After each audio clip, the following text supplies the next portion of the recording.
Chapter 51.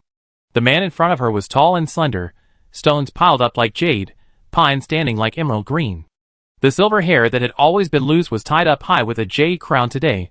A wisp of hair was left on the side of his ear, which added a touch of youthfulness that should belong to his age. Yuan-ji didn't know why he always wore red clothes.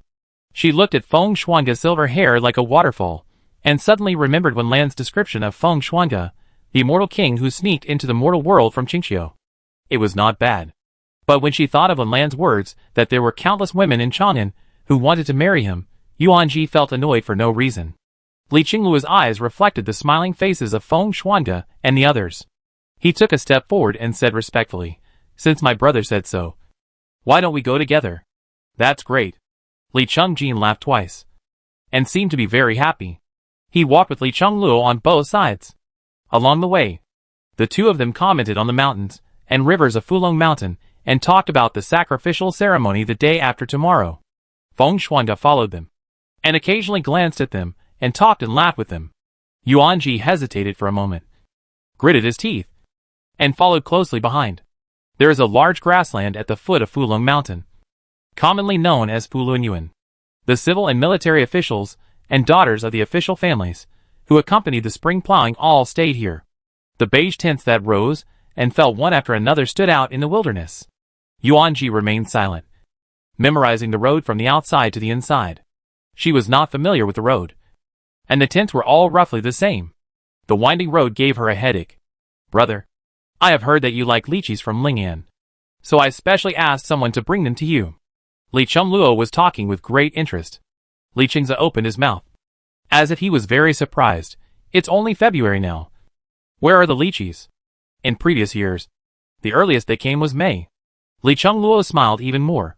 "My royal brother likes it, and I, as his younger brother, will naturally remember it in my heart. People in Ling'an have cultivated a new variety, so I will have someone send it as fast as possible. It will probably arrive the day after tomorrow. I'm sorry to trouble you so much." "As your brother." Li Qingze sighed lightly, and patted Li Chongluo on the shoulder. Li Chongluo immediately waved his hand, and said seriously, "It is normal for a younger brother to miss his elder brother, isn't it?" He paused, then turned his head and asked with a smile, "Miss Yuan, isn't that right?" Yuan-ji was silently memorizing the way, and when she was suddenly asked, her mind was confused, and there was a moment of blankness. She was silent for a long time, and then she stammered, This is natural." Li Chongluo was like a poisonous snake, and his smiling eyes made Yuan-ji feel uneasy. Feng Shuang spoke at the right time. Prince Jin and His Royal Highness the Crown Prince grew up together since childhood, and this brotherly friendship is naturally extraordinary. Isn't this General Yuan? When he said this, everyone realized that they had arrived in front of Yuan Gongfu's tent. The guard at the gate was about to report, but was stopped by Li Chongluo. "No need to report." Everyone walked into the tent. Yuan Gongfu, who was originally reading a military book, saw the newcomer. His eyebrows jumped. He immediately put down the book and strode forward, saying respectfully, "Your Highnesses, why is Lord Feng here? Those servants are so careless. They didn't even report? I didn't prepare anything at this time. Come on. Serve tea." Several people sat down slowly. Li Chongluo held the sandalwood Buddhist beads in his hand, and said gently, "General Yuan, don't worry.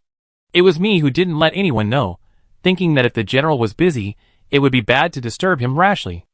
I just thought that the last time I played chess with the general, I didn't win or lose, and today I happened to get the best Mingqian Longjing tea, so I thought about playing with the general again." Yuan-ji quietly found a corner seat and sat down. "Oh." Li Qingze took a sip of tea. "General Yuan is also good at chess?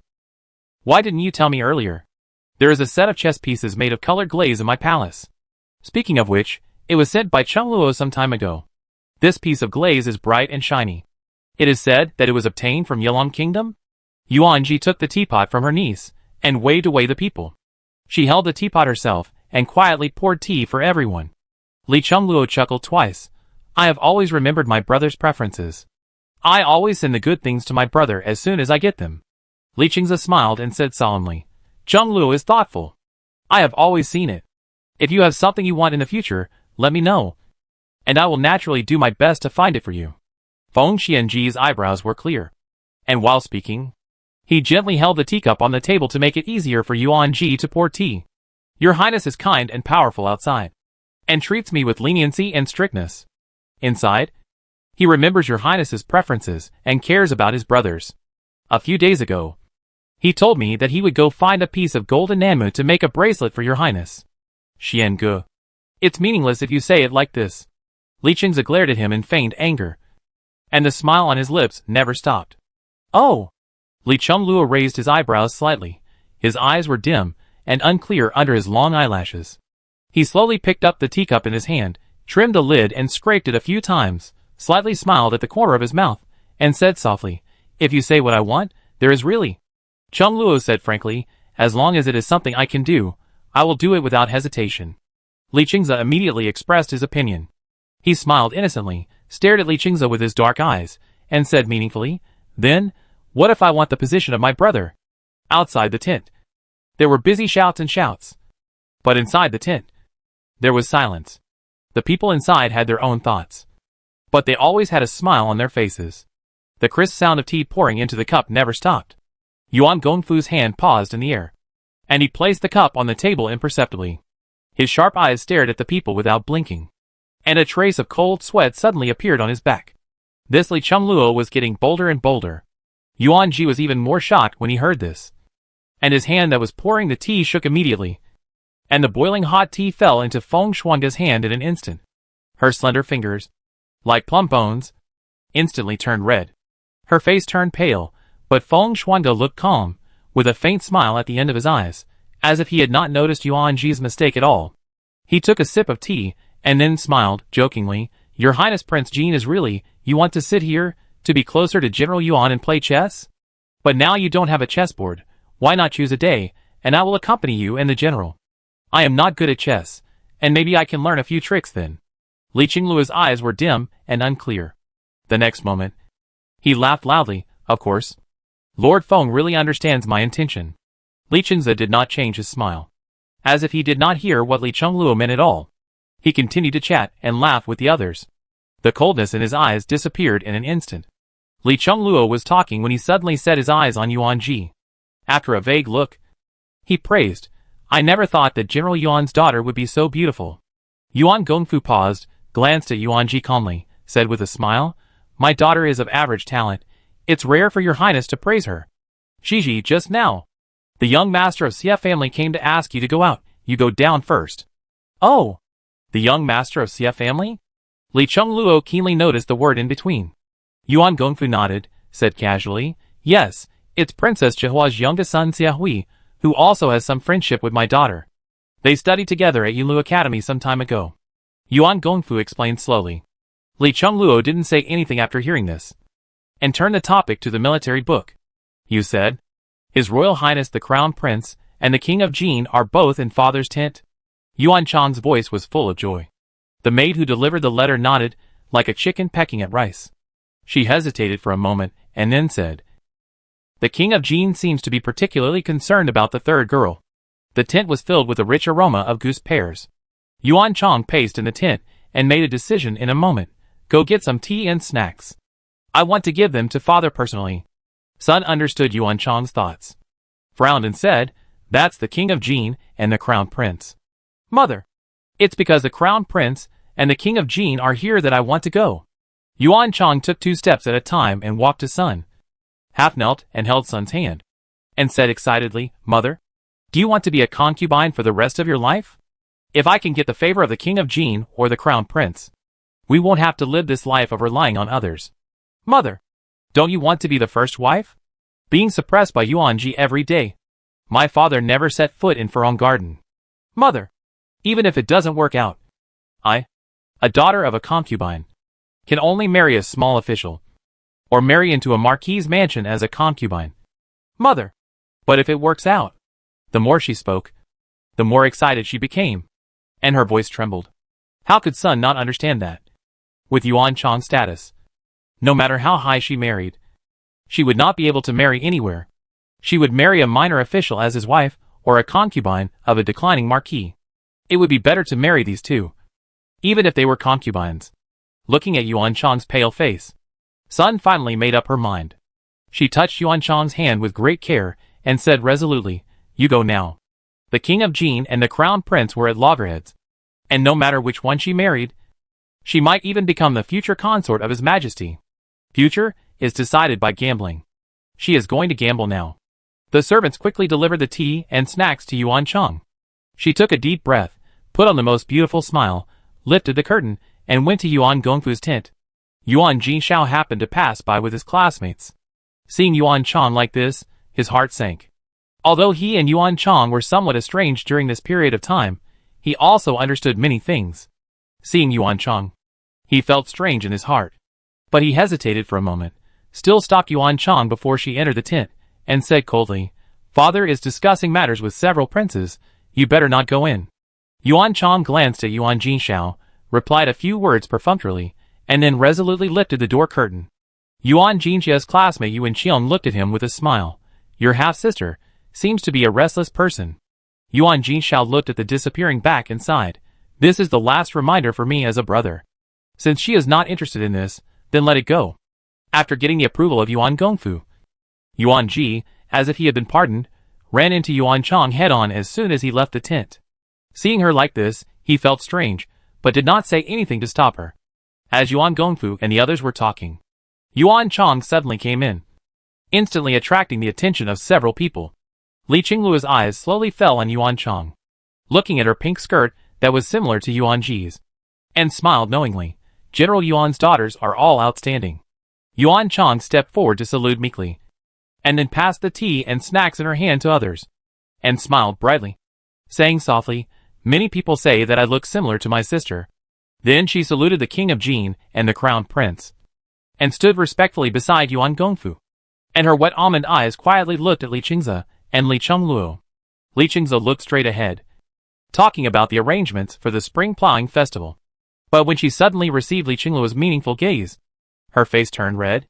She lowered her head silently, and acted extremely shy. Yuan Chang was only thinking about her own little thoughts, and didn't notice Yuan Gongfu's cold gaze at all. When Yuan Ji stumbled back to her tent, Lu Wu, who was cleaning up the house in the tent, saw that her face was pale, and was immediately shocked. She hurriedly surrounded her, and asked worriedly, "Miss, what's wrong with you?"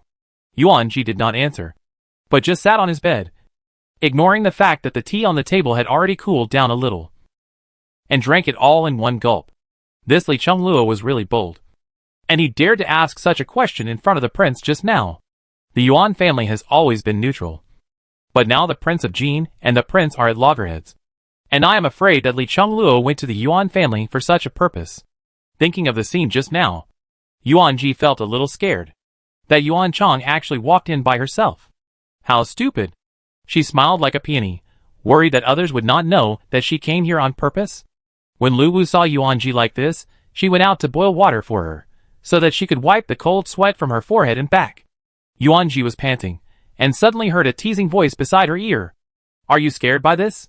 Feng Xiange lifted the broken jade and walked in slowly, looking at Yuan Ji, who was slumped on the bed with a smile.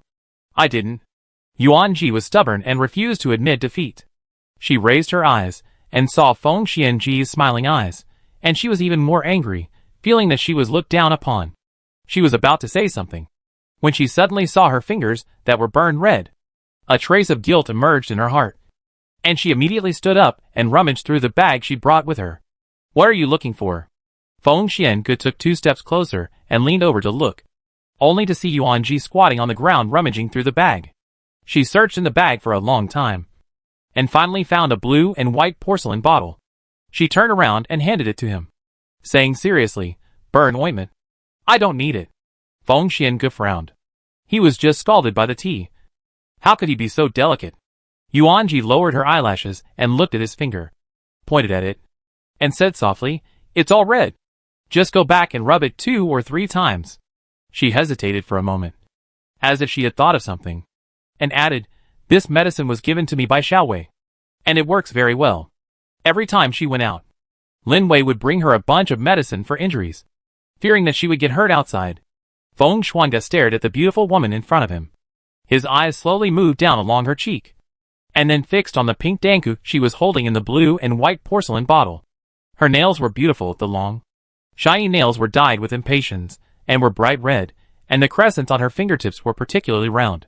His eyes turned, he sat down leisurely, supported his chin and stretched out his hand to Yuan Ji, said lazily, "Help me." "You?" Yuan Ji's face flushed, and he casually stuffed the medicine jar into Feng Xianji's arms, muttered, "Do you want love?" Feng Xiange looked at her with amusement. He suddenly stood up and approached. The originally light sandalwood scent gradually became stronger as he approached. Lingering in front of Yuan Ji, his voice was low and had a subtle seductiveness. "You were so bold before, but now you are shy?" His voice was gentle, like a feather scratching her ear, and the tip of Yuan Ji's ear was immediately covered with a layer of haze. She looked up at Feng Xianji's half-smiley eyes, and her cheeks flushed again. She looked away, and coughed softly. "Apply it." The two sat down, and Yuan Ji opened the medicine jar, and used her long nails to pick out a piece of ointment. The ointment was off-white, and she gently rubbed it on Feng Xianji's fingers, and the off-white ointment instantly turned colorless, and melted into his skin. Feng Xiange lowered his eyes to look at her. Yuan Ji used to wear yellow and white, but rarely wore such pretty colors. The pink dress was not gaudy, but more elegant and refined, like a peach blossom fairy. Her fingertips were very hot, and gently stroked his fingertips, like a prairie fire. The girl lowered her head, revealing a slender white neck, with a few strands of hair hanging lightly on the side, and her eyes were focused and gentle. Feng Xianji's eyes were fixed on her profile, and for a moment he was fascinated. Mr. Xia asked if you want to go horseback riding." Lu Wu's voice came in through the tent curtain. "Horseback riding?" Yuan Ji looked up suddenly, and the action of applying the medicine stopped instantly. Her eyes were filled with joy, and she said excitedly, "Okay. You are not allowed to go." Feng Xiange grabbed Yuan Ji's hand with his backhand. His eyes were burning, and he was firm, and could not be refused. "Why?" "Your medicine has been applied." Yuan Ji frowned. She hadn't ridden a horse for a long time, and she was afraid that her skills would be rusty. Fuluan Yuan is vast, and riding a horse would be a pleasure. "I haven't ridden a horse for a long time. Xia Hui said he would teach me." Feng Shuanga pinched her wrist, his expression turned cold. "I said you can't go, so you can't go." "You? How can you be so unreasonable?" Yuan Ji stamped her feet in anger, and glared at him with a little anger. "You know me on the first day?" Feng Shuanga exerted force suddenly. Yuan Ji was pulled into his arms without stability. His breath was clearly audible, and it fluttered lightly on her eyelashes. Xia Hui was getting impatient waiting outside, pacing back and forth, and then shouted loudly, "Gigi, are you going or not? Have you packed up? I'm coming in." Yuan Ji was startled, and raised her eyes again. She and Feng Shuanga were very close, almost sticking together, and their hugging posture was particularly ambiguous. If Xia Hui saw it, she struggled, and shouted in a low voice, "Let go. He's coming in." "No." Feng Shuanga looked at her with a raised eyebrow, and his voice contained a very obvious smile. Xia Hui opened the door curtain and strode in. However, he looked at the empty tent and felt puzzled. He asked, "Where is Yuan Ji?" Lu Wu was also confused. "He was there just now." At the moment Xia Hui entered the door, Feng Xiange held Yuan Ji's waist and dodged, and hid behind the screen with his men. The two were very close. Yuan Ji leaned on Feng Xianji's chest, and she could hear his strong heartbeat. The rich sandalwood scent rushed straight into her nose. Xia Hui's voice echoed in the tent, and his steps gradually approached, and Yuan Ji's heart was about to rise to her throat. Just as Xia Hui was about to bypass the screen, Yuan Ji closed his eyes in fear. At this time, someone outside shouted, and Xia Hui stopped in front of the screen, and then turned and left. Yuan Ji pricked up his ears to listen to the sound of Xia Hui walking away, and then he breathed a sigh of relief, lightly hit Feng Shuanga's chest, and said angrily, "Why don't you let me go riding?" Feng Shuanga looked at the pretty woman in front of him, and his mind was full of thoughts. Did he mean to say that she was too beautiful today, and he didn't want her to go outside and be seen by more gentlemen? Looking at the slightly angry woman in front of him, even he himself was a little confused. When did he have such a despicable thought? He didn't want others to see her. He just wanted to trap her by his side. In his hidden eyes, there was only Yuan Ji's face. He suppressed the unspeakable thoughts in his heart and said with a slight movement in his throat, "My riding and shooting are the best in Chang'an. Xia Hui is just a half-baked one." A suspicious red cloud flashed across his fair face. He said, I will teach you. Chapter 52. Feng Shuangge had just finished speaking, and Yuanji had not yet seen the suspicious red cloud on his face, and she uttered a confused awe. Feng Shuangge pursed his lips, and without further explanation, he immediately held her arm and walked out. The spring clothes were thin, and the warmth of Feng Shuangge's palm penetrated into Yuanji's muscles and bones through the thin material, which was very warm. Yuanji was startled by his action, and instantly looked around, and saw that there was no one around, only the tent that had been set up long ago, and Yuanji breathed a sigh of relief, frowned and whispered, "Lord Feng, there are many people here. Why, are you afraid of being seen?" Feng Xiange paused, and said mischievously, "Or, are you afraid of being seen by Gu Shihua?" Why did he mention Gu Shihua again? Yuanji was speechless for a moment, but in Feng Xiange's eyes, Yuanji's silence seemed more like acquiescence. His heart suddenly choked, and then a nameless anger came over him. Is Gu Shihua so good? It was clearly Yuanji who provoked him first. And on the New Year's Eve later, Xian Ning was in the middle, those few hugs and kisses. Between them, there was no innocence. Even with such a tangle, Yuanji still hesitated? Feng Xiange was slightly angry, and a layer of shallow coldness suddenly appeared on her delicate face.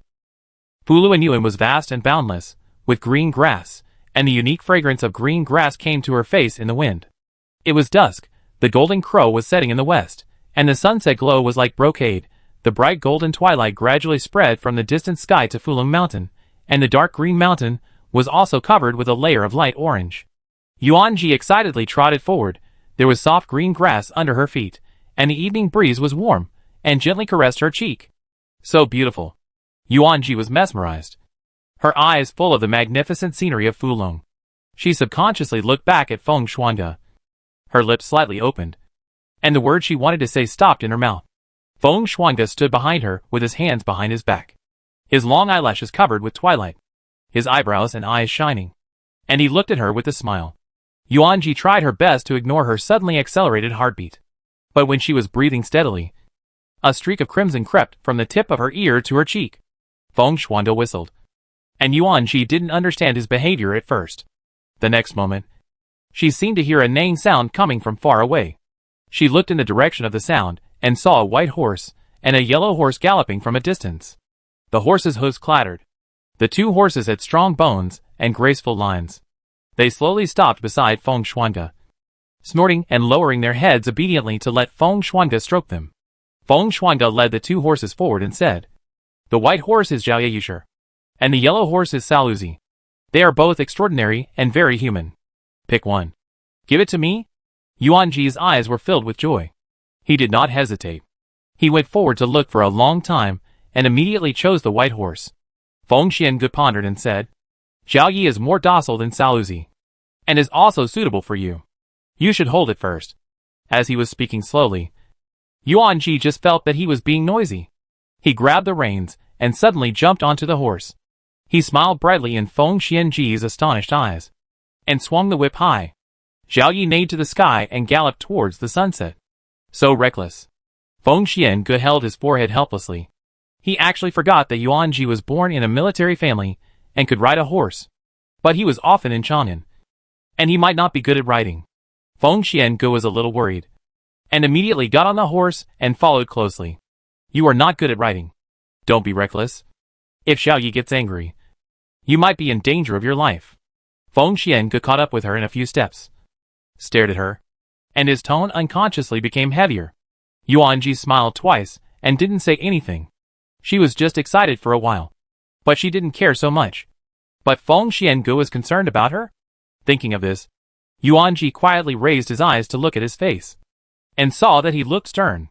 He looked more like a man of his age with his silver hair tied up. The two rode slowly forward on horseback. On the boundless Fulong plain, Yuanji suddenly saw several familiar figures. Xiao Shu. Yuanji rode up with surprise and joy. "I'm telling you, if you believe me, I will never lie to you. This horse is very docile, so you can ride it boldly." Xia Hui sat on the horse to the left of Qinshu, and told Qinshu about the precautions of riding a horse. When Qinshu heard Yuanji's voice, she turned around immediately, forgetting that she was sitting on a horse. She turned her head suddenly, and the horse under her moved a few steps. She was frightened and her face turned pale. She hurriedly grabbed the reins, Gu Shihua raised her eyes, and saw Feng Xuande behind Yuanji. Her gentle eyes suddenly became cold. Have you learned to ride a horse now?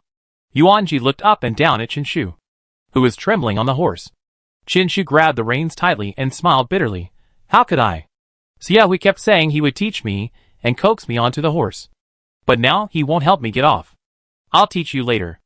After you learn to ride a horse, we can go riding together in the suburbs. Yuanji's eyes lit up. Lin Wei was usually very busy, and Yuanji didn't have many good friends. Even if he did, he wasn't good at riding. Over time, Yuanji didn't go there much. But fortunately his riding skills were not too rusty. With your riding skills, you still want to ride a horse? Feng Xiangu suddenly laughed. I'm afraid you can only take care of yourself and not others. Master Feng is wrong. Gigi's riding skills are okay. Gu Shihua came out from behind Xiaohui, slowly moved to Yuanji's side, with a clear and neither humble nor arrogant voice, staring straight at Feng Xianji's figure. Oh! Feng Xiangu raised his eyebrows. The naked hostility of the man in front of him made him extremely uncomfortable. Interesting, over the years, Feng Xiangu rarely saw someone who dared to openly oppose him. It seems that Master Gu is very familiar with Gigi. Feng Xuande smiled, and his cold eyes fell on Gu Shihua. Gu Shihua's lips slightly stretched out a curve. Of course, Shihua and Gigi studied together, and they were very good friends. I dare not say that they can communicate with each other, but they also understand each other a little. Xiaohui and Qinshu looked at each other, and both tasted a hint of something wrong in each other's eyes. Yuanji's eyes lit up. Xiao Shu, try riding a horse. It's very simple. Just whip it with a whip, and it will run. Qinshu. Xiaohui. Sure enough, Yuanji only had food, drink and fun in her eyes. She didn't notice the tit-for-tat atmosphere at all. Gu Shihua and Feng Xuande followed slowly not far away. Feng Xuande looked at the pretty back and said lazily, with Master Gu's intelligence, how can he not see that I am interested in her? Gu Shihua straightened her back, with her eyes shining, and said in a deep voice, then with Master Feng's ability to observe people's hearts, how can he not see that Shihua has feelings for her? The two walked side by side. Yuanji was not far ahead. The afterglow of the sunset was reflected on Yuanji's peach-colored clothes. Her side face, which occasionally turned sideways, seemed to be covered with a layer of light golden light. Her long eyelashes, which trembled like butterfly wings, were also covered with sunlight. Her eyebrows and eyes seemed a little unclear in the twilight. Feng Xuande smiled lightly, put his sleeves together, and pulled the rope. His voice was indifferent. I rarely see people who dare to compete with me like this. Gu Shihua, you really make me look at you differently. But I will definitely get her. Feng Xuande's words were extremely conceited. With a cold smile, Gu Shihua's eyebrows remained the same, and she smiled. The love between men and women is different from fighting on the battlefield. Since Lord Feng is so straightforward, Shihua will also tell you that I will not give up. Success or failure depends on her heart. Feng Xuande did not speak, and slightly pulled the rope towards Yuanji. Yuanji was familiar with Zhao Ye's temperament, and now he could ride a horse easily. And he talked about the key points of riding a horse with Xiaohui. At first, Qinshu was still a little uncomfortable, but after getting the hang of it, she also realized the fun of riding a horse. In the future, we can go riding horses together in the suburbs, or even travel to other places. Yuanji was delighted, imagining the future. Travel? Qinshu was also excited when she heard it, and asked, where do you want to go? Xiaohui was a little surprised, and looked at him sideways, and teased, why? You want to go around and play too? That's easy. My father travels everywhere. I want to follow him. And you can go with us then. What are you talking about? Qinshu answered subconsciously. Gigi said she wanted to travel with me, from Chang'an all the way south, through Laizhou, Kanglin Road, and then to my mother's hometown in Sichuan, and then east. Yuanji was talking excitedly, and halfway through her words, she realized that Feng Xuande was looking at her with a smile. She stopped awkwardly. I was just talking casually. Gu Shihua frowned when she heard this, and whispered, but the world is not fair now. Kanglin Road has been rampant with bandits recently, and the terrain of Sichuan is steep. Yuanji pursed his lips. I'm just thinking about it. I think it's good. Feng Xiangu stroked his chin as if thinking about Yuanji's words, and said, Laizhou's oranges, Kanglindao's bamboo shoots, Sichuan's beef are all very good. You can go to Lingnan on the way down. And the fruits in Lingnan are even better. Xiaohui clapped his hands and said immediately, I went to Lingnan last year. And the fruits, they are much sweeter than those in Chang'an. Really? Yuan Ji's eyes lit up instantly. Of course. Although Lingnan is located in a remote area, the scenery along the way is pleasant. The sky and the earth are vast. The grass is long and the warblers are flying. And you can wander around as you like.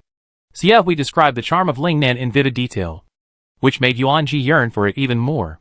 Yuan Ji immediately clapped his hands and said, when the academy is closed for a while, we can go to Yangzhou together. Okay. Qinshu rarely went out, and was excited by Xiaohui's words. She wanted to go out and play right away. Gu Shihua's face was not good, and she said in a deep voice, I will go to the Hanlin Academy in a while. Several people looked at each other, and Xiaohui finally made a smooth situation, saying with a smile, Shihua is a person who wants to spread her wings and fly, and naturally her future is the most important. Besides, we don't have to go right away. When the time comes, we can go together when you are closed.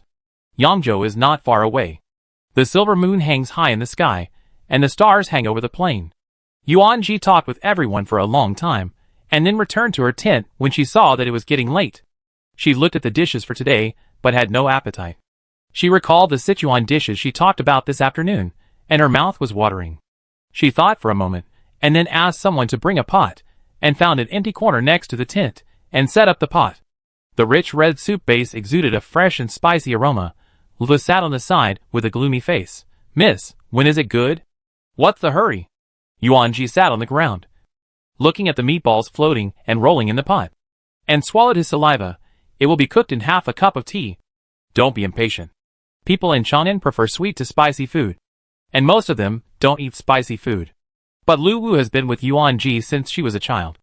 At that time, Madame Yuan was still alive, and she would cook meatballs for Yuan Ji like this. And Lu Wu also learned to eat spicy food. There were various meatballs floating in the pot, and some meat. Yuan Ji even put a ball of noodles in it. The boiling pot was bubbling with hot steam. What's that smell? So fragrant. Li Qing's nose moved slightly, and he roughly identified the direction. It seems to be coming from the Yuan family's tent.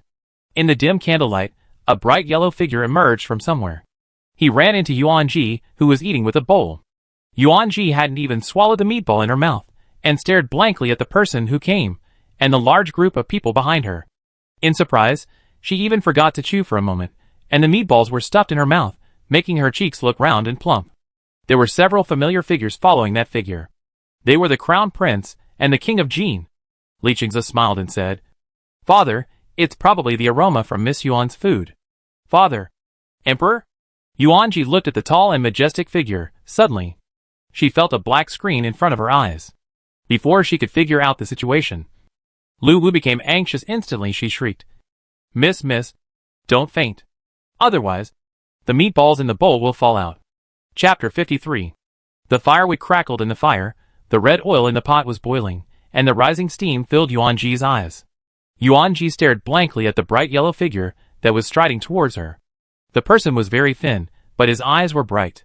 Li Qingze and others followed closely behind, and behind them was a large group of people. Even if Yuan Ji was stupid, she understood the identity of the person. Yuan Ji put down the bowl and plate without hesitation, and bowed respectfully. Your Majesty, I am honored to meet you. What are you eating? Emperor Mingxi stepped forward and took a closer look. The red soup was boiling, emitting a spicy smell, and the meatballs in the pot were rolling along with the soup, making a gurgling sound. It's hot pot. Yuan Ji paused, and added with a stiff upper lip, My mother's hometown is in Sichuan, and hot pot is also a Sichuan flavor. Whenever I miss my mother, I will make a dish from my mother's hometown to comfort her. This way, there should be nothing wrong. Right? So that's how it is. The tip of Emperor Mingxi's nose moved slightly. He looked at Yuan Ji kindly, and said gently, Are there any more? Let me have some. Yuan Ji was stunned, and for a moment, he didn't know what to say. This. Father. Li Qingze frowned. You haven't recovered yet. This hot pot is spicy and strong. You. Li Chengluo suddenly interrupted him.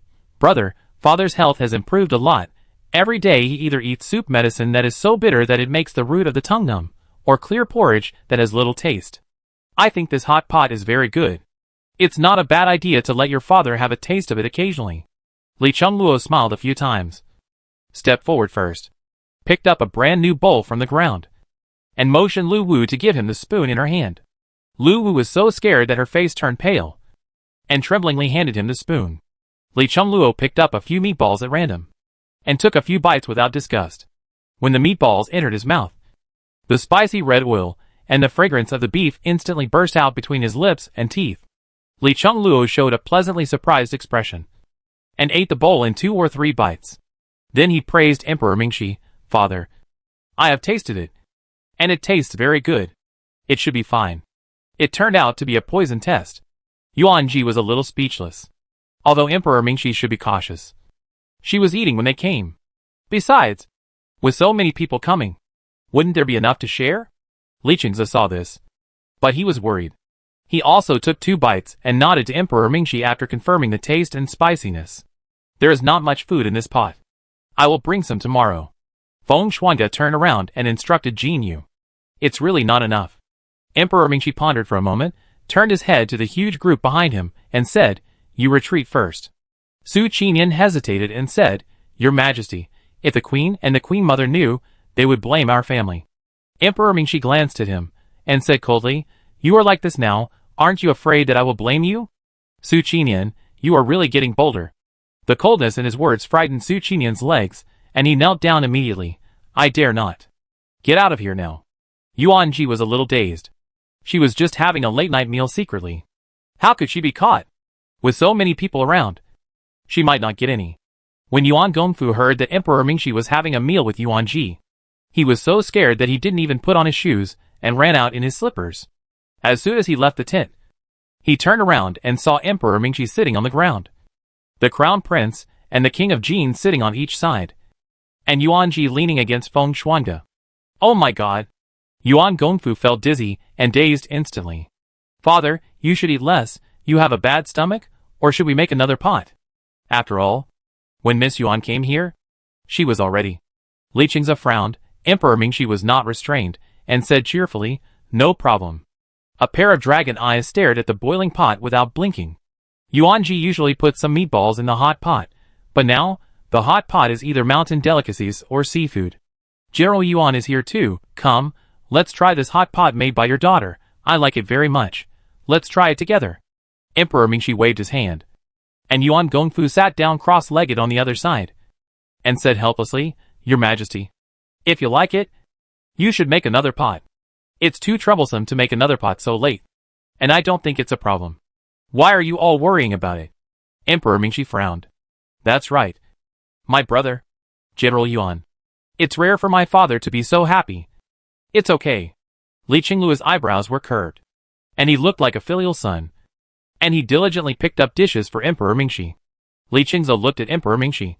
And said, Chengluo. Li Chengluo's lips curled up slightly. His eyes flashed. And he said with a hint of meaning, Brother. Father didn't say anything. Why are you so disappointed? Lord Feng also, why didn't he eat? Did he think there was something wrong? Yuan Ji's hand holding the meatball trembled. Was this something she could listen to? She had always heard that Li Chengluo was powerful and often provoked. Yuan Ji only saw him twice today. And he actually attacked her twice. Emperor Mingxi also stopped when he heard this. And raised his head suspiciously. I remember that Lord Feng has never avoided any food? Your Highness. The Crown Prince is tired from the journey. And his appetite is not good. But my appetite is very good. Feng Xuange raised his hand to pick up a piece of beef. Rolled it in a plate of chili powder on the grass. And put the beef into his mouth without frowning. Spicy and fresh. It's perfect to eat at night. Feng Xuange said cheerfully. Yuan Ji secretly looked at him. But muttered in his heart. Qi Huaishan had told her before that Feng Xuange had a stomach problem. He was from Chang'an. How could he eat spicy food? Yuan Ji looked at the meatballs boiling in the pot. Swallowed her saliva. But because of Emperor Mingxi and others, she did not dare to reach out to pick them up. And could only hide beside Feng Xuange with eager eyes. The hot pot is too spicy. Your Majesty, just eat it once in a while. Don't eat too much. Feng Xuange chatted with several people. And there was a peaceful atmosphere. Yuan Ji secretly raised her eyes to look at Feng Xuange. But saw that he looked calm. and the wide scarlet clothes seemed to cover her completely. The next moment, her sneak peek was caught by Feng Xiangu. It was a teasing, half-smiled look. Yuan Ji was startled, and quickly retracted her gaze, bowing her head in guilt. Only then did she realize that there was a bowl placed on the few inches of space between her and Feng Xiangu. The bowl was full of cooked food. Yuan Ji's mouth curved slightly, and she felt a little bit of joy in her heart. She picked up the bowl and started eating. Gu Aiqing? Gu Fengling came with Gu Shihua. He glanced at them and frowned, saying, "Your Majesty, you are not well yet. How can you eat such spicy food?" Emperor Mingxi always felt a headache when he saw Gu Fengling. Gu Fengling was a serious and rigid person, and he never backed down even when facing Emperor Mingxi. He said embarrassedly, "This, my dear, you want to have some too?" Humph. Gu Fengling sat upright, his eagle eyes cold. "It's getting late, and the dew is heavy. Your Majesty really shouldn't come out. If... Yes. Yes. Yes." Emperor Mingxi replied impatiently. Gu Shihua sat on the other side of Yuan Ji, and asked in a low voice, "Why don't you wear more clothes?" His voice was as gentle as jade, and there was a hint of worry in his slightly furrowed brows. Before Yuan Ji could swallow the beef in his mouth, Feng Xuanga suddenly spoke. "You will feel hot after eating hot pot, Gu, Taifu, don't worry too much," Feng Xuanga said in a deep voice.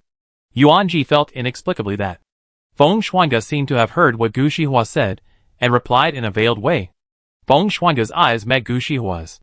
They both looked calm and smiling, but Yuan Ji felt a pimple all over her body. Shouldn't she be here? Who is so on? His Royal Highness Prince Jin. Yuan Chang heard that Yuan Ji was dining with Emperor Mingxi and others. After finding out, she went to the small kitchen alone and picked some ingredients. She was bumped into by someone when she was leaving. When she saw who was coming, she stopped talking in time. Li Qingluo's eyebrows were deep, his eyes were full of smiles, and he said softly, "It's cold at night. Why did Miss Yuan come out wearing so little clothes?" Yuan Chang looked at the person in front of her. Li Qingluo was a head taller than her. He looked down at her. In the night, his eyes were not clear. There were faint cicadas chirping around. Yuan Chang stammered. I heard that His Majesty was eating hot pot with my father. I thought the hot pot was spicy, so I brought some black plum juice." Li Qingluo smiled meaningfully and said softly, "That's a coincidence. I'm here to get some water, too." He stretched out the last syllable. "Why don't we go together?" Yuan Chang was a little ecstatic. She suppressed her ecstasy and nodded shyly. "Okay." The small kitchen was a little distance away from the tent. Yuan Chang did not speak. The night was quiet. She was thinking about how to get close to Li Qingluo. She tripped suddenly and leaned forward uncontrollably. She was terrified. The next moment, a warm and strong hand held her arm firmly. "Are you okay?" Li Qingluo held her hand, his voice soft. In the dim candlelight, Yuan Chang vaguely saw the worry between Li Qingluo's brows. Her heart skipped a beat, and she blushed and said, "I'm fine." Li Qingluo breathed a sigh of relief. "I'm fine, Your Highness. Your hand." Yuan Chang seemed particularly shy, and the warmth of the man's palm seemed to penetrate through her clothes and burn on her skin. Li Qingluo belatedly let go of her hand, took 2 steps back, and apologized. The situation was critical, and I was offended for a moment. "Miss Yuan, I'm sorry. No. I would like to thank Your Highness." Yuan Chang smiled and smoothed things over. "Father, I went to get some black plum juice." When Li Qingluo came back, Emperor Mingxi was thirsty. Yuan Ji was still eating, but suddenly saw Yuan Chang standing behind Li Qingluo, and immediately became alert. When did they get in touch? Yuan Chang did not sit next to Li Qingluo, but went back to Yuan Gongfu's side. After the meal, Yuan Ji and Yuan Gongfu were seeing Emperor Mingxi off when they turned around. They happened to see Yuan Chang standing next to Li Qingluo with a shy face. After Li Qingluo left, Yuan Ji hesitated for a moment, but still stepped forward to stop Yuan Chang, and said coldly, "Prince Jin is not a simple person. You'd better stay away from him." Yuan Chang, who had a gentle face just now, rolled her eyes the moment she saw Yuan Ji, and said coldly, "What do you care? You are close to Feng Xuanda and the prince, so you don't allow me to be friends with Prince Jin?" Yuan Chang sneered, and glanced at Yuan Ji. "Prince Jin is gentle and polite, and treats me very well." "What?" You can't stand seeing me doing well? Yuan Ji frowned, looking at Yuan Chang's face that refused to listen to advice and was complacent, and said coldly, "You are really unreasonable. I have said all. What you want to do is your own business. Don't drag down the Yuan family." Then she left with a flick of her sleeves. Yuan Chang snorted coldly and didn't listen to her at all. In the middle of the night, Yuan Ji tossed and turned in bed, but didn't feel sleepy at all. He just felt a stuffy stomach. So he got up, changed clothes, and went out to digest the food. The candlelight outside the tent was still burning, and there was silence. Stars hang low over the plain, and the moonlight is hazy. Fuluanyuan is covered with the light of stars and moon. Yuan Ji holds a torch and moves towards the stable according to her memory. The moment she arrives, Zhao Yi looks up, and his round eyes stare at her motionlessly. Yuan Ji leads Zhao Yi and strolls leisurely on Fuluanyuan. Fuluanyuan is extremely quiet at night. Further away, Yuan Ji is surprised to see a field of fireflies. Green fireflies fly in the air, appearing and disappearing from time to time, as if the starry sky has fallen into the mortal world. She is in the sea of stars, and her feet suddenly step on something soft, followed by a muffled groan. Yuan Ji was shocked and quickly stepped back a few steps. She looked forward with the torch in her hand and found a figure in the grass. Who is it? Chapter 54. Yuan Ji loosened the reins and walked forward cautiously with a torch in hand, and pushed aside the messy weeds with her bare hands, only to see a figure lying there, in the candlelight. His scarlet clothes flashed a dark luster, his snow-like silver hair spread out, his face was pale, and his lips were bloodless. Master Feng? Yuan Ji was shocked, and hurriedly squatted down to help him up. Feng Xuande was taller and heavier than her, and Yuan Ji took a lot of effort to help him up, frowning and asking, "What's wrong with you?" Feng Xuande heard Yuan Ji's voice, and reluctantly raised her eyes, covered her abdomen with her left hand, and weakly raised the corner of her lips, and said hoarsely, "Why are you here?" His voice was a little tired. "This place is far away from the camp, and it's the middle of the night. You come here alone. Aren't you afraid of getting lost? How can it be so easy?" Yuan Ji chuckled twice, and was about to say that he knew the way, but when he turned around, he only saw the vast wilderness, and there was no trace of the camp. Her eyes were stunned, and she immediately changed the subject. "This Lord Feng also fainted here in the middle of the night. If I hadn't happened to pass by, it would be cold in the night, and you would have caught a cold. Wait, are you stomach disease acting up?" Yuan Ji then noticed Feng Xianji's action of covering his abdomen. She suddenly remembered that Feng Xiange had eaten hot pot tonight and dipped it in chili powder. At that time, he looked calm, but she never expected that his reaction would be so intense. Feng Xiange chuckled but did not answer her question, but just stood up with all his strength. Zhao Yi looked at the two of them curiously with his round eyes, and lowered his head to rub Feng Xiange. "There is only one horse. Why don't you and I ride together?" Feng Xiange pulled the reins, raised his eyebrows and asked.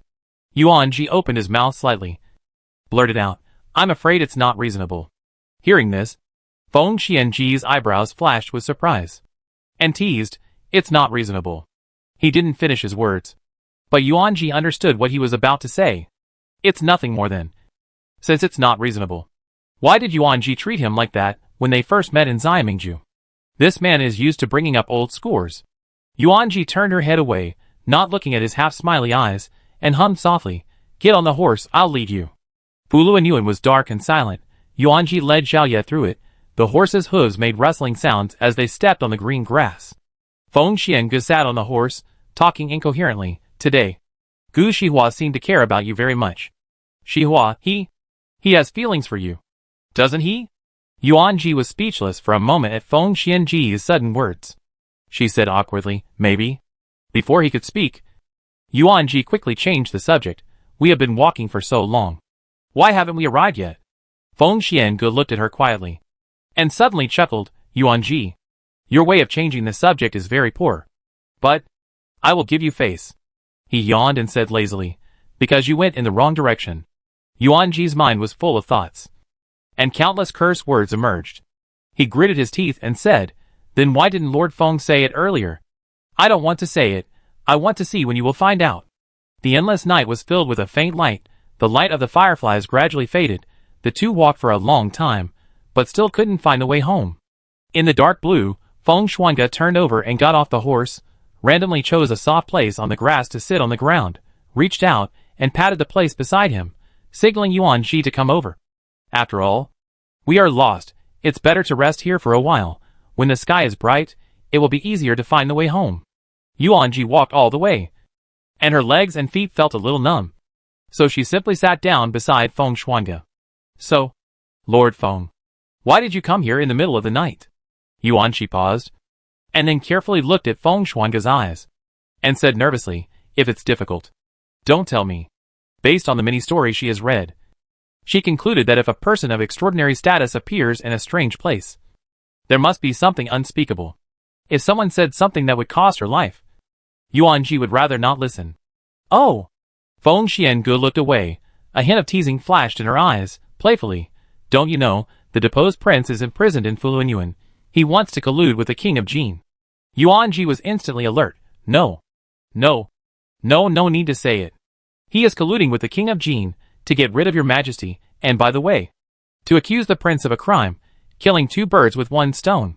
She has already said it. No need to say it. Seeing Yuan Ji's tearful look, Feng Xiange felt in a good mood, and said happily, based on our relationship, if you ask, I will naturally answer the truth. Our relationship? Feng Shuangge lowered his head slightly. His eyes fell on Yuan Ji. Yuan Ji could see his long eyelashes fluttering like a fan. A hint of white appeared on the horizon, and the golden crow slowly rose from the endless grass. The warm light reflected on her body, dispelling the coldness of the night. The tip of the man's forehead was leaning against hers. His tall nose was touching hers, and he changed his cynical look just now. His fox eyes, which were always playful, seemed to be serious at this moment, and his eyebrows were curved. Yes, our relationship. To be honest, she didn't think so much, or she had been avoiding it.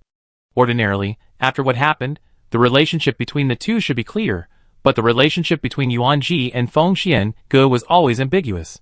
Yuan Ji asked herself, she was just avoiding it. Li Qinghui had brought her too much of a shock, and the man in front of her had such a special identity. She complained for a long time, and finally thought of the words. But suddenly she heard Feng Xiange say, the sun is rising. Yuan Ji was stunned, and subconsciously followed his line of sight. The sun rose high, shining on the earth, and the vast fields were covered with a layer of light, and soft golden light. Yuan Ji was sleepy, staring at the sunrise in a daze. She only felt her eyelids heavy. When she woke up, she found that she had been lying in the tent, with a scarlet coat beside her. Yuan Ji forced herself to stay asleep, and suddenly spoke, only to find that her voice was hoarse. Lu happened to walk in with a copper basin, and walked quickly to her, squeezed a dry cotton towel, and handed it to her, and said hurriedly, Miss, it's time to get up. The sacrificial ceremony is about to begin. Yuan Ji was about to say that she had only slept for an hour when she was awakened by the clanging outside. When she heard Lu Wu talking, she shut her mouth instantly. She then remembered that she had gone out late at night without telling anyone, and thought that Feng Xiange had also avoided everyone when he sent her back. She pinched the scarlet dress in the quilt, and after thinking again and again, she folded the dress neatly and put it in the cabinet. She washed and went out casually. People could be seen running around outside the tent. Chen Shu saw Yuan Ji and hurriedly ran forward. You are too slow. If you are late, we can't afford to offend you. Yuan Ji still felt tired, and let Chen Shu pull her into the crowd. The camp was set up at the foot of Fulong Mountain. If they went up the mountain, it would take half an hour.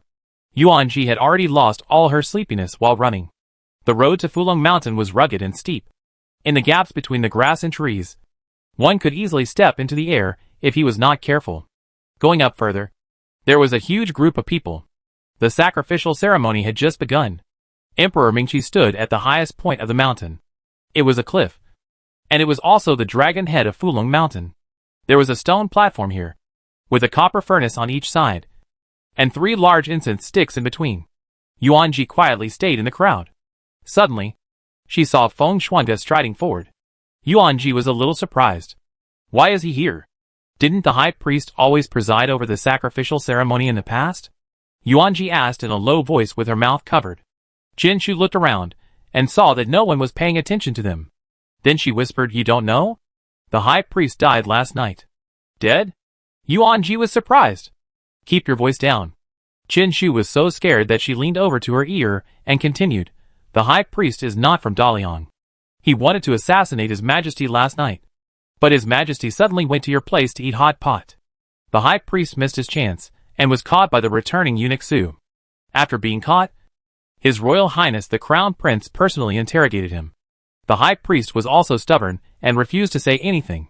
It was His Royal Highness the Prince of Jin, who got some information out of him.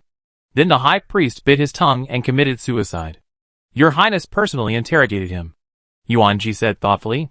Yes. Your Highness personally interrogated him. It's strange that Lord Feng didn't show up. Qin Shu asked in confusion. Yuan Ji pinched her sleeves awkwardly. She couldn't say it. Feng Shuanda was probably with her at that time. While they were talking, there was a commotion in the crowd. Yuan Ji came back to her senses, and saw a child running through the crowd. He accidentally bumped into someone and caused a gasp. Yuan Ji looked around. And it was Ming'er. Ming'er, don't run around. Yuan Ji frowned, grabbed Ming'er's shoulders, gave a soothing look to the maid who was crowded not far away, and said to her, the sacrificial ceremony has begun. It's not good for Ming'er to leave. Why don't you stay with me? After it's over, I will personally send Ming'er back. The maid recognized Yuan Ji, and after hearing what she said, she weighed the pros and cons and turned back. Sister Gigi, long time no see. Ming'er's eyes were round and bright, and she grabbed the corner of Yuan Ji's clothes and spoke sweetly. Yes, it's been a long time since we last met. You're still running around in such a serious occasion? Yuan Ji pinched Ming'er's face lightly with amusement, and wiped the dust off his face. Ming'er was not annoyed, but said cleverly, Ming'er just saw Sister Gigi at Yang's place, but I called you, but you couldn't hear me, so I ran over. Yuan Ji was a little touched. Ming'er could finally call her name correctly. Qin Shu asked suspiciously, Gigi, you actually know the only son of Princess Fangruo? It's not an acquaintance, it's not an acquaintance. Ming'er likes Sister Gigi the most. Ming'er's voice suddenly rose 3 points, and the people around him cast their eyes on him instantly. Yuan Ji quickly made a gesture to silence. Keep your voice down. The ceremony has begun. In an instant, the sound of ritual music began, the distant sound of horns accompanied by the sound of drums and music, several people in strange costumes, and with strange black patterns painted on their faces, danced around the altar. Feng Xiange stood in front of the altar, with strange patterns embroidered with silver thread on his black shirt, and the forging material of the floating brocade flashed a delicate luster. The silver-black unicorn mask barely covered half of his face. At this moment, Feng Shuanda was less cynical than usual and more solemn. His silver hair fluttered in the wind, and he spoke with great confidence, but Yuan Ji could not hear clearly because he was standing far away. The people around him all held their breath and looked at Feng Shuanda's direction intently. When the ritual music ended, Emperor Mingxi walked forward slowly, took the incense in Feng Shuanda's hand, and stood on the top of Fulong, with a solemn expression. Su Qinan said, Your Majesty, please burn incense, and comfort the heavens. As soon as the voice fell, a gust of evil wind suddenly hit. Then came the crisp sound of weapons being unsheathed. A group of men in black rushed out from the hidden grass and trees, holding cold blades in their hands, and stabbed directly in the direction of Emperor Mingxi. Su Qinan turned pale with fear, and ordered the guards, with a shrill and trembling voice, Protect your Majesty. Feng Shuanga immediately stood in front of Emperor Mingxi, and a strong palm wind directly slapped the enemy away. Yuan Ji was also very scared. Her delicate little face was pale, and everyone was in chaos. With noisy voices, and shoulder to shoulder, Yuan Gong slashed at the enemy with his sword again, and shouted, Don't panic. Find a place to hide. The people behind him had already lost their composure. In addition to the civil and military officials, there were also many young men and women from aristocratic families. They were all raised in Chang'an since childhood, and had never experienced the ups and downs of life. When they encountered something suddenly, they were so frightened that they even forgot who their parents were. Whoa! Ming'er was so scared that her face turned pale, and she kept crying. Princess Fangruo was even more anxious. But due to the complicated situation around her, she had no way to get close to Yuan Ji. Ming'er, don't be afraid. Yuan Ji held Ming'er's hand, and stared at the surroundings vigilantly. There were people all around, and there was no place to hide. The moment she turned around, Ming'er was scattered by the crowd, and fell to the ground in the collision of the crowd. The next moment, a sharp blade flew, and went straight towards Ming'er. Ming'er!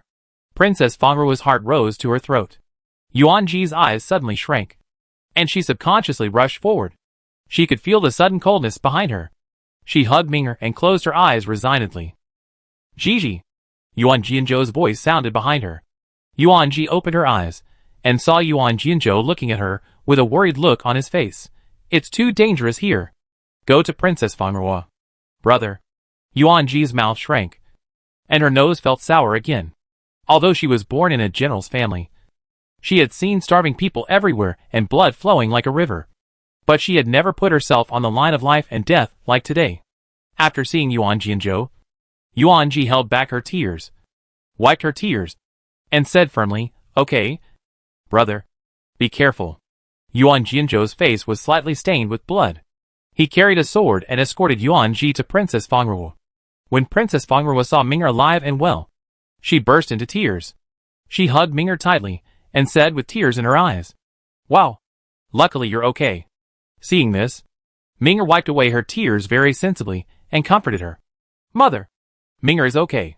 It was Sister Gigi who saved me. Seeing Ming'er acting like a little adult, Fengruo burst into laughter and turned to Yuan Ji and said solemnly, This is the second time Miss Yuan has saved Ming'er. I will remember this kindness. This is my duty. Yuan Ji was surrounded by guards, and was safe for the time being. She subconsciously looked at Feng Shuangde. Emperor Mingxi had temporarily retreated to a safe place under the protection of Jinwei and Yingwei, while Feng Shuangde was still in the crowd, holding a long sword, and the enemy's blood splashed on his side face. Gu Shihua grabbed Xie Hui's hand and retreated to another place. He originally wanted to find Yuan Ji, but when he saw Yuan Ji at Princess Fengruo's place, he breathed a sigh of relief and hid with the injured and frightened Xie Hui. Bang! The sudden sound from the right startled Yuan Ji. She looked sideways, and saw Yuan Jianshao had been thrown here at some point. He was covered with wounds, and blood was gushing from his legs. He seemed to have been through a fierce battle. Second brother? Yuan Ji screamed subconsciously. Yuan Jianshao looked at her sideways, seemingly surprised by Yuan Ji's address. The man in black in front of him kicked him hard when he was distracted. Fulong Mountain is steep, with cliffs everywhere. Yuan Jianxia's legs were unstable, and he was kicked suddenly, and he fell down the cliff uncontrollably. Jianshao. Yuan Jianzhou also saw the scene, and his heart tightened instantly. Yuan Chong was so scared that he covered his mouth tightly, and his whole body froze in place. His legs felt like lead. Yuan Jianxia's body fell backwards, and he saw the clear blue sky of Fulong Mountain. The sound of fighting was endless, and he only felt a tight pain in his body. For a moment, he actually saw his mother frowning with worry. He closed his eyes. If he died like this, in the underworld, his mother would definitely blame him for taking his anger out on Yuan Ji. Until, a warm little hand tightly grasped him. Yuan Jianshao opened his eyes instantly, only to see Yuan Ji tightly grasping his hand, her little face flushed from the excessive force. Shiji, you. Shut up, you are really heavy. Yuan Ji hadn't spoken so angrily for a long time. Yuan Jianshao was stunned, his thin lips tightly pursed. On Fulong Mountain, corpses were everywhere, and even the wind was filled with the smell of blood. Feng Shuangde stood on top of countless black-clothed corpses, and the tip of Shualongjian's sword was still dripping with blood. The black-clothed man in the lead glared at him with hatred, and endured the pain of the blood rushing back, and said sinisterly, Master Feng is worthy of being Master Feng. Although I failed in my mission this time, I have also found out your strength. We just have to wait for the future. Tomorrow? Feng Shuangde seemed to have heard a big joke, laughed twice, and walked forward step by step. Looking down at him, taught Songhai. Do you still want a future? Taught Songhai sneered. It turns out that Lord Feng already knows my identity. But my subordinates have sent the letter back, and the monarch naturally understands. My mission has been completed. In the future, the monarch will definitely avenge us. Feng Shuangde was talking, and was suddenly attracted by Yuan Ji's voice of second brother. However, a light glance was instantly captured by him. Taught Songhai sneered and said strangely, however, if I can make Lord Feng uncomfortable before I die, it would not be bad. You? Feng Shuangde came back to his senses instantly. The next moment, Taught Songhai casually took out the broken blade hidden on his body, and stabbed it straight towards Yuan Ji. The blade was extremely fast. Even Feng Shuangde couldn't stop it. Looking for death, Feng Shuangde narrowed his eyes slightly, and the cold breath around him burst out instantly. The tip of the sword flashing with silver light pierced directly into Ta Songhai's throat. He struggled for only a breath, and died. Yuan Ji and Princess Fengruo's guards finally rescued Yuan Ji's Xiao. There was a sound of breaking through the air, and Yuan Ji's ears moved slightly. She turned around subconsciously, and saw a cold blade stabbing straight towards her. Gigi! Gu Shihua picked up a stone and threw it at the dagger. It made a clanging sound.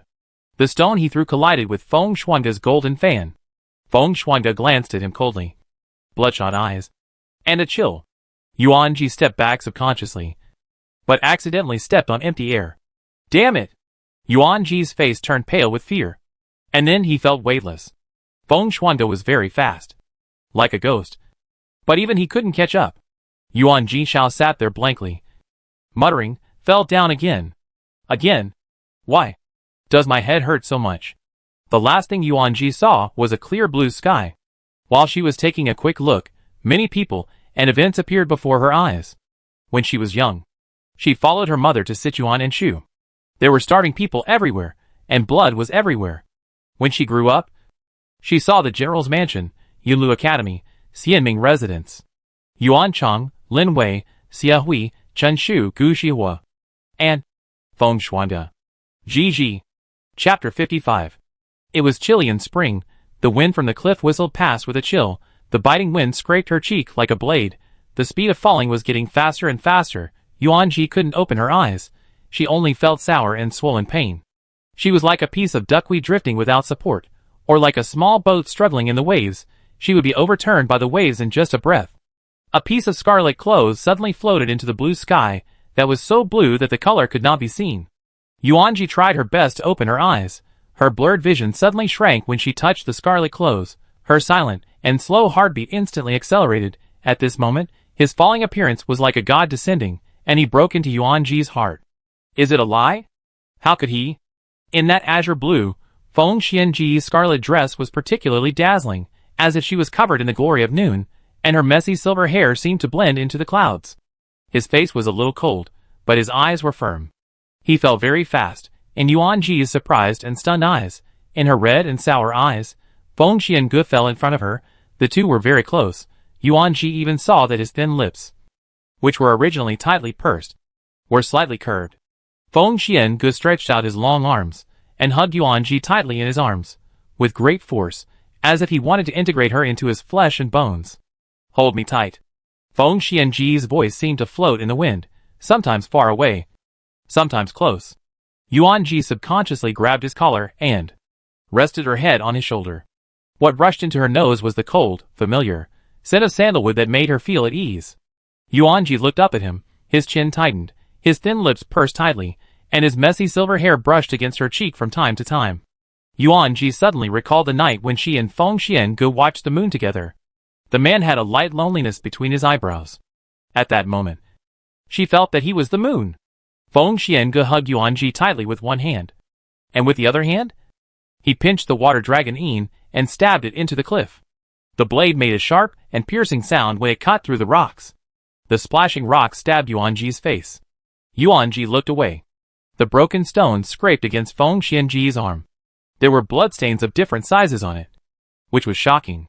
Why did you come? Don't you want to live?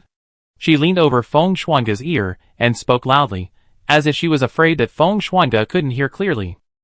Feng Shuangde gritted her teeth, and the veins on her hand that clenched to a longing bulged. Even in this situation, he still took the time to glance at her, with endless arrogance and unrestrainedness between his eyebrows and eyes. He smiled brightly and said loudly, I don't want to die, and you won't die either. Yuan Ji hesitated and said, then you. He said word by word, Yuan Ji, I said you won't die, and you won't die. His words were light and firm, as if jumping off the cliff this time was just as light as jumping off the Xianmingzhi last time. Yuan Ji was silent after hearing this, but her nose was sour. She sobbed and said, Lord Feng, you treat me like this, with such kindness. Then I will pledge my love to you. Feng Shuangde stopped looking at her and observed intently. There was actually a peach tree on the cliff, growing diagonally. Feng Shuangde made a prompt decision and stabbed the water dragon Yin into another gap. The two finally stopped sliding down. Feng Xiange gritted his teeth, exerted force on his hands, and placed Yuan Ji on the trunk of the peach tree. Then he jumped down and landed steadily on the trunk. The peach tree was extremely lush, and the branches were very thick. Even if Feng Xiange jumped down, it would only shake off a bunch of peach blossoms, and there would be no more movement. Yuan Ji looked down timidly, but he couldn't see the bottom at a glance. It seemed that there was an inexplicable fog lingering under the mountain, making it impossible to see through. If you are afraid, don't look down. Feng Xiange reached out and stroked Yuan Ji's head, brushing off the petals that fell on it, and then gently brought her close to him, against his heart. Thump, thump.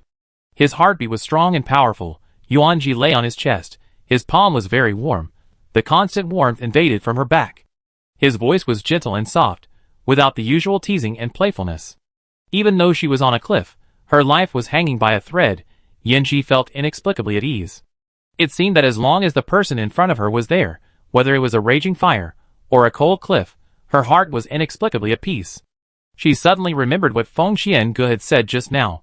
It was just a light recollection, but this sentence was like a fuse, and instantly ignited Yuan Ji's heart. Yuan Ji was about to answer, when a bloody smell suddenly drifted into her nose. Her heart skipped a beat. When the two of them fell off the cliff just now, the wind was very strong, and the bloody smell on Feng Xiange's body was completely dispersed. But now that the two of them were temporarily safe, the bloody smell gradually drifted away again. Are you injured? Yuan Ji suddenly straightened up and carefully observed his body, but the blood and scarlet colors were blended together, and she couldn't see clearly. At this moment, Yuan Ji instantly understood why Feng Xiange liked to wear red clothes. You often wear red clothes. Is it because, no matter it is the enemy's blood or your own blood, once it is stained, people will not be able to distinguish it. If you don't look closely, you can't see it at all. In this way, the enemy will not be sure. Feng Xiange climbed to a high position at the age of 20. How much blood he shed. How many times his life was hanging by a thread. Yuan Ji couldn't imagine it at all. Feng Xiange smiled lightly. Yeah. Red clothes are convenient, after all. I'm alone, and no one is holding my hand. I'll worry. Yuan Ji blurted out, abruptly interrupting Feng Xiange's words. As soon as the voice fell, they were both stunned. A trace of astonishment flashed in Feng Xiange's eyes, and his gentle gaze immediately became warm. His face seemed to be covered with a layer of jade-colored soft light, and his voice was low and pleasant. You just said that you would repay me. A ray of crimson gradually climbed up to the tip of Yuan Ji's ears. She lowered her head, and gently leaned on Feng Xiange's chest, and said in a muffled voice, In the future, be careful, I'll worry. Feng Xiange's eyes curved. Long eyelashes trembled, and a faint smile was in her eyes. She whispered, The wind blew in the mountains, mixed with the chill of early spring and the faint fragrance of peach blossoms. The peach tree was brushed by the wind, and the rain of flowers came quietly. Although the wind was noisy, Yuan Ji felt extremely peaceful in his heart. Looking down from the top of Fulong Mountain, there were only clouds and mist. Yuan Jianzhou knelt on one knee on the cliff. His lips opened, but he could not make a sound. He covered his eyes with his right hand, tears streaming down his face. The sword in his left hand was still stained with the blood of the enemy. He clenched the sword in his hand, recalling when he first started studying. Yuan Gongfu asked him the meaning of studying. He said, establish a mind for heaven and earth. Establish a life for the people. Inherit the lost knowledge of the past sages. And bring peace to the world. Later, when he was old enough to learn martial arts, Yuan Gongfu also asked him the meaning of learning martial arts. He repeated this sentence, but Yuan Gongfu shook his head. Yuan Gongfu said, protecting the family and the country is a man's unshirkable responsibility. But the sword in your hand should not only protect the country, but also protect your only sister. At that time, he thought that protecting Yuan Ji was the easiest thing. But he did not do the easiest thing. Xin Shu's face turned pale, and she fell to the ground, saying blankly, Ji fell down. Xia Hui dragged his limping feet, and walked slowly forward. Qin Shu's dazed eyes shed a line of tears the moment she saw Xia Hui. She seemed to have found her emotions, and burst into tears. Xia Hui. Ji she. Xia Hui was speechless. For the first time, his cynical and playful face showed a look of helplessness and hesitation. Facing Chen Shu's crying, he didn't even know how to comfort her. Ming'er cried even louder. And couldn't stop. Feng Shuangge's golden fan was stained with blood. And Yuan Ji's peach blossom hairpin was quietly hanging on the golden fan.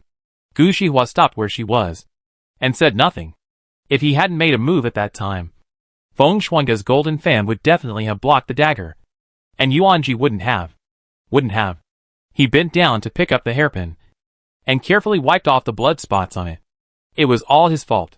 In order to save her, Feng Shuangge rushed into the fire without hesitation and fell off the cliff. But what about him? What did he do for Yuan Ji? After a great battle, Gu Shihua's physical strength had long been exhausted, and Yuan Ji's fall from the cliff had given him a great shock. In the warm sunlight, Gu Shihua finally couldn't hold on and fainted. Shihua! Gu Feng shouted coldly, and tremblingly stepped forward to let the guards help Gu Shihua up. After the enemy was eliminated, Emperor Mingxi came out from his secret place, followed by the Crown Prince and the King of Jin, both of whom had more or less blood on their bodies. Li Chengluo was covered with wounds. Yuan Gongfu suppressed his grief and said in a hoarse voice, "Your Majesty, the enemy has been cleared. I want to take people to the bottom of the cliff to find my daughter's body." Emperor Mingxi looked at him deeply, his eyes were full of thoughts, and he sighed. "Go!" Li Qingze said in a hoarse voice, "Father, Miss Yuan almost died to save Ming'er, and later fell off the cliff while saving people. I admire you very much. Now General Yuan is seriously injured. I also want to lend a helping hand to the general. Be careful." The Yuan family was enveloped in great grief. Yuan Chong seemed to be unable to react to this sudden situation. Yuan Ji died. But should she be happy? Why did she feel suffocating? She pinched the hem of her skirt, carefully walked around the bloodstains, stood beside Yuan Jinxiao, and said softly, "Brother, let's go." Yuan Jinxiao's face was dull, and he turned a deaf ear to Yuan Chong's words. Yuan Jinzhou forced himself to suppress his emotions, wiped away his tears, and stepped forward to help Yuan Jinxiao up, and said sadly, "Jinxiao, you are seriously injured. You go back first, my father, and I will go to find Gigi." Yuan Jinxiao still didn't respond. Yuan Jinzhou frowned, and said coldly, "Get up." Yuan Jinxiao sat there dejectedly, and didn't move no matter how Yuan Jinzhou pulled him. "Yuan Jinxiao, how long are you going to make trouble?" Yuan Jinzhou's temper flared up instantly. He tried hard to hold back his tears, and said word by word, "Yuan Jinxiao, Shiji saved you, and now her life or death is uncertain. What are you still sitting here for?" Yuan Jinxiao looked up in confusion, and looked at Yuan Jinzhou's angry face. His eyes suddenly shed 2 lines of clear tears. The hot tears dripped to the ground, and melted into the coagulated dark blood. "Jinxiao, you?" Yuan Jinzhou was stunned. Yuan Jinzhou covered his face with his hands. But hot tears still flowed from his fingers. He trembled and said, "Brother, I remember it. I remember everything. It was me who killed my mother." He saw Yuan Ji fall with his own eyes, and felt dizzy and painful in his head. For a while, Yuan Jinxiu's eyes were blank. Memories were like tides, and the memories that had been sealed for many years burst out at that moment. When Yuan Ji fell off the cliff. That year, it was Shiji who wanted to see the peach blossoms, but mother was not standing on the cliff at that time. It was me. I was the one who was stubborn and wanted to pick the peach blossoms at the top, growing on the edge of the cliff, but later I was caught in a dilemma, and it was mother who came to the edge of the cliff to save me. She saved me, but she slipped and fell directly down. Just like today. Yuan Ji fell down to save me. Yuan Jinxia's emotions gradually got out of control. His voice trembled, tears flowed into his mouth, and the salty taste spread. As he spoke, his shoulders shook, and a strong hatred and regret swept over him.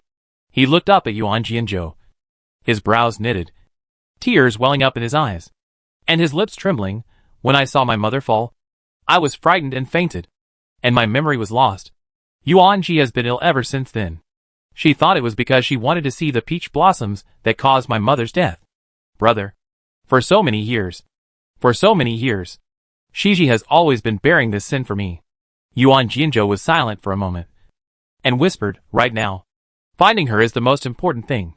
Yuan Jinxiao gathered his emotions, stood up despite the pain in his body, and said firmly, "I want to go too."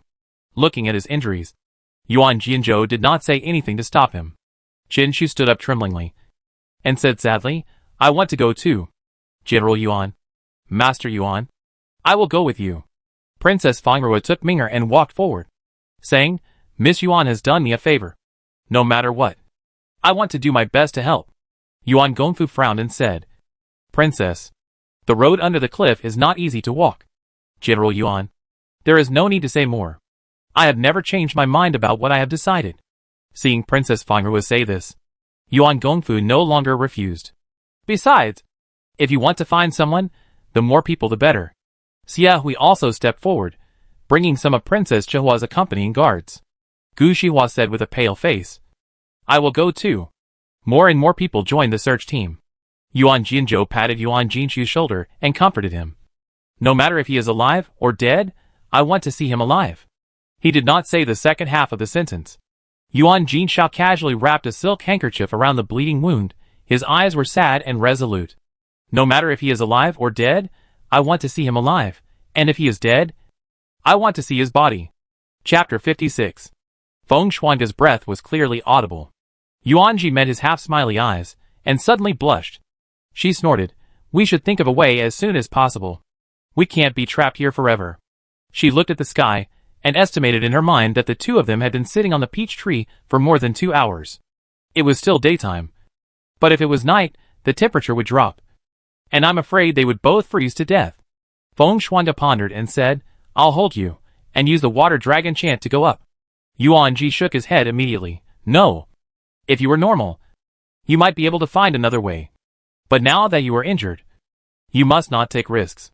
Feng Shuangge was silent for a moment, and immediately reached into his sleeves. After searching for a while, his hand stopped and he sighed.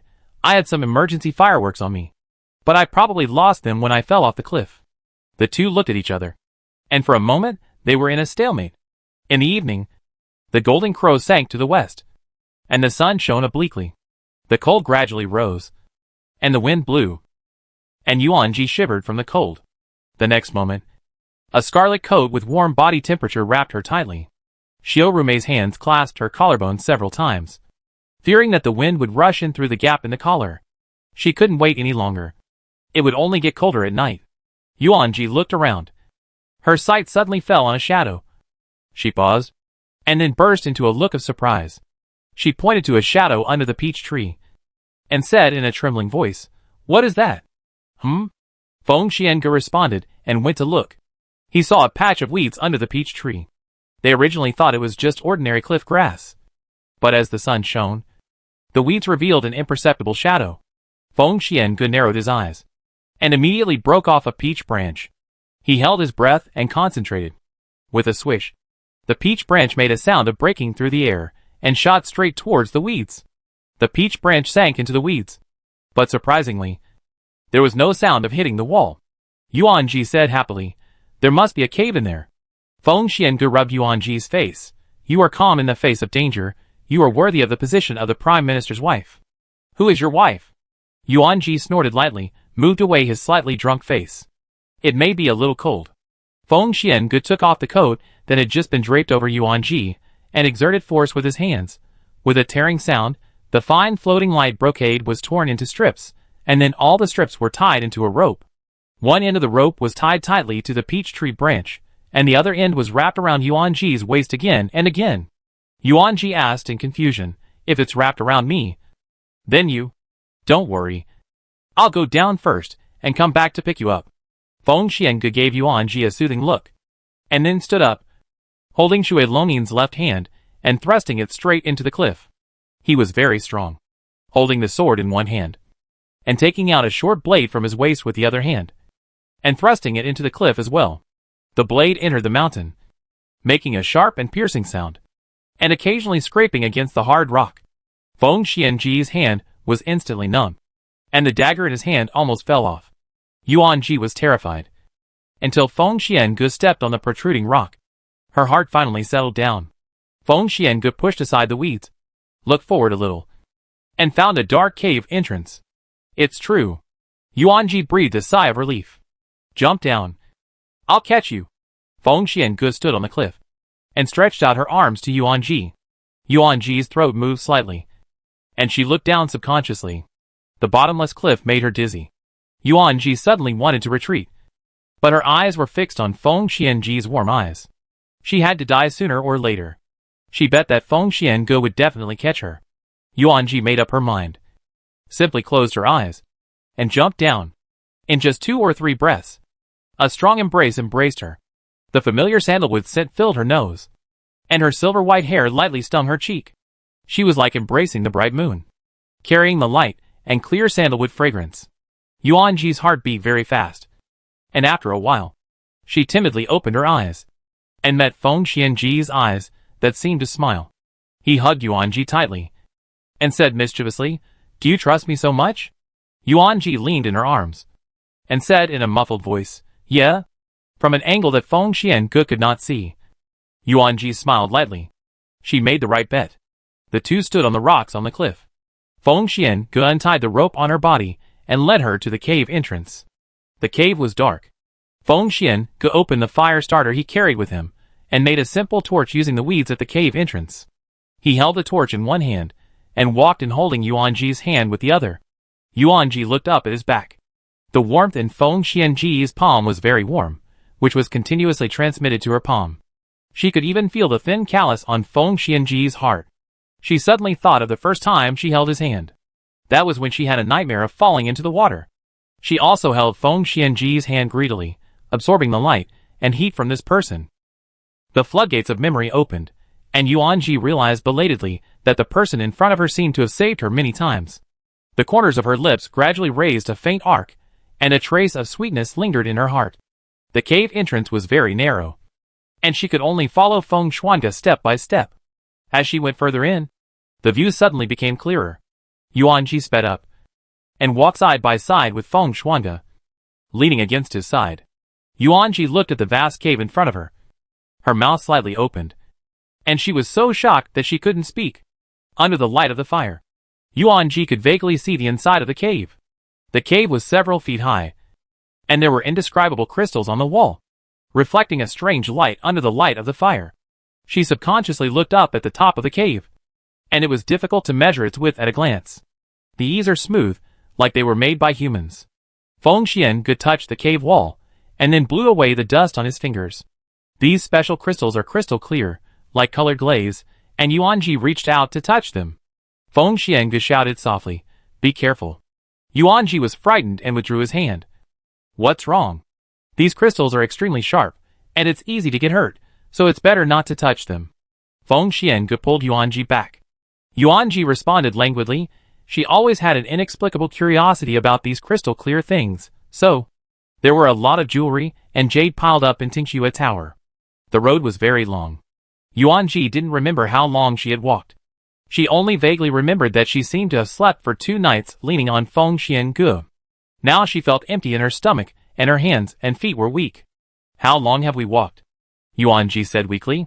Feng Xiange said hoarsely, 2 days. The two of them had not eaten or drunk anything for 2 days. Feng Xiange was fine. But Yuanji couldn't hold on. She was dizzy and stumbled suddenly. She fell forward uncontrollably. Feng Xiange quickly grabbed her. Yuanji patted her chest with lingering fear. Fortunately, she didn't fall. There were gravels all over the ground.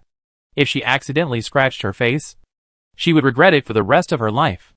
Looking at the haggard appearance of the person in front of her, Feng Xiange sighed softly, squatted down, and said with a sidelong glance, "Come up." Yuanji was stunned, and said shyly, "You want to carry me? This is not good." Feng Xiange didn't give her a chance to refuse, and directly put his arm behind her and stood up. Yuanji hid her surprise in her mouth. Her heart skipped a beat. The shift of her center of gravity made her feel a little uncomfortable. She lay on Feng Xiange's back. Her broad back made her feel very comfortable. Before she knew it, she fell asleep again. After an unknown amount of time, Feng Xiange quietly woke her up. Yuanji rubbed her sleepy eyes and was about to speak, but he suddenly covered her mouth.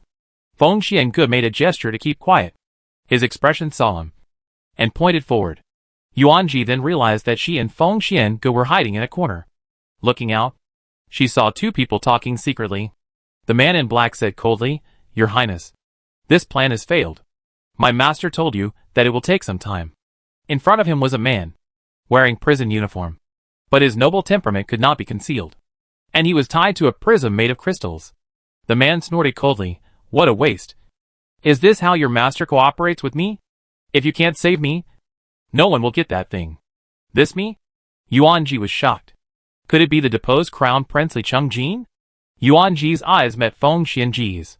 He nodded slightly, answering Yuanji's doubts. The man did not react much, and continued, Feng Xiangu is dead. With his death, Li Qingze has no one to rely on. Your Highness's day of success is just around the corner. The day after tomorrow, the master will bring you more news. Please wait patiently. The two talked for a few words, and the man in black turned and left. So Li Chungjin was imprisoned here. Feng Xiangu pondered. Yuanji paused for a moment. In a flash, she suddenly remembered the half-dead Feng Xuange she found in Fuluanyuan that night. It turned out that he was secretly investigating Li Chungjin's whereabouts. Yuanji had heard a few words about Li Chungjin. It seemed that he had committed a serious crime and then disappeared without a trace. Everyone thought that the former deposed Prince Li Chungjin was dead. Yuanji looked puzzled. He is not dead yet. Feng Xuange lowered his voice and said, Your Majesty did not get what he wanted. So Li Chungjin will not die. Yuanji did not continue to ask. She knew that if she continued to ask, she would probably say something that would get her killed. Feng Xiangu smiled meaningfully. Do you want to know? I don't want to. Yuanji said firmly. If you want to know, I can tell you my true identity. I really don't want to. Yuanji stretched out his hand to cover Feng Xianji's lips, for fear that she would be forced to hear some shocking words again. Feng Xianji's eyes pursed with a hint of mischief, and the next moment, Yuanji felt as if a warm kiss was placed on his palm. She withdrew her hand suddenly, her palm still itching, and her face flushed again. Yuanji changed the subject awkwardly. The man in black will come the day after tomorrow. Why don't we wait until? No more waiting. Feng Xiangu said, Tonight, while Li Chungjin is asleep, we will leave from this road. Feng Xianji's words surprised Yuanji. The man in black had left, and Li Chungjin was conscious. Now was not a good time to follow him. If we waited until the day after tomorrow, we might be able to find the person behind the scenes. Feng Xiangu rubbed Yuanji's head, his eyes deep. They had not had a drop of water for 2 days. If they waited any longer, Feng Xiangu could bear it. But Yuanji could not. They could not delay any longer. The people at the foot of the mountain also searched for 2 days without sleep. There were dozens of people guarding at the foot of Fulong Mountain. They dispersed and searched in groups. Yuan Jianzhou supported the unstable Yuan Gongfu and said in a deep voice, Father, you go back and rest first. Jin Xiao and I will continue to search here. I can't find Xiji. I feel uneasy. Yuan Gongfu shook his head. His voice was particularly hoarse. He casually found the pond, wiped it roughly, and continued to look for it. He had been looking for 2 days at the foot of Fulong Mountain, and searched everywhere, but he couldn't find it. Looking at the green Fulong Mountain, it was clearly the spring scenery, but his heart was always filled with the sadness of autumn frost. Yuan Gongfu's eagle eyes showed panic for the first time. Yuan Jinxiao had 2 dark circles under his eyes. But in just 2 days, his temperament had changed qualitatively. He used to care most about his appearance, but now he had a shaggy beard and dull eyes, as if he had suddenly become much older. Princess Fang Ruo and Ming'er searched for a long time yesterday, and fainted from exhaustion this morning. In order to facilitate Yuan Gongfu's search, Emperor Mingxi temporarily retreated to Longjian Temple halfway up the mountain, and Princess Chunghua also spontaneously organized some people to pray. Yuan Chong stood not far away, looking at everyone anxiously, gritted his teeth and stepped forward and said, Father, go back and rest first. My sister will find it sooner or later.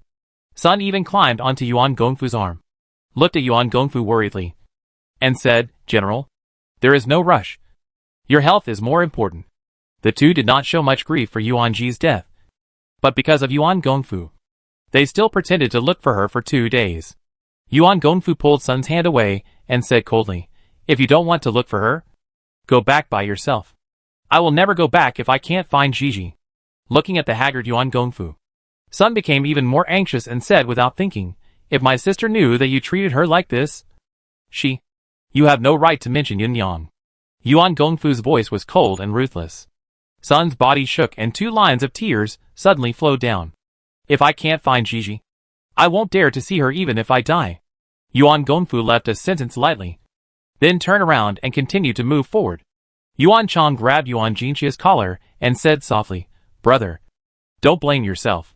You haven't had a good rest for several days. In the end, it was my sister's carelessness. Where were you when I almost fell off the cliff?" Yuan Jinxiao interrupted her. "Ah?" Yuan Chang was stunned and didn't understand what Yuan Jinxiao meant for a while. Yuan Jinxiao brushed her hand aside without leaving a trace and said condescendingly, "When I almost fell off the cliff, it was Gigi who came forward to save me regardless of the danger. If I remember correctly, you were standing beside Yuanji at that time, right? You just stood there without moving." Yuan Jinqi's eyes were particularly cold, and he said with disgust, "After all, I have loved you for many years. But when the disaster came, you were so indifferent. Now Gigi is in danger of life and death to save me, and you can still say such chilling words. Brother, I'm just afraid." Yuan Chang's eyes suddenly filled with tears, and she said with tears in her eyes, "I also want to save my brother. But I'm not like my sister. She has never followed dogma and custom since she was a child. She climbs up and down. Yuan Jinxiao interrupted her impatiently. "Yes," he said word by word, "you are indeed not as good as her." Chapter 57. The spring rain is slightly cold, and moistens everything silently. The imperial carriage stayed in Fulong Mountain for 3 more days. Yuan Gongfu searched day and night, and finally fainted on the 3rd day. His body, which had been through many battles, was already covered with scars, and his old illness broke out in an instant. In the side room of Longjian Temple, the smell of medicine filled the air. Yuan Gongfu lay on the bed, his cheeks, which had always been energetic, were now stained with a dead look, his eyes were dark blue, and his appearance was haggard. Sun held Yuan Gongfu's hand with concern, and there were tears that had not yet evaporated in his red and swollen eyes. Yuan Jianzhou stood tall and graceful. He looked at Sun for a long time, and finally sighed, "You should go and have a rest." Although he didn't like Sun, and had been polite and distant for so many years, looking at the skinny figure who didn't eat or drink, his cold heart softened for a rare time. Yuan Chang stood on one side and said softly, "Father, your health is more important." Yuan Gong opened his mouth again, but felt his throat dry and painful. Yuan Jianzhou hurriedly handed him a glass of water. He took a sip. His eyes fell on Yuan Jianzhou, and asked in a hoarse voice, "Have you found your sister?" Yuan Jianzhou did not speak. "If I can't find her, how can I face Yunyang?" Yuan Gongfu's voice was obviously tired. His sharp eyes were filled with tears again. Yuan Chang said with emotion, "Father, even if there is no sister, Chang'er will always be by your side to accompany you." Yuan Gongfu glanced at her. Yuan Chang looked a bit like Yuan Ji, but she was more gentle, with a little family air, not as bright and flamboyant as Yuan Ji. Looking at the 2 similar eyebrows, Yuan Gongfu sighed silently and lowered his eyes. Yuan Chang's heart skipped a beat. Even if Yuan Ji died without a complete body, Yuan Gongfu was still like this. She was obviously his daughter. Thinking of this, Yuan Chang's heart was bitter, and then there was a wave of reluctance. "General, His Majesty is here to see you." The messenger rushed in hurriedly. Yuan Gongfu was stunned, and he forced himself to stand up with his weak body, and said in a hoarse voice, "Your humble servant greets His Majesty." Emperor Mingxi hurriedly helped him down, and lightly scolded, "At this time, you still care about these vulgar etiquette?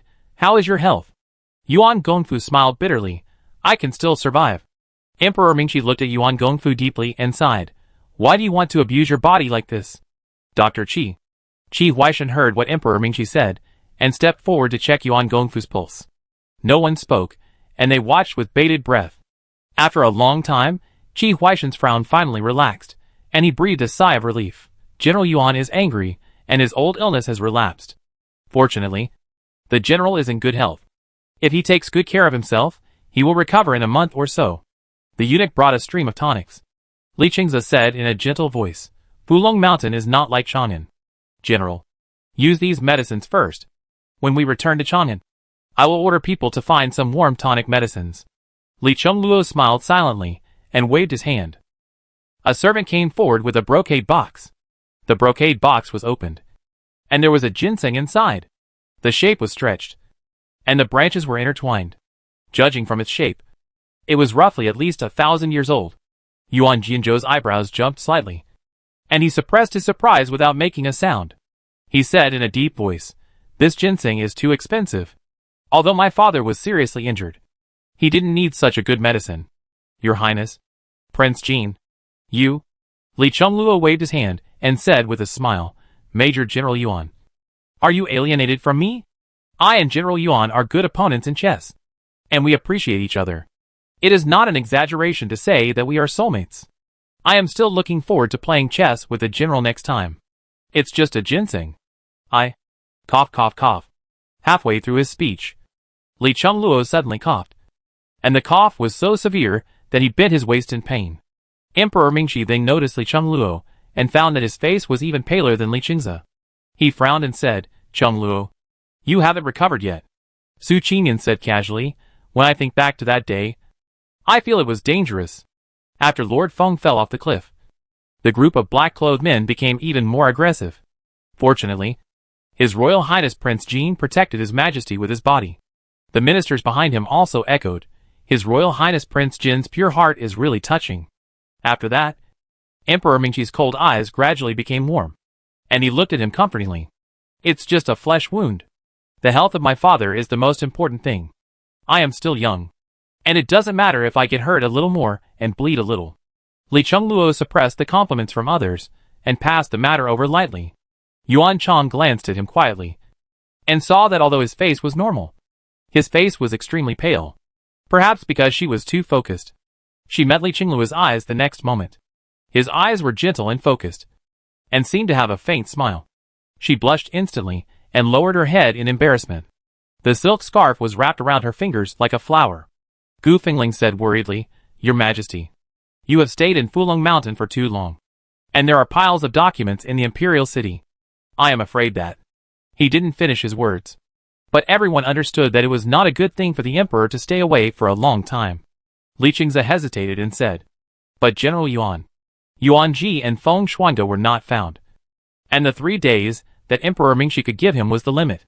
Emperor Mingxi said nothing, and then glanced at Yuan Gongfu. He was in awe of Yuan Gongfu. After all, he was a meritorious official of 2 dynasties.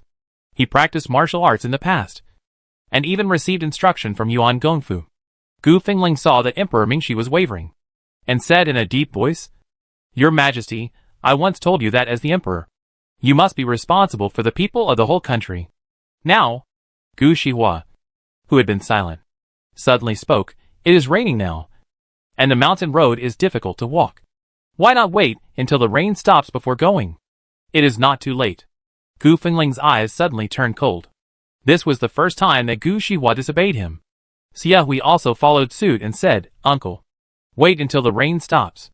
General Yuan's current physical condition really cannot withstand the fatigue of traveling by boat and carriage. Nonsense! 2 voices sounded at the same time. Gu Fingling glanced at Tang Zhao, took 2 steps forward. Your Majesty, the country cannot be without a master for a day. You have stayed in Fulong Mountain for 3 more days. You have not found Miss Yuan and Lord Feng in 3 days. What's more, it is raining now. I am afraid it will be even more difficult to find them. You are the Emperor. Seeing the relaxed look on Emperor Mingxi's face, Inu, who was hiding on the side, couldn't help but speak up after all, anxiously saying, Your Majesty, my master has extraordinary martial arts. He may not die. If he goes back, there will be no hope. How dare you? Li Qingluo's voice suddenly turned cold, and a layer of coldness appeared in his warm eyes. Inu was glanced at, and instantly felt palpitations. The man in front of him was definitely not an ordinary person. No need to say. Emperor Mingxi interrupted him. His tangled look gradually became firm. He glanced at Yuan Gongfu, and before he could speak, Yuan Gongfu already understood. Yuan Gongfu forced a smile and said, Your Majesty can give me 3 days, which is a great grace. Gu Taifu is right. The country cannot be without a master for a day. Let's go back to Chang'an. He seemed to have exhausted all his strength to say the last sentence. Most of the people who are looking for Yuan Ji this time are the Linsheng army accompanying this time. If the Emperor returns, these people will naturally go back together. By then, even if the Yuan family stays, the possibility of finding Yuan Ji will be very small. Yuan Jianzhou lowered his eyes. His heart was in 1,000 twists and turns, and he said sadly, Father, Your Majesty, you should go back to Chang'an first. I want to stay for a few more days. Emperor Mingxi looked at him deeply. and did not object. Then we will return to Chang'an tomorrow. Emperor Mingxi made a decision immediately. Tang Xiao suddenly said, Your Majesty, the Lincheng army was previously led by Lord Feng. And now we need a general. If Major General Yuan needs to stay for a few more days, why not let Jin? Emperor Mingxi interrupted him mercilessly. We will discuss this later. Tang Xiao, who was frustrated, shut up. In a corner that no one could see, under a screen, a piece of peach-colored clothing swayed gently. They actually planned this? Yuan Ji gnashed his teeth and stamped his feet in hatred. Since coming out of the cave, Feng Xiangu did not reveal the fact that he survived. He just took Yuan Ji to find a secret place to hide. And even Jin Yingwei was kept in the dark. My fall from the cliff was probably beyond their expectations. But they were able to quickly find out the murderer behind the scenes. Feng Xiangu said lazily, holding the teapot with his slender bamboo-like hands. And the brown tea made a crisp and pleasant sound when it entered the cup. He pushed the teacup in front of Yuan Ji and said in a serious tone, It's just an introduction. It's hard to say about Gu Fengling. But Tang Xiaoting is from the Jin Wang faction. Li Chengluo has been scheming and recruiting soldiers and generals to win people's hearts. I'm afraid he has been planning for a long time. Yuan Ji didn't speak. She recalled the haggard look of Yuan Gongfu in her mind. She felt like her heart was broken. Her father fell ill because of her. And Yuan Ji couldn't serve him. Looking at Yuan Ji's face, Feng Xuange comforted her rarely, and said in a deep voice, with General Yuan's physique, You don't have to worry too much. Everything will wait until tomorrow. Yuan Ji temporarily put away his sad mood, and his eyes suddenly focused on the teacup in front of him. On the white and smooth teacup was a gardenia painted with gold ink. Yuan Ji was stunned. And then he looked up and looked around. There were more or less ornaments with gardenia patterns, and even the incense in the room had a faint gardenia scent. Why are they all gardenias? Feng Xuange touched the tip of his nose, saying one thing and thinking another. I couldn't sleep well today. I heard that the fragrance of gardenia can promote sleep. Such a poor excuse made Yuan Ji laugh out loud. And the original sad mood was swept away. Your Highness Prince Jin, please stay. Yuan Chang looked at Li Chengluo's receding back and couldn't help but shout. Li Chengluo paused, turned around, and asked in confusion, Miss Yuan? Yuan Chang ran to him. Her face flushed. Her hands hidden in her sleeves tightened. She took a deep breath, looked him straight in the eye, and stammered, Are you feeling better? Li Chengluo seemed a little surprised, and a faint smile appeared on the corner of his lips. Not bad. Yuan Chang's hands were around her back, circling in a random manner. Her face was covered with clouds, and she could see Li Chengluo's tender eyes as soon as she raised her eyes, and her face became even redder. Li Chengluo was born beautiful. Unlike Feng Xuange, Li Chengluo's beauty was born with an androgynous aura. I heard that this medicine is very good for stopping bleeding. Here. Yuan Chang mustered up the courage and stuffed the medicine jar in her hand into Li Chengluo's arms. Li Chengluo held the porcelain bottle, and a hint of cunning flashed in his eyes. He suddenly took a step forward and lowered his voice. Miss Yuan is so virtuous. I am really moved. The approaching man's breath made Yuan Chang's heart beat fast. She said shyly, The medicine is very ordinary. If we return to Chang'an, His Highness will probably have more and better medicine. Li Chengluo smiled lightly, took another step closer, lowered his eyes, and said hoarsely, But Miss Yuan's kindness, I will remember it in my heart. Looking at the man so close, Yuan Chang stared at him for a long time, feeling deep in thought, and Li Chengluo's vague hints. She even thought of the scene of herself marrying into the palace. Li Chengluo sighed. My brother is weak. If he leads the army back tomorrow, I'm afraid he will be willing but unable to do so. Although Miss Yuan's medicine is good, I am more concerned about my brother's health. Do you have any extra medicine? I want to give one to my brother. Yuan Chang's heart was beating like a drum. He asked inexplicably, Why is it not His Royal Highness the Prince of Jin who leads the army? Li Chengluo smiled bitterly and pretended to be distressed. I am just an idle prince. My brother is the crown prince of Daliang. He needs a military token to lead the army. Naturally, he will lead the army this time. Yuan Chang was stunned for a moment, and blurted out, If I go and ask my father to recommend His Royal Highness the Prince of Jin, wouldn't it be better? Hearing this, Li Chengluo's face showed astonishment, and then his voice sank slightly, and he said with emotion, It is really my honor to be favored by Miss Yuan. Yuan Chang looked excited, as if she felt that she could do her part for Li Chengluo. But after a few words, she turned around and left with her skirt lifted, eager to speak for Li Chengluo. From an angle she couldn't see, Li Chengluo's originally gentle and clear eyes gradually became cold, with a mocking arc at the corner of his lips. Chapter 58. It was dark at night. Yuan Chang came to Yuan Gongfu's tent with a bowl of Jinjuan porridge. When she walked in, Yuan Gongfu was half leaning on a soft pillow reading a military book. "Father," Yuan Chang said obediently. Yuan Gongfu looked at her in surprise. He then put down the military book and said softly, "Why is Chang'er here?" Yuan Chang handed over the Jinjuan porridge and blew away the heat. "Father, you don't eat much for dinner. Your daughter was worried that you would be hungry at night, so she made porridge for you." The porridge was thick and sticky, and the apricots inside were golden and soft. Yuan Gongfu could smell the sweet fragrance with a slight movement of his nose. "I'm sorry I'm worried about you." Yuan Gongfu took the porridge with a smile and stirred it with a porcelain spoon. She hesitated for a moment and said, "Father, I just met His Royal Highness the Prince of Jin. He was very concerned about your injury, just now in front of the tent." She hesitated for a long time, and finally figured out a way to test him from the side. As she spoke, she quietly looked at Yuan Gongfu's face. As soon as he finished speaking, Yuan Gongfu's hand paused imperceptibly. He glanced at Yuan Ji quietly, and said casually, "Are you familiar with His Royal Highness the Prince of Jin?" Yuan Chang, however, realized the deep meaning in Yuan Gongfu's words. When she heard him ask this question, she lowered her head instead, with a suspicious red cloud on her face, and said shyly, "No." She suddenly recalled that warm and gentle look. Seeing Yuan Chang's shy look, Yuan Gongfu's eyes suddenly darkened, and he immediately put the porridge in his hand on the table beside the bed.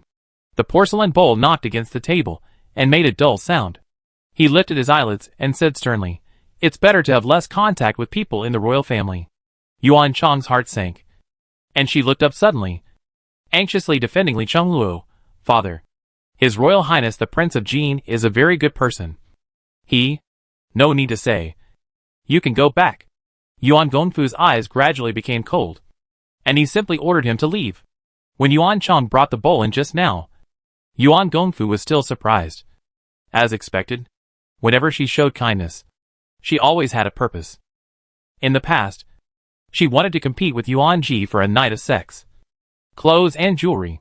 Now, it was for the King of Jin to test him. The Jinjuan porridge on the table was still warm, and the slowly rising heat was misty in the candlelight. Yuan Gongfu was worried about Yuan Ji again. Yuan Ji never came to him with a purpose. She was innocent and passionate, spoiled and lovely. He had wanted Yuan Ji to be a female vine who only needed to rely on him, but now, Yuan Gongfu closed his eyes with a tired look. Outside the tent, the night was deep, and the thick clouds rolled. It was a starless and moonless night. It had just rained, and the moist and cold air made her body cold. Yuan Chang covered her shoulders, and the torch made a crackling sound. Yuan Chang bit her lip tightly, and felt choked up. With such an obvious attitude, Yuan Chang knew what Yuan Gongfu meant. What if it was Yuan Ji? Yuan Ji was close to Feng Xuanga, and Feng Xuanga was a member of the prince's party. Yuan Gongfu pretended not to know. Why did he treat her differently just because she said a good word for the King of Jin? Yuan Chang stumbled a few steps and almost fell on the muddy ground. "Be careful." A pair of warm hands firmly grasped Yuan Chang's shoulders. Yuan Chang raised her eyes in surprise. "Your Highness." "Your Highness?" The two were very close, and under the candlelight, their shadows almost blended together. In the dark, Yuan Ji kept watching Yuan Chang's movements. She clenched her fists and said coldly, "Yuan Chang really has such thoughts." If she remembered correctly, Yuan Ji shall, and she had reminded Yuan Chang not to get too close to King Jin. But she didn't listen at all. "King Jin is ambitious, and I'm afraid your efforts will be in vain," Feng Xuanga said lazily, in order to consolidate his position. King Jin made his childhood sweetheart a concubine, and married the legitimate daughter of the Duke of Zhenghua as his principal wife. Your sister is just a concubine, and giving her a position as a concubine is considered to be ungrateful to King Jin. If she is really in cahoots with the King of Jin, wouldn't that drag down the Yuan family? Yuan Ji analyzed calmly. From the first time she saw the King of Jin, She realized that this man had extraordinary ambitions under his gentle face. Feng Shuanga brushed away the fallen leaves on Yuanji's head, and said slowly, "From this point of view, she is not as smart as you." Yuanji raised her eyes, and glanced at him. Feng Shuanga smiled at the corners of his eyes, and said mischievously, "After all, you are very smart. You have chosen the most correct path for the Yuan family, because you chose the real face and the prince." Yuanji pursed her lips, turned her head, and stopped talking. Even if she said it to the sky, Yuanji had only chosen Feng Shuanga, and she had no right to decide for the Yuan family. The next day, Yuan Jianzhou packed Yuan Gongfu's bag, and as he packed, he muttered, "Father, you must rest well after returning to Chang'an. Jin Xiao and I have told you not to wander around before you recover." Yuan Gongfu coughed twice, and said with a wry smile, "Be careful. The abbot of Longjin Temple has already told you to stay here for the time being." Yuan Jianzhou nodded slightly, and said in a hoarse voice, "When I find my sister, I will return to Chang'an." Yuan Chang followed closely behind, and echoed softly, "Brother, Chang'e will take good care of father." The two talked as they walked, and Jin Yinwei followed behind. As soon as they arrived at Emperor Mingxi's tent, Su Qinyan ran in a hurry, with beads of sweat hanging on his face, and said in a startled voice, "Your Majesty, Your Majesty, it's bad." His Royal Highness the Crown Prince fell off his horse. Yuan Gong was stunned again, and hurriedly followed Su Qinyan into the tent. Emperor Mingxi was reading the document, and was even more shocked when he heard it. He frowned and asked, "How could he fall off the horse?" Su Qinyan was so anxious that even the red hat feather on his hat tilted to one side. He looked pale and said, "Your Majesty, the Crown Prince just saw a wild horse and suddenly wanted to tame it. He accidentally fell off the horse and fell to the ground holding his leg. Dr. Qi has gone to treat him. Is the Crown Prince's leg okay?" Emperor Mingxi stood up in shock and immediately went to see Li Qingze.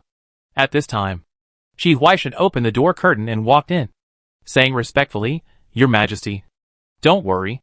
Although His Highness fell off the horse, he is fine. His leg was injured, but the bone was not broken. However, he cannot ride a horse in the near future. He will probably have to take a carriage when he returns to Beijing this time." Hearing that Li Qingze was fine, Emperor Mingxi's face relaxed again. Yuan Gongfu looked strange, and suddenly recalled that Yuan Chang came late at night for the King of Jin last night. He hesitated and said, "If His Highness the Crown Prince cannot ride a horse, then the Lincheng army." Lincheng is the closest city to Chang'an, and the Lincheng army is different from other armies. This army has no deputy generals, and was originally directly led by Feng Shuanga. Now Feng Shuanga is missing, and after the emperor returns to the throne, this army needs to be led back to Lincheng by the generals.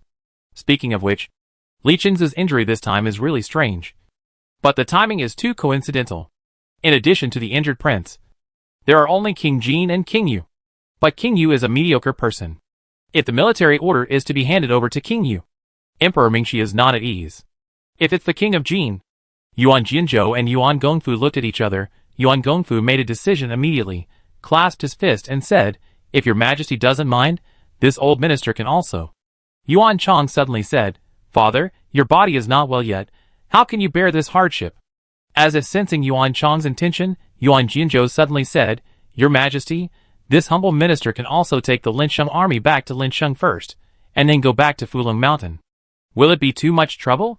Yuan Chang pursed his lips, hidden in his sleeves, clenched his fists. "Brother, why not let Jin Chang'er?" Yuan Jianzhou suddenly emphasized his tone, and his eyes were cold and ruthless. His knife-like eyes seemed to see through Yuan Chang.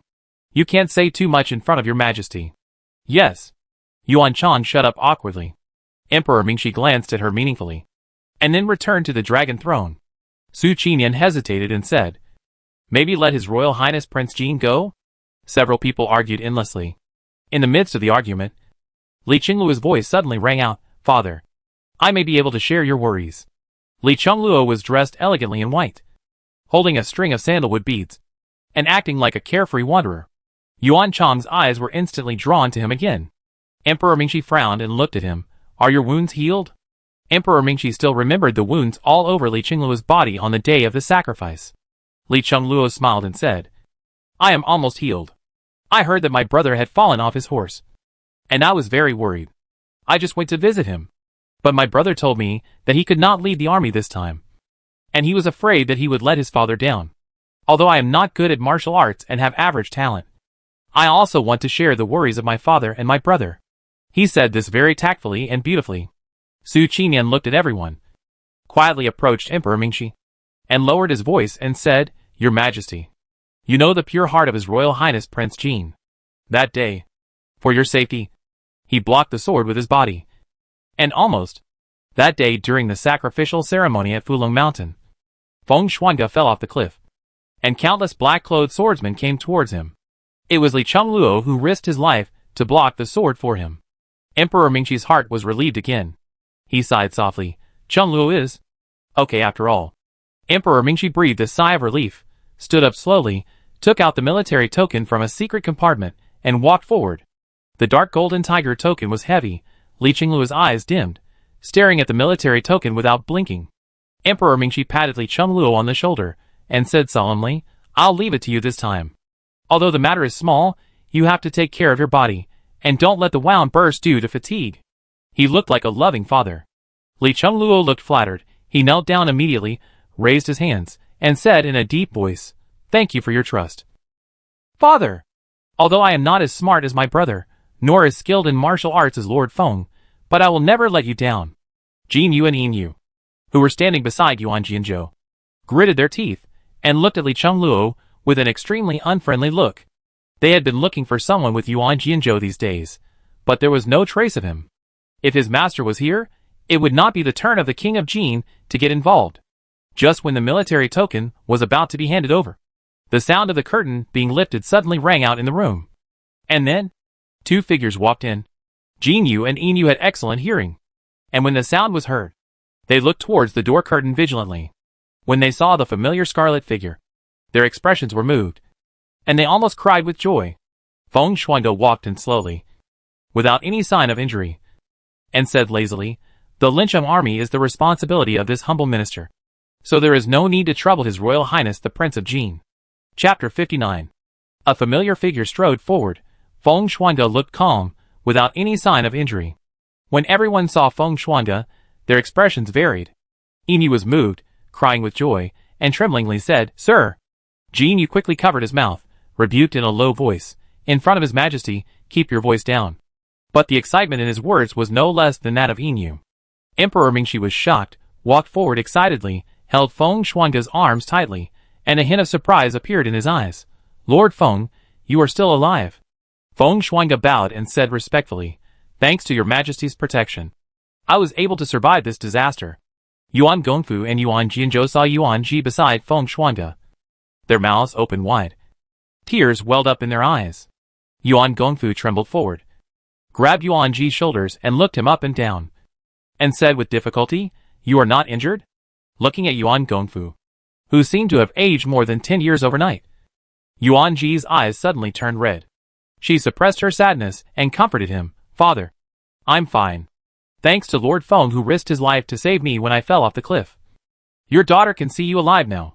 Hearing Yuan Ji mention Feng Xiange, he finally realized it, turned to Feng Xiange, bent his knees slightly, and said with a fist, Yuan Gongfu, thank you for saving my daughter. Feng Xiange's eyebrows jumped, and when Yuan Gongfu knelt down, she took his hand and said solemnly, General Yuan is a meritorious official of 2 dynasties. How can I accept such a great gift from the general? I hope Miss Yuan is fine. Yuan Jianzhou looked at him deeply, his eyes flashing. He glanced at Yuan Ji and saw that her eyelashes were full of tears, and she looked like a pear blossom in the rain. Although she stood in front of Yuan Gongfu, her gestures were closer to Feng Xuanga, as if she trusted him very much. He sighed, suppressed his thoughts, and said softly, It's good to be back. Yuan Chang looked at Yuan Ji who was safe and sound, bit her lip tightly. Seeing them all having fun together, she felt like a stranger, and didn't know what to say at all. Li Chengluo's eyes dimmed, but the smile on his lips remained. He walked forward leisurely, and said in surprise, Your Excellency is still alive. It is a blessing for Daliang. After all the calculations, he never expected to come back alive after falling from such a high cliff. He had clearly set people to search for him several times in secret, And the people who reported back said that they only found the fireworks that Feng Shuangge had lost, and nothing else. He thought that since even the fireworks for seeking reinforcements were lost, Feng Shuangge would have no chance of coming back to life. Really? Li Qingluo's brows darkened, and his smile deepened. He was really surprised. Feng Shuangge looked calm, and said in a gentle voice, "When I came in just now, I happened to see your majesty handing over the military tokens." "What is this?" Su Qingyan hurried forward, pinching his throat and saying, "Lord Feng, you don't know? His Royal Highness the Crown Prince accidentally fell off his horse today and injured his leg. His Majesty was about to hand over the military order to His Royal Highness the Prince of Jin, asking him to lead the troops back to the court and send the Linsheng army back. After that, he casually mentioned, Your Majesty and His Royal Highness the Prince of Jin were so happy that they even forgot the military order." Feng Shuangge said leisurely, "Oh, I remember that the Linsheng army was originally under my direct command. Why not? Lord Feng first fought a fierce battle with the enemy, and then fell off a cliff and escaped death. I wonder how you are doing." Li Qingluo interrupted him. "Leading troops is a very mentally exhausting task. Why don't I do it this time? So that Lord Feng can rest more." Emperor Mingxi thought carefully, and said with deep agreement, "Lord Feng, Fulong Cliff is bottomless. Although you have escaped death, I am still worried. Why don't I let Qingluo do it this time, so that you can relax and rest?" Yuanji felt his eyebrows twitching. During the days of hiding in Longjin Temple, Feng Shuangge roughly told him about the affairs of the court. Yuanji picked up some of what he could hear, and wrote them down. The Linsheng army was originally directly under the jurisdiction of Feng Shuangge. If the king of Jin intervened, wouldn't it be? Feng Shuangge's face was rosy, and he smiled deeply. He said lazily, "Your Majesty, I have something important to report." He spoke very slowly. His eyes fell on Li Qingluo. Li Qingluo narrowed his eyes slightly, raised his head, and looked at Feng Shuangge. Feng Shuangge waved his hand, and the guards walked in carrying a corpse covered with a white cloth. Emperor Mingxi frowned. "My dear, what is this?" Feng Shuangge raised his chin slightly, and the guard gently lifted the white cloth. The moment he saw the corpse, Yuan Jianzhou subconsciously blocked Yuan Ji's sight, fearing that she would see these unclean things. His eyes were cold, and he glanced at Li Qingluo lightly, his thin lips slightly raised, and said in a cold voice, "When I fell off the cliff, I was lucky enough to find a cave on the cliff, and there was a secret passage inside." Before he finished speaking, Emperor Mingxi's eyebrows suddenly became cold, and his hands behind his yellow robe clenched slightly. And he said calmly, "Oh? What did Lord Feng find?"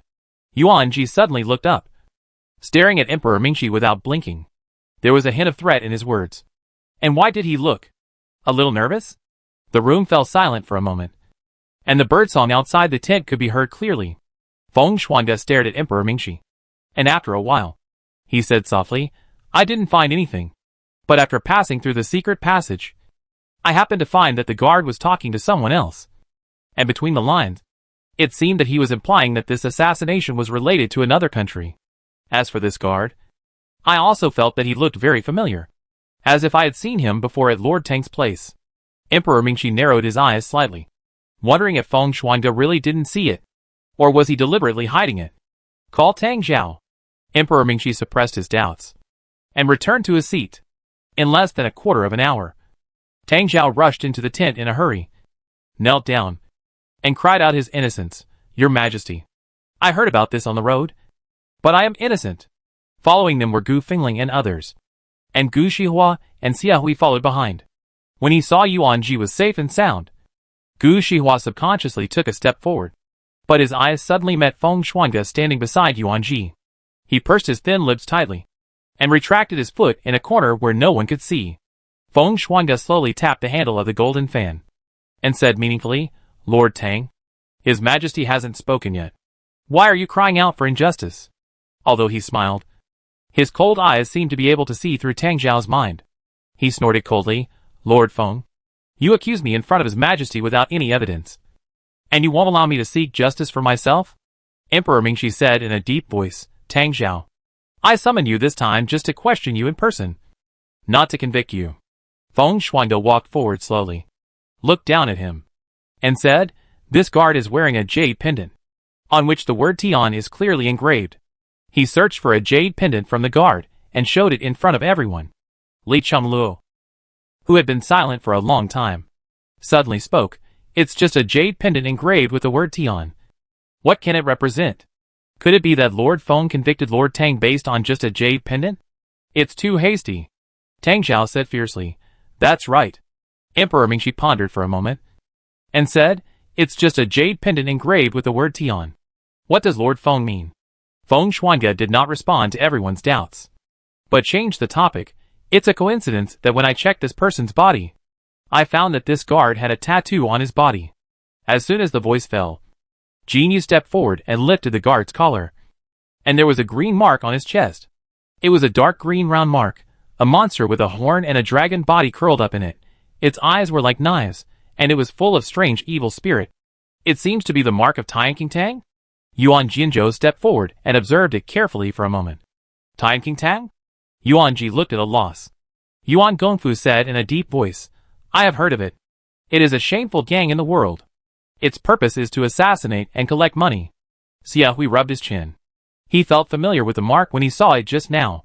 When he heard Yuan Jinzhou say this, he suddenly realized it and clapped his hands and said, Uncle, I also heard the name of Tianqing Tang when I traveled with my father in the northwest. This gang killed people like crazy and was extremely evil, but it has been hiding for many years. Hearing the words Tianqing Tang, Tang Zhao's face looked strange. Even if this person is from Tianqing Tang, what does it have to do with me? Even though he was trying to keep his voice stable, Yuan Ji still saw the cold sweat on Tang Zhao's forehead. Feng Shuangge suddenly said, Your Majesty, the bodies of the black-clothed men who attacked that day should still be there. And there are probably such marks on those bodies. Emperor Mingxi looked a little hesitant, and then looked at Li Chengluo. Li Chengluo immediately said, It's my son's fault. He was too seriously injured at the time, and had no time to take care of him. When the subordinates saw that they couldn't find anything, they burned him to prevent the disease.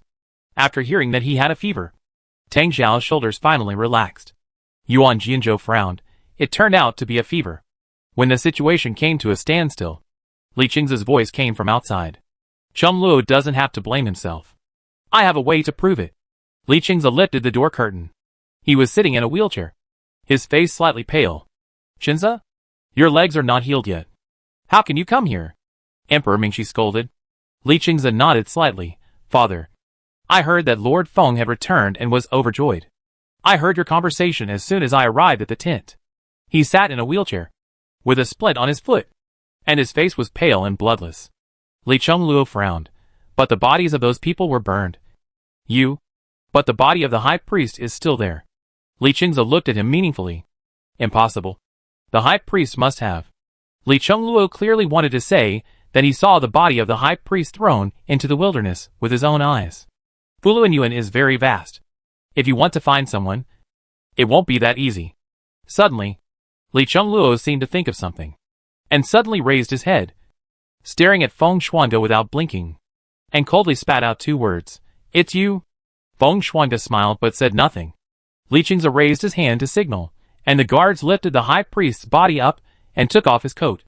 On the high priest's back, a round mark was particularly clear. Speaking of which, the high priest's body was hidden in a very hidden place. If Miss Yuan Ji hadn't found it carefully, I'm afraid I wouldn't have found it.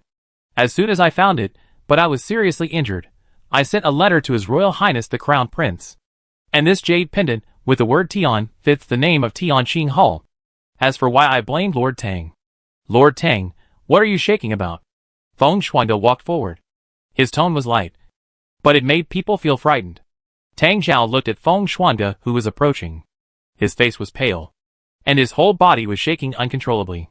Feng Shuangge smiled and said, If nothing unexpected happens, Mr. Tang, you should also have a similar mark on your body. Right? As soon as the voice fell, everyone's eyes instantly focused on Tang Zhao. Jin Yu stepped forward and reached out to take off his clothes. You? What are you doing?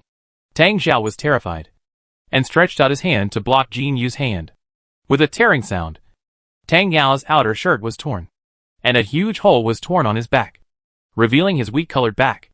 On that back, an identical mark was clearly visible. Tang Zhao. It's really you. Emperor Mingxi was shocked and angry, his chest heaving up and down. His eyes widened. Feng Shuangge said slowly, Since before the sacrifice, I have been confused. The high priest has been in the palace for several years. Who ordered him to be assassinated suddenly? As for the guard, no. It should be said that he was a dead man. I felt familiar with him when I first met him. On the night when I first arrived at Fuluanyuan, I happened to pass by Mr. Tang's tent and saw him through the rolled-up window curtain. So I came to the conclusion that Qi Tang hid for no reason that day. It must be the intention of the mastermind behind the scenes. They are brewing a huge plan. The high priest is in the palace, which is heavily guarded. The person who passed the message to him must be someone in the palace or the court. Lord Tang, you have been hiding very well these years. The jade pendant should be the proof of your orders. Right? Feng Xuanga spoke clearly and revealed everything behind the plan. Tang Xiao, who was trembling at first, suddenly calmed down when he saw that the matter was exposed. He looked up and looked directly at Feng Xuanga. His pale and frightened face gradually became ferocious. He said sinisterly, Feng Xuanga, you are smart. You found this out. No wonder the monarch said you must die. Why didn't I think of looking for you under the cliff that day? He grinned and said, if you die, even if our plan fails this time, it will be easier to succeed next time. All because of you. I won't survive today, but I will drag you down with me before I die. Your Majesty understands my loyalty. And when the great cause is accomplished, your Majesty will avenge me. His voice stopped abruptly, and he suddenly drew out the long sword of the guard beside him. And before everyone could react, he stabbed directly at Emperor Mingxi. The sword blew fiercely, and the sound of breaking through the air was heard. His speed was extremely fast, which was not at all like the speed of a civil servant. Emperor Mingxi's pupil shrank suddenly, and he subconsciously took 2 steps back. Tang Xiao said sinisterly, old man, you die? Su Qinyan turned pale with fear, and screamed, protect your Majesty. Gu Shihua and Xia Hui stepped forward immediately, but they were still some distance away from Emperor Mingxi, and it was too late. Li Chengluo saw this, and immediately stepped forward to block Tang Xiao's attack. Li Qing's pupil shrank suddenly, and he raised his voice, leave him alive. The collision of the sword blades made a sharp sound. Li Chengluo's eyes flickered slightly, and when Tang Xiao turned around, he pierced his chest with a sword. Hot blood slowly flowed down the tip of the sword. Tang Xiao's eyes were red with anger. No one thought that Tang Xiao, a civil servant, could have such skills. Blood dripped onto the ground. Tang Xiao whimpered a few times, staring at Li Chengluo with resentment. The hand holding the long sword finally fell slowly, no longer alive. Emperor Mingxi patted his chest with lingering fear. His face was pale, and he collapsed to the ground. Su Qinyan was terrified, and immediately ordered someone to summon the imperial physician. Li Chengluo drew out his sword, and smiled faintly, brother. The situation is urgent. I'm sorry. This is clearly intentional. Yuan Ji looked at Li Chengluo coldly, and Yuan Chong had been scared and hid behind Yuan Jianzhou. After the situation became clear, Emperor Mingxi felt unlucky at the time, and directly issued an order to dismiss Tang Xiao from his post, and to kill his 3 clans. When Yuan Ji heard the order to kill the 3 clans, she hesitated for a moment, and said boldly, Your Majesty, Tang Xiao has been hiding for many years, and I'm afraid his wife and daughter have never known about it. It's better to investigate carefully first. If they are found to be accomplices, it won't be too late to kill them. If they are really kept in the dark, it would be too unfair. She didn't like Tang Wanqiu, but when Yuan Ji heard Emperor Mingxi's order to kill 3 clans, she was still in a trance for a moment. After all, they were just small fights on weekdays, even if Tang Wanqiu had intended to let Zhou Yao frame her before. But the crime was not punishable by death. Emperor Mingxi narrowed his eyes, and Su Qinyan immediately scolded, How dare you talk nonsense in front of His Majesty? Yuan Ji's face was turned, and she said in a trembling voice, I dare not. At this moment, Li Qingze suddenly spoke, Father, what Miss Yuan said is not without reason. If Madame Tang and her daughter do not know about this, it is better to confiscate the Tang family's inn and 2 houses as public confiscations. As for the mother and daughter, Madame Tang will withdraw the imperial edict and let them return to being ordinary people. Feng Xuanga nodded. It is spring plowing now, and killing is taboo. God has the virtue of loving life. At this point, Emperor Mingxi agreed with Li Qingze's statement. Su Qinyan saw the military token that fell on the ground with sharp eyes, and immediately picked it up and handed it to Emperor Mingxi, saying, Your Majesty, the military token has not been given to Jin. Lord Feng, The face of Emperor Mingxi was a little pale, and he said weakly, "You need to pay more attention to the matter of leading the troops back to the palace. This is the duty of this humble minister." Feng Xuanga stepped forward to take the military order. Li Qingluo's expression did not change, but his hand hidden in his sleeve was tightly clenched into a fist, and he smiled. "Then I'm sorry for the trouble, Lord Feng." Qi Huaishan hurried forward to take the pulse. In recent years, Emperor Mingxi's health has been getting worse and worse. He encountered 2 assassination attempts in just a few days, and he fainted directly. The trip back to Chang'an was put on hold again. Everyone stayed in front of the tent until Emperor Mingxi woke up and ordered them to disperse.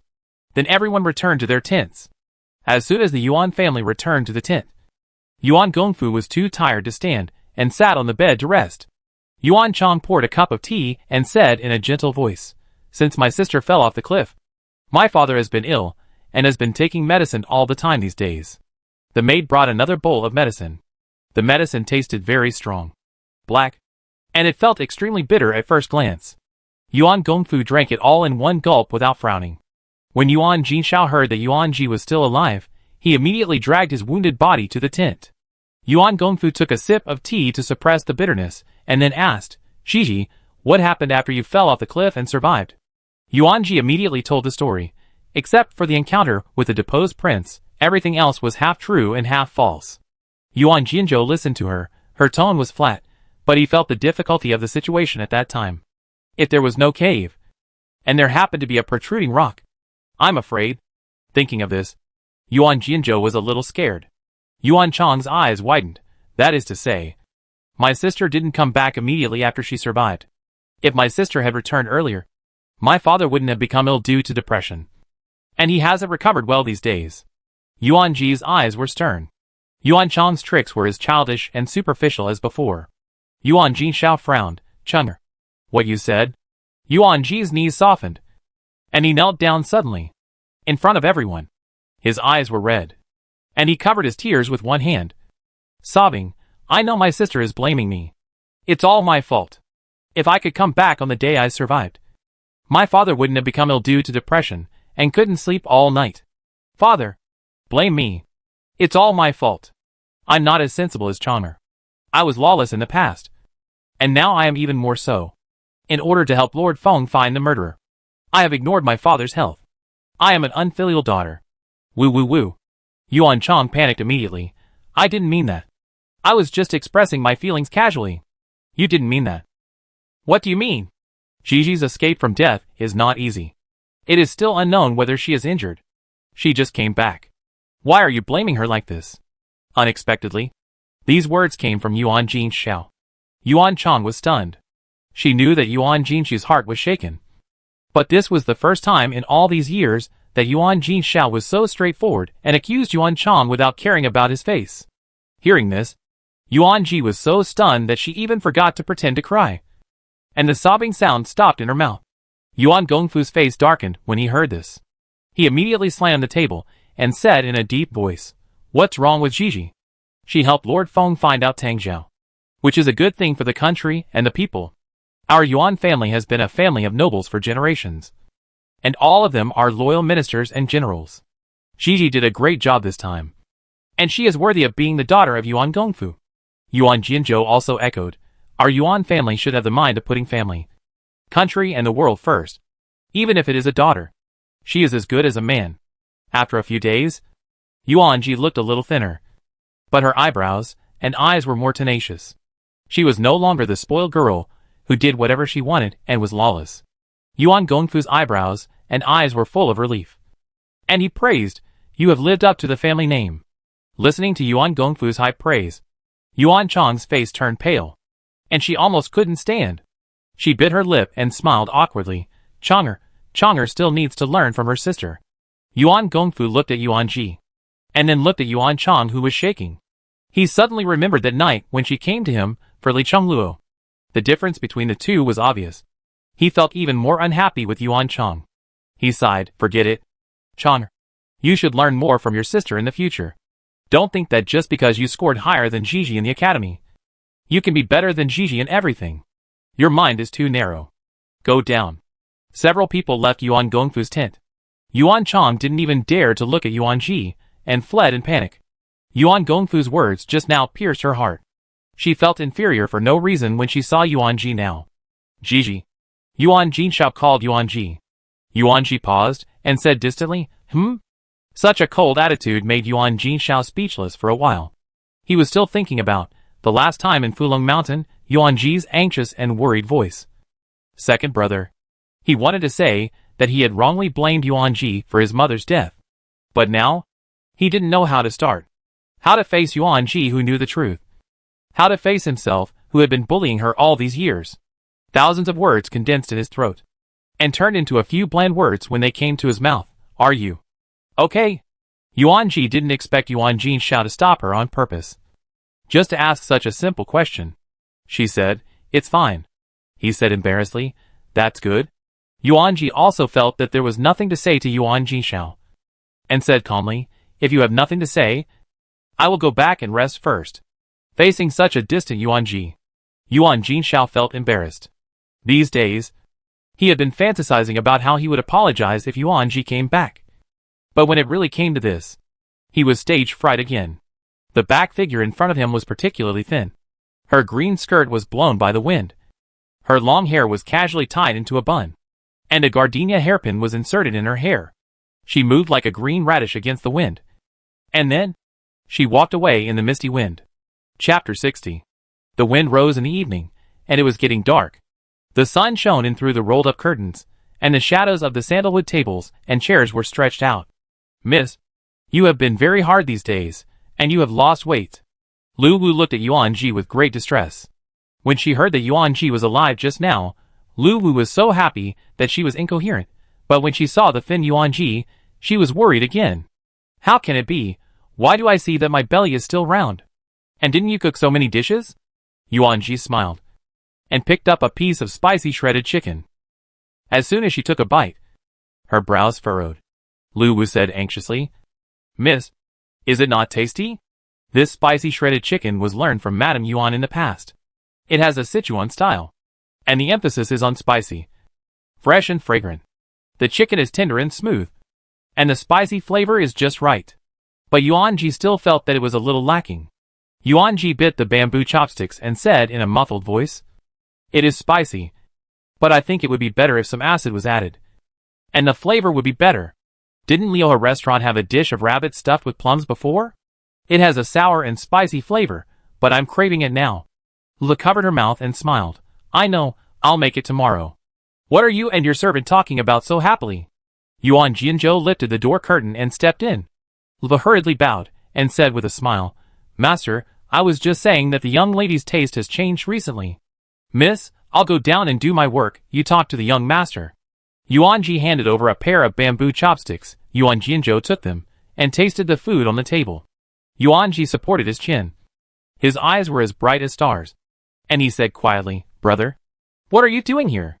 Hearing this, Yuan Jinzhou put down his bamboo chopsticks, and said seriously, Gigi, Brother wants to ask about the matter between you and Lord Feng.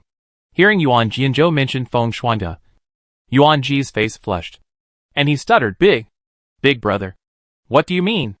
That day Lord Feng sacrificed himself to save you. My father and I saw it. And no one would believe that he has no feelings for you. Big brother wants to say, if you also like him, why don't you let your father come forward and arrange this marriage with Lord Feng after returning to Chang'an? Don't worry, your marriage will be more glorious than all the noble ladies in Chang'an. Yuan Ji was so shocked that even the bamboo chopsticks fell to the ground. She was extremely shocked.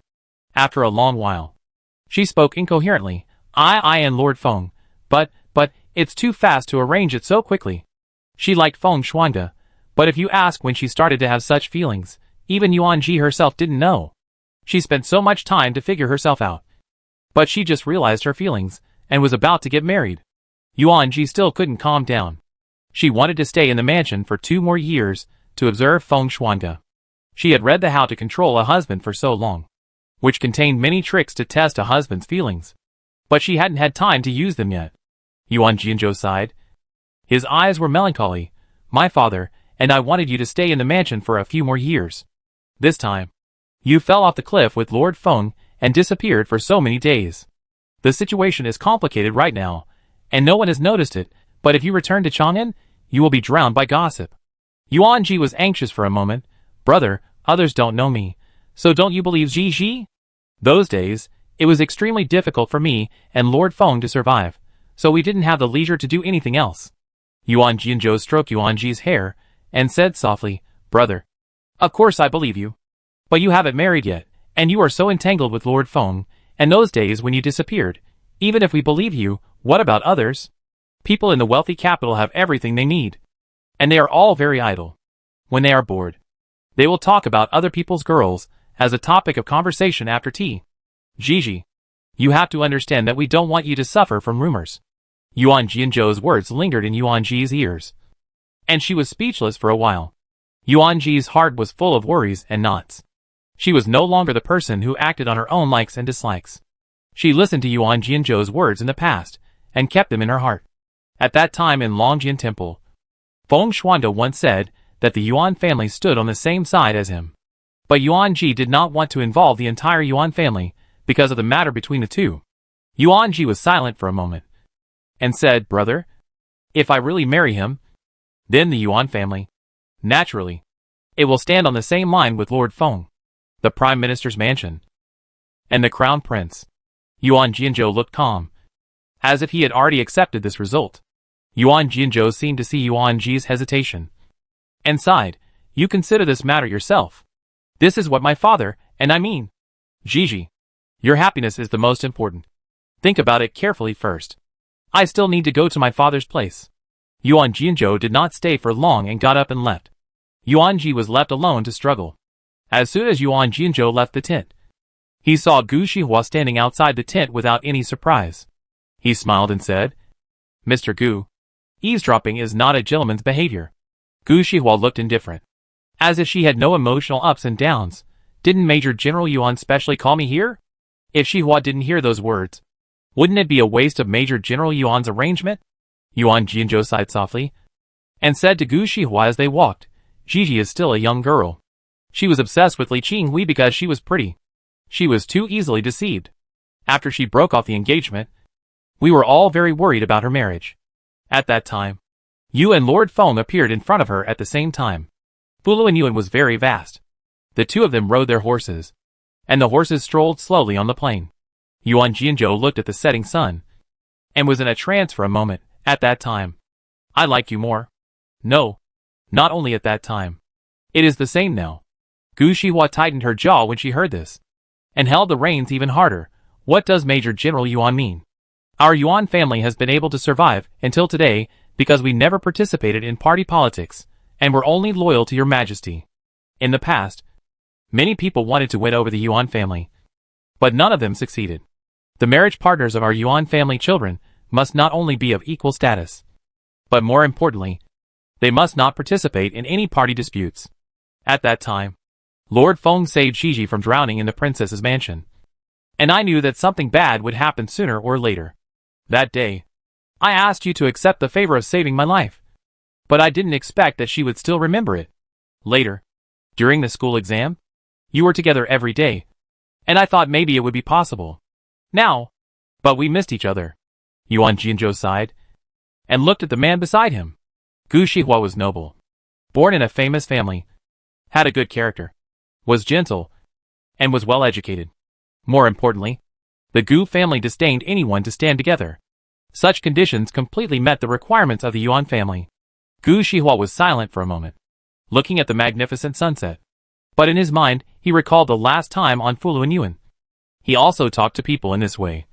But the person beside him was Feng Xuande. At that time, he looked at Yuan Ji's back and felt that it was the most beautiful landscape painting. He sighed softly. At present, Gigi has fallen in love with Lord Feng. I understand what Major General Yuan means. Don't worry. Yuan Jianzhou looked at Gu Shihua deeply, but felt sorry in his heart. In his heart, Gu Shihua is more suitable for Yuan Ji than Feng Xuande. The golden crow sets in the west. The bright moon rises, and the bright stars illuminate the earth. The candlelight in the room is dim, and the sound of the wheelchair rolling slowly echoes. Li Qingzi raised his hand and picked up the teapot. The boiling hot tea fell into the cup with a crisp sound of running water. Feng Xuande sat down with her sleeves gathered, and said in a deep voice, Your Highness is not recovering from your injuries. Why are you calling me so urgently? The words paused. Feng Shuangde seemed to remember something, and said slowly, I have already figured out Li Qingjin's location, but your majesty is probably suspicious now. If you want to know the location, before returning to Chang'an. Xian Ge. Li Qing's aside, interrupted him. His eyes were burning, and his thin lips opened slightly. This palace is not asking about this matter. This palace just wants to ask you, are you really interested in Yuan Ji from the Yuan family? Feng Xianji's sipping of tea suddenly stopped, and a light ripple appeared in the teacup. The unusual action was quickly concealed. That day, when I saw you jump off the cliff without hesitation, I probably had some guesses in my heart. At first, you said you wanted to win the Yuan family for me, and I believed you could do it. Later, you said you wanted to marry Yuan Ji, and I also thought it was a great idea. But those who achieve great things, the most taboo is sincerity. When you fell off the cliff, did you think that if you couldn't survive, our great cause would be difficult to achieve? As the elders of two dynasties, the Yuan family is deeply rooted. If the Yuan family can be won over, it will be beneficial to Li Qing's cause. However, Li Qingze made 1,000 calculations, but he did not expect that Feng Shuangde, such a cold and indifferent person, would actually fall in love with a woman. At the moment of jumping off the cliff, he probably had already forgotten their plan. He could accept Feng Shuangde marrying a wife, which was not a big deal. But if he delayed his foundation because of love, it would really touch his reverse scale. He doted on Su Meyer, and it really hurt him to the bone. But because of his status as the crown prince, he had to give the future crown princess a decent look. Su Meyer could only hide in the brothel, and be his only courtesan. The status and fame, before he ascended the throne, Su Meyer could not get it. He thought that Feng Shuangde was a person who could distinguish the importance of things like him. But now, Li Qingze had to give him a warning. Feng Shuangde rarely shut up, but his eyebrows were still confident and flamboyant, and his fox eyes slightly turned, which made people feel that he was brewing some ulterior motives. Silver hair circling his fingers, his fingertips were inexplicably stained with 3 points of charm. He smiled lightly and said, Your Highness, do you not trust me? Li Qingze hesitated and said, This palace. Your Highness, have you forgotten? How did I step by step get to my current position? He suddenly spoke. Li Qingze looked at the man in front of him, who was talking and laughing, and suddenly recalled Feng Shuangde, who was the one who crawled out of the pile of dead bodies. Back then, natural disasters occurred frequently, with internal and external troubles, and the country was in turmoil. At that time, Feng Shuangde, who was only more than 10 years old, survived from the refugees and bandits, and killed the leader of Changjing village with his own hands. After that, he joined the army, won many battles, and made great achievements. No matter how I feel about Yuan Ji, since I dared to fall off the cliff, I was sure I could survive. After this, the Yuan family will have to take sides even if they don't want to. He said it calmly. Inu, who was standing behind him, couldn't help but mutter that his master clearly loved her very much. But he had to say one thing and mean another, and described himself as a heartless person.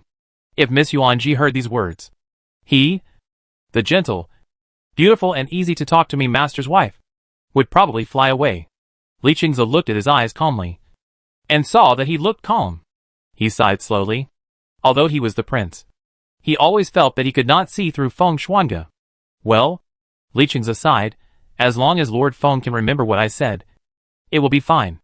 As for Yuan Ji, Li Qingze paused and said, How about I do it for you? This matter is not urgent. Your Highness does not need to worry about such trivial matters. Seeing Feng Shuangde said so, Li Qingze did not say much, but just reminded, I think Yuan Chang seems to be very close to Li Chengluo. But Li Chengluo is smart. If you really like Yuan Ji, you should do it as soon as possible. And don't let Li Chengluo take the lead. The two chatted for a while, and Feng Shuangde left Li Qingze's tent. As soon as he opened the curtain, he ran into Yuan Ji. His heart skipped a beat, and he asked softly, Why are you here? Yuan Ji smiled, her eyes bright as stars, and said, I went to look for you just now. They said you were with the prince, and I thought it was close, so I came to find you. Feng Shuangde calculated the distance between his tent and the prince's tent, and felt a little uneasy. He pretended to be calm and said, How much did you hear? Chapter 61. The moonlight was light, reflecting Feng Shuangde's long hair. He pretended to be calm, and looked at Yuan Ji. He felt that the white moonlight condensed into a misty silk, draped over her shoulders, and even Yuan Ji's pupils seemed to be covered with a light layer of silver moonlight. She was like a fairy from the moon palace, bright and bright. Feng Shuangge's heartbeat gradually accelerated. Yuan Ji winked playfully, pulled her green collar, pretending to be profound. Of course, I didn't hear it. You and His Royal Highness were discussing matters. How could I dare to listen more? If I heard something I shouldn't hear one day, I'm afraid that Lord Feng would get rid of me as soon as possible. Hearing Yuan Ji's answer, Feng Xiange inexplicably breathed a sigh of relief. Suddenly, Feng Xiange found something wrong. Why did he have such an unspeakable feeling? It seemed that he was afraid that if Yuan Ji heard what he said just now, something bad would happen. Indistinctly, Feng Xiange felt that he seemed to be afraid that the person in front of him would be sad. But why? Why would he have such a feeling? His mind suddenly recalled what Li Qinzi said today. His thoughts stopped abruptly, and even his eyes shrank in an instant. Looking at the smiling woman, Feng Shuangge pursed his lips, and then completely suppressed this charming thought. Feng Shuangge's tent was not far from Li Qinzi's. Compared with the Yuan family's tent, his tent was wider and more complicated. Yuan Ji saw the auspicious beast copper stove on the table with a sharp eye. There was a haze of smoke floating on it, and the familiar sandalwood smelled in the air. Feng Shuangge poured a cup of tea and pushed it in front of Yuan Ji, and asked with a smile, "Now the moon is on the willow branches. You came here at night. But what's the matter?" On the way here, Yuan Ji had written at least a dozen drafts in her mind, thinking about how to tell Feng Xiange that she didn't want to bring the Yuan family into the party struggle. But when she saw him, she forgot everything for a moment. She looked at the smiling man in front of her, and finally mustered up the courage, stammering, "I want to say, between us, can we not drag the Yuan family down?" Feng Xiange didn't change his expression when he heard it, with a hint of mischief in his eyes, and knocked on the table with his hands. "Teasing, between us? Did General Yuan tell you something? This matter is not urgent. There are many things to prepare. After returning to Chang'an, I will sort out the money and property of the Prime Minister's mansion, and arrange everything, and then come to propose marriage. Don't worry, I will prepare everything, including the 3 letters and 6 ceremonies." Yuan Ji finally mustered up the courage, and was suddenly diverted by Feng Shuangge. Hearing him talk about their marriage so seriously, Yuan Ji felt embarrassed and annoyed, and said in a muffled voice, "I haven't agreed to marry you yet." As soon as the words fell, Yuan Ji paused, and then met Feng Shuangge's teasing eyes. And then she realized that she had been tricked by the man. She snorted lightly, and didn't want to argue with him, and pretended to be serious and said, "I know my father's plan. And I also know that you are with His Royal Highness the Crown Prince. I don't want the matter between the two of us to become a reason for the Yuan family to take sides. The Yuan family never participates in party disputes. You should understand." She said what she thought in one breath, and after expressing her meaning, Yuan Ji felt that a big stone in her heart finally fell. At the moment when the boulder fell, Yuan Ji finally mustered up the courage to look up at him, and happened to meet his smiling eyes. Yuan Ji was stunned immediately. Feng Shuangge took a sip of tea, and said leisurely, "I thought Miss Yuan had been with me day and night these days. And today we are separated. And she still misses me. She wanted to discuss the marriage with me. But it turned out to be because of this." A trace of sadness and disappointment appeared on his face, and he lamented, "I am really disappointed." Yuan Ji's face flushed. Seriously. Feng Xiange looked at Yuan Ji, whose face was red as if blood could drip out, and burst out laughing. He said with a smile, "I know." His laughter gradually stopped, but there was still a faint smile on the corner of his lips. He said gently, "Don't worry. I understand your concerns. What happened between us will not involve others." He deliberately paused for a while in his words. The ambiguous tone made Yuan Ji uneasy, and he felt his face getting redder. "Since you know everything, I won't say much. I'll go back first." Yuan Ji couldn't stand his tender and affectionate eyes. It was like a fire, slowly burning around her, making her feel uneasy. Yuan Ji was about to turn around and leave, but Feng Shuangge suddenly stood up and took a few steps forward, grabbing her hand and pulling her into his arms. At the same time, Inu turned around and covered her ears, silently chanting in her heart. Turtle chanting, "Don't listen. Don't listen. You. Let go." A large cloud of smoke slowly passed from the tip of Yuan Ji's ear to her cheek, and then spread to her thin white neck. The strong sandalwood scent hit her face. Feng Shuangge's embrace was particularly warm, like a piece of warm charcoal fire in the cool spring night, burning her ears. His head was resting on Yuan Ji's shoulder, and his nose was very close to her, so she could even hear his breathing clearly. She was like being held in the arms of a warm jade, tightly wrapped in Feng Shuangge's unique breath. You are in such a hurry to leave. Huh? Feng Shuangge's voice was very low and hoarse, with a slightly bewitching meaning. The deep voice was like a soft feather tickling her ear. The moment she heard his voice, Yuan Ji felt her palms go numb, her legs go weak. Her body was almost limp. Her increasingly rapid heartbeat made her breathless. She looked up, and happened to see a bronze mirror in Feng Xianji's tent. At this moment, she had no time to think about why there was such a huge bronze mirror in Feng Xianji's tent. She saw herself clearly in the bronze mirror, her soft and charming eyes. She didn't know she would have such an expression. For a moment, she felt ashamed and wanted to find a hole to crawl into. Suddenly, a crystal pendant suddenly hung in front of her. The pendant was very simple, just a polished crystal tied with a thin rope. But the crystal was extremely transparent, comparable to glass. The crystal was polished into many small faces, reflecting the beautiful brilliance under the dim candlelight. Yuan Ji's eyes were full of surprise, and she reached out to touch the pendant carefully. With a sweet voice, "This is in the cave. I saw that you liked those stones very much. At that time, I was worried that you would be cut, and it was not known whether these crystals were poisonous or not. I brought them back and asked Jin Yu to check them carefully, and polish them a little, and gave them to you. This ice crystal is similar to glass, crystal clear. It is also similar to fluorite, and can emit a faint glow in the night. Although the pendant in her hand is not as exquisite as any pendant in Yuan Ji's jewelry box, it has no filigree craftsmanship and no gems or gold embellishments, but this crystal alone has captured Yuan Ji's heart. Yuan Ji likes it very much." Feng Xiange chuckled, lifted Yuan Ji's long hair, and carefully hung the pendant around her neck. The dazzling crystal shone lightly on her white neck, making her even more dazzling. "It's getting late. I'll take you back." Feng Xiange let go of Yuan Ji. Yuan Ji's face was still red. She didn't dare to look at Feng Xiange. She even spoke in a weak voice. "It's not good to be seen. I'll go back by myself." Feng Xiange couldn't persuade Yuan Ji, so he had to tell her, "Be careful on the road." The way back to the camp was a little long. Yuan Ji just turned an intersection and ran into Gu Shihua. Gu Shihua stood under the torch, tall and graceful. His cheeks looked particularly warm in the reflection of the firelight. "Why are you here?" When Yuan Ji saw him, he suddenly remembered what Xia Hui had said to him before. But now he felt particularly embarrassed, and the smile on his lips gradually disappeared. "Just now Xia Hui gave me a bag of osmanthus cakes. I thought you liked it, so I came to find you. And then I heard from Lu Wu that you came to see Master Feng." Yuan Ji then noticed that Gu Shihua was holding an oil paper bag in his hand. Yuan Ji looked at his elegant face, but his heart was sour. She pursed her lips, finally made up her mind, raised her head, and looked at Gu Shihua without blinking, softly said, "Shihua, actually Gigi, no need to say, I understand everything."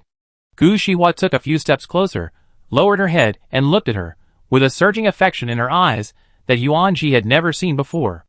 The burning gaze almost burned Yuan Ji's muscles and bones, making her pupils shrink suddenly.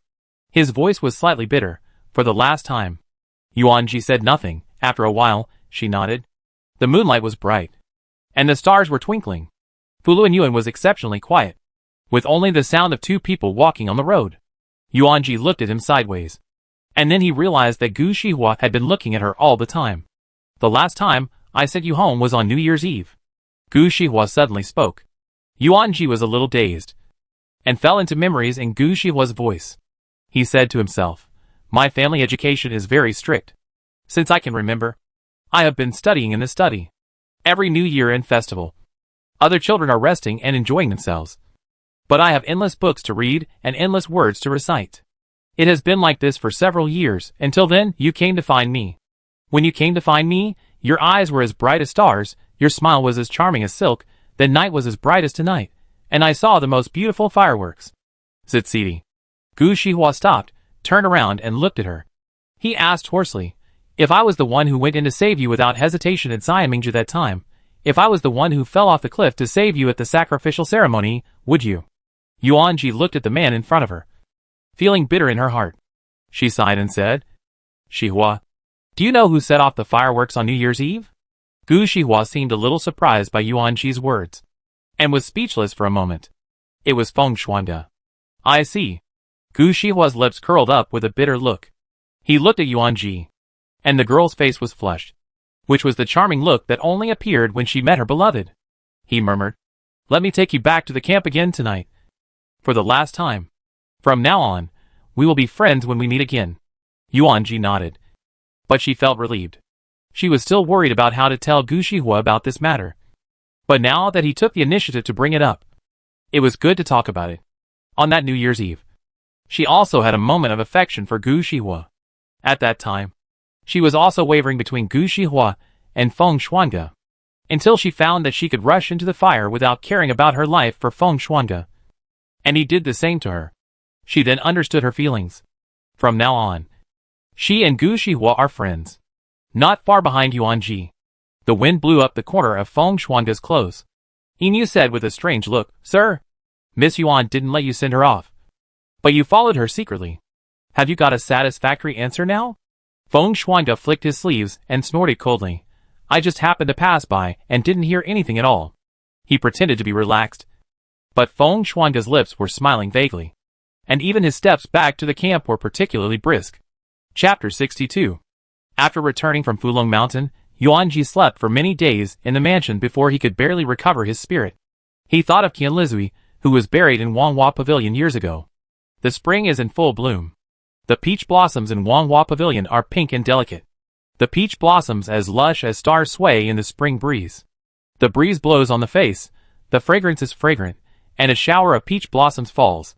There are 2 wine cups on the stone table. The red glaze opens the red scarf top flower of Qianlizui. The fragrance of Qianlizui slowly floats out of the wine jar. Lin Wei picked up the wine cup and drank it all. She felt refreshed physically and mentally. She said "wonderful" 3 times. A faint drunkenness appeared on her face. Then she held the wine cup in a trance and said regretfully, "It's a pity that Xiaoshu and the princess have important things to do today. They can't taste the taste of this wine." Yuanji smiled and said, "You have never been good at drinking. Drink less. If Xiaoshu and the others want to drink, I still have a few jars under the peach tree. I thought I could find you to reminisce after returning to Chang'an, but I didn't expect you to be so busy. I don't know when I can see him again." When they were in Fulong Mountain, for various reasons, Yuanji seldom enjoyed the spring scenery with Qin Shu, and Li Yueshi did not accompany them for the sacrifice. She had originally planned to drink and chat with them when the peach blossoms bloomed. Unexpectedly, only she and Lin Wei had some free time. Yuan Bao rolled around at Yuanji's feet, and Yuanji picked it up. During the days when she was away, Hong Yu stayed in Chang'an to take care of Yuan Bao's food. In just a few days, Yuan Bao had become rounder. Lin Wei took a bite of peach blossom cake, and said incoherently, "It won't take long. The day after tomorrow is the spring banquet. They should come then." "Spring banquet?" Yuanji paused.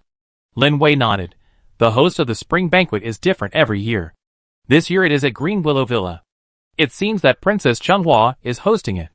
Yuanji's hand stroking Yuan Bao's hair suddenly paused. Chang'an has had the custom of holding spring banquet since ancient times. It is said to be a flower viewing and outing, but in fact it is just a wedding banquet held by aristocratic families for their children's life events. But often in such occasions, the children of famous families and nobles would gather together. Even if they could not get married, they could communicate and win over each other. She had been there in previous years, but every time she met Tang Wanqiu and her people, they would quarrel, so she didn't like to go there anymore. But this year, Princess Chenghua was the host, after all. She was Xie Hui's mother, and she and Xie Hui were good friends. This face, she had to give it anyway. Lin Wei asked, "Shiji, this year you?" "Of course I will go this year." Yuanji sighed, put down the ingot, and said softly, "After all, Princess Chenghua is the host. We are familiar with Xie Hui, so we can just go to enjoy the flowers and have fun." After 3 cups and 2 glasses, Lin Wei looked dazed. Her face was covered with a cloud, and she couldn't even speak clearly. Yuanji had no choice but to hold his forehead, and carried her into the inner room, carefully covering her with a quilt. Lin Wei had a low alcohol tolerance, but she was a person who got drunk as soon as she drank.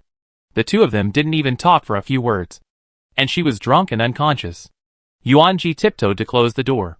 She sat on the rocking chair in the yard. She felt that the spring weather was just right. She felt warm in the sun. Yuan Bao lay obediently on her knees, feeling very comfortable.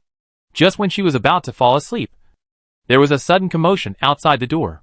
Yuanji opened her eyes instantly and held her breath to listen. Her hearing was always good. There seemed to be some rustling sounds outside the door, mixed with light footsteps and voices. She thought for a moment, and immediately stood up. She first glanced at Lin Wei. Seeing that she was sleeping soundly, she quietly opened the wooden door of Wanghua Pavilion and looked out. The alley was deep and quiet, and no one seemed to have been there. But Yuanji could clearly smell a strong smell of blood in the air. She walked out of the house, closed the door, and walked a few steps forward. She hid at the corner of the alley. There seemed to be a low voice not far away. The deposed prince is dead. Now only that person knows the location. A low voice came, and Yuanji immediately realized that something was wrong.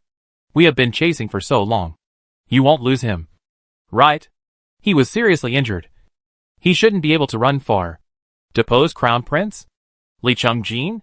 Isn't he the person she and Feng Shuanga saw in the cave that day? Is he dead?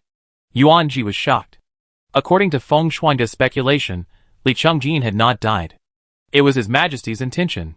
How could he die after just 2 or 3 days? The voices of the conversation became louder and louder. Yuanji came back to her senses instantly. Her feet moved before her brain. She wanted to run to Wanghua Pavilion. It was too late. Yuanji could almost smell the strong smell of blood at the tip of her nose. Her heartbeat accelerated instantly, just when the figure was about to come out from the corner of the alley. Squeak! It was the sound of the wooden door opening. Yuanji turned her head suddenly and looked to the side, with a look of horror, only to see a pair of hands grabbing her shoulders, with a force, pulling her in. The wooden door closed instantly, and at the same time, the figure at the alley entrance was completely revealed. The footsteps outside the door were particularly clear. Yuanji even heard the sharp and piercing sound of the long knife dragging on the ground. She was held in someone's arms. Yuanji's heartbeat was extremely fast, and the tip of her nose was filled with a strong smell of blood. She pricked up her ears to listen. There seemed to be a large group of people outside the door. Even though they deliberately slowed down their steps, Yuanji still heard continuous footsteps. She didn't breathe a sigh of relief until the last footstep disappeared from her ears. Feng Xiange whispered, "It's okay." The person in front of her hugged Yuanji tightly. Yuanji looked up and found that Feng Xiange's face was very pale, and there were even spots of blood on the corners of his lips. Yuanji was startled and asked, "Are you injured?" "Shu, keep your voice down. They may not have gone far." Feng Xiange immediately stretched out his finger and gently touched Yuanji's lips. Yuanji took a few steps back, looked at Feng Xiange carefully, frowning, and asked, "Where are you hurt?" Feng Xiange's face was pale. He put on a wicked smile as usual, pretending to be calm, and said, "How could I be hurt by those losers? Don't touch me." He was halfway through his words, and suddenly took a breath of cold air. Yuanji was so frightened that she suddenly withdrew her hand. Just now, she saw that the color of Feng Shuange's clothes 4 inches below his chest seemed to be particularly different. Although they were all scarlet, this place faintly revealed a dark red color. Yuanji subconsciously reached out to touch it, but it was only a light touch, which caused him such pain.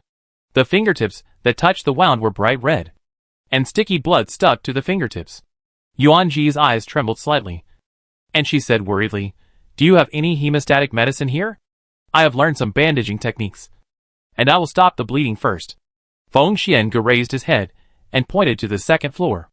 Yuanji helped him sit down and found the white cloth for wound medicine on the cabinet. Feng Xiange half leaned on the chaise longue and waited for Yuanji leisurely. Even though his wound was bleeding, he still looked calm and composed, neither arrogant nor impatient.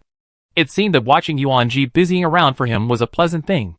After Yuanji collected the hot water and cotton towels she needed, just as she stretched out her hand to bandage Feng Xiange, her hand suddenly stopped in front of him. The spot on the hand is 4 inches below the heart. If you want to bandage it, you must strip naked. Yuanji's face turned red instantly, and she didn't dare to start for a moment. Feng Shuange's voice came from above her head. He said weakly, "What's wrong? If the bleeding doesn't stop, I'm afraid I'm going to die." Yuanji looked up at Feng Shuange's pale face and made up his mind. "Anyway, I've seen it all. So what's there to be afraid of? Besides, Yuanji recalled the glimpse she had at Lingshan Hot Spring, and her face suddenly turned red. Even if she took another look, it seemed not a loss. A teasing voice suddenly came to her ear. Are you shy?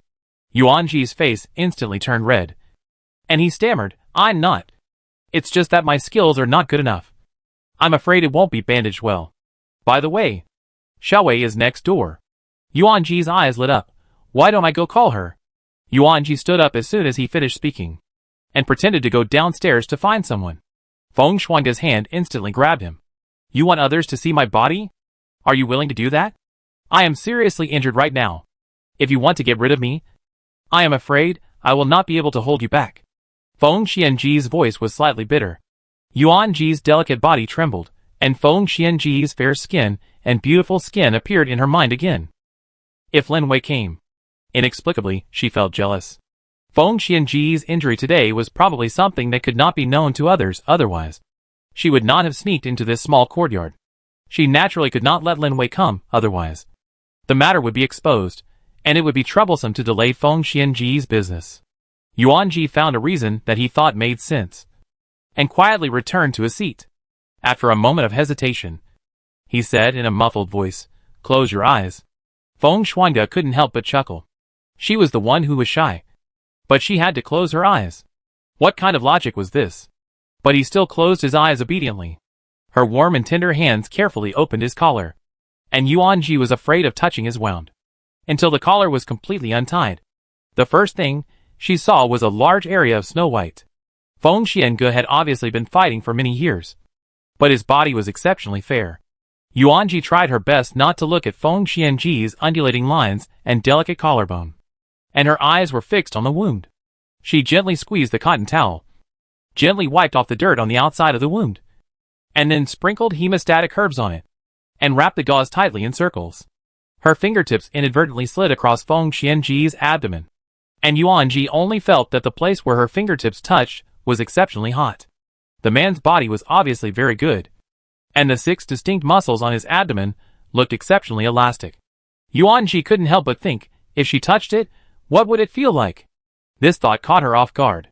How could she, the daughter of a general's mansion, have such dirty thoughts? Pooh. Pooh. Pooh. Yuanji suppressed her charming mood, twirled her fingertips, and tied a beautiful knot. Yuanji treated the wound, and then heaved a sigh of relief, subconsciously reached out to wipe the sweat, and looked up, and then she found that Feng Shuangge had broken his promise and had been staring at her. Why are you looking at me? Yuanji wanted to find a crack in the ground to crawl into. She had been staring at Feng Xianji's upper body just now. Didn't he find out? She. How can she save her dignity? Feng Xiangge chuckled and said hypocritically, I didn't see it. I just happened to open my eyes. I definitely didn't see someone staring at my body. Crazy. She might as well crawl into the crack in the ground now. Yuanji turned her head, and covered Feng Xiangge with a thin quilt in shame and anger, and changed the topic abruptly. Who are those people outside? They can actually hurt you. Yuanji knew a little about Feng Xianji's martial arts.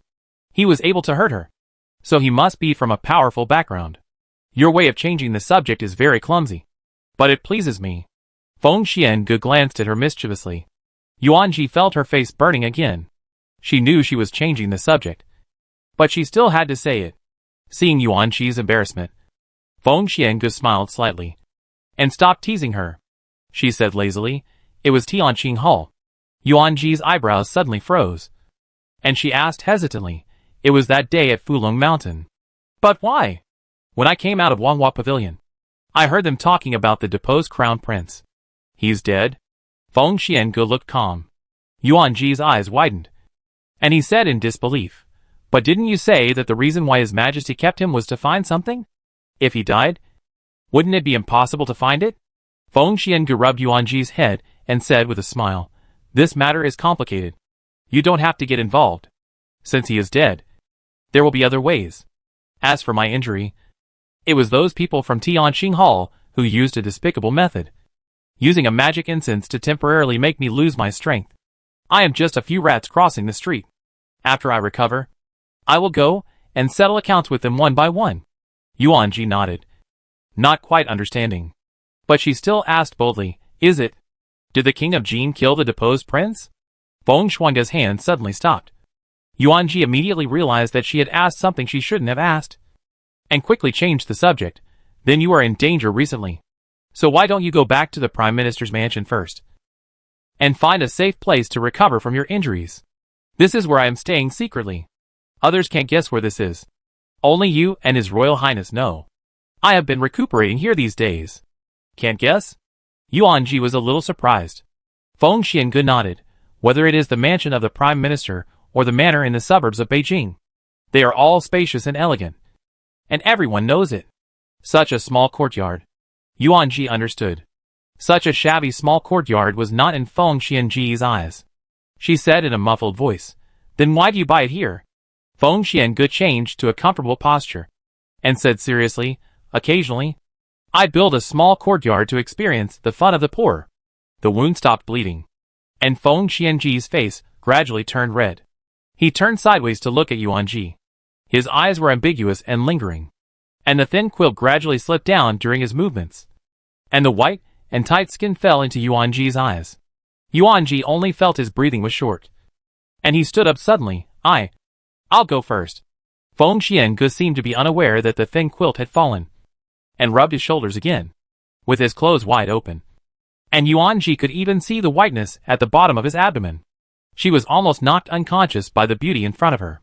She felt light and her face flushed. She stammered, "Xiao Wei has woken up. It's getting dark. Master Feng, you should have a good rest. I will come back later." Feng Shuangge glanced at her meaningfully. It was clear that the sky was bright outside the window. After that, without giving Feng Shuangge a chance to speak, Yuan Ji almost fled, holding up her skirt and leaving the courtyard at a very fast speed. She was not an immortal king, but a fox spirit who wanted to kill people. Chapter 63. When Yuan Ji fled back to Wanghua Pavilion, Lin Wei just woke up. Lin Wei was sleepy, her vision was still a little blurry, but she still saw Yuan Ji's blushing cheeks. She lifted the thin quilt on her body, got off the bed, and approached her, and asked suspiciously, "Ji, why is your face so red?" Yuan Ji felt a little guilty, and hurriedly found a lame excuse. "I just drank some wine, and now I'm drunk. It's getting dark, and we should leave." Before leaving, Yuan Bao and Yuan Fu rubbed Yuan Ji's legs reluctantly. After sending Lin Wei back home, Yuan Ji returned home. She quietly went back through the side door, and did not alarm anyone along the way. Qifang Courtyard. Is the news from over there true? Yuan Chang's eyes widened. Yuan Ji has a courtyard outside, and there are men from outside coming and going near her courtyard. The maid Xinger nodded and said with certainty, "It was the message from the person in Tingxue Tower. It should be correct." Sun was also shocked when she heard it, and even stopped peeling Xinger. She looked at Yuan Chang's strange face, and immediately knew what Yuan Chang was thinking, and said solemnly, "This matter concerns reputation. Chang, don't do anything reckless." Yuan Chang paced back and forth in the room, with a cold smile on her face. "Mother, it's Yuan Ji who is not disciplined. If someone finds out, they will probably discuss the improper conduct of the daughter of the Yuan family. How can they involve me? I ran into Li Qinghui a few days ago. He asked me about Yuan Ji's recent situation in a roundabout way. From the look in his eyes, he clearly had feelings for her." Sun opened her mouth. She wanted to say, Yuan Chang had done so many things against Yuan Ji since she was a child. Even if she caught Yuan Ji's trick, what would it matter? It was clear that Yuan Gongfu was determined to protect Yuan Ji. The only sound in the room was Yuan Chang's pacing.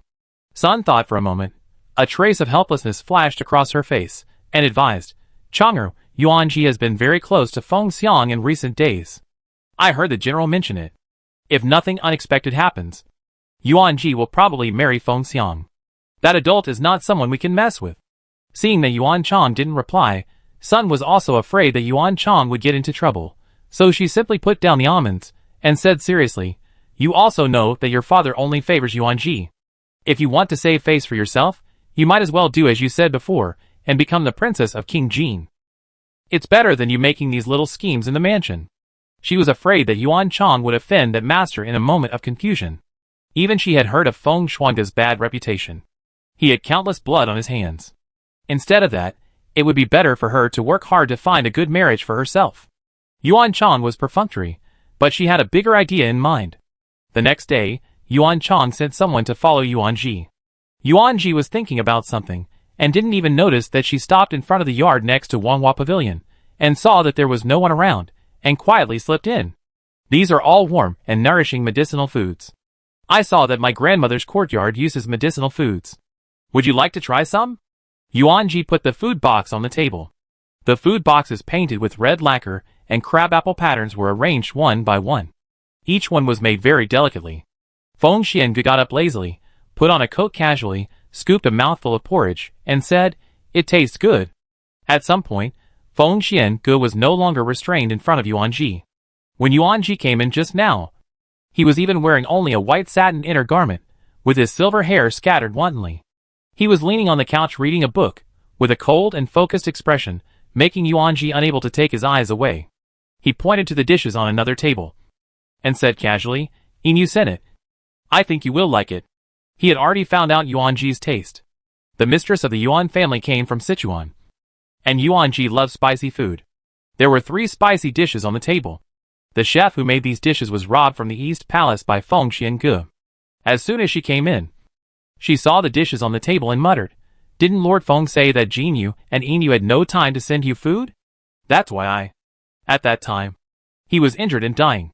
He said that Jinyu and Yinyu were sent to Kanglan Dao to do something, and he could not let outsiders know that he was hiding here.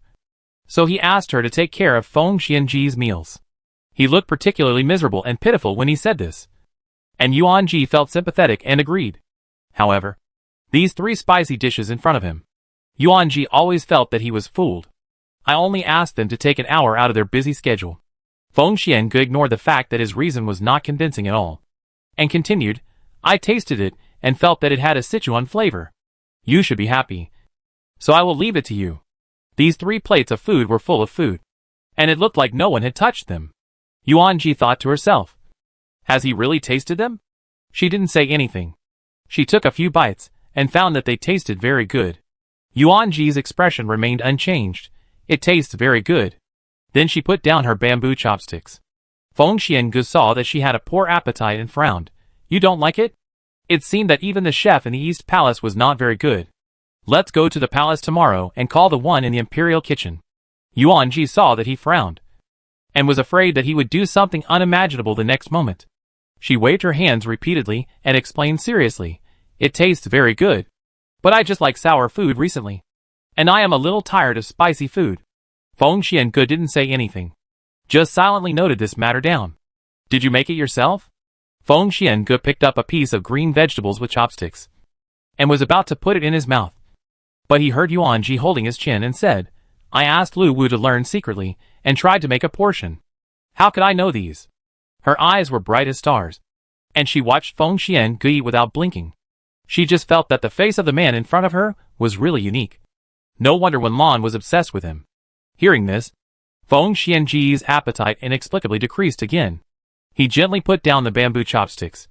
His eyebrows were gloomy, and he seemed unwilling to eat another bite. Yuan Ji frowned, and asked softly, "My lord, do you dislike it? Why don't I go to Xianmingji to buy some dishes you often use?" She paused, and carefully looked at his face, and said softly, "It's just that I won't be at home tomorrow, and I'm afraid I'll have to trouble you.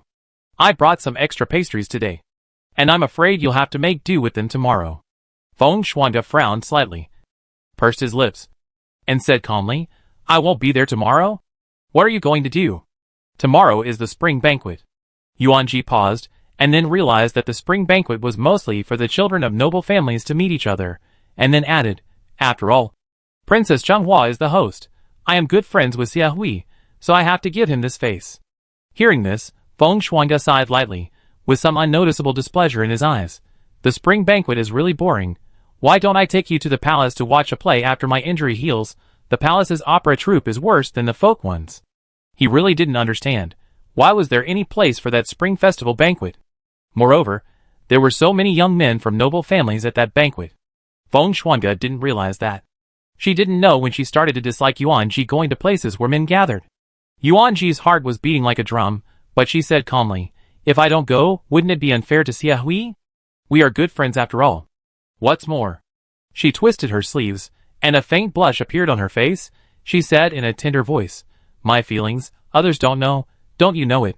Hearing this, Feng Shuangge's expression eased slightly, and he said no more, which was considered as tacit consent. Yuan Ji saw that he looked unhappy, but fortunately he did not question her participation in the spring banquet.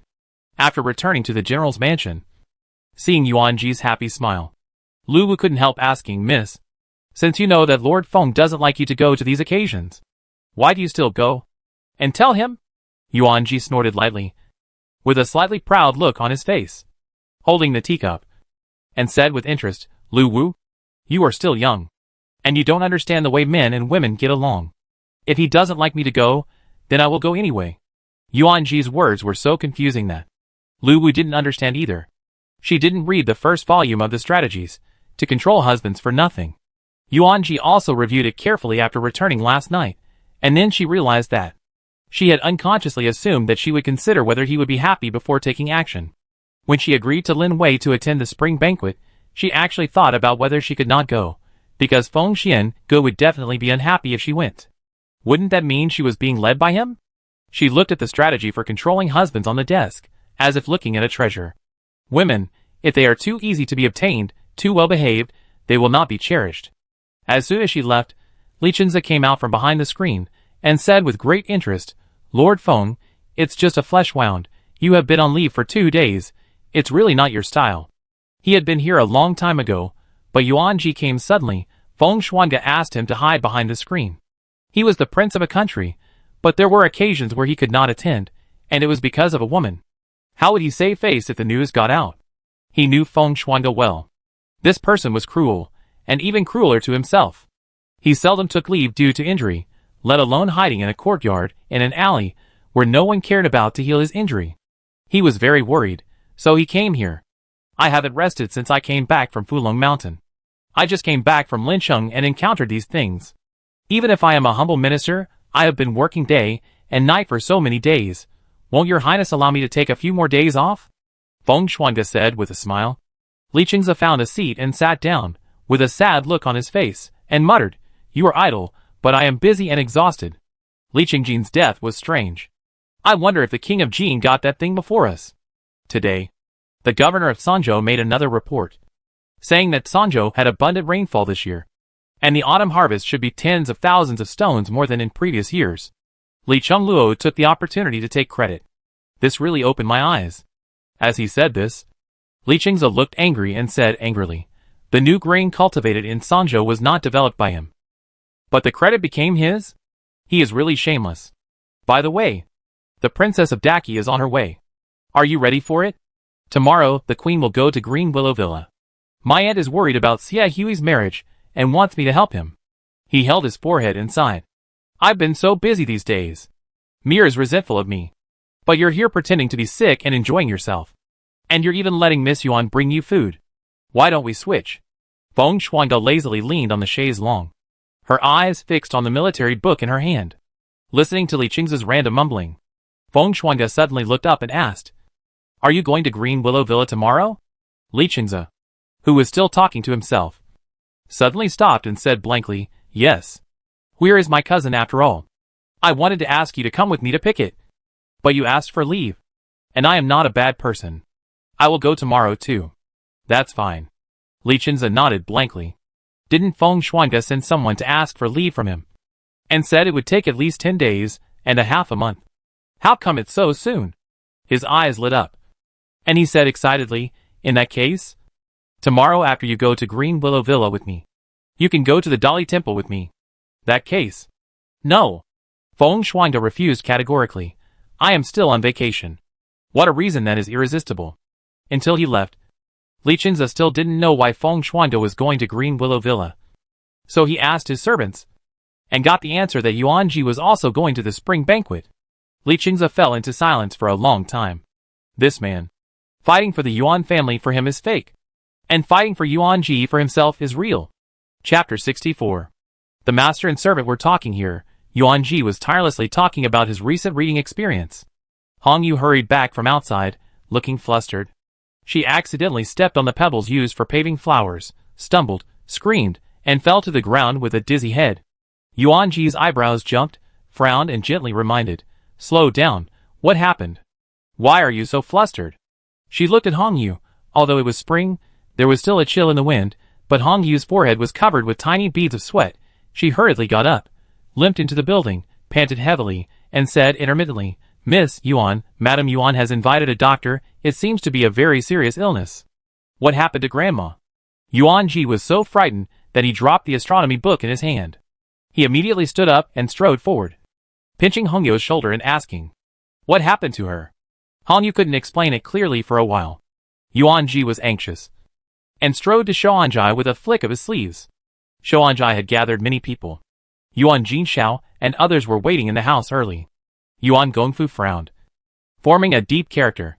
The red sandalwood incense in the room was mixed with a strong medicinal fragrance, which was quite pungent. Yuan Ji's nose was tickled by the aroma, and she almost choked. Fortunately, she covered her mouth in time and did not disturb the doctor who was taking her pulse. She looked up and saw the old lady lying on the couch. Her eyes were tightly closed under the dark green headband embroidered with cranes. She was very thin, with sunken cheeks and no blood on her lips. The hand stretched out from the quilt was as thin as a stick, with only a thin layer of skin covering it. And it looked haggard. The longer she looked, the more uneasy Yuan Ji felt. She hadn't seen her grandmother for more than 10 days. How could she be so sick now? She didn't even have the breath of a living person. If Yuan Ji hadn't been able to vaguely hear the shallow breathing of Madame Yuan, she would have thought. Yuan Chong came late. His brocade shoes made a dull sound on the wooden floor. He saw the serious look in the room, and subconsciously said, "Grandmother." Yuan Ji raised his head suddenly. His eyes were cold and grim. But just one look? She was so frightened that Yuan Chong dared not speak. Yuan Gongfu looked up at her displeasedly, and did not say much. She was sleeping. And the doctor took her pulse, and suggested that everyone go to the outside to talk. Aunt Fuyan looked at Madame Yuan worriedly, closed the door quietly, and said in a deep voice, "The old lady has a very bad memory recently. She said she didn't take the medicine she had taken. I thought she just forgot for a while." Unexpectedly, when she got up this morning, as she spoke, her voice choked, "When I got up this morning, I looked at you for a long time, but I didn't remember it." Yuan Jinshao explained in astonishment, "Don't remember?" Yuan Ji's heart sank. Fu Yun was the maidservant that Madame Yuan had brought with her since she was a child. She had been with Madame Yuan for longer than Yuan Ji was born. How could she forget? Lin Shu looked solemn, and waved his sleeves helplessly. "I'm afraid the old lady has dementia." Everyone had different expressions. When Yuan Ji heard the word dementia, her face turned pale. She said in disbelief, "How could it be like this?" She had also heard of dementia. If someone has this disease, their body will not be seriously affected, but their memory will get worse day by day, until they can't even remember the people around them. Family members and friends will have to repeat their identities and names every day. Fu Yun was even more unsettled when she heard this, and the servant behind her helped her. Her eyes were dull, and she said in a daze, "No wonder. I'm afraid the old lady has known that she has this disease for a long time. I once asked the old lady why there are always some notes in the room recently. The old lady told me that she just wrote them down to mark them when she had nothing to do. Now it seems. She covered her face and cried bitterly. Wrinkles covered her old face. Tears overflowed, and she sobbed. "The old lady doesn't want us to worry. She has been ill for a long time. Master, it is my fault. I didn't find it earlier. It was not until today." Yuan Gongfu trembled when he heard it, but he still suppressed his sadness and asked calmly, "Brother Lin, is there any way to cure my mother's illness?" Lin Shu did not answer this question directly. He said softly, "I will prescribe some warming medicine. You need to decoct the medicine on time and make sure to watch her finish drinking it." Yuan Ji said hoarsely, "Uncle Lin, is there really no way?" Lin Wei, who was standing beside him, looked at Lin Shu with hope and said softly, "Dad." Lin Shu glanced at Lin Wei, and with just one glance, Lin Wei understood what he meant. She had been studying medicine with Lin Shu since she was a child, and she knew that dementia was incurable. She pursed her lips, and then held Yuan Ji's hand tightly, and comforted her in a gentle voice. Everyone had already known the answer to this question, but they still asked it without giving up. Everyone knows that even Xie Jiolin, who is as rich as a country, has no cure for his mother's illness. Yuan-ji was shocked. And even now, he still finds it hard to believe. Lin Shu whispered. The old lady is in poor health and needs to rest. Moreover, patients like this are most afraid of people's strange looks. Brother Yuan, you don't have to treat her differently. Otherwise she will feel worse. Although this disease will gradually make people dull. It varies from person to person. The old lady is blessed with a long life. If she takes medicine on time, there is always a chance that she will recover. Thank you, Uncle Lin. Yuan-ji looked at the closed gate of Shouanjai and left at the urging of Yuan Gongfu. Yuan Jinshao sent Lin Shu and his daughter to the carriage. Lin Wei lifted the curtain, looked at the gradually receding Yuan mansion, and frowned and asked, Dad, you once told me that doctors cannot lie to patients. But this disease cannot be cured. Why do you? Lin Shu looked tired. Xiao Wei, you have also studied medicine with me for many years. Since you also know that dementia is incurable, why tell them the truth? This will only increase their pain. A doctor should heal people, but also heal their hearts. As your father said, at least your Uncle Yuan's family will have hope. Lin Wei did not speak after hearing this. After returning from Shouanjai, Yuan-ji had been sitting in front of the desk. The books she had read a few days ago were temporarily moved to the ground. On the desk were jades of different sizes. Yuan-ji picked a piece, compared the quality of the jade, and drew a rough outline on the rice paper. She said nothing, and it was late at night when she finished drawing. Outside the window, the stars and the moon were bright, and the shadows of the clouds were sparse. Lu Wu walked in quietly, added some lamp oil, looked at Yuan-ji, and said with some concern, Miss, you have been sitting here since you came back, and you haven't even had dinner yet. Han Yu has made porridge. You should try it first.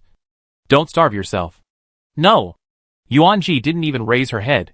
The fingers that had been holding the pen and the knife for a long time were slightly red. Lu Wu sighed, but if you don't care about your body, you won't have enough energy for the Spring Festival banquet tomorrow. Yuan-ji said calmly, I won't go to the spring banquet. I don't have any. In a flash, Yuan-ji suddenly thought of something. This spring banquet was hosted by Princess Chunghua, and her husband was Xie Jiolin. Xie Jiolin's mother also had dementia. The Xie family traveled all over the country. And perhaps there was some magic medicine? Thinking of this, Yuan-ji immediately put down the carving knife, rubbed his sore wrist, took the red bean porridge and drank it carefully, and said tiredly, I'll go as usual tomorrow. The Xie family may be helpful for my grandmother's illness. I will take a bath after dinner. You go and do your work.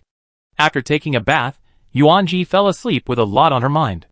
The next day, Yuan-ji got up early on purpose. Green Willow Villa is on Luoxing Mountain in the northern suburbs of Chang'an. It takes about half an hour to get to the city by carriage. The carriage rolled slowly, and the wheels were slightly bumpy when rolling over gravel, but Yuan-ji's movements did not change. After taking a bath last night, she searched for a long time in the study room of the mansion, and then found a medical book about dementia.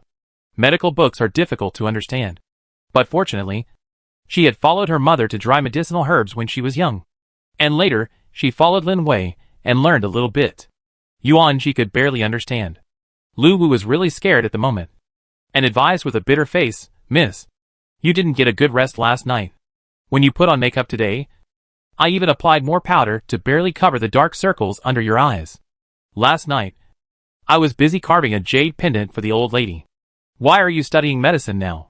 Yuan-ji rubbed his eyebrows and said in a hoarse voice, although my grandmother is very strict with my studies, she has loved me very much since I can remember. She held the medical skills in her hand, but her heart was inexplicably desolate. Finally, Yuan-ji leaned on the soft pillow. The handwriting in front of her gradually blurred, and she fell asleep, until the carriage stopped and Lu Wu woke her up. Yuan-ji realized that she had arrived at Green Willow Villa. Green Willow Villa is located halfway up Luoxing Mountain. The scenery here is beautiful, with peaches in spring, willows in summer, apricots in autumn, and plums in winter, covering all 4 seasons.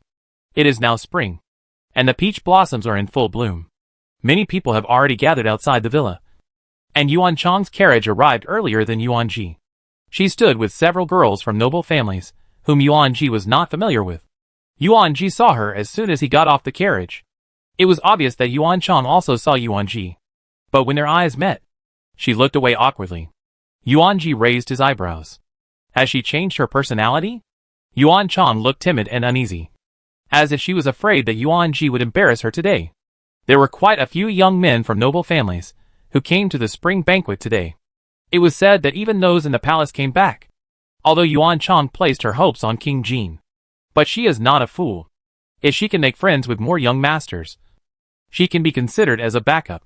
When Yuan Ji passed by her, Yuan Chang hesitated for a moment, and then said gently, "Sister." Yuan Ji nodded slightly, and did not pay much attention to her. The woman in yellow standing beside Yuan Chang sneered, "Yuan Chang, your eldest sister seems to have a bad relationship with you." "Jia Yun, I am just a concubine's daughter. It is common for the eldest sister to be unwilling to talk to me." Yuan Chang smiled bitterly. Sister is a person with a backer after all. Zhao Jiayun became interested after hearing this. Several girls from aristocratic families chattered and tried to get some words from her. But Yuan Chang was mysterious and refused to say anything more. Zhao Jiayun was a famous chatterbox in Chang'an. Yuan Chang had interacted with her a few times before. And later, she got together with Tang Wanqiu. Tang Wanqiu was in trouble now. So how could Yuan Chang have anything to do with her? As for Zhou Yao, she was just a merchant girl, and she didn't have much brains. So Yuan Chang naturally stopped interacting with her. Green Willow Villa was magnificent, and every door and pillar of the villa carried the breath of the passing of time. Simple and solemn. The maids who were sweeping and welcoming guests were doing their work in an orderly manner. Yuan Ji randomly chose the nearest woman and was about to ask. But the woman in blue blinked and said directly, "Are you Yuan Ji? Are you looking for someone or asking for directions?" Yuan Ji's words were stuck in his throat. He looked at her in confusion. How could she recognize him? Immediately, Yuan Ji said softly in the woman's smiling eyes, "I'm looking for Xia Hui." The woman didn't say much. Her eyes turned, and then pointed in a direction. "I came early and met Mr. Xia in the garden." "Miss Yuan, that is the road leading to the garden. The ground is slippery. Be careful." Yuan Ji hesitated for a moment, and asked, "Miss, do you recognize me?" The blue-clothed woman was very pretty, with a pair of deer eyes that were very lively. She smiled and said, "Who doesn't know Miss Yuan now?" Before Yuan Ji could speak, a maid came to look for the blue-clothed woman. Yuan Ji had to thank her in a hurry, and walked in the direction the blue-clothed woman pointed. After walking for a long time, Yuan Ji realized that this Green Willow Villa was very large. She walked through the moon-shaped door, and saw a rockery and flowing water, peach colors, green tiles and gray walls, and even the flower corridors were tied with peach silk. The breeze was blowing gently, and pink waves were rippling. Chen Shu was the first to see Yuan Ji, and immediately raised her hand and called, "Ji Ji." Her voice was very loud, and instantly attracted the people in the garden. Everyone couldn't help but look at them sideways and whispered. Yuan Ji felt the gazes coming from all directions, and felt uncomfortable all over. She turned sideways and asked in a low voice, "Why do I feel like someone is always talking about me?" Chen Shu didn't take it seriously. She took Yuan Ji's hand and said with a smile, "At Fulong Mountain, you were the hero who found out Tang Zhao. Now everyone knows you. After a while, His Majesty's reward should arrive at your house." "I see." Yuan Ji breathed a sigh of relief and asked, "Have you seen the princess?" "Princess?" Chen Shu took Yuan Ji's arm and walked slowly to the peach tree. She picked up 2 flowers and compared them carefully. Then she handed one of the peach flowers, which was still covered with dew, to Yuan Ji and said softly, "Why are you looking for the princess?" "The princess is busy. It is said that the prince consort is coming too. She has sent someone to pick him up." "Is Xie Jialing coming too?" Yuan Ji was overjoyed. If he could come, it would be the best. Chen Shu glanced at her and said in surprise, "Don't you know that this spring banquet is held by the princess to choose a wife for Xia Hui? How could the prince consort not come?" Yuan Ji looked around and asked in a muffled voice, "Where is Xia Hui?" Chen Shu covered her mouth and laughed, "Hey, I heard that the boy wanted to see a date. He was surrounded by those girls this morning. I'm afraid he is looking for a quiet place now." Hearing this, Yuan Ji also gave up the idea of looking for someone. She followed Chen Shu and walked around the yard. Green Willow Villa was built on the mountain, covering a large area. Even the peach blossom forest was endless, and there was a faint sound of flowing water beside her ears. Yuan Ji and Chen Shu were chatting casually. Just when they were talking excitedly, a gray shadow suddenly appeared in front of them. Yuan Ji was shocked and took a few steps back. The woman knelt on the ground her voice trembling and choking. "Miss Yuan, please save my life." Yuanji heard the voice, and felt it was strangely familiar. She looked at the woman in front of her, who was wearing a cloth dress and a thorny hairpin. Her face was covered with coal dust. Yuanji could not recognize her for a moment. And then she looked closer for a long time. Yuanji tried to identify her for a long time. And a face flashed in her mind. Her eyes suddenly widened. And she said in disbelief, "Tang Wanqiu?" Chapter 65. The woman in front of him was delicate, her face was ashen, she was wearing a coarse linen dress, and the hem of her skirt was stained with mud and sand. Yuanji could not associate the person in front of him with the arrogant Tang Wanqiu in the past. Yuanji looked the woman in front of him up and down, and asked in a serious tone, "How did you get in?" She had already become a commoner, and it was impossible for her to have a visiting card. Tang Wanqiu tugged at the hem of her clothes, and seemed particularly embarrassed, and then sighed, I climbed over a low wall to get in. Miss Yuan, I know I have offended you before, but now, only you can save me." Yuanji frowned. "Your Majesty was lenient. Although he severely punished Tang Zhao, he was not too angry with you. You just became commoners. Why are you like this now?" Tang Wanqiu smiled bitterly, and wiped the mud and sand off her face, revealing her fair skin. Her voice was desolate. "After my mother and I were demoted to commoners, the aristocratic families that we had been friendly with all of a sudden retreated from us. Even my mother's family was unwilling to take me in. My father's former enemies saw that we were helpless and bullied us. In order to protect herself, my mother now wants me to be the concubine of the magistrate of He County." As she spoke, she covered her face and sobbed. "Miss Yuan, I know you have dealings with Lord Feng and His Royal Highness the Crown Prince. Please be kind and give me and my mother a way out." Tang Wanqiu's eyes sparkled as she spoke. Although she was not stunningly beautiful, she was also a beautiful girl from a small family with a scholarly temperament. The tearful look on her eyelashes made her look so pitiful, which made people feel sorry for her. He County was originally a poor county next to Chang'an, and the county magistrate was a playboy. Tang Wanqiu was originally a rich lady, a woman from a noble family, but now she had to be reduced to being a concubine of a poor county magistrate. How could she be willing to do that when she was so proud? Yuanji was still a little dazed when she heard it. Chen Shu crossed her arms and snorted coldly, "Tang Wanqiu, do you think that you can play a few emotional cards and ask us Gigi to help you? Have you forgotten how you treated her in the past? Your father is a traitor. He committed a crime punishable by the death of 9 generations of his clan. You have now found a life. You did not leave Chang'an in disgrace. You even dared to appear in front of us."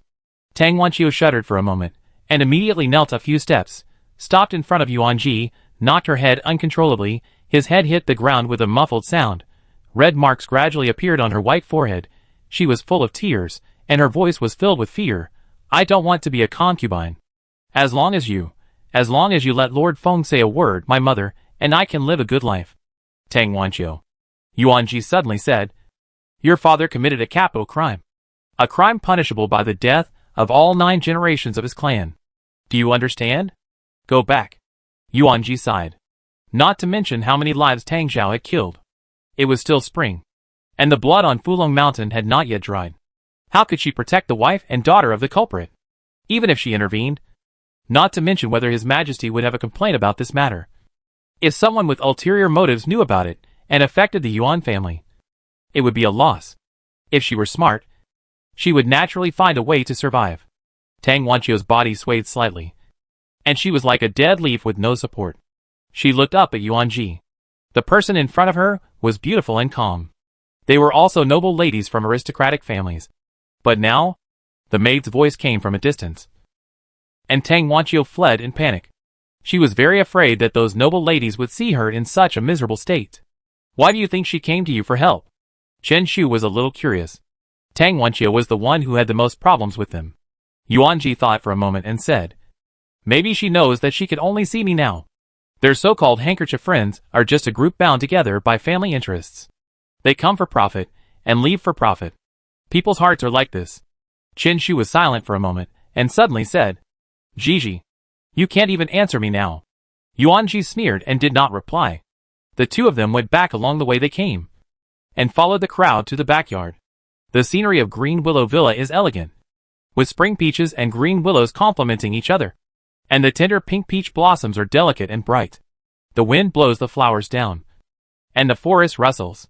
After passing through the last cave door, Yuan Ji was completely stunned by the scenery in front of him. Even Qin Shu was stunned for a long time, and murmured, "Is this a waterfall?" The two stood outside the moon cave door. From here on, they were no longer within the gray walls and green tiles. Yuan Ji stepped on the dark brown hard stone, and the road gradually became higher. The sound of water came to his ears. At the end of the stone road is a waterfall. The waterfall is magnificent. Yuan Ji looked up and could not see the top of the waterfall. The top of the waterfall appeared and disappeared in the thick clouds. The sound of water was endless. Even though she was some distance away from the waterfall, Yuan Ji could still feel the water vapor coming towards her. Yuan Ji. Xie Hui's voice was a little unclear in the sound of water. Yuan Ji looked up and saw many familiar people gathered not far away. She walked forward with her skirt lifted. Xie Hui was standing in a pavilion. As he got closer, Yuan Ji saw that there were many peach branches inserted in his collar and hair. Yuan Ji's eyes widened, and he couldn't help but joked, "I didn't expect that our young master Xie has such a good relationship with peach blossoms." Xie Hui had a bitter face, and quickly shook off the branches on his body. With a sad face, "Don't mention it. I don't know what's wrong with those noble ladies from aristocratic families. Wherever I go, I will encounter some who get lost, some who almost fall down, and some who claim to fall in love at first sight. It's terrible." Qin Shu covered her mouth and smiled lightly, with a hint of mischief in her eyes, and said in a yin and yang tone, "Oh, oh, oh, young Master Xie, please don't say that. Your distress, I'm afraid it's a blessing that others can't envy." She turned her eyes slightly, and suddenly said, "But isn't it only after you agree to it that you can receive the flowers? You receive so many." Xie Hui angrily defended, "What do you mean by agree or not? Those girls from noble families didn't even ask. They just threw them at me." Qin Shu wanted to tease a few more words, but suddenly saw Gu Shihua standing behind Xie Hui, dressed neatly. Qin Shu couldn't help but widen her eyes, and asked suspiciously, "Shihua, is there not a single peach blossom today? How could it be?" Gu Shihua smiled. "Shihua is just an ordinary person. It's common for a girl not to be favored by her." Xie Hui rolled his eyes when he heard this. "You still say I'm pretending? I'd say Gu Shihua is the most pretending. Look, see, that big bundle at the back, all of them." Xie Hui pointed to the pile of peach blossoms neatly arranged behind the stone chair. Qin Shu took a breath. So many? The branches of these flowers piled together actually reached the height of her calves. Xie Hui took a sip of tea and said lazily, "That's good." Shihua refused politely at first, but it was useless. Later, those girls from noble families went crazy and threw flowers at us without caring. Mo Chiui punched Gu Shihua lightly, smiling at the corner of his eyes, and joked, "If Brother Gu doesn't get favored by the girl, then we, the nerds who only know how to study, will never get married in this life?" Even Li Hong echoed, "We couldn't pass the exam better than you in the academy. And today I didn't see the girl handing us flowers. Brother Gu, before you get married, Chiui and I dare not go with you." Gu Shihua laughed repeatedly, "Brotherly. Brother Mo. Don't tease me." Yuan Ji didn't say anything. She glanced at Gu Shihua quietly. Her heart was beating, and she didn't know how to start for a while. She was complaining in her heart. But Gu Shihua set his eyes on her and said softly, "Ji is so outstanding. I'm afraid there will be many people who want to show their kindness to you today."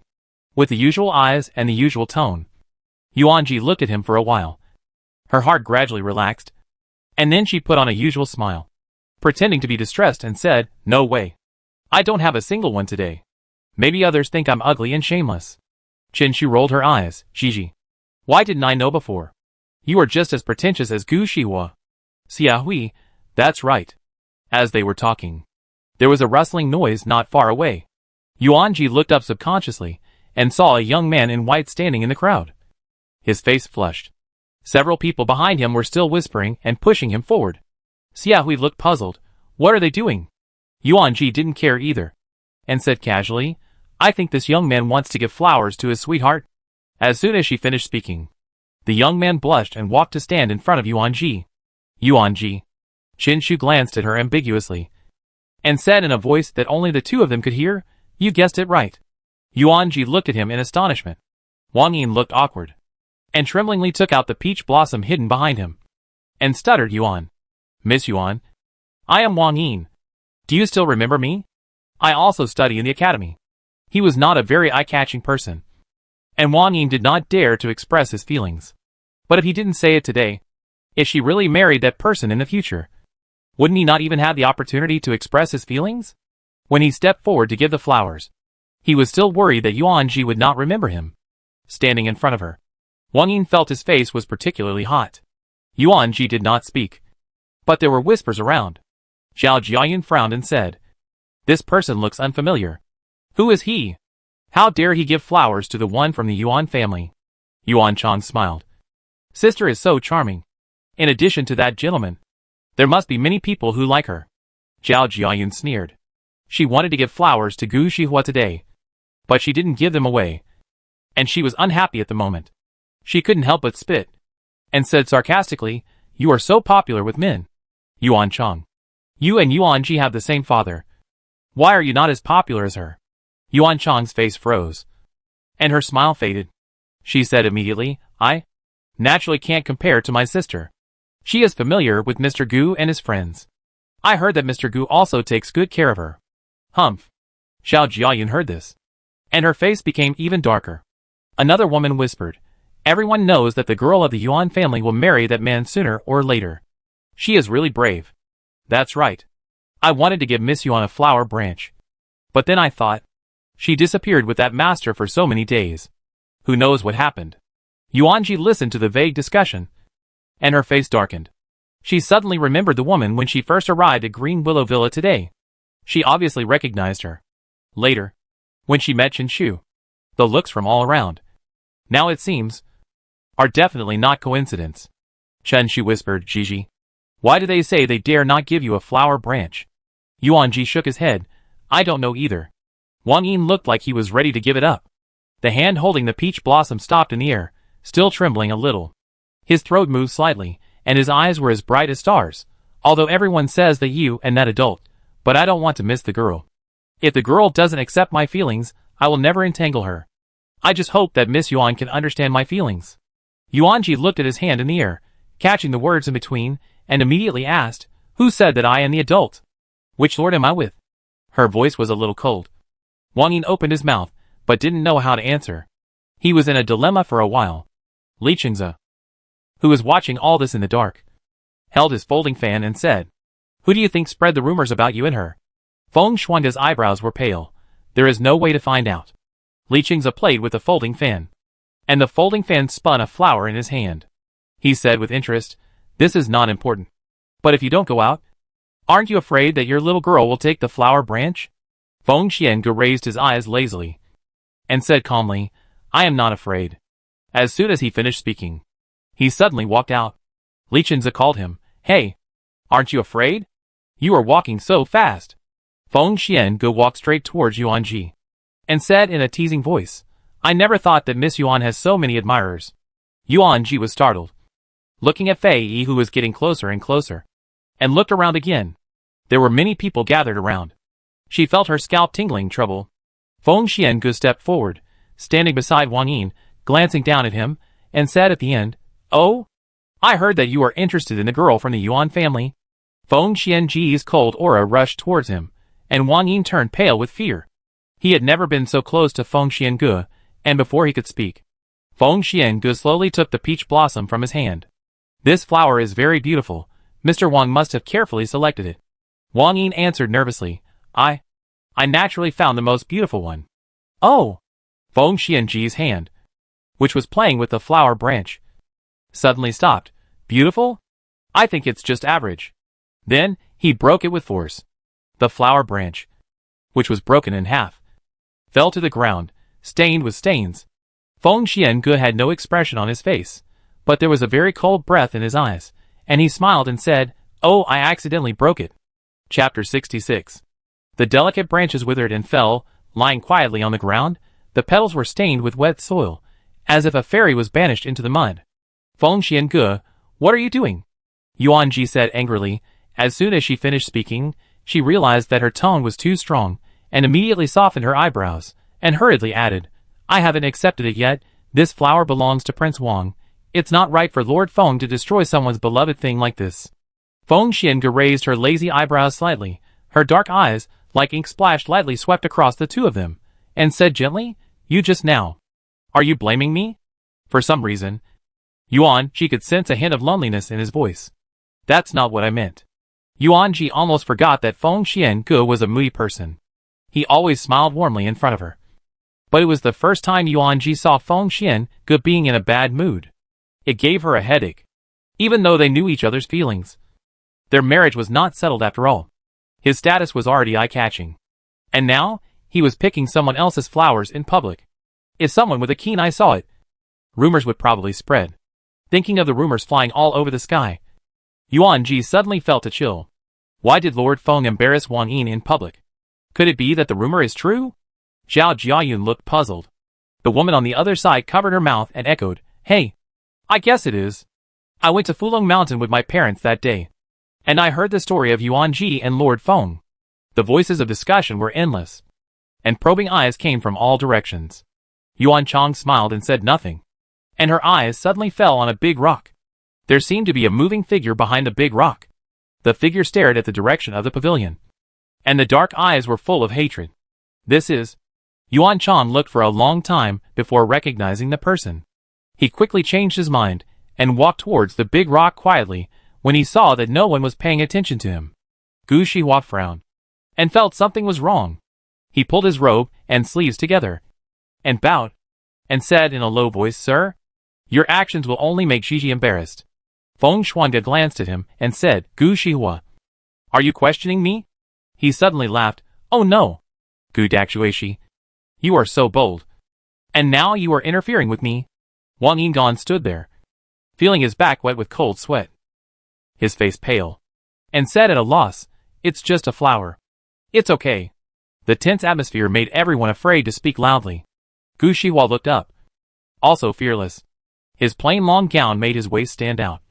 He said in a deep voice, "I just think that Lord Feng's behavior is not decent, and I am worried about your reputation." Feng Xuange's face was slightly cold. His eyebrows were stern, and the corners of his lips suddenly curled up with a sneer. "Good. Very good. You are just a scholar now, and you dare to challenge me?" Feng Xuange's voice suddenly became cold. The undisguised coldness in his words made everyone tremble, and subconsciously kept silent. His expression did not change, but the coldness in the corners of his eyes made everyone understand. Feng Xuange was angry at this moment. Gu Shihua did not change her expression, and bowed. "Shihua dare not." Everyone stopped talking, and there was only the sound of the waterfall in the pavilion, splashing water, and wetting the corner of Yuan-Ji's skirt. In the side room, Li Qingze looked at the people in the pavilion not far away, and found it interesting. He played with a black bamboo fan in his hand, and said with interest, This seems to be the first time I have seen Lord Feng embarrass others in public because of a woman?" A black-clothed guard stood behind Li Qingze, and said indifferently, "This is the first time for me too." He turned his head, and looked at the woman sitting in the main seat in the side room. The woman was wearing a crescent-shaped phoenix tail silk skirt. She was fiddling with her braids on her temples out of boredom. Her eyes were narrow and full of confusion, and the red corners of her eyes were pursed with a faint charm. She was clearly dressed like a rich girl, but her gestures were full of nobility. Li Qingze looked away, and said in a deep voice, "Your Highness, you saw it too." The woman snorted, her voice as clear as an oriole in the mountains. "I think Yuan-Ji is just SOSO. Brother Feng just can't remember me. If he remembered me, how could Yuan-Ji be involved? Even if you can't remember, I have my own way." Li Qingze seemed to remember where this person came from, and he couldn't help but lower his eyebrows, and warned in a cold voice, "Princess Yaoue, this is Daliang. You entered the country without notifying me. I am already making a great concession by allowing you to stay here. Don't let me see the tricks of the harem of Daki." The woman named Princess Yaoue turned her eyes slightly, with a sly look at the corner of her eyes. She stood up slowly, walked to Li Qingze's side in 2 or 3 steps, and her body softened, leaning half on Li Qingze. The woman's beautiful upper body pressed directly against Li Qingze's chest.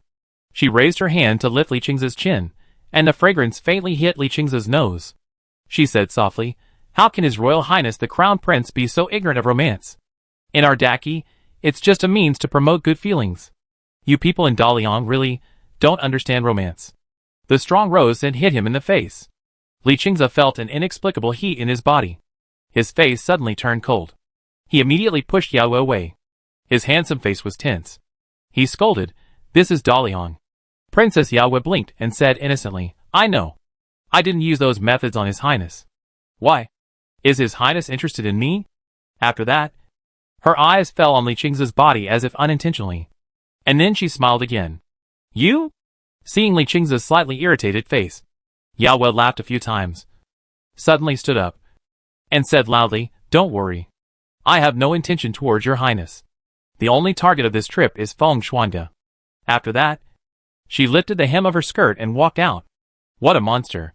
Li Qingze's face was dark, and he used his internal force to suppress the evil fire. The fragrance of Princess Yao was still floating in the room. Wui's eyebrows were stern. "Your Highness. Could it be that the princess used some method?"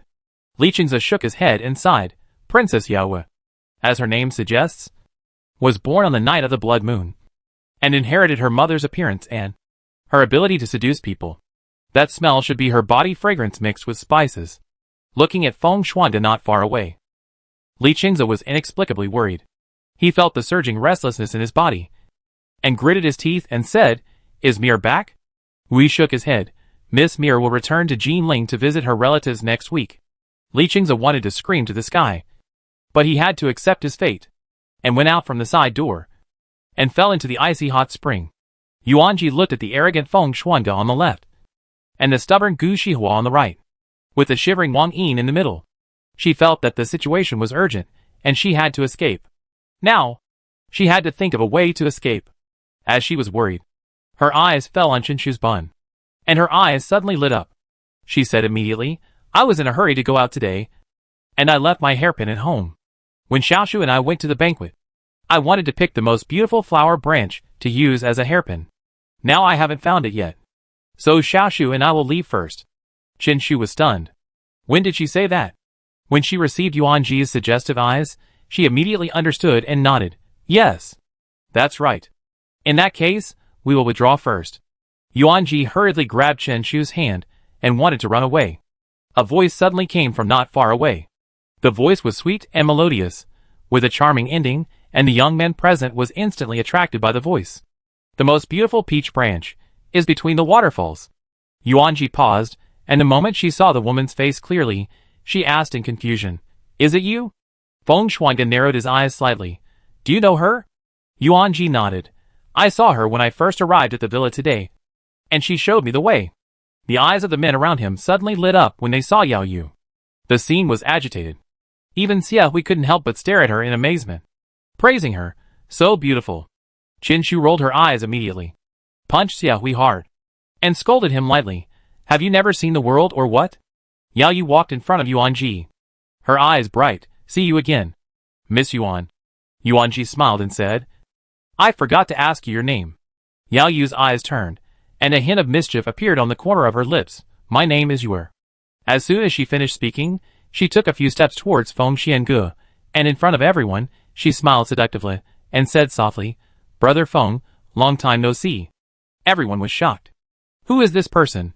How dare he call you Lord Feng like that? Could it be our childhood sweethearts?" Yuanji was startled. In her sight, the woman was very close to Feng Xiange, and they seemed to be very familiar with each other. She felt her heart beat faster, and an inexplicable displeasure surged in her heart. Feng Xuange's face turned cold, and he took 2 steps back, and said in a deep voice, "I don't know you at all." Princess Yao glanced at Feng Xuande with resentment, pulled Feng Xuange's sleeve, and shook it left and right, and said pitifully, "Brother Feng, have you forgotten that you saved Yuer once at the border of southern Qi 3 years ago?" Since then, Yuer has lost her appetite, and has been looking at Brother Feng's portrait every day. I saw that she was sick with lovesickness, so I came to see you. Yuanji felt his heart sink. He frowned and stared at Feng Xuande. He was speechless. Feng Xuande pulled out his sleeves without leaving any trace.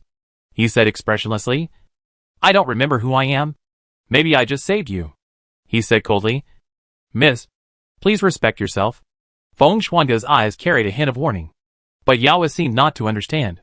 She raised her delicate hand and pointed to the peach tree between the waterfalls. She said in a sweet voice, "Brother Feng asked me to respect myself. Then, I want the branches there." She took out a silk handkerchief from her proud chest. The handkerchief had a faint rose scent, and was embroidered with a picture of roses. Whoever picks a flower to give to me, I will give the handkerchief to him. She spoke loudly, but her eyes were fixed on Feng Xiange. The look in her eyes seemed to want to eat Feng Xiange alive. Feng Xiange was unmoved, but quietly approached Yuan Ji a few steps. Yuan Ji was greatly shocked. Even Chen Shu frowned and angrily said, "This girl is so wanton." Everyone around was agitated when they heard the words. Even Imochioi, who had never cared about women, was eager to try. He took a few steps forward and said, "Miss, my name is Imochioi. If I pick flowers for you, can you give me a chance?" Seeing someone step forward, the men around were afraid of missing the opportunity. They popped up one after another like bamboo shoots after rain, rushing to Yao Yu and shouting, "Miss Huer, I will pick any flower you want for you." The men's voices rose and fell. Yao Yu laughed clear and charmingly, and her slightly charming eyes were full of pride. It seemed to be saying, "Look, countless men bow down to me, you Feng Xiange. Don't be shameless." Yuan Ji boasted of her stunning beauty, but she was different from Yao Yu. If Yuan Ji was a delicate flower fairy, then Yao Yu was a demon, a fox demon like Feng Xiange. It was hard to say. Yuan Ji just felt a blockage in her heart. The scene was in chaos. Yuan Chang smiled, word by word, "If you want revenge, later, it will be your only chance." Tang Wanqiu was silent after hearing this, but the hatred in her eyes became stronger. The voices of the young masters present were one after another, and Yuan Ji just felt it was noisy. The next moment, Feng Shuangde tapped his toes lightly, and the wind in the mountain stream was very strong, blowing his clothes. He unfolded the fan and threw it at the flower between the waterfalls. The golden fan spun a flower, and the sharp tip of the fan cut the flower branch straight. He stretched out his long arm and grasped the brown flower branch. Yuan Ji's heart instantly turned cold. She thought of the blazing Xiamingju, the full moon Fulun Yuan, and the kiss on Fulong Cliff. Yuan Ji looked at the graceful red dress, and did not notice the figure running behind her. It was not until Tang Wanqiu's hateful voice fell into her ear that Yuan Ji realized it and screamed, "Tang Wanqiu, are you crazy?" Everyone realized that the dirty figure was the former noble lady Tang Wanqiu. Before they could be surprised, Tang Wanqiu rushed into the crowd with a knife and stabbed Yuan Ji directly. Yao Yu was very close to Yuan Ji, and she was also shocked. This time she sneaked out without a personal guard. She was so scared that her face turned pale, and she screamed in horror, "Brother Feng, save me!" Yuan Ji found it harsh, and regardless of the current situation, he gritted his teeth and said, "Who is your brother Feng? Shut up." The next moment, a golden fan spun in front of Yuan Ji, and the sharp fan blade scraped Tang Wanqiu's face fiercely. Tang Wanqiu felt a stinging pain on her face, reached out and touched it, and when she saw the blood on her hand, she screamed, My face." Her eyes trembled, and she suddenly met Yuan Chang's eyes. Yuan Chang silently mouthed something to her, and Tang Wanqiu remembered her purpose. And regardless of the pain of disfigurement, she picked up the knife and rushed towards Yuan Ji. Suddenly, a scarlet figure fell from the sky. Feng Shuangde's expression was cold, and the blood in his eyes was surging. He ignored everything else and drew out the water dragon Yin and stabbed it straight into Tang Wanqiu's chest. The sound of the blade entering the body was a little muffled. Tang Wanqiu's eyes widened. She looked down at her chest and saw dark red blood flowing out. She opened her mouth to scream in pain, but she had no strength. Her vision gradually blurred, and then she collapsed to the bottom. She didn't even have the chance to say her last words. Princess Yaowei was so frightened that she collapsed to the ground. Tang Wanqiu died not far from her. She looked up suddenly, but as soon as she said the word phoenix, the rest of the words were stuck in her throat. The sky suddenly flashed, and silver-white lightning came straight down. It struck the top of the waterfall, and a large rock shattered, falling straight down along the waterfall, breaking the peach tree between the waterfalls, and immediately causing huge splashes of water. Everyone was soaked by the water, and they covered their ears in fear of the thunder, not caring whether they were losing their composure or not. Feng Shuangde looked normal. He raised his right hand and blocked the splashing water with his scarlet sleeve. Yuan Ji was in his arms, and was not splashed at all. Thunder roared continuously. Yao Yu's eyes shrank suddenly, and he watched Feng Shuangde take out the flower branch. His slender hands, like plump bones, held the flower branch. His eyebrows were clear, and his eyes were smiling. Feng Shuangde slowly and gently pinned the peach branch into Yuanji's hair, and then brushed away the dust on Yuanji's cheek. His eyebrows were curved, and he said loudly, "The most beautiful flower branch in the world. Only my wife's beautiful face and jade color are the most suitable." Chapter 67. His expression was gentle and affectionate, and he looked at her lovingly with clear eyes. In the sky with thunder and lightning, in the mountain pavilion with spring rain, in the clouds with floating lights and shadows. Yuanji's heart suddenly skipped a beat. After a moment, Yuanji came back to his senses and said softly, "Lord Feng should be more careful when speaking. If others hear it, it will be bad." She didn't dare to look up at him again. Her erratic eyes were filled with a hint of shyness. She was a little annoyed. Just now, she had stared at Feng Shuangde's face for a long time. Even if Yuanji was not a dignified woman, she still had to maintain some dignity. In public, she stared at Feng Shuangde like this. If you didn't know, you would think she wanted to stick herself to him. There was a hint of mischief in the corners of Feng Shuangde's eyes. He glanced meaningfully at Yuanji's bloody earlobe, and his throat rose and fell. Just now, there was thunder roaring, but they didn't hear it. Even if they heard it, what are you afraid of? I will welcome you in. Yuanji snorted and turned away. She did not forget that the woman named Ware had called him Brother Feng. The rain was getting heavier, many people were panicking and looking for shelter, while Yuanji entered the pavilion temporarily, with the support of Feng Xiange. Yao Yu was still in the rain.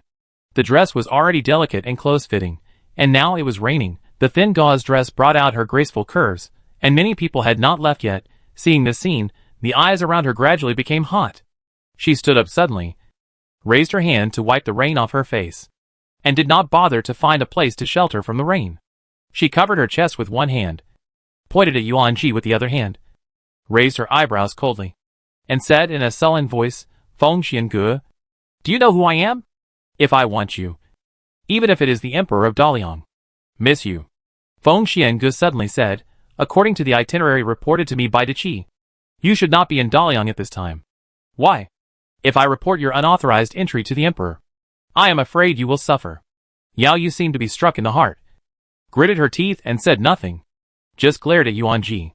Seeing this, Li Qingze finally walked out slowly from another place. Everyone was shocked to see Li Qingze, and hurriedly bowed and greeted him. Li Qingze walked straight to Yuanji and said loudly, "I heard that your personal guard is looking for you everywhere, and he is about to enter Chang'an. If he is accidentally discovered by the patrol camp." He didn't finish his words, but Yao Yu instantly understood what he meant. Although De Qi and Daliang were friendly in the past, in recent years, Daliang has become more powerful and has a strong army. De Qi, however, is facing internal and external troubles, and is in a troubled time. Yao Yu's identity is sensitive.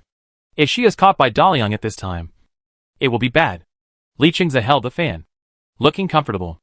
Seeing her expression, he chuckled and raised his hand to signal, "Wu Yi, send someone to escort His Highness Yao Yu back to the country." Wu Yi responded, and a row of black-clothed guards appeared behind him.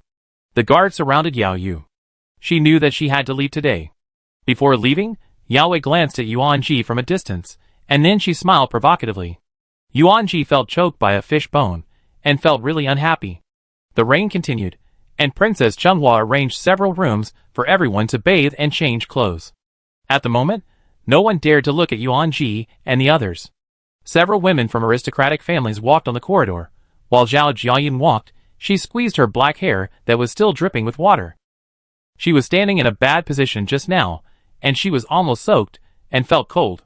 A woman in yellow couldn't help but whisper to her that Yuanji is probably having an affair with Feng Xiange.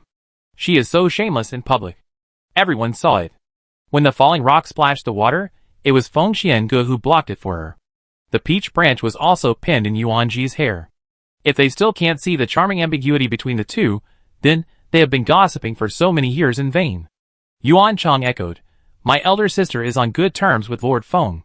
Even if there are some inappropriate things, as a younger sister, I can't blame her for anything." Zhao Jiayin glanced at her, looked her up and down, and sneered, "Although Yuanji has a bad temper, she is beautiful. You are 3 points similar to her. But why can't you marry into such a family?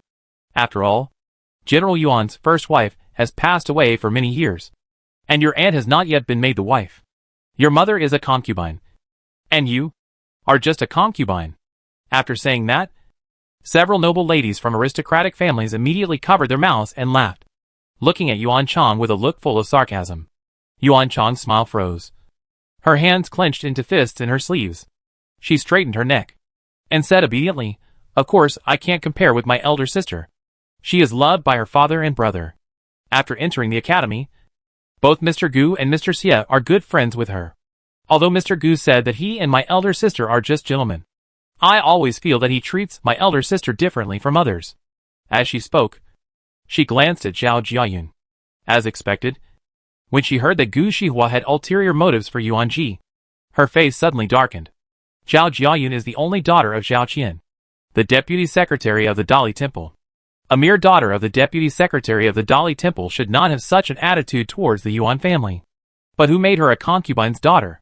The eldest lady has passed away for many years, but there has never been any rumor that the general's mansion will make Sun the legitimate wife. Over time, even though they are respectful to the Yuan family and Yuan Ji, as for Yuan Chang, the legitimate children of them always look down on her. If you ask me, I'm afraid that Yuan Ji was with that adult during the sacrificial ceremony. I don't know who suddenly said this, although the words were not finished, but the people present knew it well. Everyone had a strange smile on their face. In a flash, a long sword came through the air, cut off Zhao Jiayun's floating hair, and nailed it straight into the wooden pillar in front of him. A strand of black hair fell lightly to the ground. Zhao Jiayun's face turned pale with fright, and she almost couldn't stand steadily. The others were even more frightened, and didn't even care about etiquette, and hurriedly gathered together. Jin Yu stood behind him with a sword in his arms. His handsome face was dark, and Yin Yu followed on the side. His face was also not good. It was his sword that was thrown just now. Zhao Jiayun was in doubt, but when she saw the man from outside in the inner courtyard, she regained her sanity a little. She covered her upper body and shouted angrily, "Who are you? Don't you know this is the inner courtyard? You?" In a flash, Jin Yu drew his sword in an instant. In just a breath, the tip of the cold sword was against Zhao Jiayun's neck, and it was only an inch away from entering her throat. Zhao Jiayun's eyes shrank suddenly, her shoulders shook uncontrollably. And she swallowed the words she hadn't said. "How can you talk about the reputation of my master and Miss Yuan? If I hear it again, next time, this sword will pierce your throat." Jin Yu's tone did not fluctuate at all. His eyes were cold and desolate. Zhao Jiayun did not dare to doubt the truth of his words. She trembled and said, I know. Yin Yu, who was usually smiling, looked particularly ugly when he heard those fabricated words. Yuan Ji was saved but did not show up in order to find out the murderer behind the assassination. He was a hero. Who would have thought that in the eyes of these people? It was so filthy. If his mistress had fled because of these rumors, he would have beaten these noble ladies severely and thrown them to Fulong Cliff. Green Willow Villa covers a large area, with many side rooms. Feng Shuangde led Yuan Ji to the most spacious room. "I have asked someone to prepare clothes. You go take a bath and change clothes first. And then, there will be ginger soup to drive away the cold." Feng Shuangde pushed open the door, and the bathtub in the inner room was already filled with hot water, and the steam was thick. Yuan Ji's face was puffed up, but she ignored him. Feng Xiange talked to himself for a long time before he reacted. He raised his eyebrows and looked at Yuan Ji, who was in a bad mood, and couldn't help laughing. "Are you angry?" "No." He forcibly turned Yuan Ji's jaw back, pinched her round face, and said in a low voice, "Why don't you pay attention to me?" The slightly round face was squeezed into a ball by him, and the red lips were squeezed and pouted. Yuan Ji glared at him with resentment, and said incoherently, "Why should I care about you? Don't you have a sister where?" She was furious today. If it were any other day, Yuan Ji would never dare to speak to Feng Xiange like this. Feng Xiange looked at the jealous Yuan Ji and found it funny, but felt warm in his heart. He coughed lightly and said seriously, "I am not familiar with her. I just saved her once at the border of southern Qi a few years ago. And that time I didn't do it myself. It was Jin Yu who saved her." After that, he seemed to feel that his explanation was not enough, and added, "Every word I said is true, don't be angry." "How dare I get angry, Brother Feng?" Yuan Ji glanced at him, and then forcefully turned his gaze away. Feng Shuangde sighed helplessly, and Wu's voice came from outside again. He rubbed Yuan Ji's slightly damp black hair, and gently reminded him, "The prince is still waiting for me.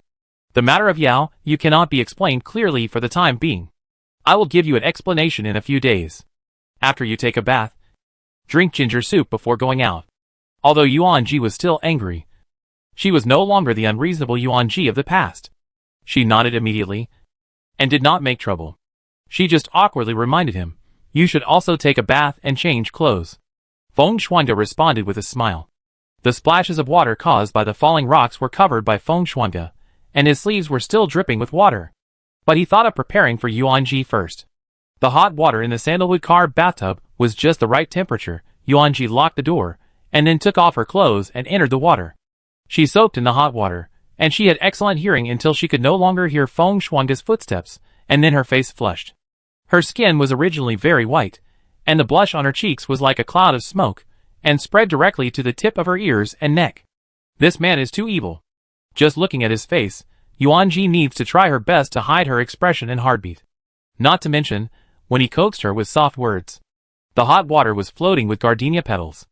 Although it is spring now, only when spring and summer come together is the gardenia's time to shine. Yuan Ji raised her hand and pinched the flower, raising it to the tip of her nose. The fresh fragrance of the gardenia hit her face. Feng Xiange put in a lot of effort. Humph, it's written in the control husband plan. This is the trick the young master uses to deceive the girl's heart. Yuan Ji snorted softly. She said that Feng Shuangde's words and deeds must have traces to follow. And she must be careful. Don't let him disturb her mood with a look or a kiss like before. Yuan Ji said this. But the smile on her lips became more intense. Even her heart was filled with sweetness. After she finished bathing and changed her clothes, the door seemed to sense something. A maid pushed the door open after getting permission. On the tray in her hand was a bowl of ginger soup and a plate of sour apricots. Ginger soup is spicy. If ordinary people feel uncomfortable, they will eat a candied fruit. But this sour apricot. She suddenly remembered that. She told Feng Shuangde that she liked sour food recently. He actually remembered it. The maid with double bun saw Yuan Ji like this, and her guess became more certain. She giggled and said with envy, "Originally, I prepared osmanthus candy, but that master specifically told me to ask for sour apricots. You are so lucky, young lady." Yuan Ji looked shy, and even her voice was soft. "No way." The maid smiled and added, "The princess loves sweets. If the princess hadn't specifically told me that Miss Xie likes sour food because she's pregnant, I wouldn't have been able to get these sour apricots for a while." "Miss Xie is here too?" Yuan Ji ate a few bites of the sour apricots and muttered, "They're not that sour." The maid nodded and said, "The young lady is here. But she's just here to take care of her pregnancy. She's not participating in today's banquet. The young lady is so lucky. These sour apricots are tribute from the western regions. They're much sourer than the local apricots. Ordinary people can't stand them being so sour. I saw the princess eat it a few days ago, and it was so sour. Sour apricots are rare, and they are usually given to pregnant women." Yuan Ji's hand holding the sour apricot suddenly stopped, and asked, "You said ordinary people can't eat this sour?" "Yes." The maid smiled and nodded. She realized that she seemed to have said too much, and hurriedly added, "Miss, go to the flower hall after you finish. It will be bad if you miss the time." Yuan Ji's face was extremely ugly. She turned around and saw a life-size bronze mirror in the side room. Her figure in the mirror was more plump and round than usual. She remembered that, on New Year's Eve, Lu also said that she seemed to be much rounder. Could it be? Yuan Ji gradually had an extremely terrifying idea in her mind. When this idea came up, her face turned pale instantly, and she held the door frame tightly with her right hand to barely stabilize her body. After thinking about it, Yuan Ji temporarily suppressed her thoughts and followed the instructions to go to the flower hall. Liu Villa was very large. Even though she knew that the flower hall was not far from here, she still walked for nearly a cup of tea. There were 36 tables in the hall, and Princess Chunghua and Xie Jiolin sat at the top seats. There was singing and dancing, and it was very lively. Yuan Ji searched for a while, and finally found Chen Shu. He hurriedly sat down beside her and asked in a low voice, "Am I not late?" "No, just at the beginning." Chen Shu shook her head. Yuan Ji keenly noticed Chen Shu's displeasure, and frowned and asked, "What's wrong?" Chen Shu hesitated for a moment. Her eyes were erratic, and when Yuan Ji asked for the second time, she pursed her lips and said, "Here, look." Yuan Ji followed Chen Shu's line of sight. When he saw the person clearly, His eyes suddenly widened, and he said in a deep voice, "Why is he here?" Chen Shu shrugged and waved her hands. "Who knows?" Where her eyes fell, she saw Li Qingwei wearing a jade crown and tying her hair, and her white clothes fluttering. Yang Qinglu sat beside him, and her slightly bulging belly was particularly eye-catching. "Is she pregnant?" Chen Shu nodded, but her eyes were full of disdain. "I went to ask just now, and it was said that Yang Qinglu was always bored at home because she was pregnant and felt unwell. Li Qinghui's family secretly invited a doctor, who said it was a boy, so they brought the baby out. Although the attitude of the Li family was not obvious, Li Qinghui dared to bring the baby out blatantly. I'm afraid that Yang Qinglu will soon marry into the Li family. She is so despicable. She flirts with other women and attracts many women. Now she brings this lowly and cheap girl out. It's disgusting to look at her," Chen Shu said indignantly, wishing she could cut off a few layers of Li Qinghui's flesh. Yuan Ji chuckled. She suppressed her laughter and joked, "What's wrong with you? You're so angry. I thought Li Qinghui was your ex-fiancé." Chen Shu snorted and punched Yuan Ji lightly. She said in a soft voice, "I'm just angry for you. Although you have someone better now, but when I think of how you wasted your time on this kind of person, I feel angry for you." Yuan Ji didn't say anything, but she felt warm in her heart. "Your black plum drink." Chen Shu waved her hand, and a maid came forward with a cup of black plum drink. The purple black plum drink inexplicably aroused Yuan Ji's appetite. She opened her eyes and asked calmly, "How do you know I want to drink this?" Chen Shu rolled her eyes at her and muttered, "Your taste has changed recently. How could I not know? Or do you want to drink something else?" Yuan Ji looked normal and changed the topic. The flower hall was very large, with overlapping figures. Yuan Chang sat in the inner room, smiling and talking to Zhao Jiayun and others, but her eyes glanced at Yuan Ji and others vaguely. She called a maid and said, "Give me the same amount of what that girl is drinking." The maid brought a cup, and Yuan Chang drank it in one gulp, with a sour taste on her tongue. Yuan Chang was a little surprised. Everyone in the mansion knew that Yuan Ji only loved sweets. So how could it be? She was wondering until she saw Li Qinghui looking at Yuan Ji with a longing look when Yang Qinglu got up and went out for some fresh air. Interesting. Yuan Chang raised the corner of her lips silently, and then quietly left the room and found Yang Qinglu, who was enjoying the fresh air outside. She handed over a cup of black plum juice, and said in a gentle voice, "Miss Yang, can you please come and chat with me?" The lights were dim, the wine was flowing, and the night was falling. Yuan Ji was chatting with Chen Shu, and suddenly remembered what happened today, and immediately looked at the upper seat. Xie Jiolin and Princess Chunghua were drinking together, and they didn't seem to want to leave. The kailubai at the table was specially made, and the wine aroma was more mellow. Many people at the table were drunk, and they wanted to play the game of passing the flower. Yuan Ji was chatting with Chen Shu, and she didn't notice that the flower was suddenly passed to her hand. At the same time, the drum stopped. Yuan Ji looked at everyone with a confused face. She held the peach blossom as if it were a hot potato. She was worried, and was planning to find an excuse to refuse by saying she was not feeling well. A stranger beside her suddenly snatched the peach blossom from her hand, and then raised it high, laughing, "Then I will show my ugliness." Everyone was a little excited, and they only wanted to have fun. They didn't care whether the flower was in Yuan Ji's hand or in someone else's. Yuan Ji looked puzzled, and then tentatively glanced at Feng Shuangde, and met his half-smile eyes. Yuan Ji understood immediately. The person beside him was someone Feng Xiange had arranged long ago. The man was reciting a new article he had written a few days ago at the banquet. He was so excited that someone volunteered to accompany him. The banquet was filled with singing and dancing, and the sound of stringed instruments and orchestras was endless. Princess Chunghua originally intended to hold the spring banquet to find a wife for Xia Hui, but it seemed that she had not found a satisfactory candidate, and her smile was very dull. Xia Hui was even more tormented today. He usually jumped around Yunlu Academy 3 or 4 times, but today he was as wilted as an eggplant hit by frost, lying on the table without moving, and I don't know if he was drunk to death. Chen Shu couldn't help but mutter, "You can't drink it. But you're still trying to be strong." Until the last fruit was served, the spring banquet came to an end. Yuan Ji watched Xie Jiolin stand up. She temporarily parted with Chen Shu, and followed closely behind with her skirt lifted. Xie Jiolin and Princess Chunghua walked out of the side door of the flower hall. The night was dark.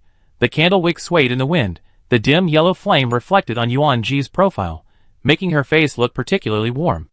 Uncle Xie, please stay. Yuan Ji saw him going away, and hurriedly called out. Xie Jiolin and Princess Chenghua turned back in response. Yuan Ji had not seen Xie Jiolin's face clearly, because they were far away from each other at the banquet just now. Now that he looked closer, he was surprised.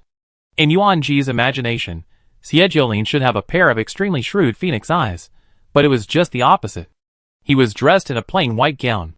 Even though he was a millionaire, he had no jewelry on him. He was particularly gentle and elegant, not like a businessman. He looked more like a famous scholar.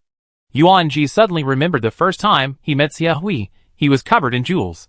Is this the girl from the Yuan family? Xie Jiolin asked sideways. Princess Chenghua nodded. She moved lightly and asked in a gentle voice, "What's wrong?" Yuan Ji pinched the corner of her sleeve, and for a moment she didn't know whether it was appropriate to ask such a question. Princess Chenghua seemed to see her concerns and comforted her. Just say it. I want to ask Uncle Xie. When Mrs. Xie's dementia was cured? Yuan Ji said everything in one go. The garden fell into a brief silence. Just when Yuan Ji thought Xie Jiolin would be furious, he heard him say in a gentle voice, "Why do you ask this?" Yuan Ji said gently, "My grandmother also suffers from dementia." Hearing this, Xie Jiolin and his wife were both stunned. The two looked at each other for a moment, and Xie Jiolin spoke first. "Child, I can understand your feelings, but dementia cannot be cured." Xie Jiolin's words brought Yuan Ji to the bottom. Princess Chenghua stepped forward and held Yuan Ji's hand, saying in a gentle voice, "You are a good child. Accompany your grandmother well in the next few days." Even Xie Jiolin, who was as rich as a country and traveled far and wide, had no solution. So what could Yuan Ji do? Yuan Ji felt like she was falling into an icy cave. Too many things had happened today, and her heart was now tangled like a tangled mess. She looked lonely, thanked him gently, and then returned to the flower hall with a lot on her mind. When she thought that her grandmother would not even recognize her in the future, Yuan Ji felt inexplicably bitter. It was late, with dark clouds everywhere, and no moonlight. Yuan Ji temporarily put aside her worries, and returned to the flower hall. She looked up, but could not find Feng Xuange. She was relieved for some reason, and it was better not to see him now. After saying something to Qin Chu, she prepared to go home. Yuan Ji was thinking with her head down. When she passed a dark path, a figure suddenly appeared in front of her. The figure scared her. She felt her heart almost jumped out of her throat. "Who is it? How dare you hide here and scare people?" Yuan Ji was a little angry. In the dim candlelight, Yuan Ji could barely see the person. The man was wearing a white robe with rolling cloud patterns and the familiar fish pattern black boots. Yuan Ji's face suddenly turned cold. The person was Li Qinghui. Chapter 68.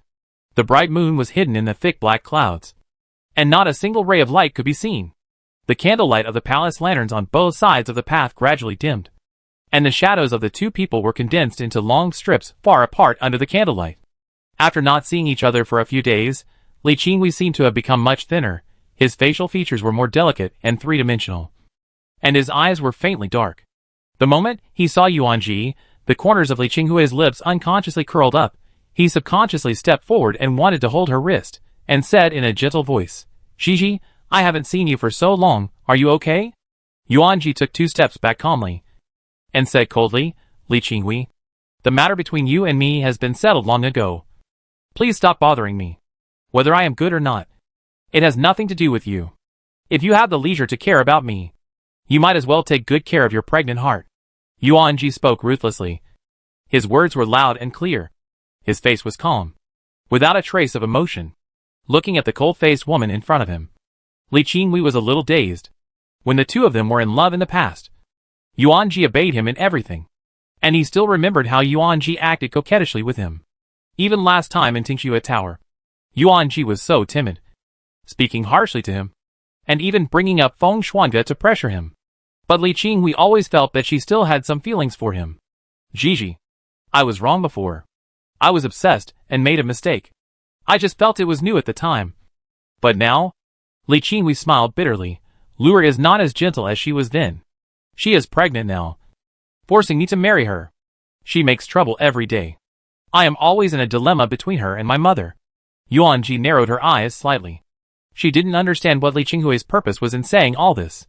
She just stared at him cautiously, and her peripheral vision had already seen the way out. She was afraid that he would suddenly pounce on her. If others saw her, she would be even more confused. She didn't have the patience to listen to this, and said directly, "What do you want to see me for? Just tell me." Li Qinghui saw that she was not interested, and the smile on his lips froze. He immediately raised his eyes and looked at her carefully, and tentatively said, "Gigi, the examination will be held in a while. I heard that you are very familiar with Lord Feng. If Lord Feng can." Li Qinghui. Yuan Ji sneered. "Why didn't I notice it before? You are so shameless. Let's not talk about my relationship with Lord Feng. Why do you think that I would open this back door for you given our relationship? Don't you know your own worth? You are not good at studying, so you think of these crooked ways. The Li family has no connections in the court. Now the examination is coming, and you ask me for help." Li Qinghui. "Are you kidding me?" Yuan Ji glanced at him sarcastically, but couldn't help but doubt in her heart that she must have been blinded by greed. Otherwise, how could she fall in love with such a person? Her words were extremely unpleasant. Li Qinghui was able to greet her with a smile at first, but later he was scolded so much that his face turned pale, and he couldn't even force a smile. For a moment, he didn't know what to say. For his own future, he had come to Yuan Ji for help, and he had long been prepared to be ridiculed and insulted.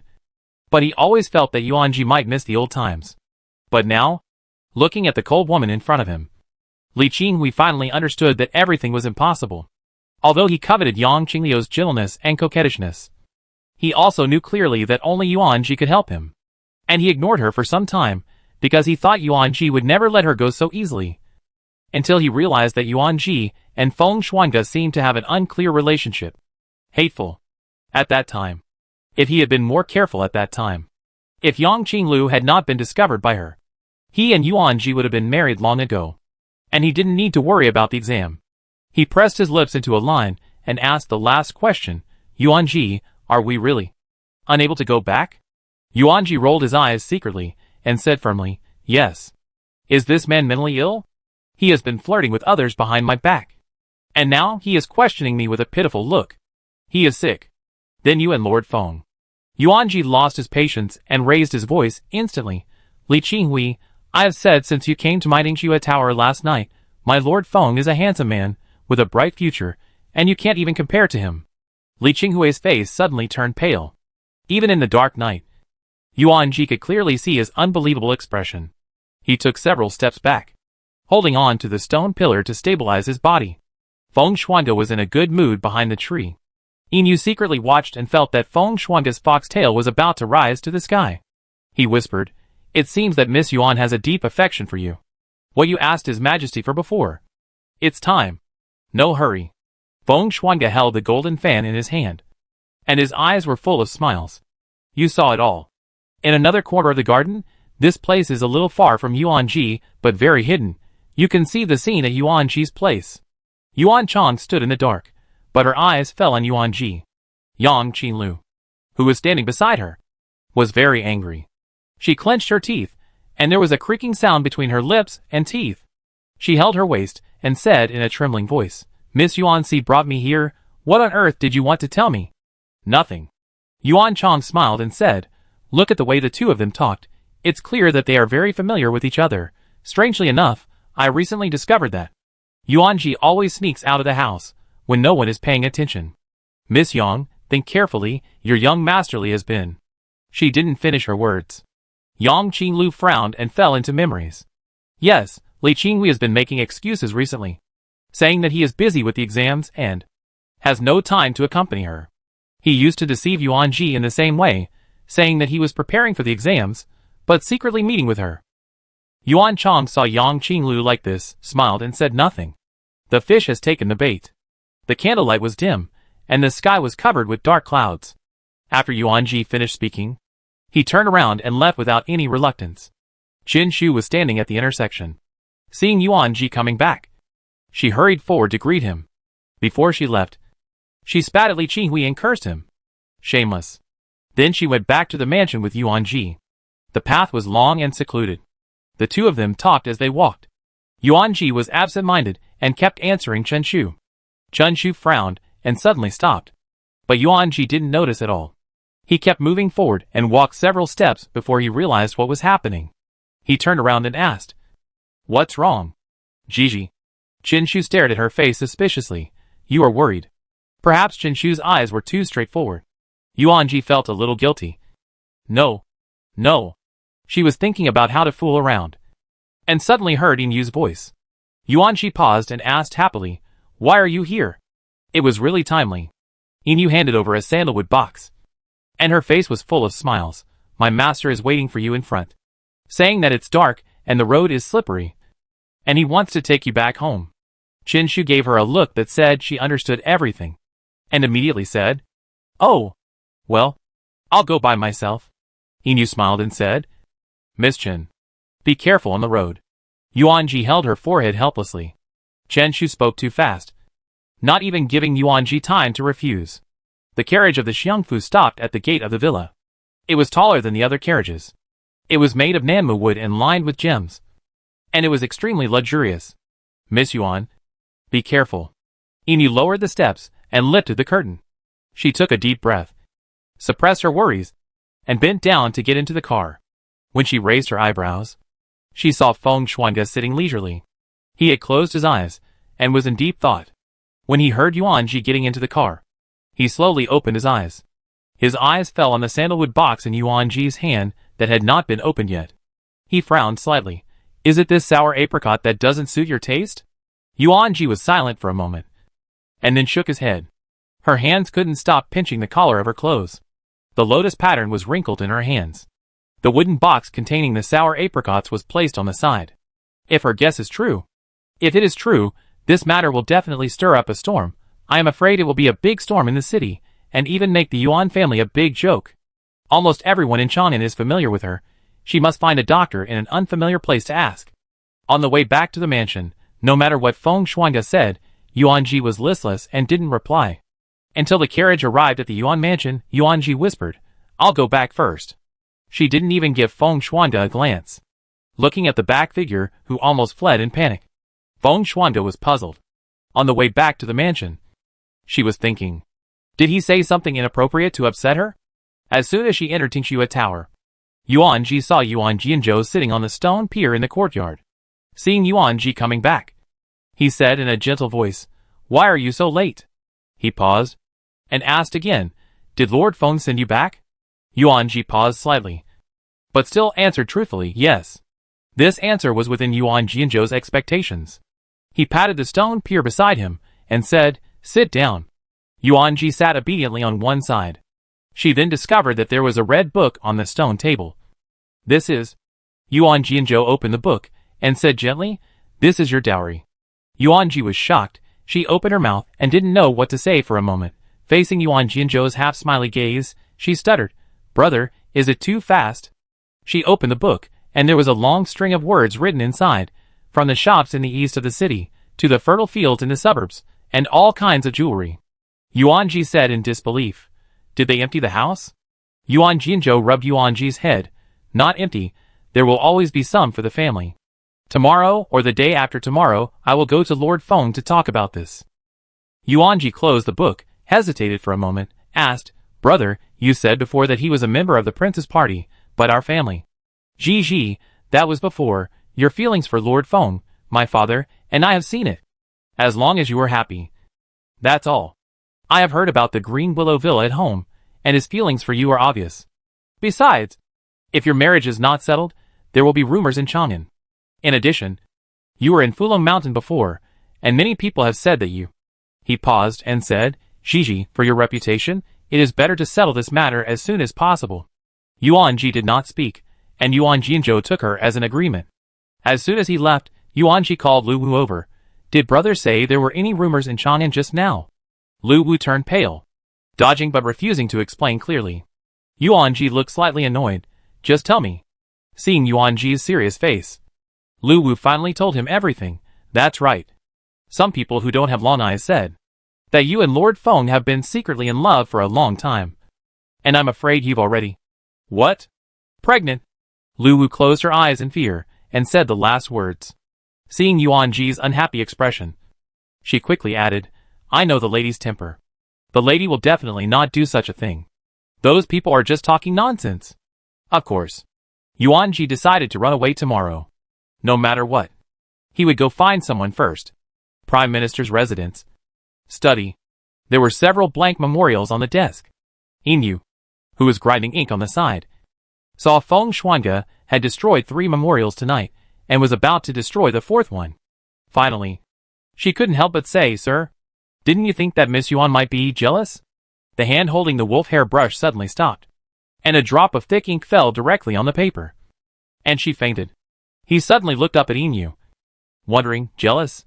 Inu nodded, gritting her teeth, and said, "Have you forgotten Princess Yaoyu today?"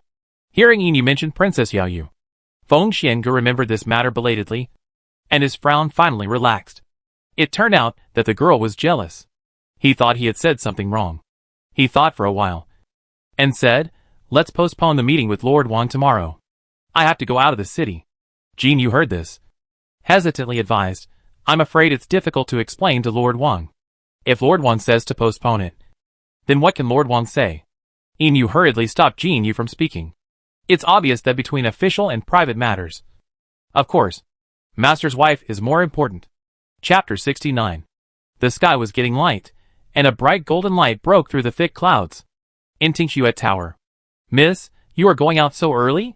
Hong Yu was sleepy, holding a bowl of bird's nest soup in her hand. She was about to go upstairs, and Yuanji was going out, and they bumped into each other on the stairs. "You? So early?" Yuanji put his hand holding the bundle back with a guilty conscience, and his eyes fell on Hong Yu's hand. "You got up so early just to do this?" "Yes. I think that the young lady has not been dieting recently, so it is better to eat something light in the morning." Hong Yu smiled and walked upstairs.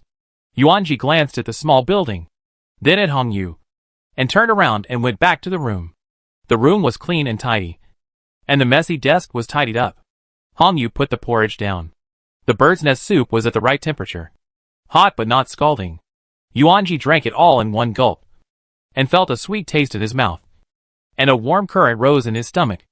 Hongwei stood obediently to one side, and asked in a gentle voice, "Miss, you are going out so early. Are you going to see Miss Chen and Miss Lin?" The hand holding the porcelain spoon hesitated for a moment, and Yuanji replied without raising his head, "Yes." Hongwei looked up and down, and thought for a moment and said, "Then miss, you should change your clothes, which are a bit thick. If you go out to enjoy the flowers, you will sweat." The day before yesterday, Bai Huafeng sent a new Luo skirt. "I think the sunlight is good today, and it will look good on you." Hearing this, Yuanji looked up at the sky and felt that the sunlight was indeed warm. She had been in a hurry this morning, and had no time to pick clothes. "You are always careful." After that, Hong Yu took out a new silk skirt from the closet. It was a style that Yuanji had never seen before. It was a lilac and purple pear flower silk skirt with moonshadow gauze covering it. It was the color and material of spring. "I will go to Shaowei and the others later. I will be back later today. You don't need to prepare lunch for Luwu. If my brother asks, just say I went out to buy rouge." Yuanji sat in front of the dressing table, letting Hongwei recomb her hair. She picked out a light-colored lipstick from the makeup box. She adjusted the green snow-coal plum hairpin on her bun, and added, "If Lord Feng comes to look for me, just say I'm not feeling well these days, and can't see guests. Invite him to go boating in 7 days." With Feng Shuange's elusive nature, if she didn't prepare early, she was afraid that he would attack her by surprise, and it would be hard to explain then. "Yes," Hongwei responded obediently. This time, she did not tell the truth. If she wanted to find a place where no one knew her, she would have to go to Lincheng, which was 300 miles away.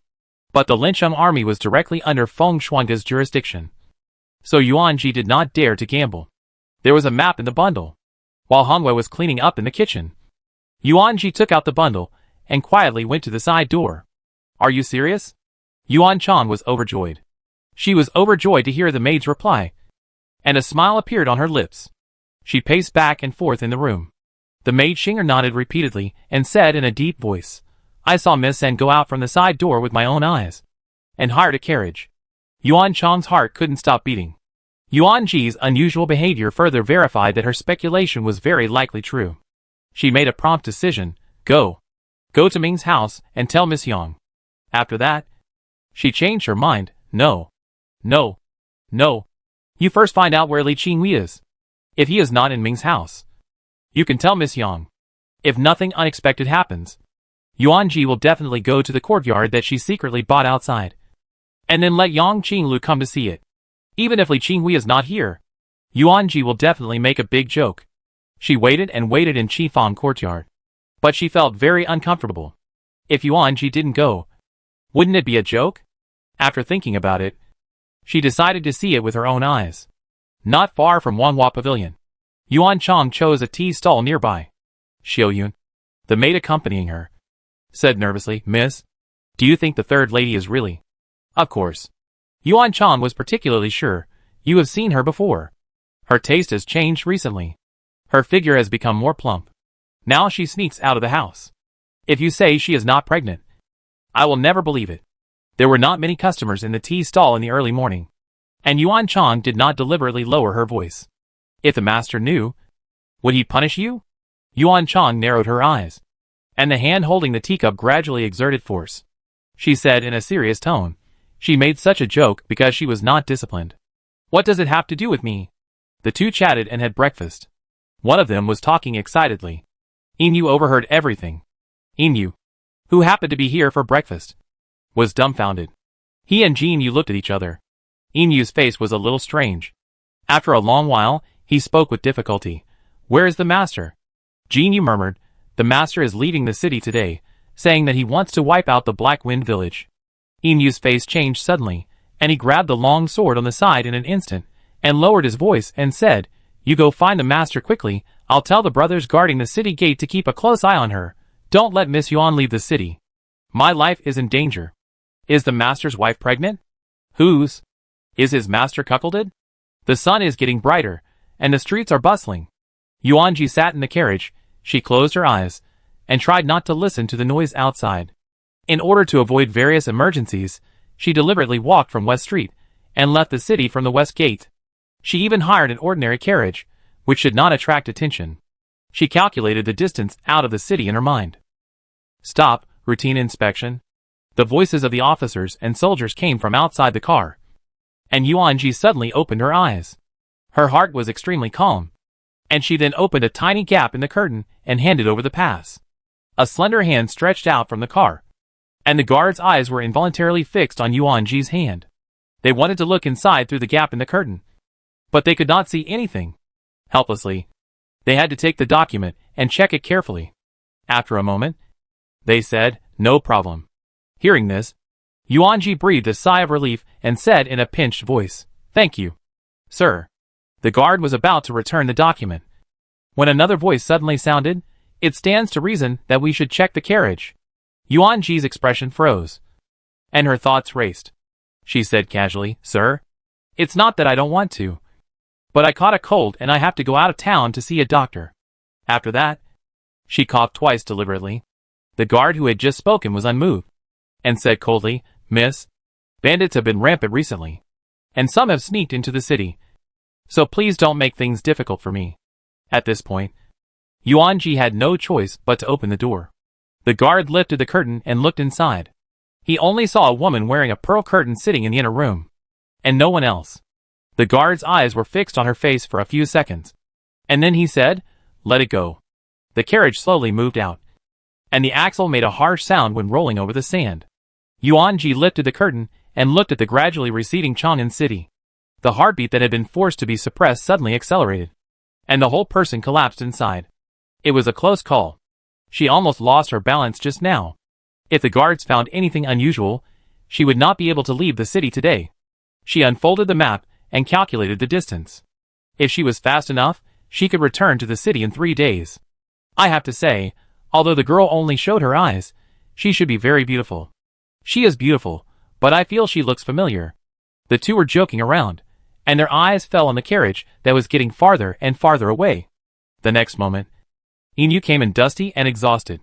When the two saw Inu, they immediately recovered their composure and said respectfully, Master Inu, how come you have time to come to the West Gate today? Did Master Feng have any instructions?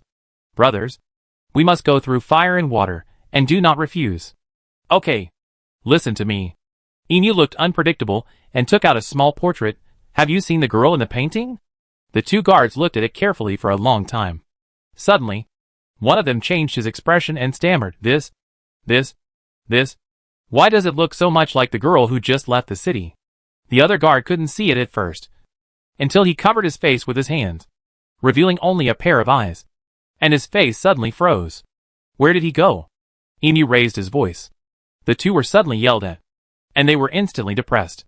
They pointed in a direction tremblingly and said in panic, he went there. It seems that he should go to Jiqing. Emu didn't have time to pay attention, and immediately rode his horse to catch up. Soon, he found an empty carriage on the side of the road, and Yuanji had already ridden away. Damn it. Emu gritted his teeth. It was all over. If his master's wife ran away, he and Jin Yu would be in trouble.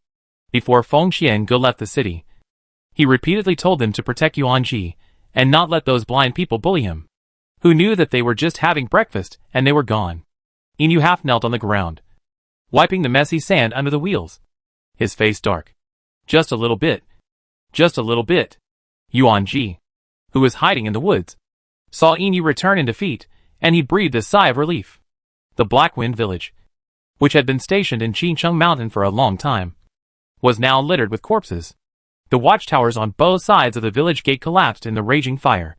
There were flames everywhere, and the sound of weapons clashing could be heard. Feng Xuanga, don't you care about the affairs of our Black Wind Village? In the hall, a burly man covered his bleeding thigh and half knelt on a tiger-skin chair. The man was sturdy, with a full beard, and a particularly sturdy body. The exposed arms were covered with scars of varying sizes. Oh! When did I say that? Feng Xiange stood tall and graceful, holding a sword in the hall. Blood kept flowing from the tip of Shui Long Yin's sword. He raised his eyes slightly, with a cold and indifferent look in his eyes, looking at Lian Chengyan as if he was looking at a dead body. Lian Chengyan's face couldn't stop twitching. He said hoarsely, "Didn't you promise that? If our Black Wind Village helps your prince party, you will?" "Oh, I seem to have said that." Feng Xiange acted as if he realized something later. Just when Lian Chengyan thought that Feng Xiange would let him go, the next moment, Feng Xiange rushed to him. He bent down slightly, and a cold smile appeared on the corner of his lips. But why did I see that the head of the Lian family discussed with the king of Jin in the middle of the night? Lian Chengyan, who was originally arguing, turned pale when he heard this. Feng Xuanga knew that he and the king of Jin were secretly planning to make peace. Today, I am afraid that there is no way out. Lian Chengyan closed his eyes resignedly. Feng Xuanga sneered, "You accept your fate." Immediately, he raised his right hand. The next moment, Jin Yu hurried over, and his voice was anxious, "My lord." Something happened. Hearing the voice, Feng Xiange instantly retracted the sword that was stabbing at Lian Chengyan's heart, temporarily suppressed the coldness around him, and said in a hoarse voice, "What happened?" Jin Yu looked at Lian Chengyan hesitantly, and said, "Miss Yuan ran away." Suddenly, Feng Xiange's face froze, and the coldness around him suddenly rose. A dark current flashed through his eyes, and he gritted his teeth and said, "What do you think of me?" Lian Chengyan looked at Feng Xiange suspiciously, and when he saw the man's gloomy face, Lian Chengyan suddenly realized and laughed out loud. He laughed wildly, tears welling up in the corners of his eyes, and said sarcastically, "So the famous Feng Xuanga, Lord Feng, will also be abandoned by a woman one day? Why? Is it because Lord Feng is too thin and can't satisfy your daughter? Otherwise, let me teach you how to love a woman." Jin Yu's face was turned. This man must be crazy. Lian Chengyan was getting more and more outrageous, and he knew that he would not survive today, and he would say a few words to him before he died. After a long time, Feng Xiange suddenly said, "You know you won't survive today." Lian Chengyan said sinisterly, "So what if you don't survive?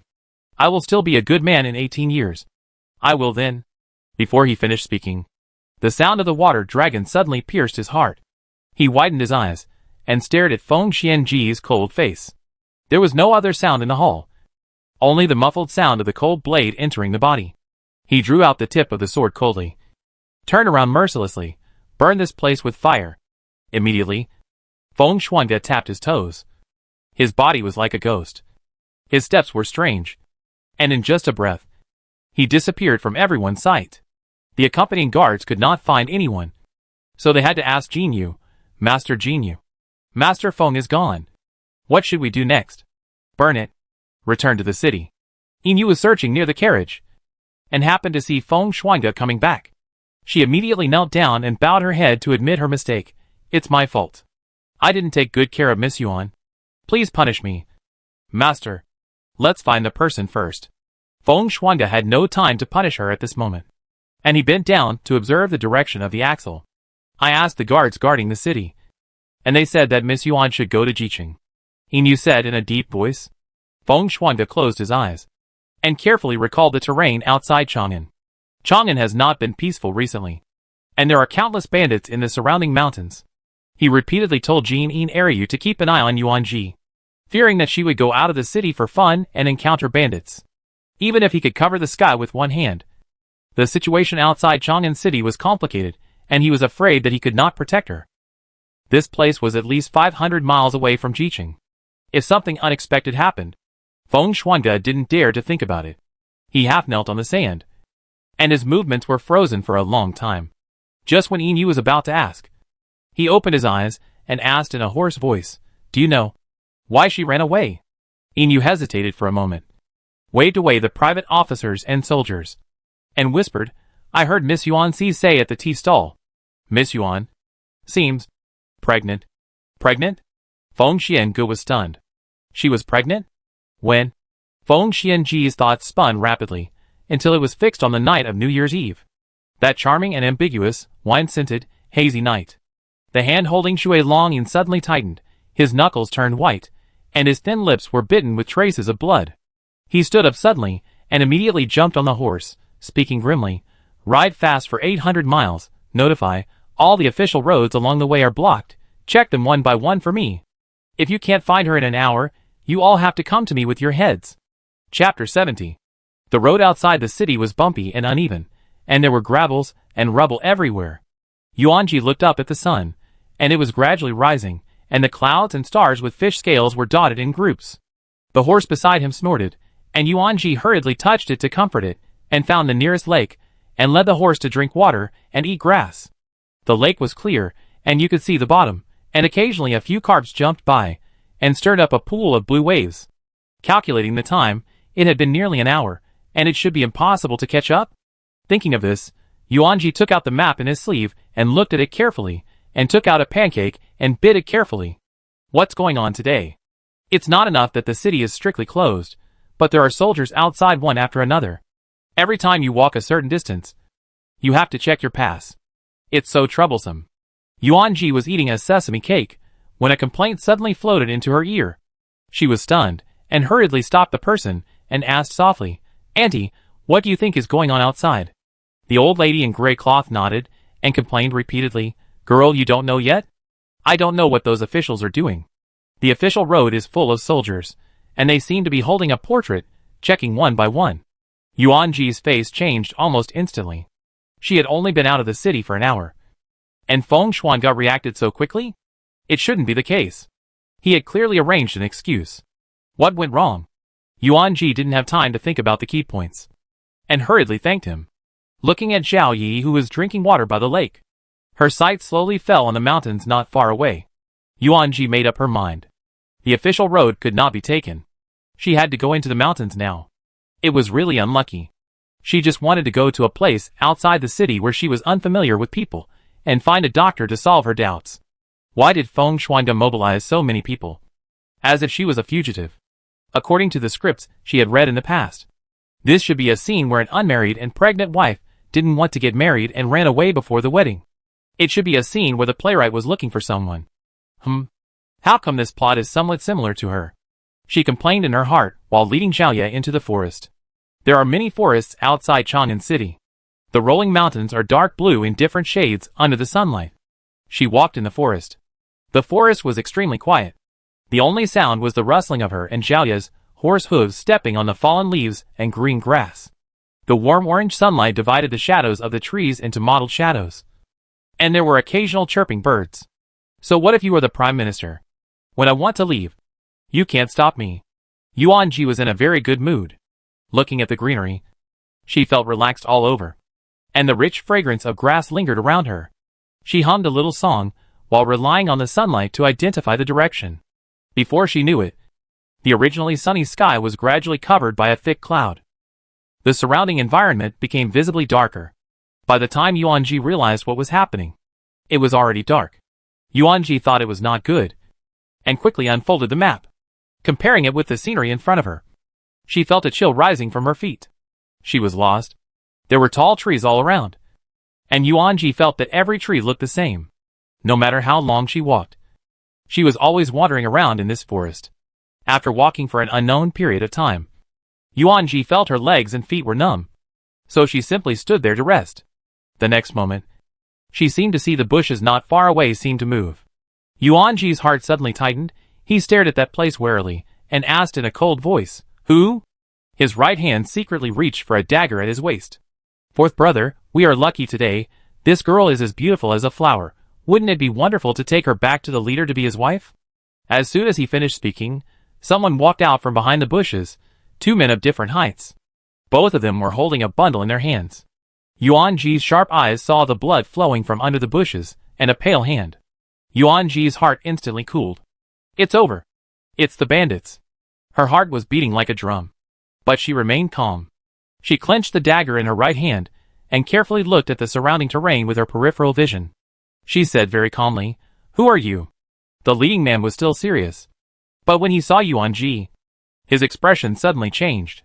He grinned, revealing a mouthful of dark yellow teeth, and said with a smile, "My dear, it doesn't matter who I am. It's more important that you will become our wife in the future." After that, his small rat eyes lingered greedily on Yuanji for a few breaths. And he said with a sigh, "I don't know if this woman is married. If she is married, why don't we offer her to the boss first?" Before he finished speaking, the other person immediately understood what he meant. "Don't forget the boss's instructions. We should go back early now, and don't make trouble." The man refuted in a hoarse voice. "Hey, if you don't say it, and I don't say it, who will know? Besides, she has seen it, and we must not let her go. Such a beautiful girl. Let's give her to the boss. She can't escape from this mountain anyway. So what's there to be afraid of?" Hearing this, the tall man seemed to be relieved. His eyes fell on Yuanji, and his throat moved up and down almost imperceptibly. The shorter man raised a lewd smile, rubbed his hands and stepped forward, and said in a greasy voice, "Little girl, don't be afraid. Brother will be gentle." "How dare you?" Yuanji suddenly raised her voice. Her eyes were cold. She sneered and said, "Do you know who I am?" The short man said perfunctorily, "Whoever you are. In the mountains. It's useless even if the princess reveals her identity." Yuanji choked a little. In the past, when she was in Chang'an, if a brainless person dared to provoke her, as long as she revealed her identity, the other party would surrender instantly. The man was right. This was their territory, and she was going out alone. She temporarily suppressed her thoughts, steadied her mind, raised her voice, and said, "I am Yuanji from the general's mansion. How dare you touch me?" "General's mansion?" The short man fell into a brief confusion, and then he turned his head to ask the tall man, "Is it the Yuan family that the boss mentioned before?" The tall man frowned and nodded, and his eyes suddenly turned cold when he looked at Yuanji. "This is probably troublesome. A young lady like this, it is impossible for her to be alone in the mountains. What we did just now was seen by her. If she reports it back to Chang'an, we will all suffer. It is better to kill her now." Although the short man was reluctant, he also understood the seriousness of the matter. He sighed, with a trace of reluctance on his face, and said lazily, "Little sister, if you behave yourself later, I will give you a quick death." As he spoke, the two of them took out the long knives at their sides, and approached Yuanji step by step. Seeing that the other party was unmoved, Yuanji panicked. She stiffened her neck and gritted her teeth and said, "I am the wife of Prime Minister Feng. If you dare to touch a hair on my body, I guarantee that not only you, but also your village will be destroyed." When the two heard this, they laughed out loud instantly. Without any fear at all, Yuanji was stunned. "What does this mean?" The short man laughed so hard that tears came out of his eyes. He covered his stomach, supported the long sword, and laughed out loud, "Ha ha ha. Little girl, at this moment, you can't make up a lie. Just make up a true one. You said you are the wife of the Prime Minister Feng?" He sneered, "Then I am the future king of heaven." "You?" Yuanji's face changed suddenly, and the red color stained by anger slowly climbed up his neck. Seeing that the two men didn't believe her at all, Yuan-ji didn't know what to do. She stayed in Chang'an all year round and rarely went out. She was arrogant and domineering since she was a child. Because of the face of the Yuan family, no one dared to question her. Until now, Yuan-ji realized that when it comes to a life-threatening moment, identity is the most useless thing. The two men laughed and rushed over in an instant. Yuan-ji subconsciously dodged, and the two men accidentally missed and bumped into the book. The flat face was hit, and the nose turned red. The two men were suddenly angry and felt that they were tricked by this woman. They gritted their teeth and said, "Damn it. Don't let her run away." Yuan-ji saw the moment when the man was about to pounce. And just when they were about to collide, she suddenly pulled out her dagger, dodging left and right, and stabbing the short man's arm. Pain came. Blood gushed out. The man looked down at the wound, and instantly became angry. Cursing, "How dare you hurt me?" Yuan-ji frowned and said nothing, even though she had learned some mediocre kung fu. But in front of such a desperate criminal, it was really not enough. Not long after, she was forced in front of a big tree by the two men. There was a knife-wielding villain in front of her. She had no way back.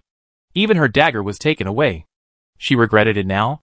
If she had been more serious in martial arts training, she would not be forced into a desperate situation today. The hand holding the blade trembled slightly. The bloody smell of the two men gradually approached. The short man's eyes could not stop lingering on Yuan-ji. He was mixed with desire and anger, and smiled sinisterly. "She is such a fierce girl." Yuan-ji had a gloomy face, and was calculating in his mind who would have a higher chance of survival. The man's dirty words filled her ears. She finally couldn't stand it anymore. Her eyes were wide open, and the corners of her eyes were red. She said angrily, "What are you laughing at? There's food on your teeth. It's disgusting." "What did you say?" The short man was suddenly enraged. Yuan-ji's temper also came up at this moment. Her hands behind her back exerted force secretly. She said with a stiff face, "I said you were disgusting." The man was extremely angry, and he didn't care about anything else. He was about to pounce on her. In a flash, at the moment when the man pounced on her, Yuan-ji stretched out her right hand hidden behind her back, and she was seen holding a hairpin, and the sharp end pierced straight into the man's abdomen. Blood splashed on Yuan-ji's face. Yuan-ji looked calm, but his heart was already in turmoil.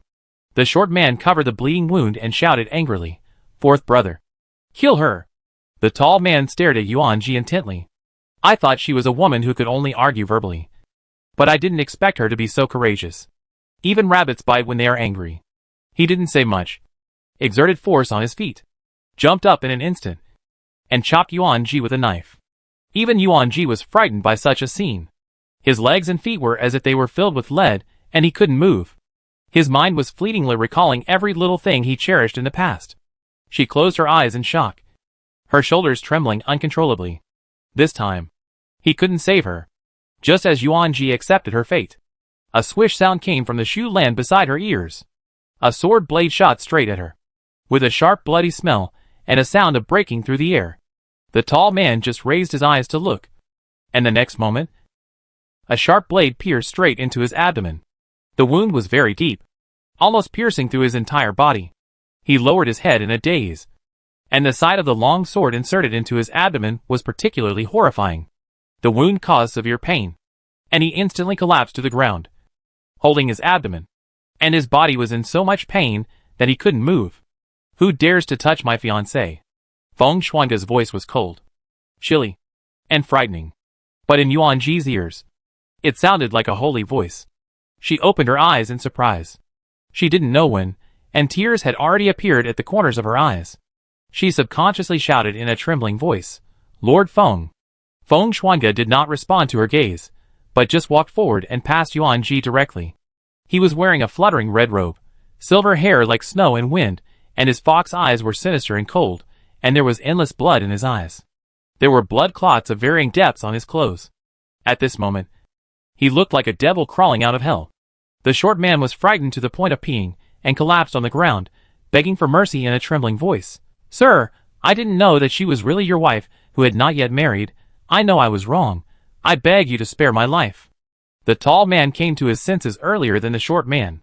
He was pale, and there was a pool of blood under him. He covered his abdomen and pretended to be calm, Sir, I am from the Black Wind Village, our big boss Lian Shingan. The Black Wind Village has been destroyed. Feng Xuanga said in a cold voice. You are the fish that slipped through the net. He said this lightly, but the two of them turned pale instantly. This was not even the last chance to escape. The two looked at each other. The short man gritted his teeth, left the seriously injured tall man behind, and stood up and ran out. Feng Xuanga did not chase him, but walked forward slowly and pulled out the Shuolongjian inserted into the tall man's body. The scene when the blade was pulled out was particularly bloody, and Yuan Ji closed his eyes subconsciously. Feng Xiange held the hilt of the sword, raised his hand, and threw it. In just a moment, the man's body fell completely into the grass.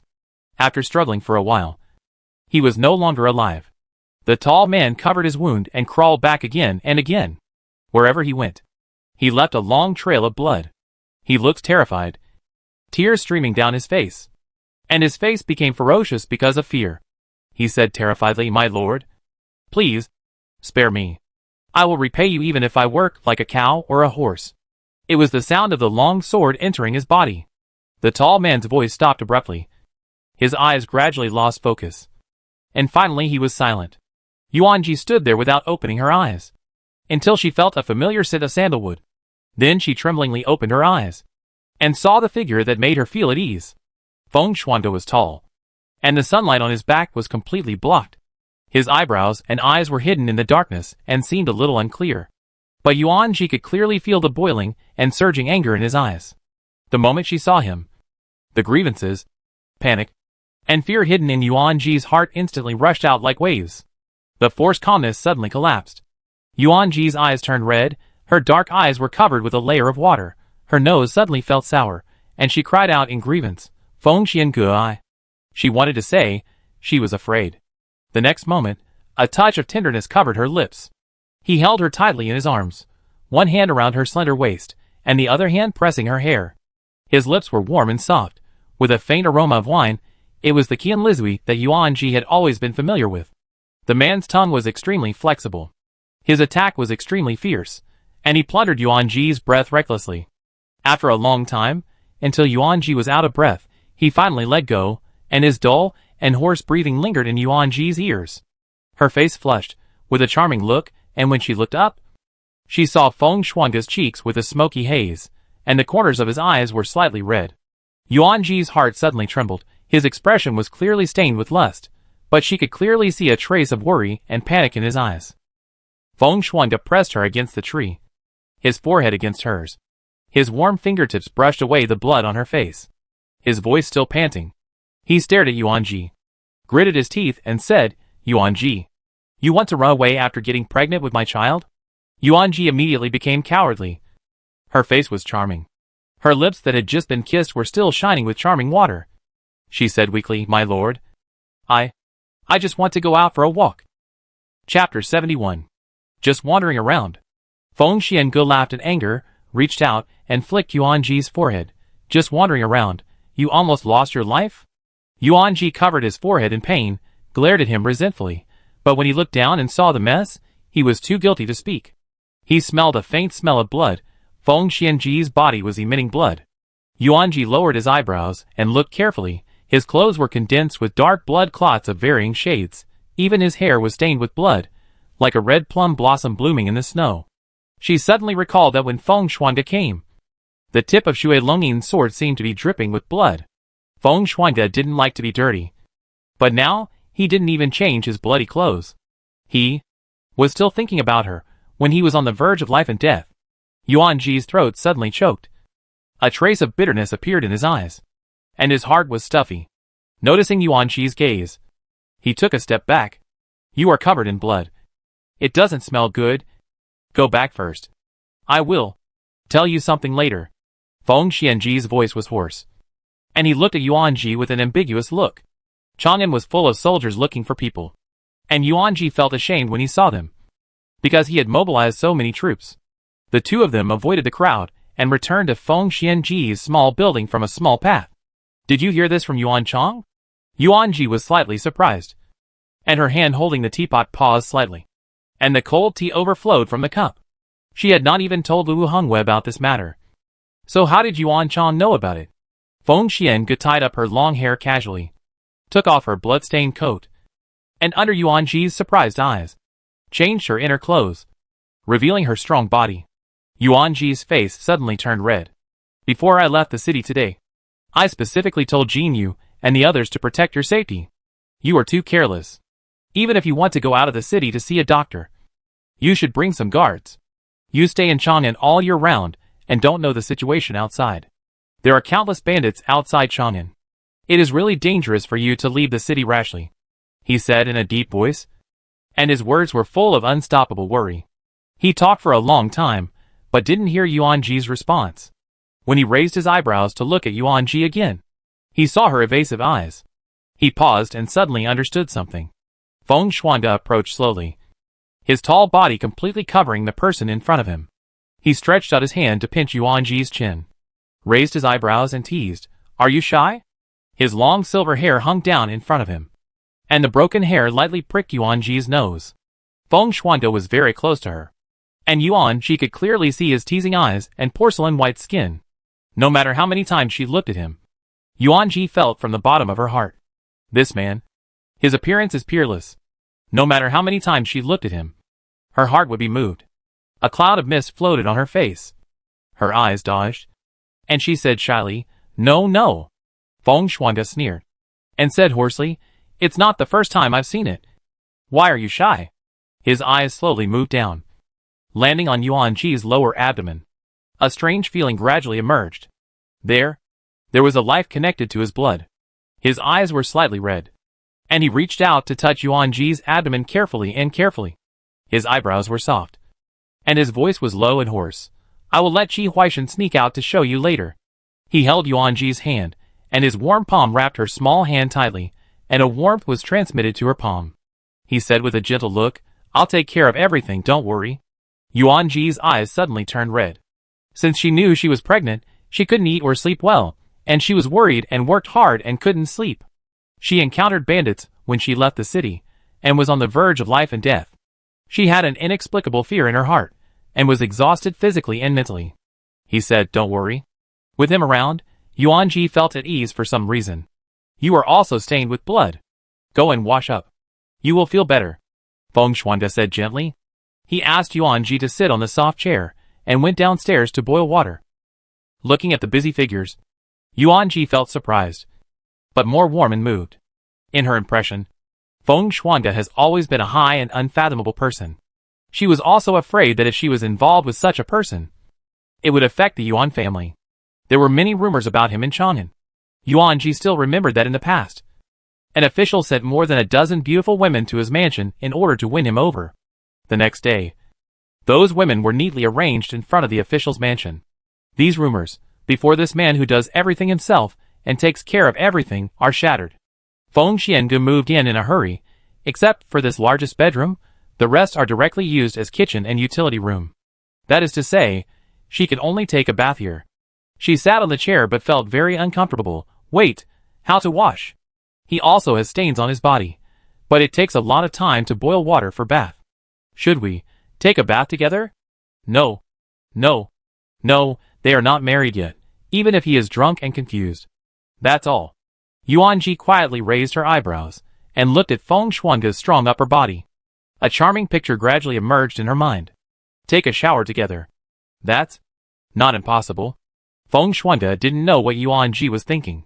He took out a wooden barrel from the small building, and poured hot water into the inner room with a rustling sound. Yuan Ji's heart thumped with the sound of water. After he finished pouring the hot water, without waiting for Yuan Ji to speak, he walked out of the room. Yuan Ji was stunned, and then realized that he had thought too much just now. His face flushed, and then he took off his clothes in no time. She was soaking in the wooden barrel made of pear wood and carved into a crabapple tree, and the steam was rising. She patted her flushed face, secretly cursing herself for having impure thoughts. The hot water washed away her fatigue.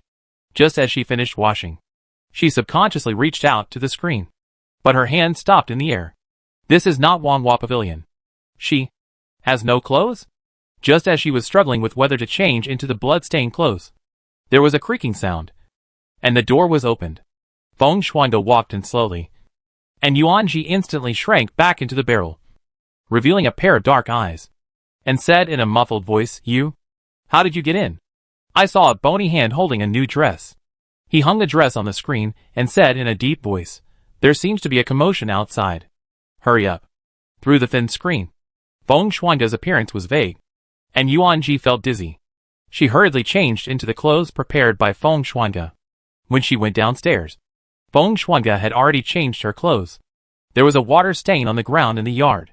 He asked Yuan Ji to take a good bath indoors, while he used cold well water in the yard to make dew. There was a noise outside the courtyard. "Yuan Ji, come out!"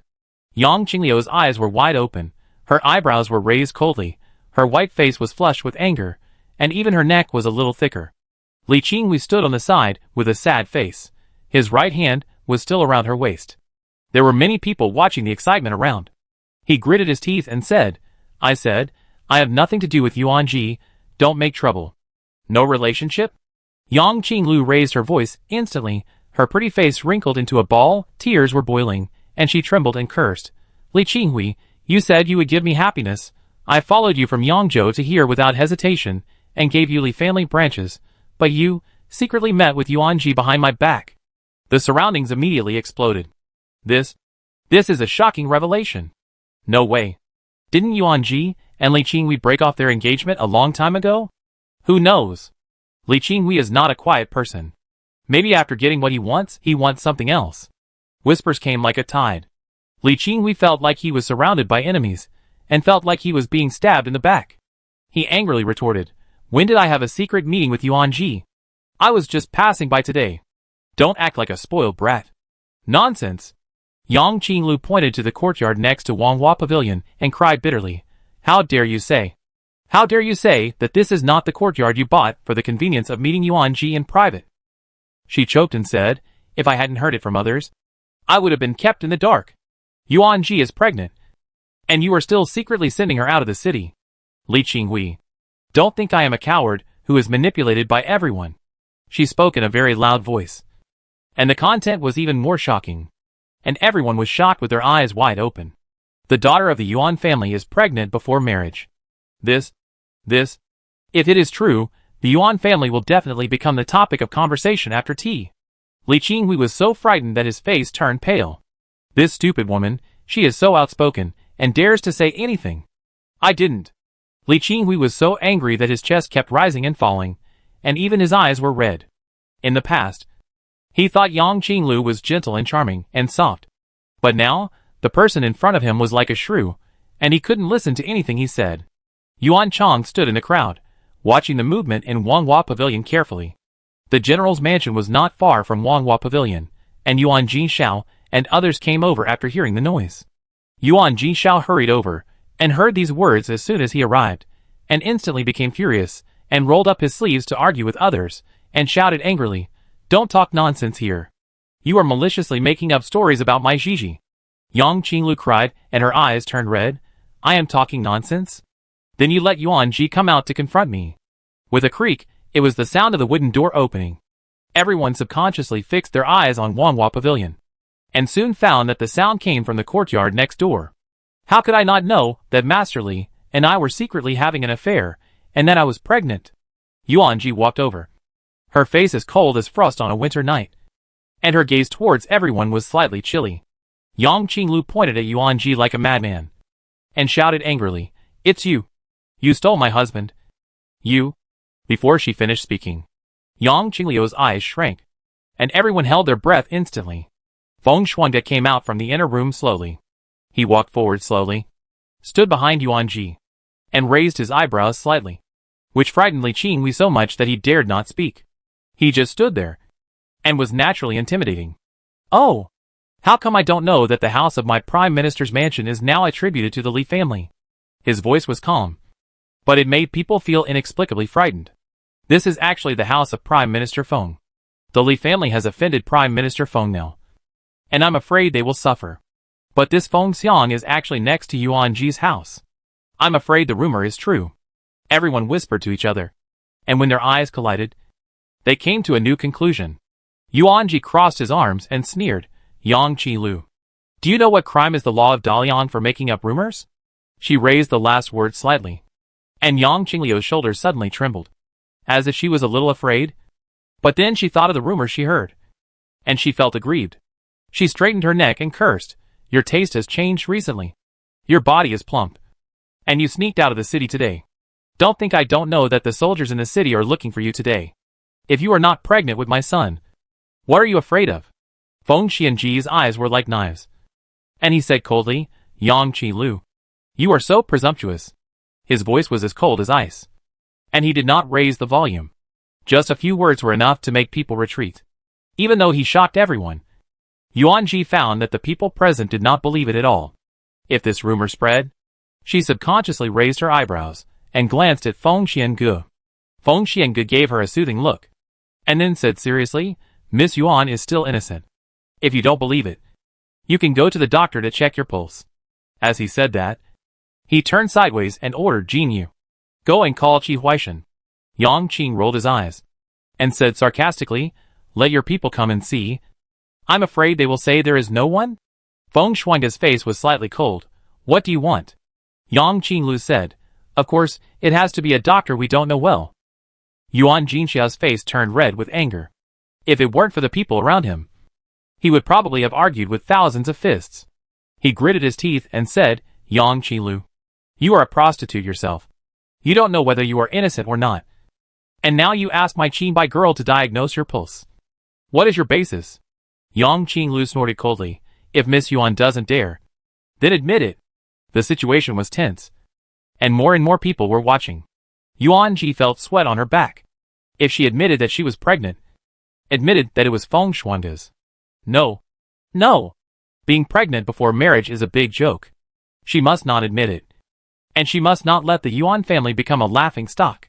Even if she wants to find a doctor, she must be someone she knows well. Yuan Ji thought about it. And just when she was about to speak, she saw a group of people coming. Everyone was forced to make way. Li Chengluo stood in the middle, turning a gold-threaded Namba bracelet in his hand. He said softly, I happened to pass by and heard the whole thing. It's a coincidence that I brought a doctor with me today. Jin Wang? Yuan Ji was stunned. Why was he here? He said slowly. The queen is a little unwell today. The imperial doctors in the palace are helpless. I specially found a famous doctor from Kanglan Road. If I let my people take the pulse, Miss Yang can trust it? Yang Qinglu had never seen Li Chenze, but he looked unfamiliar with Feng Shuangge. So she raised her head and agreed. A gray-haired old man came forward, took out a silk handkerchief and covered Yuan Ji's wrist, concentrating on feeling her pulse. Everyone subconsciously held their breath, fearing that they would disturb the old man's pulse. Yuan Chang's eyes were faintly excited. Yuan Ji's breathing was so light that she could hear the beating of her heart. Suddenly, the old man's brows relaxed, and he immediately withdrew his hand. Yuan Ji was so frightened that her heart was lifted. Chapter 72. In a moment, the old man raised his hand, stroked his pale goatee with his left hand, looked at Yuan Ji with his sharp eyes, and said earnestly, Girl, you have been sleepy and lazy recently, your taste has changed, and your abdominal discomfort is because it is the transition between spring and summer, and you have not eaten properly. Now you just have bloating, but if you don't pay more attention, you may suffer from stomach disease. Yuan Ji didn't hear the old man's words clearly. She panicked instantly, and subconsciously said with a sad face, I'm not pregnant. Wait. Stomach disease? Yuan Ji's eyes froze. His face was full of surprise. He opened his mouth and said in disbelief, Doctor, you said I have stomach disease? Yang Qingliu's mind was instantly confused when he heard this. His brows furrowed, and he said with difficulty, Isn't she pregnant? The change in taste, the round belly, and that day at the spring banquet. She didn't drink a drop of alcohol, clearly a sign of pregnancy. Yuan Ji narrowed his eyes, and immediately grasped the key point in the words. How did Yang Qinglu know that she didn't drink at the spring banquet? Or, someone sent her an identical meal. Nonsense. The old man frowned, and said coldly with his hands behind his back, This girl's taste has obviously changed due to the change of seasons. Judging from her pulse, she likes spicy and sour food, and likes to drink cold water, which leads to abdominal bloating and laziness. Girl, you need to pay more attention to your diet after returning home today. Yuan Ji nodded in confusion. Thank you. Doctor? She is not pregnant.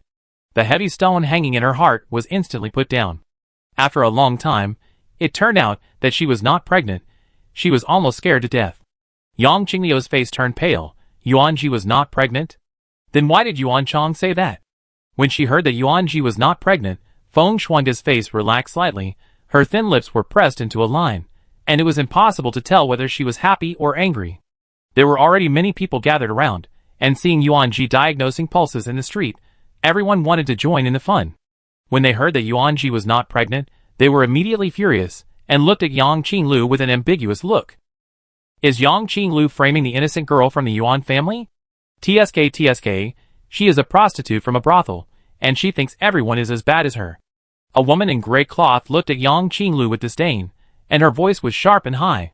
Everyone at the scene said something, and every word hit Yang Qingliu's heart. When she heard the result, she couldn't even stand steadily. Her delicate face was covered with white frost, and her body was shaking, and she was about to fall. Yuan Jinshao sneered, stood in front of Yuanji with his arms crossed, glared at Li Qinghui, and said coldly, "You let her slander Ji in public today. Our Yuan family will remember this. Open your eyes and see clearly. Our Ji is an innocent girl. As for the crime of your wife slandering in public, Your Highness Prince Jin, what should be the punishment for the false accusation?" Li Chengluo smiled lightly, holding the Buddhist beads in his hand, and said gently, 30 strokes of the cane. An ordinary man would be unable to get up for several months after being caned 30 times, let alone a woman or child.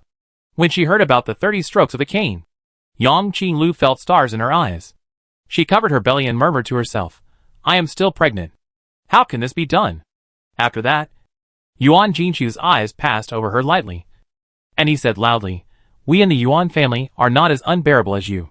You are pregnant. It is not convenient to execute you. Then, let Li Qinghui take the punishment for you." Hearing that Li Qinghui would take her place, Yang Qinglu was even more unhappy. She immediately denied, "How can this be done? My Qinghui is a scholar.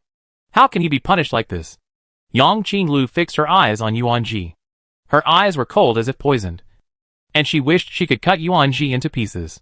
She held her waist and walked forward slowly, gritting her teeth, and said, "Even if you are proved not pregnant, how can you prove that you are not entangled with him? At the spring banquet, even if there were few people, someone saw you and him talking in private. Yuanji, you dare to say that you have no connection with him?" Li Qinghui's face suddenly changed when he heard this, and he immediately said with a sidelong glance, "Stop talking. If Yuanji exposed his attempt to find a connection, how could he have the face to take the imperial examinations in the future? How could he have the face to stay in Chang'an?" Her tone was extremely cold, and there was a faint sound of gritting teeth. Looking at the woman in front of her, who was almost crazy, Yuanji lowered her eyes and said nothing. Even if she said that she had nothing to do with Li Qinghui, I'm afraid Yang Qinglu would not believe it. Today, many people talk a lot. 3 people make a tiger. If it is not handled cleanly today, I'm afraid there will be endless troubles. After thinking for a moment, she said, "You said I'm pestering Li Qinghui? Are there any witnesses? Are there any evidence? If there are, in front of His Royal Highness the Prince of Jin and Lord Feng, we will make this matter clear today." After that, Yuanji changed the subject. "If there are no witnesses, I will definitely not let this matter off lightly. You will not escape the punishment you deserve." Faced with Yuanji's questioning, Yang Qinglu subconsciously wanted to find Yuan Chang to testify, but then she realized that there were so many people around, and Yuan Chang had already disappeared. Evidence? I saw it with my own eyes that day. Why doesn't it count as evidence? Yang Qinglu raised her hand and pointed at Yuanji, sharply. "You are guilty. You and him have no engagement for a long time, and you are still pestering him like this, Yuanji. Do you have any shame?" Yuan Jinxia's face suddenly changed, and he immediately scolded, "Yang Qinglu, watch your words. What's wrong? You are guilty?" Yang Qinglu sneered. "If I were you, she would not be afraid of being exposed if she dared to do such a despicable thing." Feng Shuangde's face darkened, and there was a murderous intent in his eyes. He raised his hand slightly, and Jin Yu stepped forward instantly. Li Qinghui saw this, and immediately slapped her sideways. "Paw!" The crisp sound was particularly prominent in the quiet alley, and even Yuanji was a little slow to react. No matter what, Yang Qinglu was now pregnant with his child, and Li Qinghui was merciless. Feng Shuangde narrowed his eyes slightly, and Jin Yu stopped moving. Yang Qinglu was stunned by the beating, and the right side of her face was swollen. Her almond eyes were filled with surging scarlet, and tears filled her eyes. She touched her red, swollen and painful face and cried out, "Li Qinghui, how dare you hit me? I came from Yangzhou for you. Suffered all kinds of contempt. And now I am pregnant with your Li family's child. How dare you hit me?" Li Qinghui's face turned pale. He tightened his jaw. His hands hidden in his sleeves clenched into fists. His joints creaked. He gritted his teeth and said angrily, "Enough. Aren't you ashamed?" He looked at Yang Qinglu, who was like a mad woman in front of him, and suddenly remembered how gentle and lovely she was when he first met her. I suddenly thought of Yuanji again. Although Yuanji had a bad temper, she would never turn herself into such a madman. Li Qinghui clenched his fists. Ladies from brothels and brothels are not presentable after all. After all, they are not as good as the legitimate daughters of the general's mansion. No matter what Li Qinghui said, Yang Qinglu could not listen to anything now. She screamed and rushed forward, tearing Li Qinghui's clothes fiercely. His neatly combed hair was now messy. The golden hairpin fell to the ground, and the sharp long nails scratched his brocade, leaving deep red marks on his skin. The alley was not big to begin with, and Yang Qingliu's outburst instantly turned the scene into a mess. Yuanji was accidentally pushed by someone, and there was a bang. She looked up and saw Feng Xuanga holding her steadily. Someone on the scene raised a voice of surprise. "Is this the jade pendant that fell from Miss Yuan?" Everyone hurried over to take a look, and someone suddenly said, "Is this the jade pendant of Lord Feng?" A man in blue was seen holding a jade pendant in his hand, and staring at Yuanji with a strange expression. The jade pendant was emerald green, with a lifelike phoenix carved on it, and the huge word phoenix on the back was even more conspicuous. Yuanji was stunned for a moment. How could Feng Xuanga's jade pendant fall from her? There were rumors in Chang'an that she and Feng Xuanga had secretly exchanged jade pendants. Today, in public, Feng Xuanga's jade pendant fell from her body. Now she is speechless. Yuanji looked at the eyes around her, and was speechless. Yang Qinglu noticed the movement, and suddenly said sinisterly, "It turns out that the rumors in recent days are all true." She looked at Yuanji and Feng Xuanga meaningfully, and said with a strange smile, "The daughter of the Yuan family is so similar to Feng Xiang." Everyone's eyes were fixed on Yuanji. She felt the hair on the back of her neck, and her palms were sweating. She subconsciously took a step back. The next moment, Feng Xuanga actually held her hand in front of everyone. Yuanji raised his head suddenly. Wasn't this telling everyone that the rumors were true? Even if they have a mutual understanding, they haven't had a clear relationship, so it's not unfair to say that they are having an affair. Feng Xuanga looked away, and gave her a very comforting look. "Oh!" Feng Xuanga raised his eyebrows coldly, and there was a hint of pride in his voice. "Yuanji is my wife, who has not yet married me. Who dares to be so presumptuous?" Everyone was in an uproar. "Yuanji is actually Feng Xuanga's wife, who has not yet married me. This. How come I haven't heard any news about her?" This word shocked the dreamer. Yuanji was also shocked. Feng Xuanga actually said this to get out of the predicament. Yuanji was shocked. But in the current situation, he had to force himself to admit it. Li Qinghui stared blankly at the two people holding hands in front of him, and a sour feeling suddenly surged in his heart. At this moment, there was a sudden noise outside, and a team of Jinui forcefully separated the crowd, until the order was restored. Su Qinyan slowly walked from behind. When he saw Yuanji, his eyes lit up, and he said softly, "Miss Yuan, Lord Feng, please make it easy for us to find you." Yuanji came back to her senses, and replied in a sweet voice, "What's the matter with Eunuch Su today?" Su Qinyan put away his smiling eyes. His expression suddenly became solemn. He straightened his back, and said seriously, "Feng Xuanga, Yuanji, listen to your order." Yuanji was shocked, and immediately knelt down beside Feng Xuanga. The emperor, in accordance with the will of the heaven and the mandate of heaven, proclaims that, in accordance with the Empress Dowager's benevolent instructions, Yuanji, the legitimate daughter of the general's mansion, is gentle, kind and respectful, has a virtuous character, is kind and kind, is pure and innocent, and is a model for women. I hereby appoint Prime Minister Feng Xuanga as my wife, and order the officials to choose an auspicious day for the wedding. This is my decree." After that, Su Qinyan put the imperial edict in Yuanji's hand, and said with a smile, "Miss Yuan, This is a great happy event. Are you too happy? Yuan Ji stared at the imperial edict in her hand, a little confused. Is this a marriage edict? The bright yellow imperial edict in her hand made Yuan Ji feel hot in her palms. Her ears were still thinking about the contents of the imperial edict, and she couldn't help but mutter doubts in her heart. Is she docile? Everyone was dumbfounded and swallowed their prepared words instantly. Everyone smiled and surrounded the two, flattering them. Oh! At that time in Fulong Mountain, Lord Feng was a hero who saved the beauty. Your Majesty, this is a good story. That's right. Lord Feng and Miss Yuan are a perfect match. Yuan Ji was dizzy from the endless compliments, facing the congratulations from everyone. Yuan Ji was confused and could only thank them dryly. Feng Xuange was quite comfortable with the situation, and he seemed to be in a very good mood. He gave money to everyone who said something nice to him. He temporarily dismissed the people who came forward to flatter him, and took Yuan Ji's hand, and stood slowly in front of Li Qinghui and his group. His eyes were cold, and blood was boiling in his eyes. He raised his hand that was holding Yuan Ji's, and gently kissed the back of Yuan Ji's hand. Yuan Ji is my wife who is not yet married. If you continue to let others act recklessly, you will not have to stay in Beijing. Yuan Ji suddenly raised her eyes, and saw Feng Xuange with silver hair, and a proud and unrestrained look, as if she was born to stand at the top. The hair was slightly raised, and gently scratched the side of Yuan Ji's face. Yuan Ji felt her heart suddenly stagnate, and her eyes were fixed on Feng Xuange's profile. In the gentle and warm spring breeze, in the clouds and mist, in the palms of the two hands, the wind blows, and my heart beats. Chapter 73. The alley was noisy. Hearing the news of the marriage, many people crowded here to see the scene. Congratulations, Lord Feng. Miss Yuan. Su Qinian's voice was a little shrill, and his old face was very flattering. Yuan Ji's eyelids twitched. Yuan Ji politely responded, thank you. Eunuch Su. It's getting late.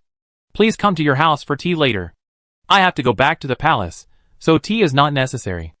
After several polite remarks, Yuan Ji finally set his sights on Yang Qinglu, who was trembling and extremely guilty in front of him.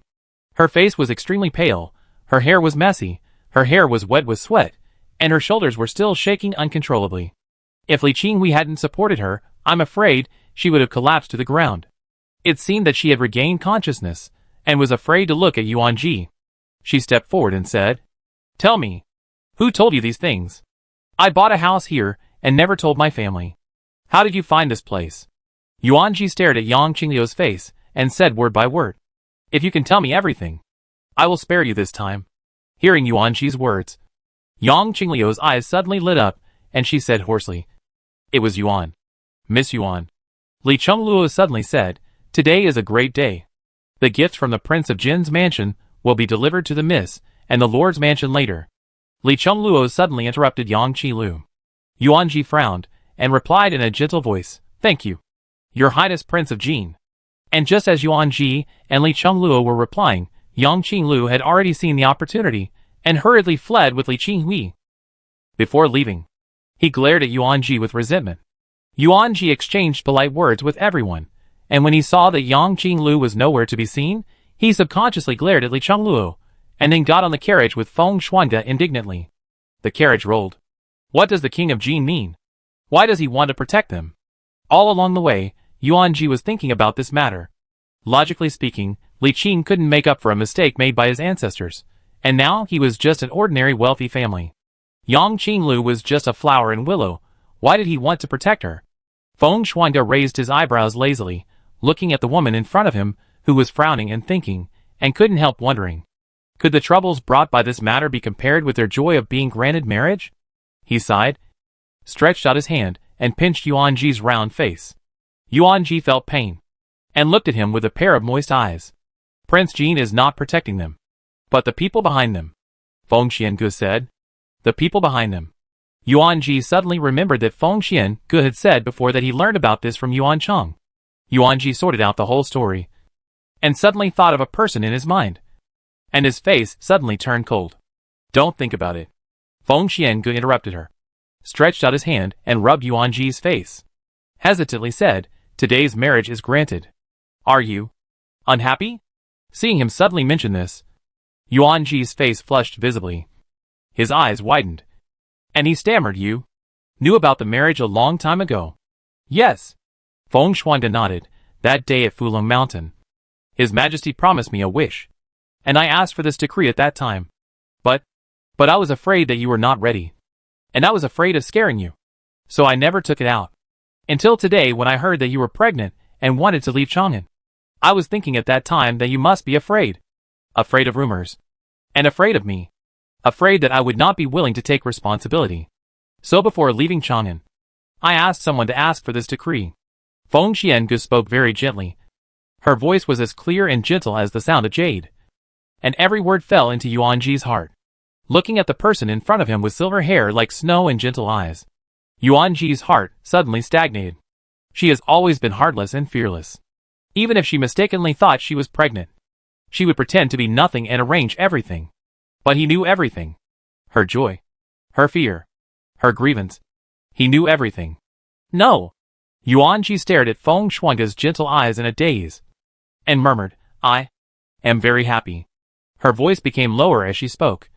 But Feng Shuangde still heard her answer clearly. "It's good to be happy."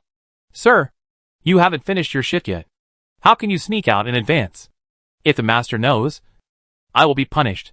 A book boy in blue followed Gu Shihua with a panicked face, looking at the sky from time to time, calculating the time when Gu Shihua would go out.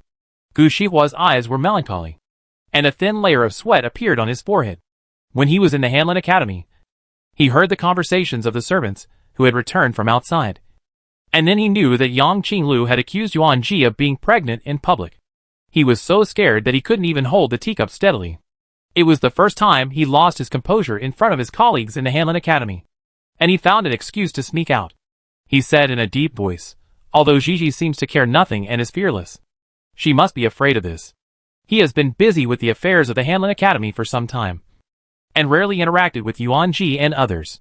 Perhaps he did it on purpose, wanting to bury himself completely in the busyness, so that he would have no time to think about that person." The next corner was the general's mansion. Gu Shihua just turned and saw Feng Shuangde getting off the carriage, turning around, and reaching out to take Yuanji. The two hands held each other, and this scene pierced Gu Shihua's eyes. He stopped where he was. His eyes suddenly shrank, and he heard the voices of the people on the street. "This is the Lord Feng and the daughter of the Yuan family, who were just married by His Majesty." "Right?" the crowd of onlookers whispered. "That's right, I saw it all just now. Even an outsider like me can see clearly how much Lord Feng loves Miss Yuan." TSK. Miss Yuan escaped the young master of the Li family, and now she is married to Lord Feng by His Majesty. She is really lucky. Everyone around them said something, and it all went into Gu Shihua's ears.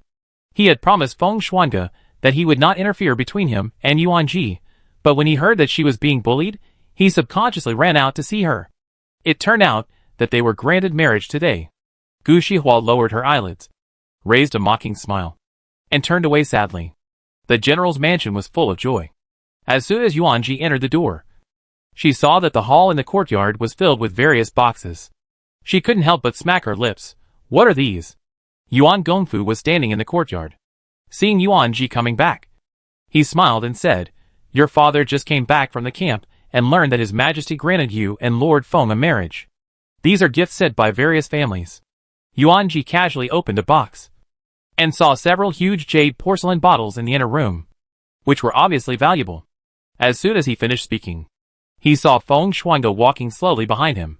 His smile froze, and he put away his big grin, and said solemnly, "Lord Feng?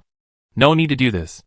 Feng Shuangde hurriedly supported Yuan Gongfu's hand, and said gently, "Now that Gigi and I have been granted marriage by His Majesty, you are Gigi's father, and you are also my father-in-law. We are a family, and there is no need to do this." Okay. Seeing Feng Xiangu say this, Yuan Gongfu had no reason to refuse. The mansion had already prepared a banquet. Feng Xiangu chatted and laughed with everyone at the banquet, and there was no heirs of a prime minister, which made Yuan Gongfu more and more satisfied. Even Yuan Jianzhou was a little moved. They didn't think highly of Feng Xiangu at first, but they thought he was unfathomable, powerful, and afraid that Yuanji would fall into a tiger's den and be wronged. Now looking at him, he felt that he didn't bring the high-handed prime minister's posture into the Yuan family. Instead, He was surprisingly easygoing. Whether it was military history books or poetry and songs, he always had new insights. Even though Yuan Gongfu repeatedly hinted that Yuan Ji had a bad temper, Feng Xiange called her a girl's unrestrained and straightforward. Yuan Ji sat beside him, also looking well-behaved, with a faint smile on her lips. Lord Feng, I was out today, and when I came back I heard that Ji was humiliated. Fortunately, you were there at the time. Otherwise I'm afraid this matter would be bad for Ji. Yuan Jianzhou was a little scared. If Feng Shuangde was not there at the time, and only Yuan Ji and Yuan Jinshao were relied on, today's incident would probably spread all over the city. Yuan Ji glared at him resentfully, and said angrily, Brother, it's over. It's good that nothing happened. She paused, and suddenly turned to Yuan Cheng. Cheng, aren't you at home today? Yuan Cheng, who was suddenly called, froze, and suppressed her emotions, and smiled faintly. Xinger and I went out to eat breakfast today, and we were not at home. Yuan Gongfu heard this, and his hand holding the porcelain spoon paused, and he asked suspiciously, The breakfast at the mansion is not to your taste? Why do you have to go out to eat? General, I was too busy to make breakfast for Chang'er today, so I asked her to go out. Sun hurriedly interrupted to explain. Yuan Chang nodded repeatedly. Right. What do you mean no time to make breakfast? Yuan Ji knew that the tea stall was near Wanghua Pavilion, and Yuan Chang clearly did it on purpose. Looking at Yuan Chang, who was forcing a smile, Yuan Ji's eyes turned slightly, and an idea came to his mind. Chang'er, Yang said that you told her about what happened today. Yuan Ji stared at Yuan Chang's face coldly. When he heard this, Yuan Chang's face showed a trace of panic, and he hurriedly explained, How could it be like this? I am not familiar with her. Sister, I didn't. Yuan Ji saw the panic flashing in Yuan Chang's eyes at a glance, and a chill gradually rose in her heart. She looked at Yuan Chang for a long time, and then smiled. I was just asking casually. At that time, I also felt that she was just making up a story. Chang'er, I know you are sensible. Even if my sister sometimes does things that make you unhappy, you will definitely not do such things that harm the reputation of our Yuan family. I have never been unhappy with my sister. Seeing that Yuan Ji gave her a way out, Yuan Chang took advantage of the situation. She quietly raised her eyes, and saw that Yuan Ji seemed to really believe her, and she secretly breathed a sigh of relief. Yes, Yuan Ji's temperament has long been different from usual. In front of her father, she rarely behaves recklessly. Even if she suspects herself, there is no evidence for this matter. If it is Yang Qingliu's testimony, she can deny it to the death. After 3 rounds of wine, the moon rises high. Yuan Ji and others escorted Feng Shuangde all the way to the door, but everyone only stopped at the screen wall, and tacitly made room for Yuan Ji to talk to him. Go to bed early today. Feng Xiange gently stroked Yuan Ji's messy hair, and said softly, I'll send you to the academy tomorrow. He drank a few more glasses of wine tonight, and a slight drunkenness appeared on his fair face, and the corners of his eyes were red and tender. Yuan Ji pressed his pounding heart and said softly, I know. Just before getting on the car, Yuan Ji realized something. Hurriedly called him, took off the jade pendant on his body, and handed it to him. This is yours. I don't know why it is here. I will give it back to you. Feng Xiange paused, glanced sideways, and then turned back. His fingertips stroked the delicately carved phoenix on the jade pendant. His eyebrows were gentle. And then he handed it back. Ji. Keep this for me. Give it to me? Yuan Ji was surprised. She knew a little about jade. The material used in this jade pendant was extremely precious. It would not be an exaggeration to say that it was the Emperor of Jade. She herself had never seen such a good jade material. Yes. Feng Xiange smiled lightly, and Yuan Ji was stunned. She only felt that he was as clear as the bright moon hanging in the sky. Watching Feng Shuangde leave, Yuan Ji said goodbye to everyone. Just when Lu Wu thought she was going back to Dingxue Tower, she found that the road was wrong. Miss, where are you going? In the night, Yuan Ji's face was particularly cold, as if covered with a layer of frost on the branches of a winter night.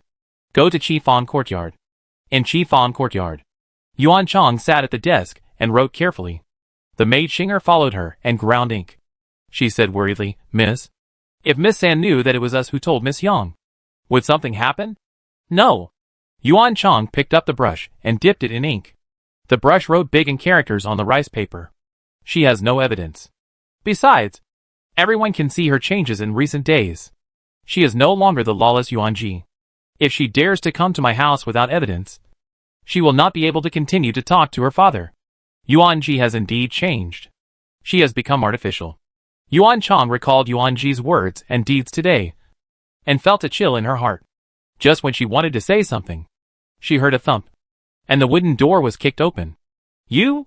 Yuan Chang looked at the cold Yuanji in front of her with horror, and said in a hoarse voice, "What are you going to do?" "What?" Yuanji sneered. "You did such a thing. What do you say I want to do?" The next moment, a strong palm wind came with the words, and fell directly on Yuan Chang's face. She was stunned. Her face was instantly red and swollen, and her hair was messy and stuck to one side. The things on the desk also fell to the ground during the shoving, making a rustling sound. "You beat me like this without any evidence?" Yuan Chang said hoarsely, her voice trembling slightly. Yuanji in front of her looked cold and gloomy, and she suddenly remembered the past. Yuanji lifted the hair that blocked her sight, stared at Yuan Chang coldly, and gritted her teeth and said, "Evidence? I beat you. Do I need evidence?" Yuan Chang. "Have you forgotten how it felt when I beat you?" Chapter 74. Hearing Yuanji's words, Yuan Chang was a little stunned. She looked at the cold-faced woman in front of her, and suddenly remembered Yuanji in the past. Her shoulders trembled immediately, and even her eyes looking at her were a little fearful. How could she forget? Yuanji never showed mercy. Yuan Chang was almost beaten by her since she was a child. She covered her red, swollen and painful face, stared at Yuanji with resentment. Her round eyes were full of tears, and she gritted her teeth and said, "You are so presumptuous. If I tell my father, the illusion you worked so hard to create a while ago will be completely invalidated." Heh. Yuanji couldn't help but chuckle. Yuan Chang was stunned. She felt insulted. She bit her lip and asked, "What are you laughing at? Don't you know your father?" Yuanji said sarcastically. "I was so lawless before. But my father still loved me. Did my father love me because of my personality change? He loved me, no matter if I was spoiled or arrogant, or sensible and dignified. If you want to complain, go ahead. Do you think I'm afraid of you?" Yuanji couldn't help laughing as she spoke, and the mockery on her lips pierced Yuan Chang's eyes. She lowered her eyebrows, and stared at Yuan Chang lying on the ground. Even though she was beaten to the ground, the stubbornness in her eyes did not change at all. Yuanji looked at this face that was 3/4 similar to hers, but she felt disgusted in her heart. She suddenly bowed her head, grabbed Yuan Chang's collar, and lifted her in front of her. Their eyes met. "Father doesn't love you, because you are so pretentious, because you are just like your mother, who is not presentable, and you only know how to point fingers behind people's backs. You are not even as good as Zhou Yao. Although she is brainless, at least she has a clear distinction between love and hate." "Why? Hate me?" Yuanji looked at Yuan Chang's sinister and resentful eyes, and a cold arc appeared at the corner of his lips. The disgust and sarcasm in his eyes were beyond words. "Your biological mother climbed onto my father's bed while he was drunk, and gave birth to you in such a dirty way. Because of you, my parents fell out, and they never reconciled until my mother died. How dare you hate me? If you were an upright and sensible person, I wouldn't treat you like this. But you are just like your mean mother, pretending to be weak and pitiful, and vaguely criticizing me in front of my father. Later, you took advantage of the rift between my second brother and me. Today, because of our personal grudge, you spread such unfounded and unsubstantiated things, which almost made the general's mansion lose face." At the end of her words, Yuanji's tone gradually rose. Her eyes became colder, and there was a deep disappointment in her eyes. She sighed. "Yuan Chang, tell me, how can you have the face to hate me?" Yuanji's words were like pearls, piercing Yuan Chang's heart like a sharp blade. For so many years, the deepest pain in Yuan Chang's heart was exposed to the sun by Yuanji. She only felt a dullness in her chest, the tip of her nose was extremely sour, and her eyes suddenly turned red. She looked at Yuanji with a very resentful expression. Her eyes were about to burst, and she trembled and said, "Yuanji." This was the first time Yuanji had said so much to her. Yuan Chang lay on the ground. The cold temperature of the pear tree penetrated her sweaty moonlight-thin clothes and entered her skin. Yuanji sat on her, his fair face flushed with emotion. The thin sweat caused by the shoving between the two of them was still on her forehead. She was clearly hot. But Yuan Chang felt that. In all these years, she had never felt the coldness in Yuan Ji's eyes more than at this moment. Yuan Ji let go of her hand in disgust and stood up. Yuan Chang collapsed to the ground in an instant, forgetting to even support herself. She was like a walking corpse, her expression stiff and her face dazed. The maid Xinger knelt on one side and dared not come forward. Yuan Ji snorted coldly and left immediately. You are so arrogant and domineering. If Lord Feng knew, do you think he would still like you? When Yuan Ji left the bedroom, Yuan Chang's voice full of hatred suddenly sounded. Yuan Ji paused, raised her eyes, and saw Yuning. She said calmly, what if he knew? I have always been like this. Back in Tingxue Tower, Lu Wu poured tea while worriedly saying, if Lord Feng knew that the young lady was like this, would he? She saw Feng Shuangge's love for Yuan Ji. If this time failed again, she was afraid that her young lady would have difficulty finding a husband in the future. Yuan Ji took a sip of tea, the fresh floral scent entered from the corner of her lips, her white fingertips groped the porcelain cup with a gold-painted gardenia pattern. Yuan Ji sighed, you know it. Then you know it. This set of tea sets is priceless, which was sent by Feng Xiangu overnight, and the gardenia was specially painted on it to conceal Yuan Ji's name. Yuan Chang's words reminded her.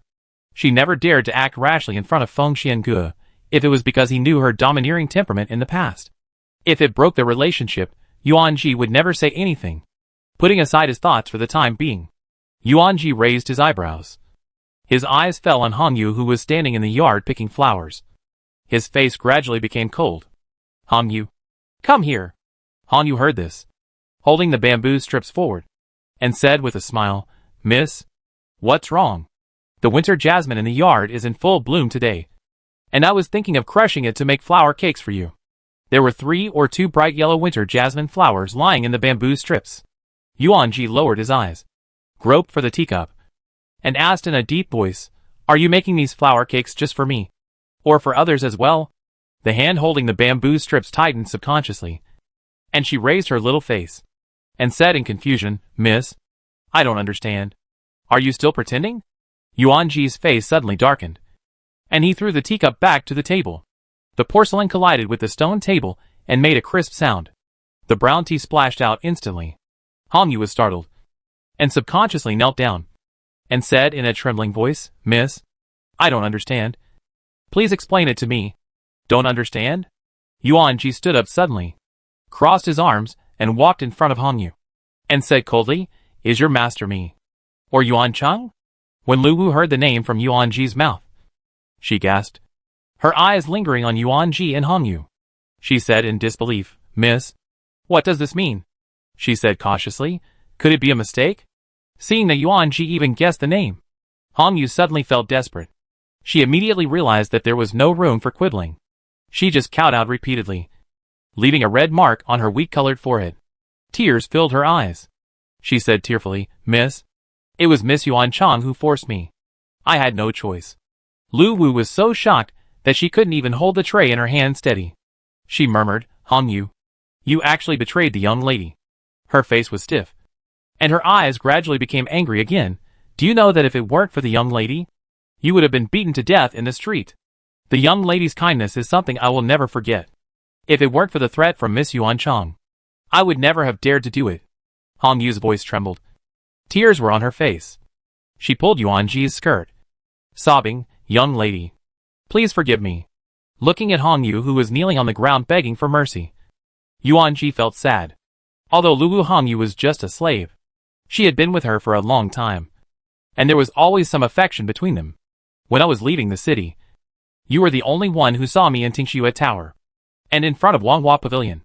The jade pendant that accidentally fell from my body should have been put there by you. Right? When they were about to leave the city, it was Hong Yu who suggested changing her clothes. Only she could do such a thing as changing a jade pendant. She was disappointed.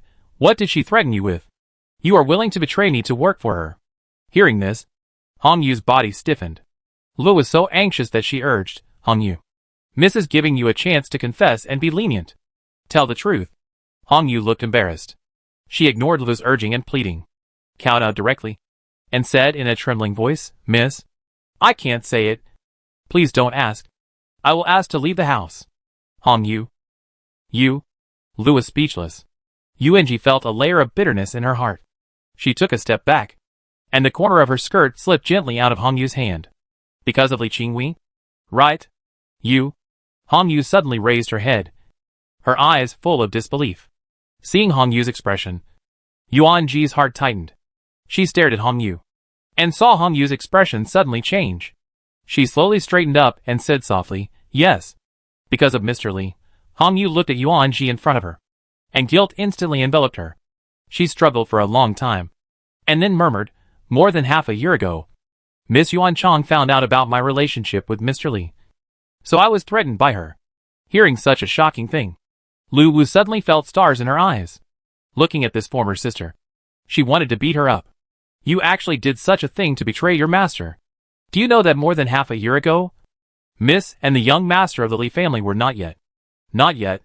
Lu Wu was so angry that she felt a suffocation in her heart and couldn't even speak smoothly. At that time, Yuanji and Li Qingwei had a deep relationship and had not yet separated. Hong Yu smiled bitterly, raised her eyebrows and looked at Yuanji's delicate face, and said sadly, Miss, you are beautiful, and all the women in Chongqing can't compare to you. You have such a good family background. But I have nothing. Only Master Li would treat me like a human being, and would hand me an umbrella in the rainy night of midsummer. As she talked, Yuanji's dusty memories began to loosen a little. Last summer, because Hong Yu did not do her job well, Yuanji fell into the water and became seriously ill. Since then, she has had nightmares after falling into the water. At that time, Master Yuan was so angry that he asked her to kneel in the rain to atone for her sins. It was not until 3 days later that Yuanji woke up and pleaded for Hong Yu, which saved her from being sold. Memories came back. Yuanji looked at Hong Wei, who was in a trance, with mixed feelings in her heart, especially bitterness. You still dared to talk about what happened at that time? If it weren't for the young lady pleading for you, it would be normal for the master to beat you to death just for the mistake you made? Lu Wu cursed. Yuanji pursed his lips, his expression changing, with mixed feelings in his heart.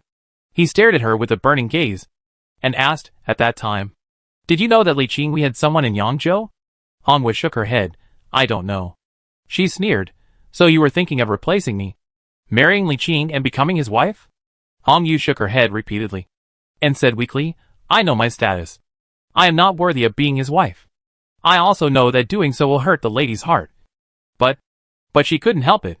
She had no parents since she was a child, and lived a life of hunger and cold every day, even after being rescued by Yuanji and brought back to the mansion. She was still worried, afraid of being punished for doing something wrong. She knew that Li Qingwei was Yuanji's fiancé, but she could not forget the bony hands holding the umbrella on the rainy night. The oil-paper umbrella was still in the deepest part of her bedroom closet. One wrong step. All wrong steps. He eventually became a treacherous villain. Hong Yu knows that she has failed the young lady's trust. If the young lady sends me to the government as a prisoner, I will not say a word. She signed a contract to sell herself, and her life was in Yuanji's hands. If Yuanji wanted her to die, she would not live. How can it be so easy? Yuanji sneered, and then shouted loudly, Lu, bring the rattan. Looking at Hong Wei, who was kneeling in front of him, Yuanji clenched the rattan in his hand. Snap! The rattan hit Hong Yu's back, and a hole was instantly opened in the thin clothes, revealing the slightly red skin inside. After 10 whips, Hong Yu's back was already bloody, and the bright red blood stained the plain clothes. Hong Yu's face gradually turned pale, and she bit her lips tightly to try not to make any sound.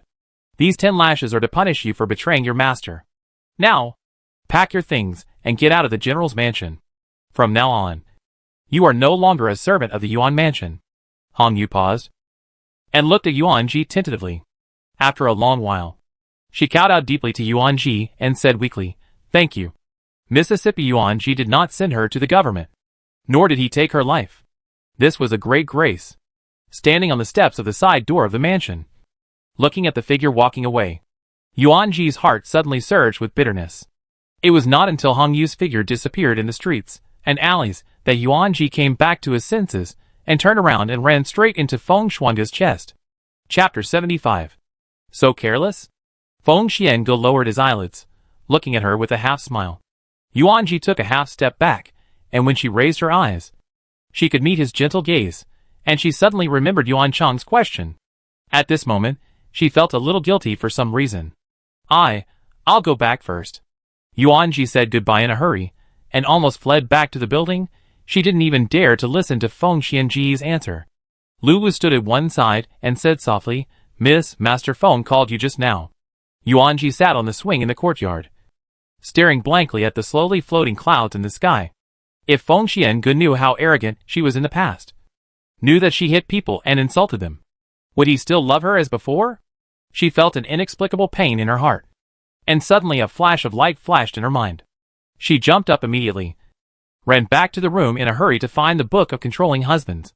But after flipping through a few pages, she threw it back on the desk without interest. It only wrote stories about men and women testing each other, but none of them were similar to her current situation. Lu Wu tidied up the desk for her, and put the book back into the secret corner under the desk without looking away. She stared at Yuanji for a long while, and hesitated for several times, but finally asked, "Miss, how do you know those things about Hong Yu?" Putting aside her worries for the time being, Yuanji took a sip of tea and sighed. "One night, Li Qinghui went to Tingxue Tower at night. Lord Feng happened to be there at that time, and I was very angry with Li Qinghui. But later I thought about it carefully. Hong Yu was on duty that day, and the noise of Li Qinghui coming in was not small. But she turned a deaf ear to it, as if she was asleep. It's true." Lu Wu was dumbfounded. As for their affair, I didn't know about it. Hardworking, kind, steady. Hong Yu in her memory has always been like this. She knows Hong Yu too well. These good qualities are destined to make this person unable to withstand the explosion. She just mentioned Li Qinghui's name tentatively, and Hong Yu confessed everything. But when she heard Hong Yu reveal their affair in person, Yuanji almost lost her composure at that time. As for her working for Yuan Chang, that's easier to guess. The jade pendant I wore before leaving the city was not the one that belonged to Lady Feng. She asked me to change my clothes and chose jewelry for me. As for the jade pendant, it was probably put into the makeup box when she wasn't paying attention. Yuanji has countless jewelry, and it's hard to notice one or two pearl flower jade pendants that she hasn't seen before. Hearing this, Lu Wu felt disappointed and said indignantly, "Miss is so good to her. But didn't she think that this matter was done so obviously? If the matter fails, Miss Yuan Chang's goal is not achieved. Won't she die without a burial place?" A cloud of doubt appeared in her eyes, and, since she loves Mr. Li, doesn't she know that if these things really happen today, it will be bad for Li Qinghui's reputation? Yuanji's lips curled up a faint smile, and she did not respond to Lu Wu's words. Hong Yu should not know the whole picture of Yuan Chang's plan. She and Li Qinghui have a private handle in Yuan Chang's hand, so she can only let it go. When she did this, she should have thought that whether this matter is good or bad, it will cause indelible harm to herself. But she still did it. This means that when Hong Yu said she wanted to change her clothes, Yuanji's life or death had nothing to do with her. Yuanji was merciful not to kill such a maid. The next day, Yuanji saw an extremely luxurious carriage parked at the gate of Yuan Mansion. As soon as she went out, Yin stood on one side with a sword in her arms, holding a dogtail grass in the corner of her mouth, staring at the people passing by in boredom. Seeing Yuanji coming out, Yin stood up straight. Her eyes lit up, and she smiled. "Miss Yuan is here. My master has been waiting for a long time." Looking at the lifted silk curtain, Yuanji gritted his teeth and got into the carriage. Feng Xiange lazily leaned on the soft golden pillow, holding a book in his hand, and looked like he was about to fall asleep. Hearing the sound of Yuanji getting into the carriage, his slightly closed eyes trembled slightly, and he raised his eyes. With a trace of laziness at the end of his eyes, he raised his hand and said, "Ji, come here." Yuanji sat down beside Feng Xiange obediently, and his eyes fell on the 2 plates of cakes on the small square table in the carriage. "I just passed by Xian Ningju and bought 2 plates. I was worried that you didn't have breakfast. It will take a few cups of tea to get to the academy. You can taste it first." Feng Xian straightened the hairpin on Yuanji's bun. Speaking softly, she bit her cake while secretly glancing at Feng Xiange from the corner of her eyes, only to find that he had been staring at her. Yuanji looked away guiltily, like a child who had been caught. Feng Xiange chuckled, leaned close to Yuanji's ear, and whispered, Why have you become so shy recently? I still remember that when I first met you. You were very bold. Hearing Feng Xiangu mention the old things, Yuanji blushed again. Why does this person always like to bring up the past? She was drunk at that time. Okay. I didn't. Yuanji turned her head away from him. Feng Xuangu's deep laughter rang in her ears again. The carriage slowly stopped. And Yuanji struggled to get up. We're at the academy. I'll leave first. She pretended to get up. And just as she lifted the curtain, her slightly bent body suddenly stopped. She pursed her thin lips, and a trace of hesitation flashed through her eyes. She took a deep breath, turned her head, stared at Feng Xuangu, and hesitated. Master Feng. What if my nature is not what you see? What if she is arrogant and domineering? Does whatever she wants? Even bullies men and women. And has no mercy. Feng Xuangu raised his eyebrows slightly. His long curled eyelashes fluttered like butterfly wings. He stared at Yuanji, looking at the woman who pretended to be calm in front of him. Feng Xuangu suddenly stood up and pulled her back into his arms. Just as Yuanji asked nervously, a light sandalwood fragrance rushed straight into her nose. She was forced to look up and look directly at Feng Xuangu. And the man's delicate face was in full view. I originally thought that only pregnant women would have wild guesses. But I never thought that you would have such a problem before you got married. It seems that I should speed up the schedule of marrying you. His tone was a little teasing and mocking. Yuanji's face suddenly turned red. She weakly retorted, how could I? The rich chestnut fragrance suddenly swept over. Feng Xuangu pressed the back of Yuanji's head and held her lips very domineeringly. As usual, he kissed her like conquering a city. After a long while, until Yuanji was almost out of breath, Feng Xuangu let her go. The two looked at each other, panting slightly. There was still Yuanji's lip balm on Feng Xuangu's lips. The bright lip balm was reflected on his lips. There was still a suspicious red mark from the corner of his lips to the side of his cheek. She just felt something strange on her body. Feng Xiangu's eyes frightened her. The eyes that were usually mischievous or teasing now surged with animality. I'm going to be late. Yuanji felt panic in her heart and hurriedly found an excuse, just wanting to leave immediately. As soon as she stood up, Feng Xiangu pulled her into his arms again. I'm really going to be late. Yuanji put her hands on Feng Xiangu's chest and raised her eyes carefully. The warm fingertips stroked the corners of Yuanji's lips. An ambiguous red mark suddenly appeared on her white fingertips. Feng Xuangu's eyes were filled with mischief. He twirled the lipstick marks between his fingertips in an ambiguous way. His eyes lingered on Yuanji's snow-white neck exposed on her messy clothes. He said in a hoarse voice, you don't care about the lipstick on your cheek? Are you going to the academy like this? Looking at the scarlet color on Feng Xuangu's fingertips, Yuanji's cheeks suddenly turned red. He responded weakly, and after tidying up his clothes, he slowly got off the car. Even after sitting down, Yuanji still felt uneasy. He drank several gulps of water, and then he suppressed his anger. After seeing Yuanji enter the academy with his own eyes, Feng Xuangu left. Today, he had an appointment with Li Qingze at Wanghua Tower. He had just picked up the memorial and looked at it for a few seconds when the carriage suddenly stopped. Yinyu's voice came from outside. Lord Feng. Someone wants to see you. Oh! Feng Xuangu raised his eyebrows slightly. In such a big Chang'an, how many people dare to stop the carriage of the Prime Minister's mansion in the street like this? Feng Xuangu held the golden fan and lifted the curtain. A trace of surprise flashed in his eyes. Yuan Chang? Yuan Chang stood outside the carriage, staring at him with her eyes, and said in a deep voice, Lord Feng, I have something to tell you. I wonder if it's okay. I don't want to listen. Feng Xiangu said coldly. Yinyu immediately understood and whipped the horse. Yuan Chang was stunned. She didn't seem to expect Feng Xiangu to be so stubborn. She gritted her teeth and said coldly, It's about Yuanji. The carriage suddenly stopped.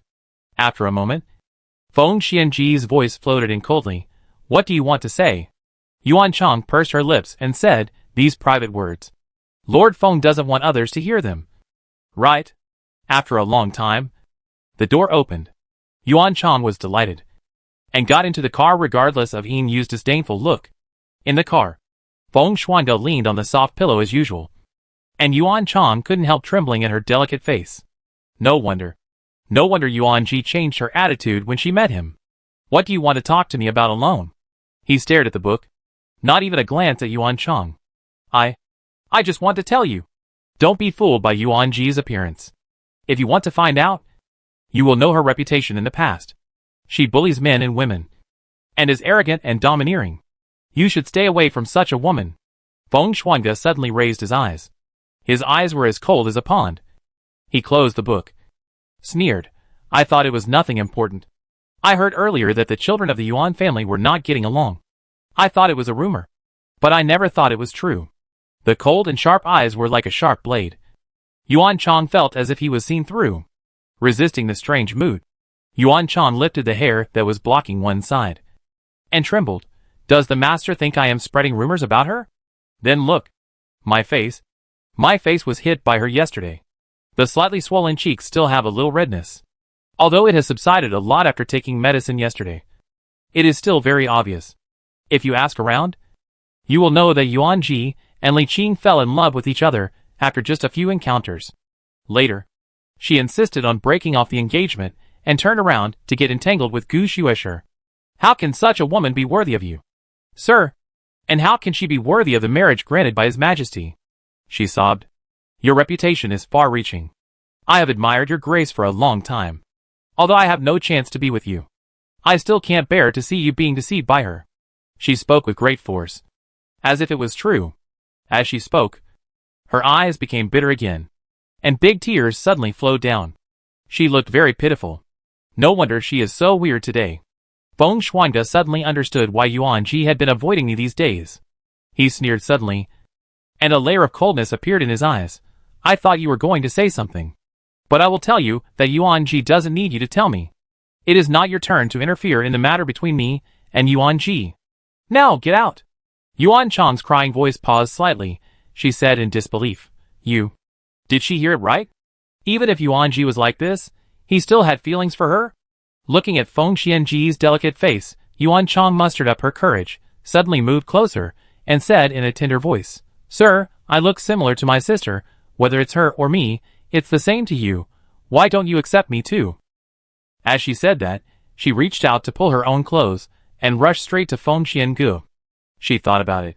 If she couldn't beat Yuan Ji in this life, she would fight for the man in front of her.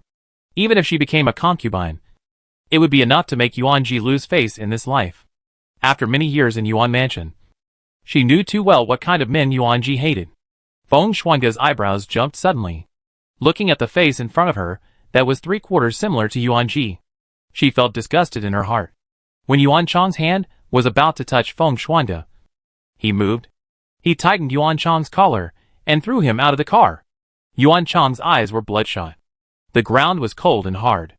She felt a sudden pain in her body, and tears welled up in her eyes. The hand holding the golden fan opened the curtain. Feng Shuangde stared at Yuan Chang with disgust and said coldly, With you, are you worthy of being compared with Ji Ji? Chapter 76. He looked down at Yuan Chang. His eyes were almost full of disgust. Tears filled Yuan Chang's eyes. Her vision was blurry. The salty tears rolled to the ground, and her red and swollen face felt stinging.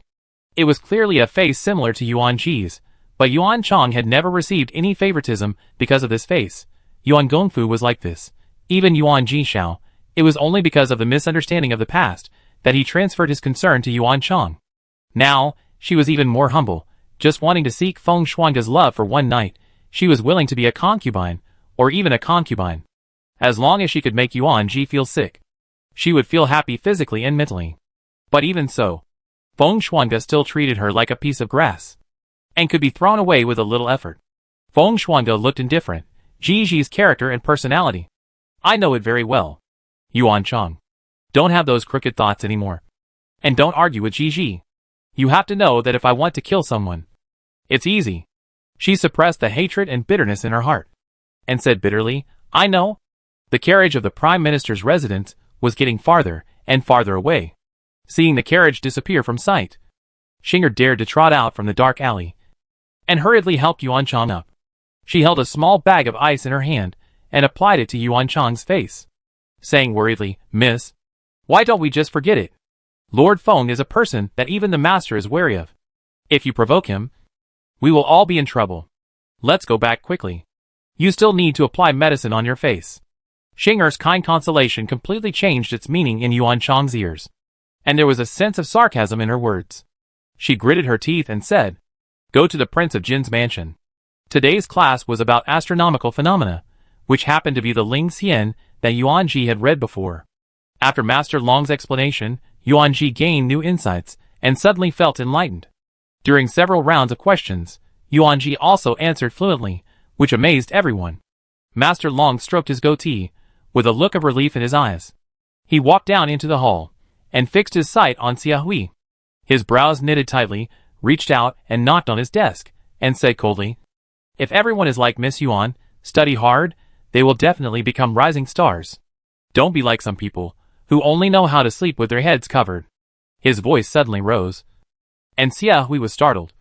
His shoulders trembled slightly, and he woke up immediately.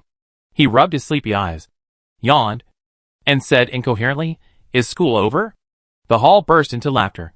Qinshu rolled her eyes, and said with a smile, "You only know how to sleep." Xia Hui stretched his waist and said lazily, "Oh, I don't understand again. The old man is gone. Right? You?" Master Long widened his eyes. His eyes were full of anger. Looking at the smiling young man in front of him, he felt dizzy suddenly, as if the blood was flowing backwards. He trembled and cursed, "You bastard. Oh, Master, you are here. Sorry. I spoke too quickly." Xia Hui scratched his head and replied in a silly voice, "Humph." Master Long suppressed his anger and left with a flick of his sleeves. Xia Hui was thick-skinned and didn't think it was a big deal to anger the master. He casually put away the book with the little people drawn on it, threw it to the book boy, and walked towards Yuanji, asking, "Gigi, what do you say today? Where are you going? Xianmingju or Liuhe restaurant? There is a new Zixinlu on the street in the east of the city, which is also very good. You don't know that there are Huji from other dynasties in that restaurant. The dance? TSK. Can't you just focus on the business?" Qinshu rolled her eyes. Xia Hui pouted, stretched his legs, and slumped on the armchair on the side. He shrugged and said, "My young master is very wealthy, and I don't need to work hard. You?" Qinshu was speechless. "You seem to have rarely visited Shihua recently." Yuanji packed up the books, and suddenly found a clue. Xia Hui hummed, "Shihua has been very busy recently. Last time, I sneaked out to drink in the middle of the night. I wanted to bring some food to Shihua to chat. I remember clearly that the night watch had just sounded, but there was still candlelight in his study. Well, let's not talk about him. I'll go see him later. Are you going or not? Give me a definite answer." Xia Hui shook his head and looked at Yuanji. Yuanji suddenly remembered Feng Shuangge's instructions today. "I won't go today, but I will definitely go next time." Qinshu and Xia Hui smiled at each other, and there was an ambiguous look in their eyes. Qinshu came closer and whispered, "Why? Is Lord Feng coming to pick you up?" Xia Hui looked lost and sighed. "Alas, Shihua has entered the Hanlin Academy and is busy all day long. You have just been granted marriage. Alas, I think it is also a time of deep love. I can understand it. Don't talk nonsense." Yuanji's cheeks flushed. "I'm leaving first." Xia Hui looked at Yuanji, who was walking away, and said sadly, "It's boring. Hey, Xiaoshu, I'll give you a chance to play with me alone. What do you think? This is an opportunity that all women in the world dream of." Qinshu couldn't help but roll her eyes again. Yuanji waited outside the academy for a while. The sun was getting higher, and the spring light was reflected on her body. A thin layer of fine sweat appeared on her forehead. The people in the academy had already left, and even the academy was locked. But Yuanji still didn't wait for anyone. Looking at the quiet street, Yuanji hesitated for a moment, and walked to the shady alley next to it. There was a shadow under the tall sycamore tree, which blocked out 70% of the sunlight. The spring sunshine was warm, and the midday sun was slightly blazing. The green sycamore leaves cast mottled shadows, dividing Yuanji's body into light and dark blocks of varying sizes. "Yuanji." A voice suddenly sounded from the back of the alley. Yuanji was distracted, and was suddenly startled. She felt that her heart was about to jump out. She patted her chest slowly and said in doubt, "Who is it?" When his eyes fell on the weak and haggard woman behind him, Yuanji's eyes froze again. The woman's face was as pale as paper, with a dark circle under her sunken eyes. Her black hair was messy and wet and stuck to the side of her face, and her plain clothes were stained with unknown stains. Yuan Ji subconsciously looked at the woman's flat abdomen, and his eyes were more suspicious. Your belly. Yang Qinglu showed a creepy smile. She stared at Yuan Ji coldly, and said sinisterly, Yuan Ji, if it weren't for you, how could Qing Hui and I have a dispute? How could my child die before being born? Died? Yuan Ji was shocked. However, with just a few words, Yuan Ji had almost linked the whole story. Although she didn't like Yang Qinglu, the child in her belly was innocent. What kind of magic potion did you give Qing Hui to make him quarrel with me, who was pregnant for you? Yang Qinglu screamed. Yuan Ji came back to his senses, looked at Yang Qinglu, and said coldly, what does your business have to do with me? From the beginning to the end, I have always been troubled by it. Your Li Qinghui appeared in front of me again and again, causing me a lot of trouble. Yang Qinglu said hoarsely, no, I don't believe it. Yuan Ji narrowed his eyes, and said in a deep voice, you don't believe it? Yang Qinglu, I didn't cause you any trouble, but that doesn't mean I will let you go. You and Li Qinghui's affair made me lose face, and caused my Yuan family to be involved in trouble. I haven't settled the account with you yet. Now you want to settle the account with me? As if hearing a big joke, Yuan Ji sneered, Yuan Ji, am the legitimate daughter of the Yuan family. My father is a second-rank general. My mother is from the famous Yu family in Sichuan. My Yuan family has a high status from the previous dynasty to the present. Li Qinghui's marriage to me is a sign of his marrying above his station. You are a young lady, and you want to compete with me? Li Qinghui was not snatched away by you, but was given to you by me. You said that you have a deep relationship with him and are in love with him. Then why has he been unwilling to marry you? Don't you know that he has come to me several times behind your back, hoping to make peace with me?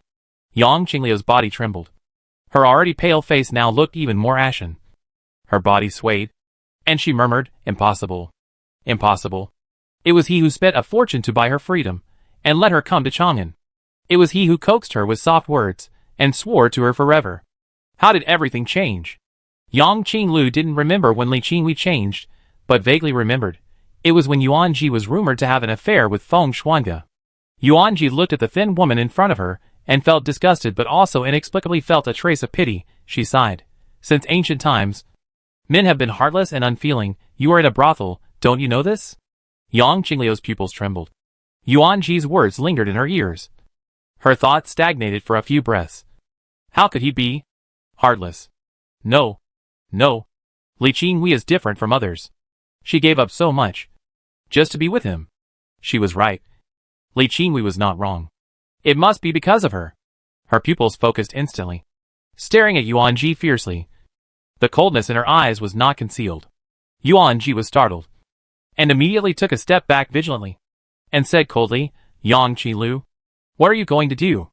Yang Qinglu stared at her for a long time. Her eyes, which were originally gentle and affectionate, were now bloodshot. She approached step by step, gritting her teeth and said, I am not wrong, and he is not wrong. It's all because of you. If you were gone, Qing Hui and I would definitely live together in harmony. What a lunatic. Yuan Ji looked at the crazy woman in front of him and felt frightened. Go to hell. Yang Qinglu suddenly shouted. As she spoke, she rushed forward. At some point, she held a cold and sharp blade in her hand, and the silver-white blade light flashed into Yuan Ji's eyes. Yuan Ji was startled and subconsciously jumped back. When her back hit the cold wall, Yang Qinglu was already in front of her. She subconsciously raised her hand to block it, but the sharp blade cut her thin white arm, leaving a bloody mark. Yuan Ji felt pain and no longer cared that the woman in front of her was Xiaoya. She kicked her several feet away. Just now, she was talking to her nicely, but she didn't listen. Now she was stabbing and killing people with a knife? Originally, Yuan Ji thought that this person had just lost her child and was weak. It was not easy for her to fight with her. She just made things clear. Unexpectedly, she was the first to attack. Yang Qinglu had just lost her child, and her body was weak. Now she was kicked by Yuan Ji, and she collapsed on the ground. The blade fell to the ground with a clang. A trace of coldness appeared in Yuan Ji's eyes, and the last trace of pity disappeared in an instant. She no longer had those concerns. Strode forward, and stood condescendingly beside Yang Qinglu. She picked up the bloody blade and sneered, You want to assassinate me? Yang Qinglu, are you worthy? As soon as the voice fell, Feng Shuangge's voice came from behind, with a hint of doubt. Gigi? Chapter 77. Feng Xiange stood not far away. The carriage of the Xiangfu was still parked on one side. His face was slightly surprised. The moment his eyes touched Yuan Ji's blood-red arm, his face suddenly changed. He took 2 or 3 steps forward, took out the silk handkerchief from his sleeve, and carefully wrapped the wound, and tied a knot with his hands. Yuan Ji frowned. This knot is so ugly. Silver Moon. Feng Xiange patted Yuan Ji soothingly, suddenly raised his eyes. His expression was extremely cold. There was a surging chill in his eyes. Yuan Ji was startled. She rarely saw Feng Xiange showing such an expression. Inu's face was not good either. He strode forward and said loudly, "Here." His lips were very thin, with a hint of coldness, and he said word by word, Yang Qinglu committed a crime in the street. His crime was extremely serious. He was dragged into Xiaoyu. In just a few words, Yang Qingliu's fate was almost decided. Her face gradually turned pale as Feng Xiange spoke. Until the end, she was motionless, and even gave up the last struggle. Inu took the order, and immediately stepped forward to grab Yang Qingliu's hands, and tied them behind her back. Yang Qinglu ignored the pain in her body, and the huge force imprisoned her. She knelt on the ground with a hunched back. Her eyes were sinister and vicious. Yuan Ji suddenly looked up at Feng Shuangge, and her heart paused for a moment. Although she was not familiar with the laws of Daliang, she also understood that Yang Qingliu's behavior would be punished by 40 lashes at most, and the execution would be carried out in the government office. How did it end up in Xiaoyu? She knew in her heart that Feng Shuangge was venting her anger, but she always felt something was wrong. She held Feng Shuangge's hand, gave him a reassuring look, then stepped forward and said softly, Yang Qinglu, as long as you confess the mastermind behind this, you don't have to suffer in prison. You only need to be flogged 40 times according to the law. Staring at Yuan Ji's cold expression, Yang Qinglu had a strange look on her face, as if she wanted to kill him as soon as possible. She glared at Yuan Ji fiercely. Her sunken and bloodshot eyes showed deep resentment, and a strange laugh came out of her throat. No, it was all my idea.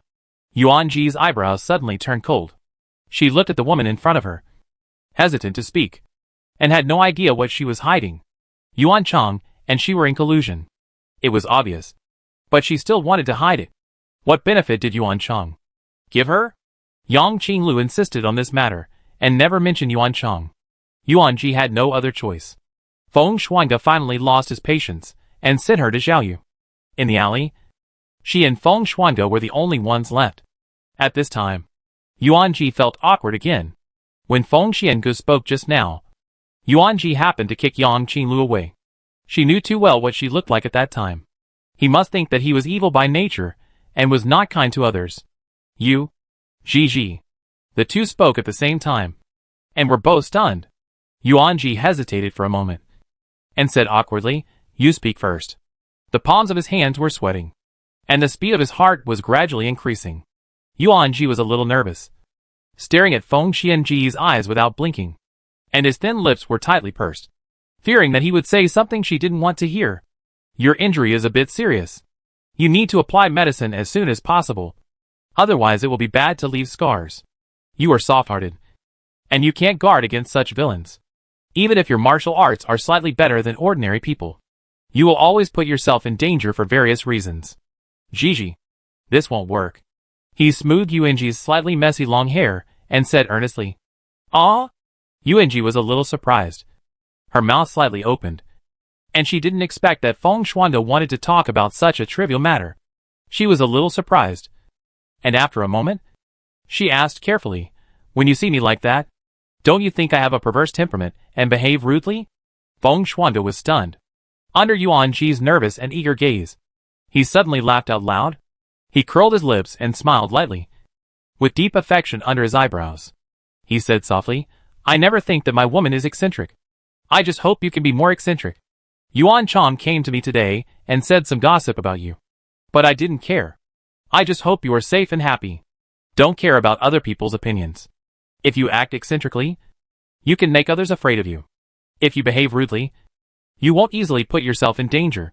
In Chang'an, few people dare to make things difficult for me. You are my wife who is not yet married, and we are married by the emperor. Gigi, You have the confidence to be perverse. Besides, if you are really a weak and virtuous woman who cannot protect yourself, then the injury you suffered today is more than just this scar. If you are really a woman who only knows how to play chess but not martial arts, then last time in the suburbs of Chang'an, you would not have been able to wait for me to save you. I just want you to be safe and happy. Whether you are spoiled or domineering, I think you are fine. Feng Shuangge's voice was as gentle as a stream flowing over autumn leaves. His eyebrows were curved and bright, and there was a faint moist spot of light. He kept talking, and every word fell into Yuanji's ears, but it spread into Yuanji's heart. Her mouth shrank, and she threw herself into Feng Shuangge's arms, resisting the sourness in her nose, and said in a muffled voice, I thought you. Why? You thought I would think you were spoiled and domineering? Feng Shuangge laughed and put his arm around her, since I knew that the person in Yeshianti house was you. I knew your past very clearly, so you don't have to worry. Besides, you are not arrogant, but you are straightforward and can't stand the filth in the world. Ordinary people may pursue fame and fortune, but they always consider themselves first. But you are not like that. He put his hands on Yuanji's shoulders and pulled her away a little. Her eyes were very beautiful, like the ripples in summer and the stars on the boat. He remembered that they were in Wanhua Tower at that time. Yuanji only knew some kung fu, but she still stepped forward resolutely to save Li Yueshi, who was trapped by several big men. His Gigi is not arrogant. She is kind and soft-hearted. The best woman in the world. Listening to this series of heartfelt words, Yuanji felt her face getting hot again. She always knew that Feng Shuangge was a frivolous person, and he always said 3 parts of teasing and 5 parts of teasing. But it was the first time she saw him say these warm words so seriously. Yuanji's heart beat even harder. After listening to his words, Yuanji finally felt relieved. On the way back, Yuanji snuggled in Feng Shuangge's arms, her hands twirling Feng Shuangge's hair, and said with some worry, She only hurt me once, and you sent her to Xiaoyu. Isn't it too much? Have you softened your heart? Feng Shuangge half closed her eyes, and did not care about Yuanji's small movements. Yuanji shook her head. She treated me like this. I will not be soft-hearted. But if this matter spreads, I am afraid it will be bad for your reputation. If the Li family has an excuse to say that you are taking human life lightly, wouldn't it be bad? The Li family is not an easy family to deal with. This time, Yang Qinglu made a big fuss in the city. Li Qingwei suffered such a big loss. Her reputation was ruined, and even the child in her belly was gone. Even if Li Qingwei swallowed his anger, Yinshe would not let him go easily. Don't worry. Feng Shuangge raised her hand and held Yuanji's hand. The heat from her palm flowed to Yuanji. I don't have a good reputation in Chang'an. I have done terrible things. Don't worry about it. She is just a woman. If she hurts you, she will go to jail. If she can survive, she is lucky. If she can't survive, leave her body intact. Yuanji then recalled the rumors about Feng Shuangge in the past. The dozens of corpses neatly arranged at the gate of the mansion directly scared the adult who sent the gift, and he no longer dared to have the slightest intention of winning over Feng Shuangge. As she was thinking, her hand suddenly felt cold. Yuanji came to her senses and saw a jade bracelet on her wrist. The jade bracelet was dark green, and in the dim car, it even turned into the deep night. There seemed to be some strange lines on it.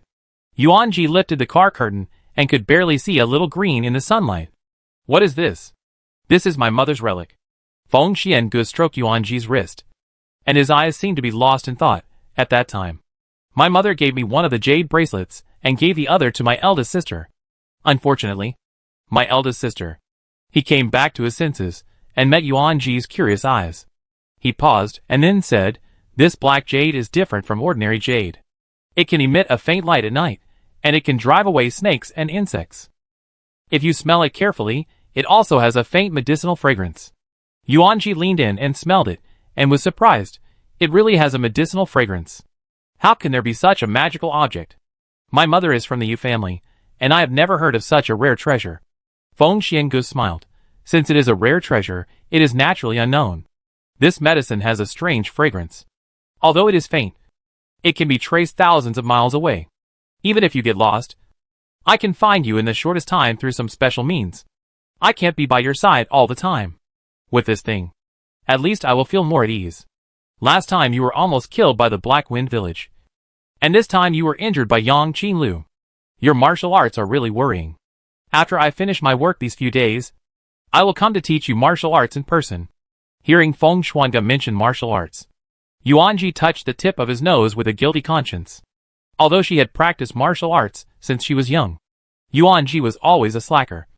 So it was already good to have learned such a mediocre skill. She did not refute, but just responded quietly, and couldn't let go of the bracelet even more. And her heart was filled with sweetness. After the two reluctantly said goodbye, Yuanji hummed a little song all the way, and returned to Tingxue Tower in a very good mood. As soon as she returned to the building, she saw a bright invitation on the table. Lu Wu approached with the osmanthus cake, and asked curiously, "Miss, what is this?" Yuanji looked at it for a moment, and said in a deep voice, "It's the imperial concubine's birthday, and all the women in the capital are invited." Lu Wu is a little surprised.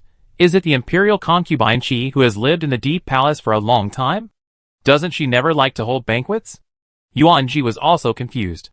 The imperial concubine, she has lived in the deep palace for a long time, and she doesn't like the hustle and bustle, except for necessary banquets. She almost never interacts with the ladies of the ministers, let alone personally hold a banquet. Yuanji thought about it, but still couldn't figure it out. Maybe it's an ordinary banquet. Yuanji thought so. He immediately went to the warehouse to pick out a piece of jade.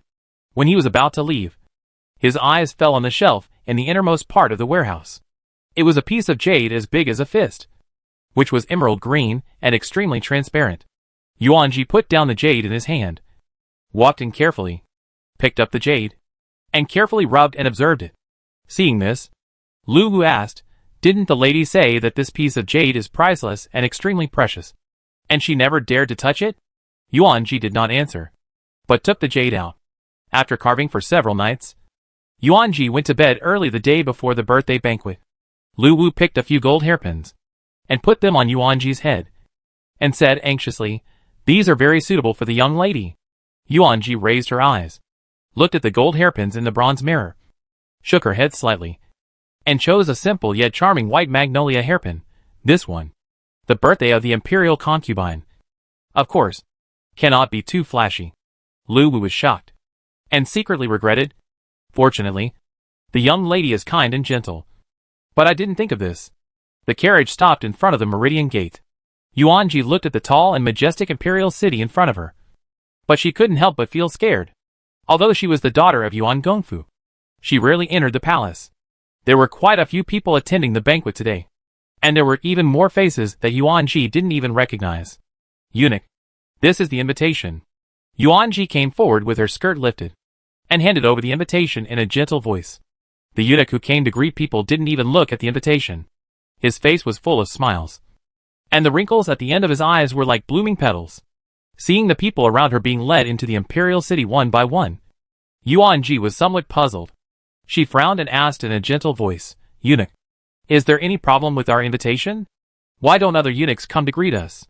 Miss Yuan doesn't need us servants to greet her." The eunuch looked at her meaningfully. Before Yuanji could come back to her senses, a hint of scarlet suddenly appeared in her eyes. There was an uproar around her. "Is that Lord Feng?" "Right. Red clothes and silver hair. Isn't that Lord Feng?" People around were whispering, but their eyes were vaguely glancing at Feng Xuanga. Everyone knows that Lord Feng is elegant. Yuanji didn't know which girl's words of love came into her ears. But at this moment, she had no time to look at the source of the voice. Her eyes were fixed on Feng Xuanga, like those young girls in love. In the eyes of everyone's admiration, Feng Xuanga walked forward slowly, and stood in front of Yuanji. He stretched out his hand and said softly, "I'll pick you up."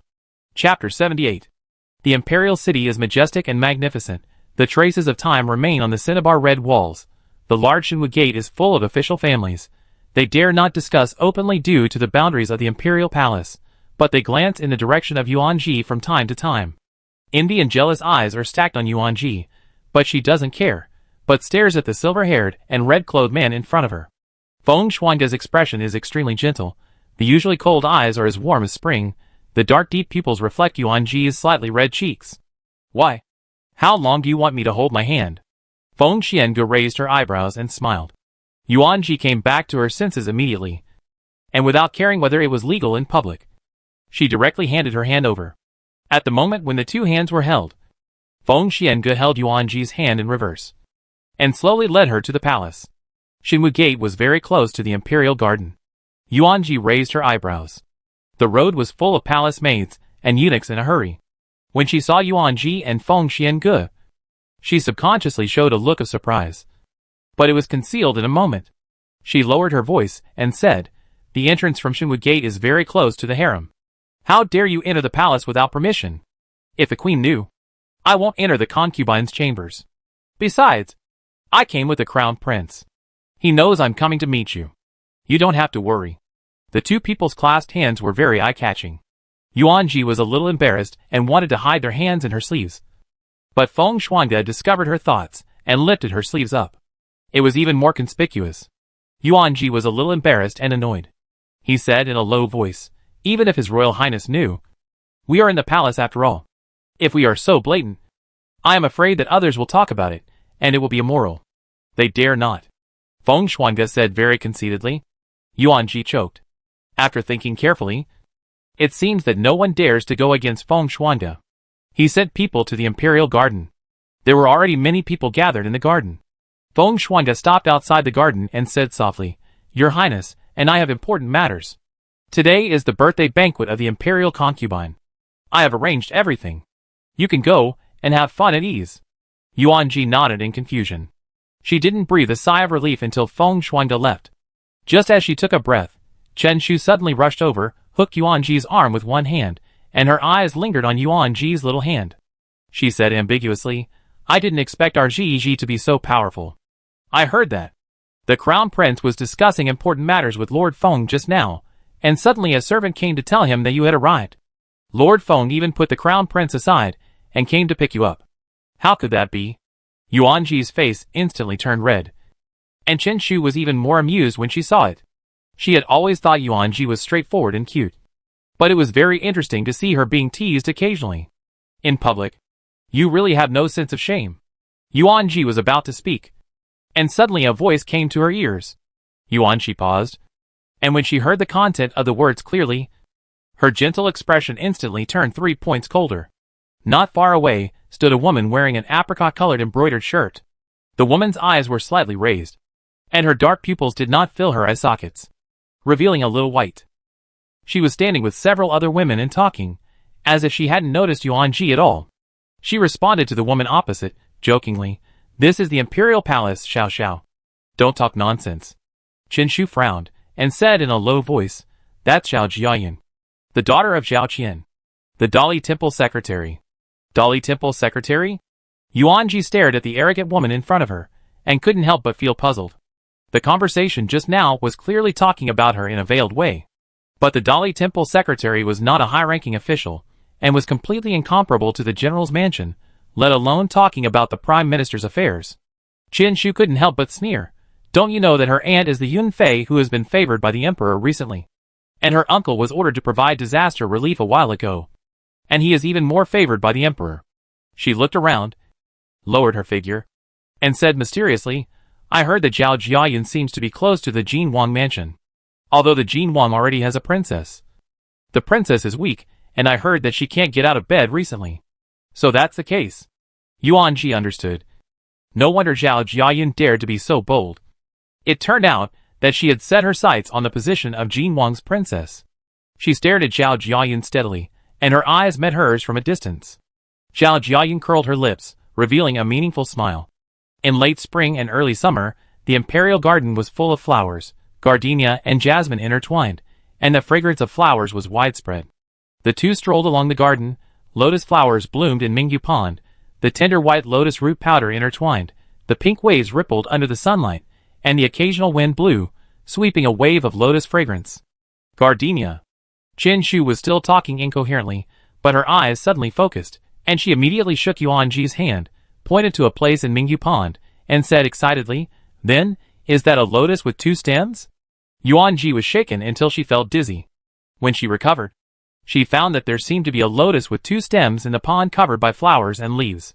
The lotus with 2 stems was in full bloom, nestled in a huge lotus leaf. The lotus was gorgeous, and its color was brighter than ordinary flowers, just like a beauty with rouge on her face.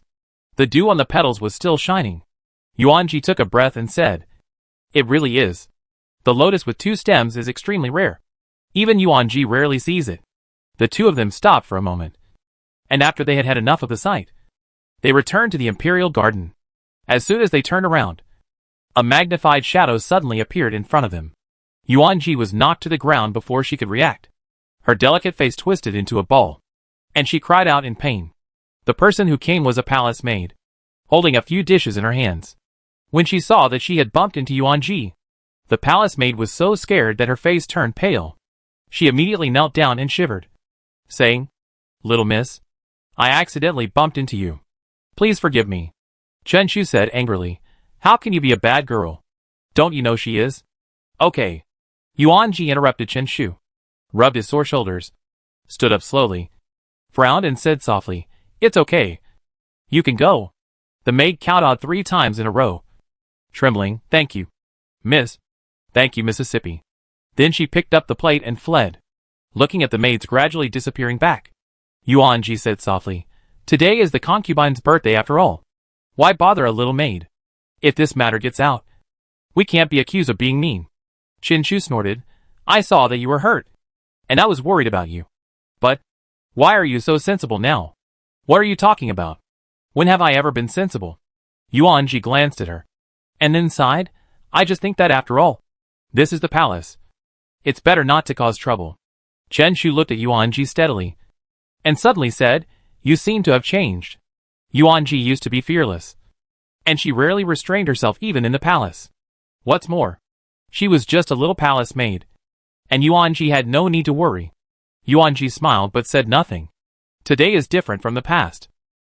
Yuanji finally understood why Yuan Gongfu said those strange words at that time. She didn't understand it before. It was not until her marriage with Feng Xuande was settled that Yuanji completely understood Yuan Gongfu's painstaking efforts. The Yuan family is in a high position, although they have always remained neutral, because of Yuanji and Feng Xuande's marriage. If Li Qingze really has such a day, I'm afraid the Yuan family will have to make a choice. Feng Xuande is in the center of the court. Too many eyes are staring at him, and also at Yuanji.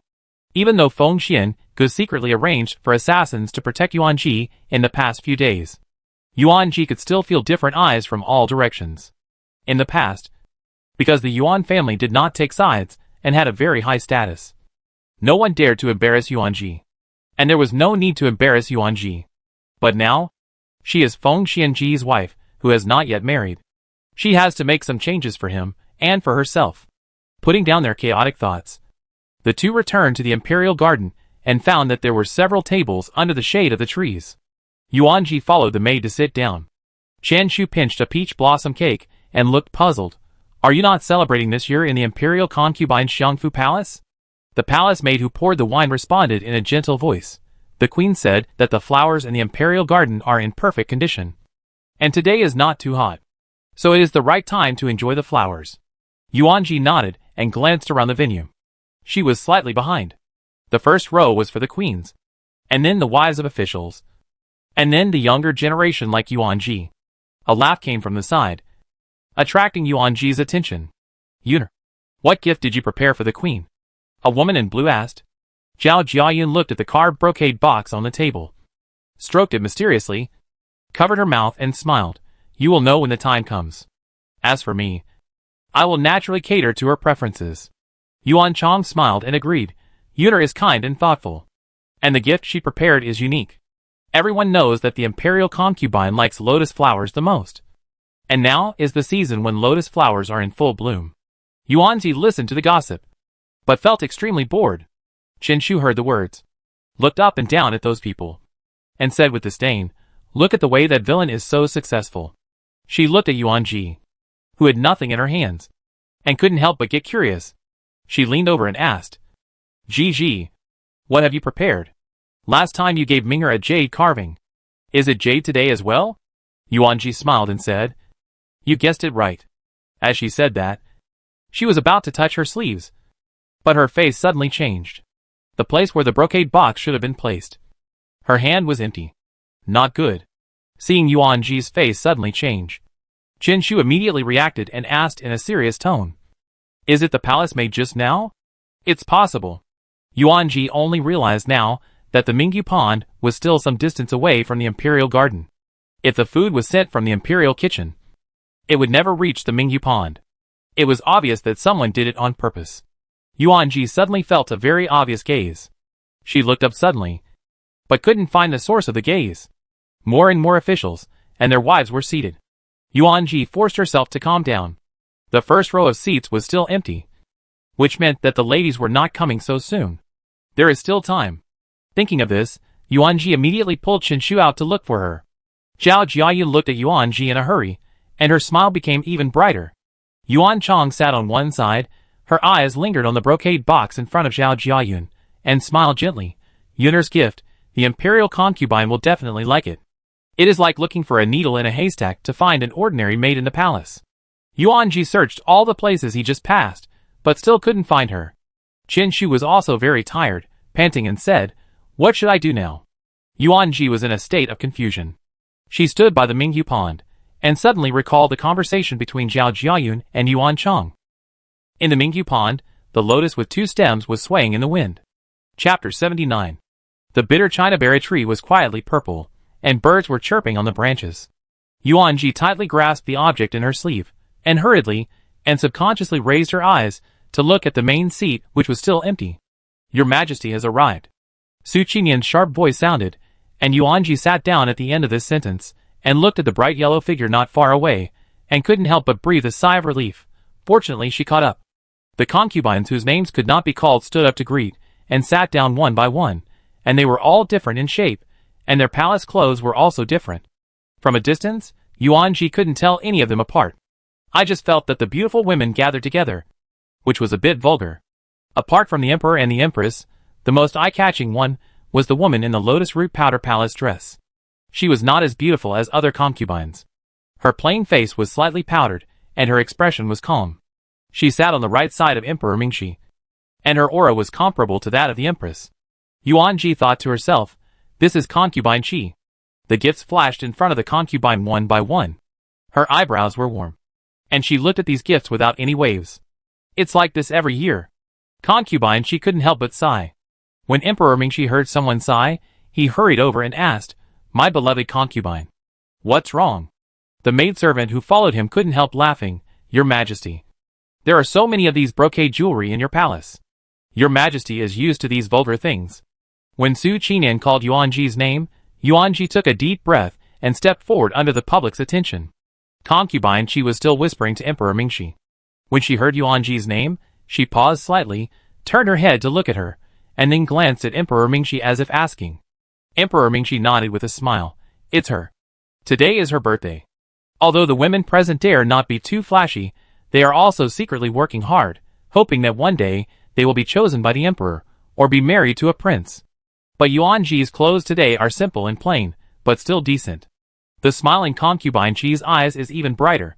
Yuanji didn't notice concubine's expression, suppressed the nervousness in her heart, knelt down with her skirt lifted, and said loudly, "Your servant Yuanji congratulates concubine on her birthday, and today I specially present a gift."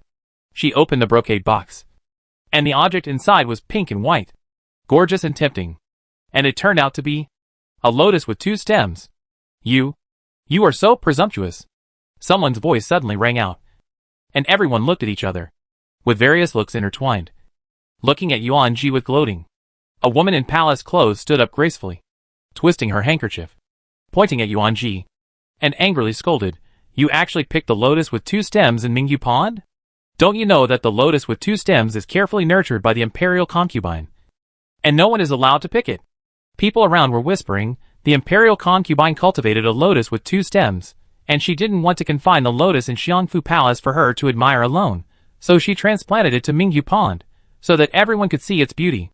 This was a well-known fact in the palace, but Yuanji didn't associate with them, so she naturally didn't know about it. Hearing this, Qinshu stood up subconsciously, with an anxious look on her face. "Your Majesty, this matter." Zhao Jiayan said slowly, "I have been to Mingyu Pond before, and I also saw the lotus with two stems, which was really beautiful, but who would have thought?" Emperor Mingxi's face also changed.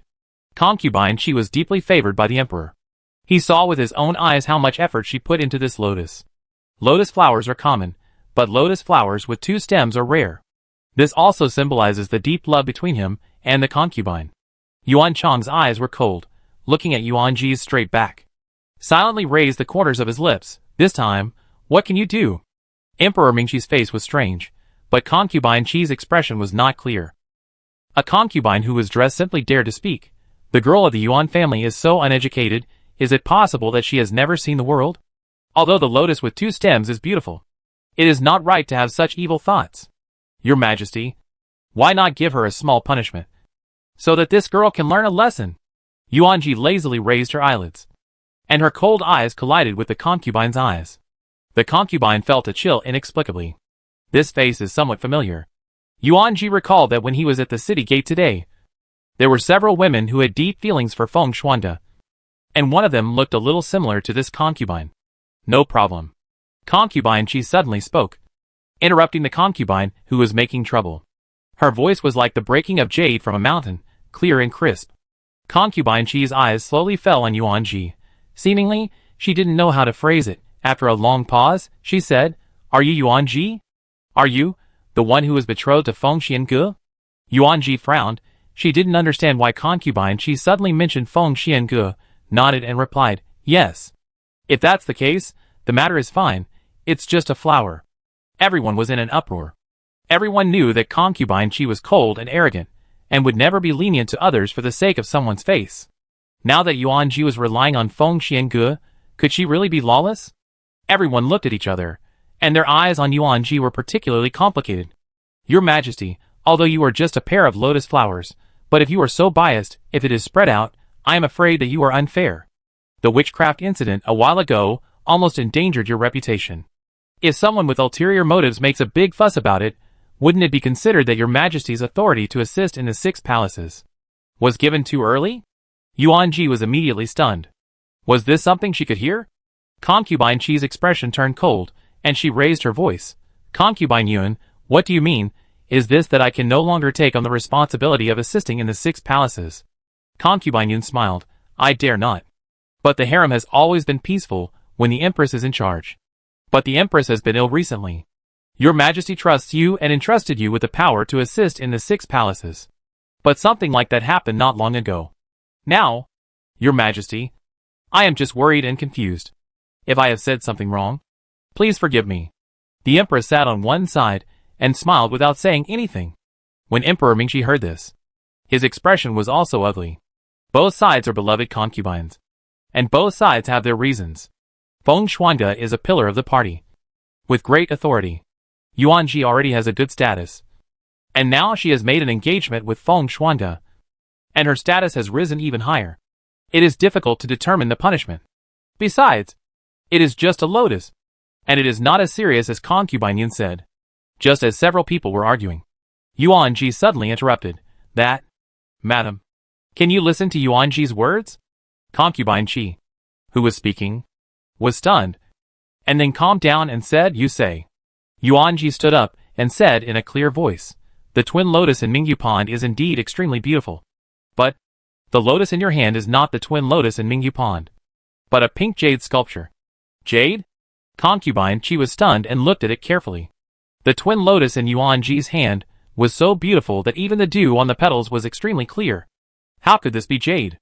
The senior palace maid beside her took the brocade box and took a closer look. She gasped and said in disbelief, Your Majesty, it seems to be jade. After that, she presented the brocade box to Concubine Qi with both hands. Concubine Qi stroked the pink jade lotus with a touch of emotion, and her eyes looked at Yuan Ji with a hint of inquiry. She ordered people to display the lotus below, and everyone present could see its color. This jade is so exquisite, and even the material is hard to find. The lotus root powder on the flower part is connected to the plain color, forming a natural gradient. The stamen is bright yellow, and the flower stems and leaves are extremely warm green. This kind of naturally formed jade is unique. If you don't look carefully at first glance, you will definitely think it is a living lotus. Is Yuan Ji's carving so good? Zhao Jiayun was surprised. Yuan Chang smiled. Sister, your carving is very good, but I never thought it would be so good. Mo Xiaoxiao looked at Zhao Jiayun's expression and hurriedly said, No matter how good the carving is, Yun'er's gift was specially prepared by His Highness, and it will definitely please the Queen today. Hearing Imo Shishia's words, Zhao Jiayun blushed and said coquettishly, "It's good that you know this. Don't say it out loud." Yuan Chang looked at Zhao Jiayun's coquettish expression and smiled silently. After proving Yuan Ji's innocence, concubine Qi accepted the lotus on the spot and praised her. Yuan Ji was also the first person to receive the imperial concubine's reward. When it was Zhao Jiayun's turn, she was delighted and immediately stepped forward with her skirt lifted. She greeted softly and said, "This gift was obtained by me after searching all over Jiangnan. I heard that the queen was homesick in the palace, so I specially presented it to her." Concubine Qi was also interested when she heard this. Emperor Mingxi said, "My beloved concubine has not been home for many years. When I go on a southern tour next year, I will stay in Jiangnan for a few more days to comfort your homesickness." "Thank you, Your Majesty." Hearing the affection between the two, the queen sitting on the side took the opportunity to leave on the grounds of illness. Hearing the words of Emperor Mingxi and the concubine, Zhao Jiayun's eyes were filled with pride. She opened the brocade box leisurely and said, "This minister went to Jiangnan specially to find Master Mingkong to paint this picture of Jiangnan's 100 scenes, which fully shows the prosperity and stability of Jiangnan." She took out the scroll and ordered someone to slowly unfold it. Everyone present cast their eyes on the scroll.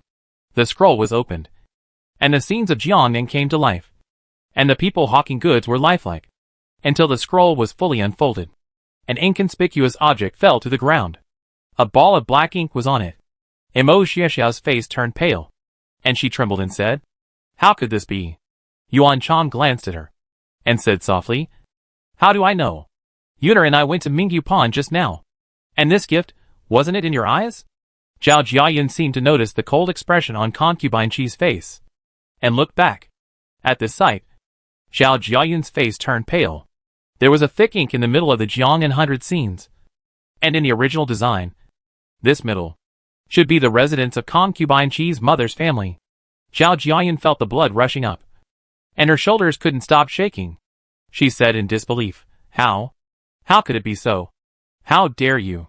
Emperor Mingxi's face was as dark as ink, and his voice was heavy with irresistible majesty. "How dare you do this? How dare you defile concubine Qi's mother's family?" Zhao Jiayun was so frightened that she fell to the ground.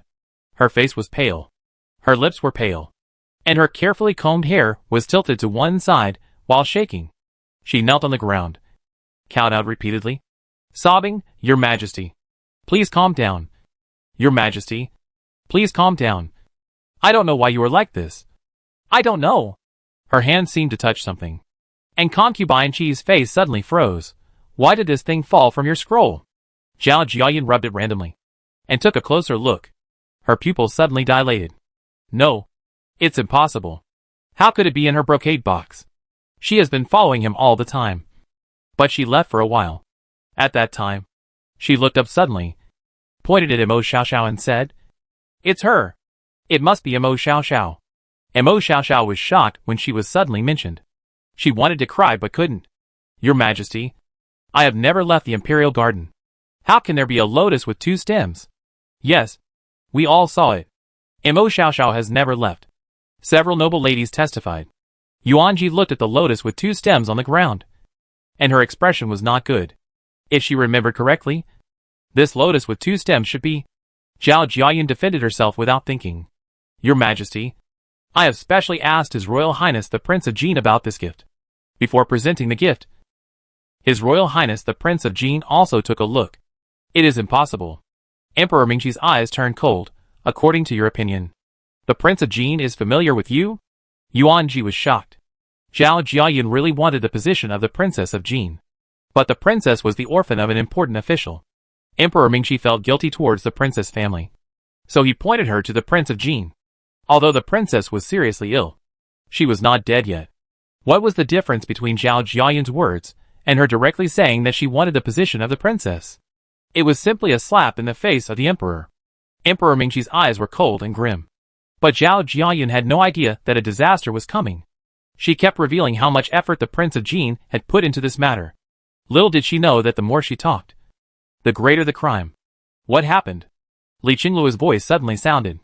Yuan Ji looked over and saw Feng Xuanga, Li Qingze, and Li Chengluo standing together. Zhao Jiayun heard Li Qingluo's voice, and her makeup-stained face suddenly lit up. as if she had grabbed a life-saving straw. She crawled to Li Chiz's legs, grabbed the corner of his clothes and said hopefully, "Your Highness, please testify for Yuner. That picture is not mine." "Cheng Luo." Emperor Mingqi's voice suddenly sounded, full of anger, and he asked coldly, "Why are you so late?" Li Chengluo smiled faintly, pulled out his tightly grasped sleeve without leaving any trace, and said softly, "The princess is seriously ill, and I am worried, so I waited until she drank the medicine and fell asleep, and then I entered the palace." "Oh!" Emperor Mingqi's expression eased a little. "This Miss Zhao said that you and her." "Miss Zhao?" Li Chengluo seemed to have a doubtful look on his face. "I am not familiar with her." Chapter 80. Unfamiliar with her. Li Chengluo opened and closed his thin lips. His voice was flat, but these 4 words pierced Zhao Jiayan's heart like a sharp knife. How could he not be familiar with her? She gave everything to Li Chengluo, and the token of love given to her by the king of Jin was still in the secret compartment of her dressing table. He said that when the princess died, he would welcome her into the family. How could it be? How could it be? Zhao Jiayan could not accept the continuous blows, and her delicate face was particularly pale. Facing the wrath of Emperor Mingqi, she was unable to refute at this moment. 30 strokes of the cane. Expel him from the palace.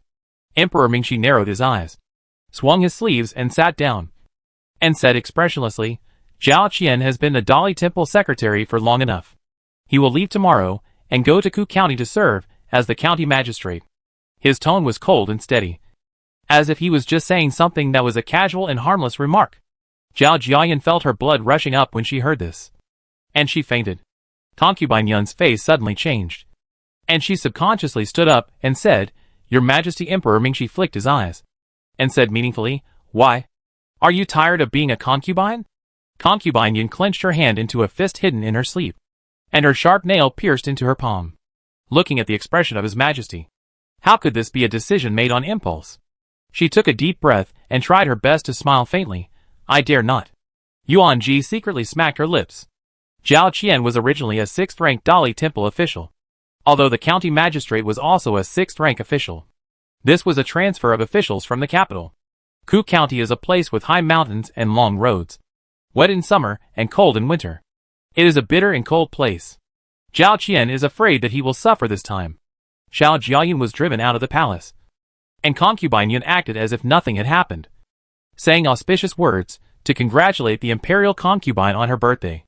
The imperial garden seemed as if nothing had ever happened, peaceful and harmonious, with singing and dancing. The special wine made by the imperial kitchen was smooth in the mouth, fragrant but not intoxicating. Yuan Ji took a sip and his eyes suddenly lit up. This wine was better than the autumn dew white of Xiamingju, which was more intoxicating than Qianli.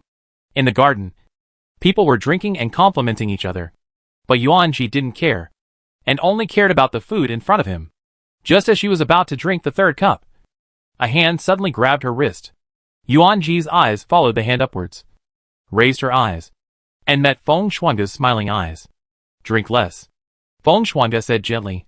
"You can't drink much. Although this wine is not easy to get drunk, it's not good to drink too much." As soon as he finished speaking, he took Yuan Ji's wine cup and drank it all in one gulp. Yuan Ji blushed, looked around hurriedly, and saw that no one saw it. So she felt relieved and whispered, "Your Majesty is here, and the Queen is also here. It's not good to be in public." Feng Shuangge chuckled, pulling her robe and sleeves, sitting leisurely beside Yuan Ji, hiding a hint of teasing in the corner of her eyes. "In public, I have never done anything to you, and besides, you and I are arranged to be married by His Majesty. What are you afraid of?" Even so, Yuan Ji still felt a little embarrassed. Chen Shu, who was sitting on the side, straightened her back and looked straight ahead. This was too exciting. She was very close to Yuan Ji, and Chen Shu could see almost everything she and Feng Shuangge did. "When I go to the academy tomorrow, I will have a good talk with Xia Hui." The sun was setting, and Yuan Ji was a little tired. Seeing that the banquet was coming to an end, the women stood up in groups of 3 or 4 to leave. Feng Shuangge said, "I'll take you home." Yuan Ji was about to agree, but he saw Su Qinyan trotting over in a hurry, with a layer of fine beads of sweat on his forehead.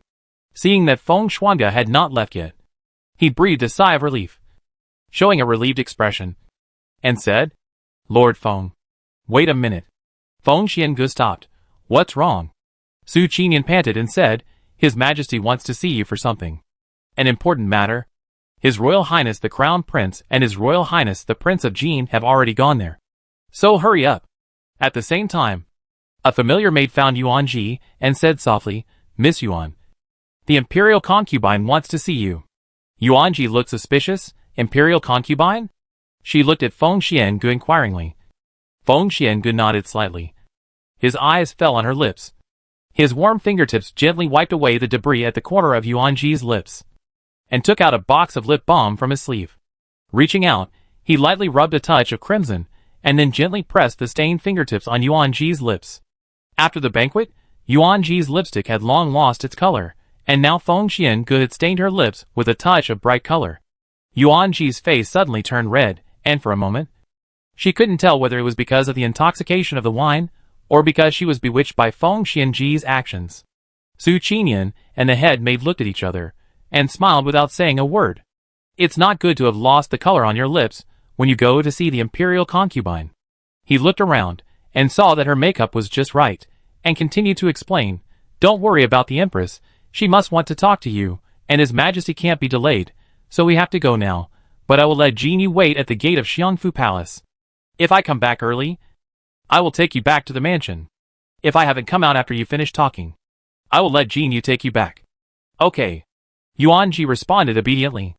On the way to Xiangfu Palace, Yuan Ji learned that the maid's name was Inger. Inger was only in her teens, with a very cute little face. When she smiled, her eyebrows and eyes were very beautiful. She said enviously, Lord Feng is so good to you. Yuan Ji's eyes flashed with a trace of imperceptible pride. And she said softly, How could it be? Inger said, Miss, haven't you ever heard of Lord Feng's reputation before? If I hadn't seen it with my own eyes, I'm afraid it would be hard to believe that the cold and proud Lord Feng in the past would also carry lip balm with him for the young lady. Yuan Ji suddenly felt guilty. Others don't know why Feng Shuangge is like this. Doesn't she know? Last time, when Feng Shuangge sent her to the academy, he kissed her lip balm all over the place. Since then, Feng Shuangge has developed the habit of carrying lip balm with her, and they are all the colors Yuan Ji usually uses. Others looked at him, and thought that Feng Shuangge was very considerate. But Yuan Ji knew that he had other intentions. Xiangfu Palace was very large. As soon as he entered the palace, he could see a huge green phoenix tree. Unlike other palaces, Xiangfu Palace was not as magnificent as the palace of the concubine that Yuan Ji imagined. Instead, it was very low-key and elegant. But Yuan Ji still saw the Yao Huang and Wei Zi in the palace at a glance. These are the holy products among peonies, and each flower is worth 1,000 gold. And now it is clearly past the season for peonies to bloom. But the peonies in Xiangfu Palace are still in full bloom. I think the greenhouse must have taken great care. Lifting the broken jade, the fresh fragrance of lotus hits you in the face. There is no incense burner in the room, but a lotus vase instead. The imperial concubine, she sits in the main seat, holding a book in her hand and reading it carefully. When she hears the movement of the two people, she looks up, casually puts the book back on the table, and waves to Yuan Ji, saying, Miss Yuan, come here. Yuan Ji walks forward obediently, and sits on the small round stool in front of the imperial concubine Qi. Just now, she was far away, so she didn't see the imperial concubine's face clearly, but now she looks closer, she feels that she is more beautiful than a woman in the world, and her delicate and flawless face is breathtaking. She exuded a holy aura. She was somewhat similar to the lotus in the vase, like a lotus fairy descending to earth. Yuan Ji retracted her gaze, and said softly, I wonder why the queen called me. Concubine Qi did not speak, but just stared at Yuan Ji's face steadily. Her gaze slowly moved down, and stopped at Yuan Ji's wrist. Her face seemed a little disappointed. It's nothing serious, but I want to see you. Yuan Ji thought for a moment, and said, Is it because of Lord Feng? But she had never heard Feng Xiangu mention her relationship with the imperial concubine. The imperial concubine reached out and held Yuan Ji's hand, carefully stroking the jade bracelet on Yuan Ji's wrist, and said softly, Yes. Although I am in the palace, I have also heard that Lord Feng loves Miss Yuan very much and holds her in his heart. I am curious about what kind of person can make someone like Lord Feng fall in love with her. Yuan Ji was a little confused. She carefully observed the imperial concubine's expression and said, In fact, I am just an ordinary woman. I am grateful to Lord Feng for his love. The imperial concubine heard this, but shook her head. She raised her eyes and said, Lord Feng loves you. Which means you are definitely not an ordinary woman. The imperial concubine's gaze was too warm, which made Yuan Ji feel a little embarrassed. The imperial concubine was less than 30 years old, and she was well maintained. She looked only a few years older than Yuan Ji. She paid so much attention to Feng Xiange. Could it be that she was interested in Feng Xiange? Thinking of this, Yuan Ji's face almost couldn't hold back. As if she noticed Yuan Ji's embarrassment, the imperial concubine retracted her gaze, stroking the jade bracelet on Yuan Ji's hand lovingly, and said in a melancholy voice, Xiange. He is Xian Xian's younger brother. Yuan Ji was stunned for a moment, then reacted immediately. Damn. That's how it was. What the hell was she thinking? She shook off those outrageous thoughts and asked, Your Majesty, are you familiar with Lord Feng's elder sister? The imperial concubine nodded. I have a very good relationship with his sister. Speaking of which, it was many years ago. Inger presented a cup of songs on green snow, and the imperial concubine took a sip of tea and fell into memories. At that time, I was a young lady who had just arrived in Chang'an to prepare for this election. When I came to Chang'an, I fell off a cliff. I happened to be stopped by a tree and was dying. It was Xuanqin who passed by while collecting herbs and saved me. Xiange was only a little over 10 years old at that time, and still looked like a teenager. Xian Xian was 3 years older than him. The two depended on each other and lived in the suburbs of Linsheng. Xiange was a serious person, and I could only talk to Xian Xian. Later, I was chosen by His Majesty. I wanted to take Xian Xian and others to Chang'an to help them, but at that time, I was insignificant and could not send anyone to pick them up. But when I was able to find someone, Xian Xian was gone. And Xiange? She didn't say anything else. A trace of melancholy appeared between her eyebrows, and tears were floating in her eyes. Your Majesty. The imperial concubine came back to her senses, wiped away the tears from the corners of her eyes with a smile, and sighed. It was me who lost my composure. Yuan Ji listened carefully, and gradually imagined a young Feng Xiange in her mind. At that time, Feng Xian Xian was still there. Feng Xiange was not a child without a home, and his black hair would not turn silver. Later, when I heard Feng Xiange's name, I was very excited, and asked him about Xian Xian's situation, but he told me that Xian Xian was dead.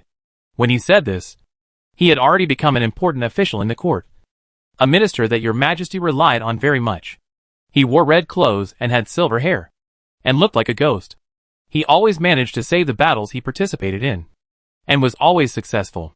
His existence made people feel at ease and also afraid. The imperial concubine sighed, but no one felt sorry for him.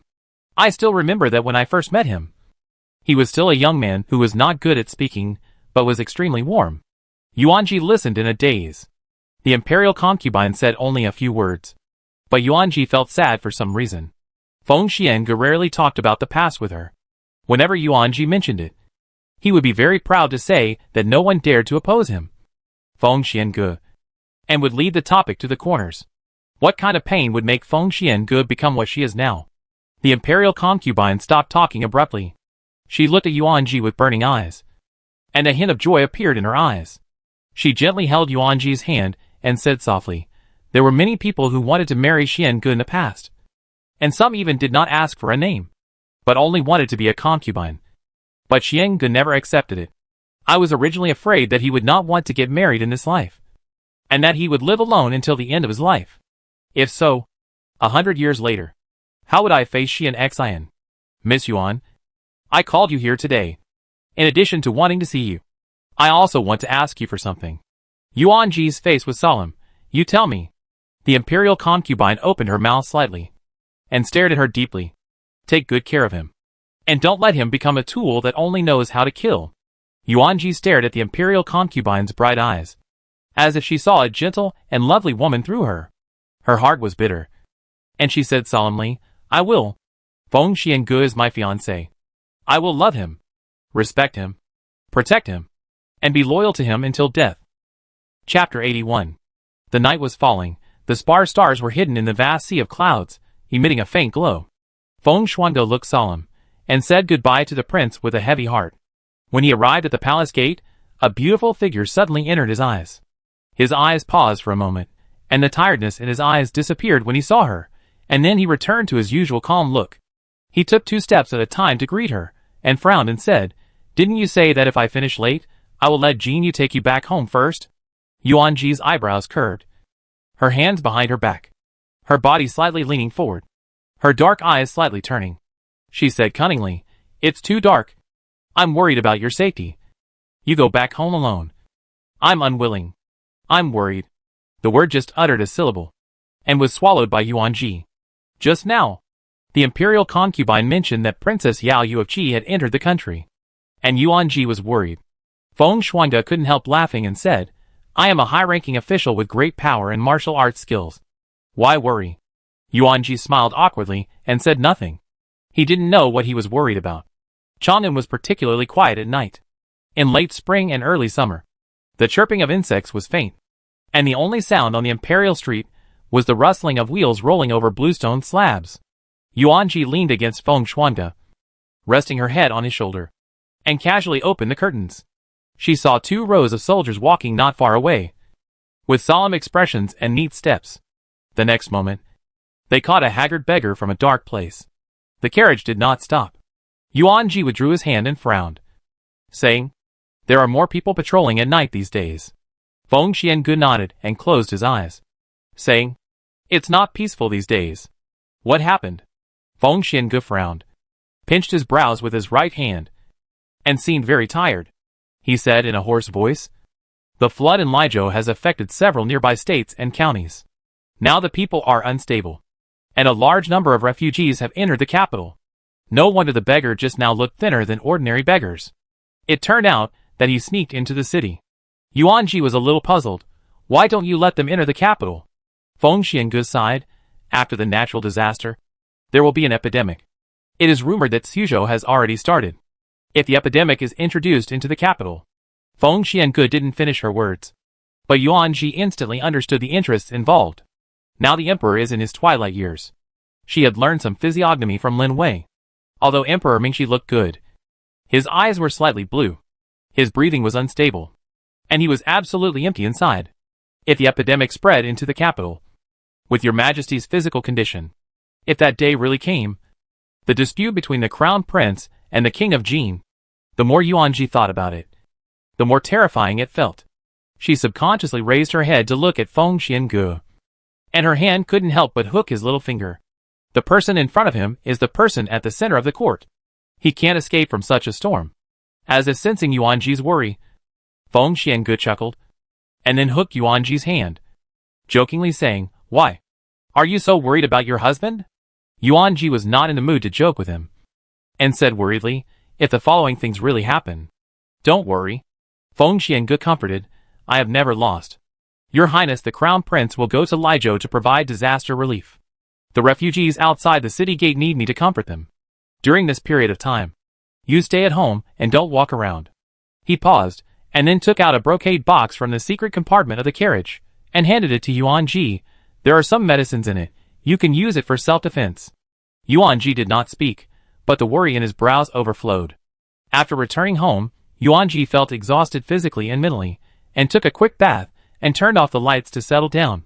Just as he got into bed, there was a sudden rustling sound outside the window, and Yuanji opened his eyes instantly. "Who?" The person outside the window paused, and said with a smile, "Ah, you are not asleep." Yuanji narrowed his eyes, got out of bed, and walked barefoot to the window. Outside the broken jade window, Yao Yu's face was clearly visible under the hazy moonlight. "Is it you?" Yuanji stared at the person in front of him warily. "What are you doing here?" Yao Yu didn't seem to mind Yuanji's precautions, just looked her up and down, and then sneered, "It's you. Who is engaged to Brother Feng?" Yuanji frowned. "What are you going to do?" Yao Yu heard this, and seemed a little confused. After a long while, she said, "I almost forgot. Today I just came to see who is the person who is engaged to Feng Xiangu. Now it seems that it's nothing. By the way, I want to inform you that Feng Xiangu belongs to me." Yuanji was speechless. The man in front of her had disturbed her sweet dreams by rummaging through the general's mansion at night for such a nonsense. Yuanji immediately became angry, facing this man who brought disaster to the country and the people. She sneered, "Princess Yaoe, this is Daliang, not your Qi. If you are sick, go to the doctor." Don't go crazy in the general's mansion. Then, Yuanji closed the window without paying attention to Yaoyue's livid face. Yaoyue was shocked. Since then, Yuanji went back and forth between Yuan Mansion and the academy every day. Feng Xuando was not around, and Yuanji felt that she had nothing to do, so she read through those books in private. When Master Long asked questions, she answered them fluently. Everyone in the academy went from being shocked at first to accepting that Yuanji was good at reading. Gigi, don't go home today. Let's go to Xianmingju for dinner. Xianmingju has developed new pastries, and you will definitely like them. After class, Chen Shu took advantage of Yuanji not leaving and hurriedly stopped her. Yuanji was about to refuse, when Chen Shu pulled Xiaohui over. The two of them kept talking, and finally Yuanji gave in. Okay, let's go, Yuanji said helplessly, and then raised his eyes to Yin outside the academy and said, Yin, are you going with us? Or going back home first? Of course I'll go with the young lady. Yin came over with a sword in her arms. The master said that he must protect the young lady every step of the way. There was a sound of rain outside the academy, and the three of them sat in the car. Chen Shu couldn't help complaining. It's rare that Gigi is willing to come out with us.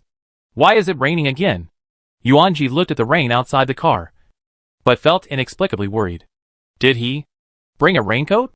Xiaohui seemed to sense Yuanji's absent-mindedness, pulled his eyebrows, and said sarcastically, Oh, don't be like this. Come out to eat with us, and still think about your fiancé. Yuanji came back to his senses and glared at him. You are the only one who is talkative. Xiaohui pursed his lips, pretending to be wronged. Woo-woo. I'm telling the truth. Yuanji. She looked at Chen Shu suspiciously, and asked in a low voice, Did he take the wrong medicine recently? Chen Shu was also speechless, and said, He recently read a play script. What is it called? The Enchanting Lady and the Pretty Enemy. No wonder. Chen Shu paused, looked at the car door cautiously, and then said in a gentle voice, But, Gigi, what Xiaohui said is not wrong. You recently. Is Lord Feng too strict with you? Yuanji did not speak. Since the day Feng Xiange went out of the city, Yin was assigned to protect her. She also remembered Feng Xiange's instructions, and she has been very well behaved these days. Don't you know the situation outside the city? Xiaohui yawned and said. My mother said, there shouldn't be any big deal. Yuanji did not respond, but just said, Be careful. The carriage stopped in front of Xianmingju. Since the fire that day, Xianmingju has been renovated. Now Xianmingju is more elegant than before. Looking at the long queue, Yuanji couldn't help but hold his forehead and said, I'm afraid I can't eat today. Xiaohui and Chen Shu looked at each other and said cunningly, I brought you out to eat. How can you not eat? I have already booked a private room. The two of them bypassed the crowded crowd, and Xiaohui said a few words to the shopkeeper, and then the waiter led the way. Xianmingju has 8 floors in total, and the three of them climbed all the way to the top floor. There are only 3 rooms on this floor. Xiaohui waved away the waiter and knocked on the door of one of the rooms called Yin's Huxuan. Aren't there just 3 of us? Why are you still knocking? Yuanji hadn't finished speaking when her eyes met the person in the room. Her pupils suddenly shrank, and even her movements paused in the air. The man was wearing a familiar bamboo-painted green robe. He sat upright, his long fingers like plums holding a cup of fragrant tea. Xihua, have you been waiting for a long time? Xiaohui smiled and walked forward, sitting down carelessly, not caring about his image at all. He casually pinched a cake and put it into his mouth. Gu Xihua smiled. I just arrived too. His sight slowly shifted to Yuanji. His lips moved, and after a while he said, Gigi? Long time no see. Long time no see. Yuanji came back to his senses and hurriedly found a seat. Gu Xihua was thinner than he was in Yuanji's memory. His facial features were 3-dimensional, and now he was 3 times thinner than before, which made his nose bridge look very high. Xiaohui said sadly, You two are really not nice. One of you is busy with the affairs of the Hanlin Academy, and you can't see him for 10 days or half a month. One of them is studying hard with his head buried in his chest. Every day he is either in the academy or back home. It is so hard to get together. Gu Xihua was surprised when she heard this. The hand holding the porcelain cup paused. She looked at Yuanji for a long time.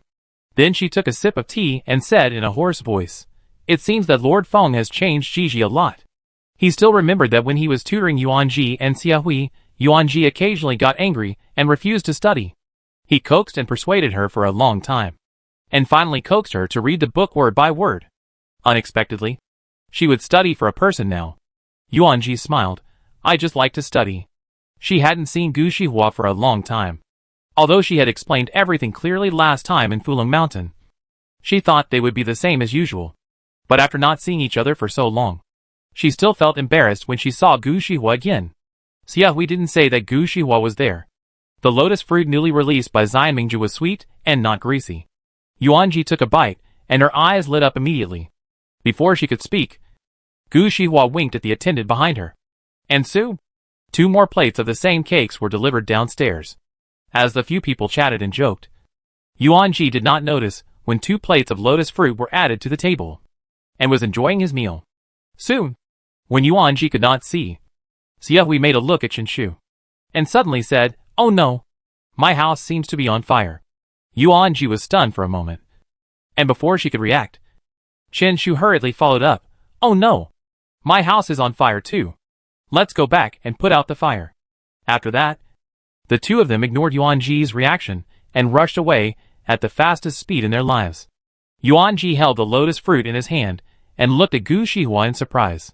The tricks of these 2 people are too shallow. Gu Shihua raised her hand to pour a cup of tea, and the orange-yellow tea made a crisp sound when it fell into the porcelain cup. Xiaohui knew that I wanted to talk to you. So, yes, I know. Yuanji put down the lotus fruit in his hand, picked up the teacup in front of him, and took a sip. Are you okay? Gu Shihua asked. The atmosphere in the room suddenly changed. Yuanji fumbled for the teacup in her hand and said softly, I'm fine, how about you? Gu Shihua sneered, me too. Then she fell silent again. Yuanji raised her eyebrows and looked out the window. The sky was still gray, and the drizzle of rain fell along the eaves, making a ding-dong sound. She drank the tea in the porcelain cup, and then stood up and said, Shihua, I'm leaving. Gu Shihua's hands, hidden under the table, tightly grasped his clothes. He had made up his mind to no longer have any illusions about Yuanji. But the moment his eyes touched her, Gu Shihua knew that it would be extremely difficult to give up on her. Looking at Yuanji's back as she was about to leave, Gu Shihua stood up and said, It's raining heavily now. You are not in good health. There are many refugees outside the city. If you go, you will inevitably be infected with the disease. You, Shihua? Yuanji paused and said, It's raining. I'm going to take him home. Let's drink tea together next time. Chapter 82. It was pouring rain, and the fine raindrops, as fine as needles, hit the oil paper umbrella with blue and white patterns, making a dripping sound.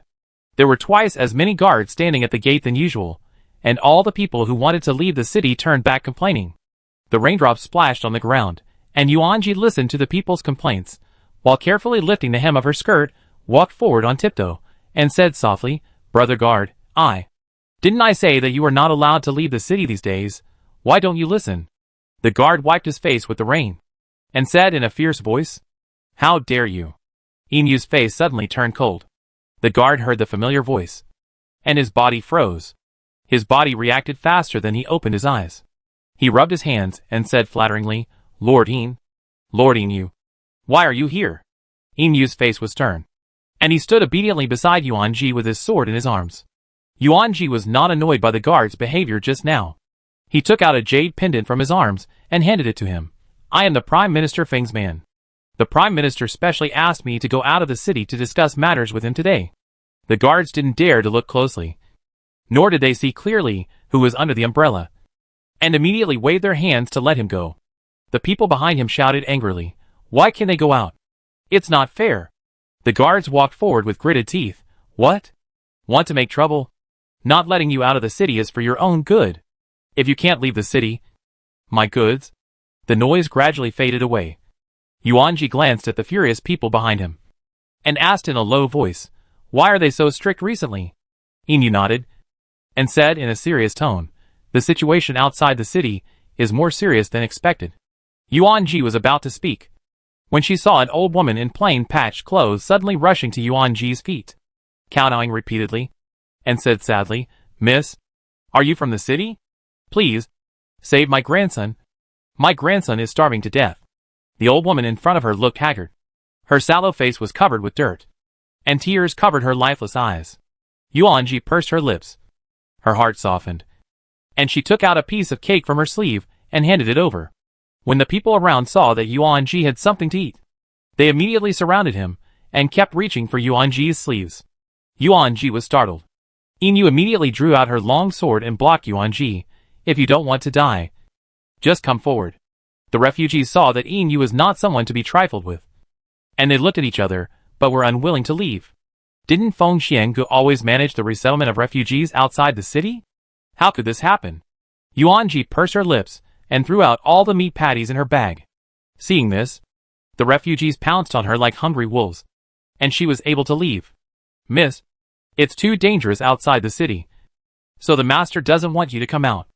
Inu retracted the long sword, and the cold blade made a harsh sound when it cut through the scabbard. Feng Xiangu has been managing this matter, but this situation still occurred. There is only one reason. The number of refugees is increasing day by day, and the supplies can't keep up. He can't manage it. The further he goes, the uglier Yuanji's face looks. There are simple tents scattered all over the city for a few miles. Yuanji reached out and touched them. Some of the tents were even soaked by the rain. There are always long queues at the porridge distribution places. Even if the court allocated funds, it seems that it is not enough. The clamor is one after another. The voices of the refugees were endless, including the voices of children who were tugging at their mothers and crying for food. Yuanji's heart gradually sank. She had not left the city for the past few days because she had listened to Feng Xianji's words. But today, she realized the huge difference between the city and the outside world. There was singing and dancing in Xianmingju, but a few miles outside the city, there were wailing everywhere. Separated by a wall, they were two completely different worlds. Yuanji checked room by room, and finally found Feng Xianji's tent.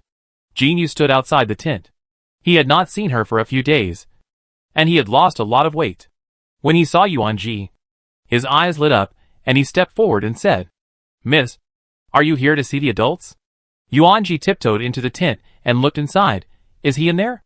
Jinyu nodded, and then hesitantly said, "Miss, can you persuade the master? He hasn't closed his eyes for several days." Yuanji's heart sank. "I understand." Pulling aside the curtain, Feng Xiangu was seen wearing a black robe, with long hair tied up, which was still stained with mud and sand, and wet into strands by the rain. His hair, which was usually flawless silver white, was now a little gray. He leaned on the armchair, with a frown on his face, as if he was extremely tired. But when he heard Yuanji's movement, his slightly closed eyes trembled subconsciously, and his voice was hoarse. "Are you here? How is the thing I asked you to do going? I'll take you home." The moment Yuanji's voice sounded, Feng Xiangu opened his eyes instantly. Yuanji then found that his eyes were full of bloodshot, and there was a circle of dark circles under his eyes. He was much thinner than before. Yuanji immediately felt a pain in his heart. She walked forward in a few steps, sat down next to Feng Xiangu. Her almond eyes were stained with crimson, and she gradually cried, "Why are you thinner?" Yuanji wanted to reach out and touch Feng Shuange's cheek, but Feng Shuange sat there motionless. When his hand was about to touch his face, he suddenly realized that his face must be stained with a lot of dirt, and dodged it immediately. "It's not safe outside the city. Why are you here?" He paused, looking directly at Inu outside the tent. His eyebrows gradually turned cold. "Inu, is this how you protect the young lady?" Inu wanted to cry, but had no tears. I asked to come." Yuanji interrupted Feng Xiangu and opened another small package. Inside the silk cloth was a beautiful wooden box, which contained 4 lotus fruits. "After school, Xiao Shu and I went to Xianmingju for dinner. This is the fresh fruit from Xianmingju. I want to give it to you to try." The lotus fruit in the brocade box exuded a sweet fragrance. Feng Xiangu lowered his eyes and said in a hoarse voice, "Go back as soon as you are done. There are too many refugees here. I am afraid of causing riots." Speaking of this, I saw the refugees when I left the city just now, and there don't seem to be enough tents here. How could this be? Feng Xiangu was silent for a moment, and changed the subject. "Ji, I am worried about you being here." Yuanji tactfully stopped asking questions, and said stubbornly, "Jean, you told me that you haven't rested for several days. You must go back with me to rest today, and come back tomorrow." Otherwise, I will not leave today. After saying that, she seemed to really put on a posture of not leaving, and sat directly beside Feng Xiange. Feng Xiange glanced at Jin Yu not far away, raised his eyebrows, and said coldly, Jin Yu, now you dare to complain? Jin Yu said expressionlessly, Sir, I am just worried about you. Yin Yu muttered, Sir, you haven't rested for several days. If you continue like this, your body will not be able to support it. Jin Yu and I will take care of it today. Nothing will happen. Seeing this, Feng Xiange thought for a moment, and finally sighed, Well, I am also confident in your work. I just happened to go back to the mansion to get some things, so I will hand it over to you today. If there is any mistake, you will be held responsible. Yuan Ji was delighted, and immediately jumped up, subconsciously pulling Feng Shuange's hand and going out. When their hands were intertwined, she finally reacted, and tried to pull them out, but it was too late. Feng Shuange would never give her a chance, and immediately held her hand tightly. Yuan Ji's face flushed, and she said in a soft voice, Jin Yu, Yin Yu, and the others are still here. Feng Shuange glanced coldly. Yin Yu walked out muttering to herself, I'm not here. She dragged Jin Yu away by the way. I'll take you back home first. And then? Yuan Ji shook his head. It's agreed that I will take you back home today. If I leave first, you must come back immediately. I will see you rest before I leave today. Really? Feng Shuange couldn't help laughing. As you wish. The heavy rain had just stopped, and the air was mixed with the fragrance of soil and grass. When they reached the city gate, the refugees Yuan Ji had seen before were gone. Not far away, Yin Yu was arranging matters in an orderly manner. The ground is dirty. Be careful, Feng Shuange whispered, and stretched out his hand to lift the hem of Yuan Ji's skirt to prevent it from getting dirty. Seeing this, the guards guarding the city looked at each other, speechless. It was not until Yuan Ji and the others walked away that someone said awkwardly, Is that the girl from the Yuan family that your majesty has arranged to marry you? Yes. Yes. You are so loving. There was no car today. Feng Shuange stood beside Yuan Ji with an umbrella in his left hand, and held up her skirt from time to time. Many people saw this scene, and Yuan Ji felt embarrassed and said shyly, It's not good to be seen by others. What's wrong with that? Feng Shuange looked calm. Yuan Ji muttered, You are the Prime Minister. If you are seen lifting my skirt, wouldn't it be? I am worried about my wife. And there is nothing wrong with that. Let them talk, Feng Shuange said jokingly. Yuan Ji's face was red enough to bleed. She thought, Who is your wife? You haven't even got married yet. Fortunately, the Prime Minister's residence is not far away. It will take only a while to get there. Speaking of which, Yuan Ji rarely comes to the Prime Minister's residence. Now that she comes, she finds that the Prime Minister's residence is terribly quiet. There are not even a few servants cleaning the house. You sit here first. I'll go take a bath. Feng Xiange gently reminded, I asked the kitchen to make ginger soup. Although you didn't get caught in the rain, you still have to drink a bowl. It's not good to catch a cold. Yuan Ji responded. She looked around the room. This bedroom was ridiculously large. The sandalwood on the old rosewood table made people feel peaceful. The ginger soup was served soon. It tasted a little sweet. Yuan Ji was a little surprised. The servant who brought the soup seemed to see Yuan Ji's surprise, and smiled innocently. The master knows that the young lady likes sweet food, and he specifically instructed that some honey should be added to the ginger soup for the young lady. My lord doesn't like sweets. These candies are specially prepared for you by my lord. Looking at the celadone bowl in her hand, the warmth of the ginger soup spread through the bowl wall to Yuan Ji's fingertips, gradually, and then climbed up to the tip of her heart. She drank the ginger soup in one gulp, and then thought of something, and asked, Has the Prime Minister always been so desperate? The servant smiled bitterly and said, My lord has no family, no one to rely on. If he doesn't work hard, who can protect him? Having said this, the servant paused, carefully raised his eyebrows, and looked at Yuan Ji, with a hint of relief in his words. But now that the girl is here, the lord loves the girl, and will also take the girl's thoughts into consideration. Yuan Ji pondered for a moment. Yes, Feng Xiange's only elder sister has passed away for many years. This huge Prime Minister's mansion is very lonely. The Prime Minister's mansion has few servants, and it is not very popular. Jin Yu is a cold person. The mansion will probably be lively only when Yin Yu is here. After sending away the servants, Yuan Ji realized that Feng Xiange seemed to have been gone for a long time. Could she have fainted? The thought suddenly came to his mind. Yuanji was immediately startled, hesitated for a moment, and still walked to the wing room where Feng Xiange was bathing. She knocked twice, but there was no response. The thought just now gradually deepened, and Yuanji was a little scared. She made up her mind. Anyway, it's not like she had never seen it before. She looked around and felt inexplicably uneasy. After confirming that there was no one around, she entered the room. What she saw was a screen with sparse shadows of winter plums. Through the thin screen, she could vaguely see Feng Shuange's figure. She called a few times, but no one answered. She walked around the screen, and in the shadowy mist, Feng Shuange's silver hair could be vaguely seen. Further ahead, there was a huge bathtub. Feng Shuange sat in the inner room, his head resting on the edge of the tub, his cheek slightly tilted upward, his eyes tightly closed. He seemed to have dreamed of something extremely sad. His brows furrowed. As expected, he fell asleep.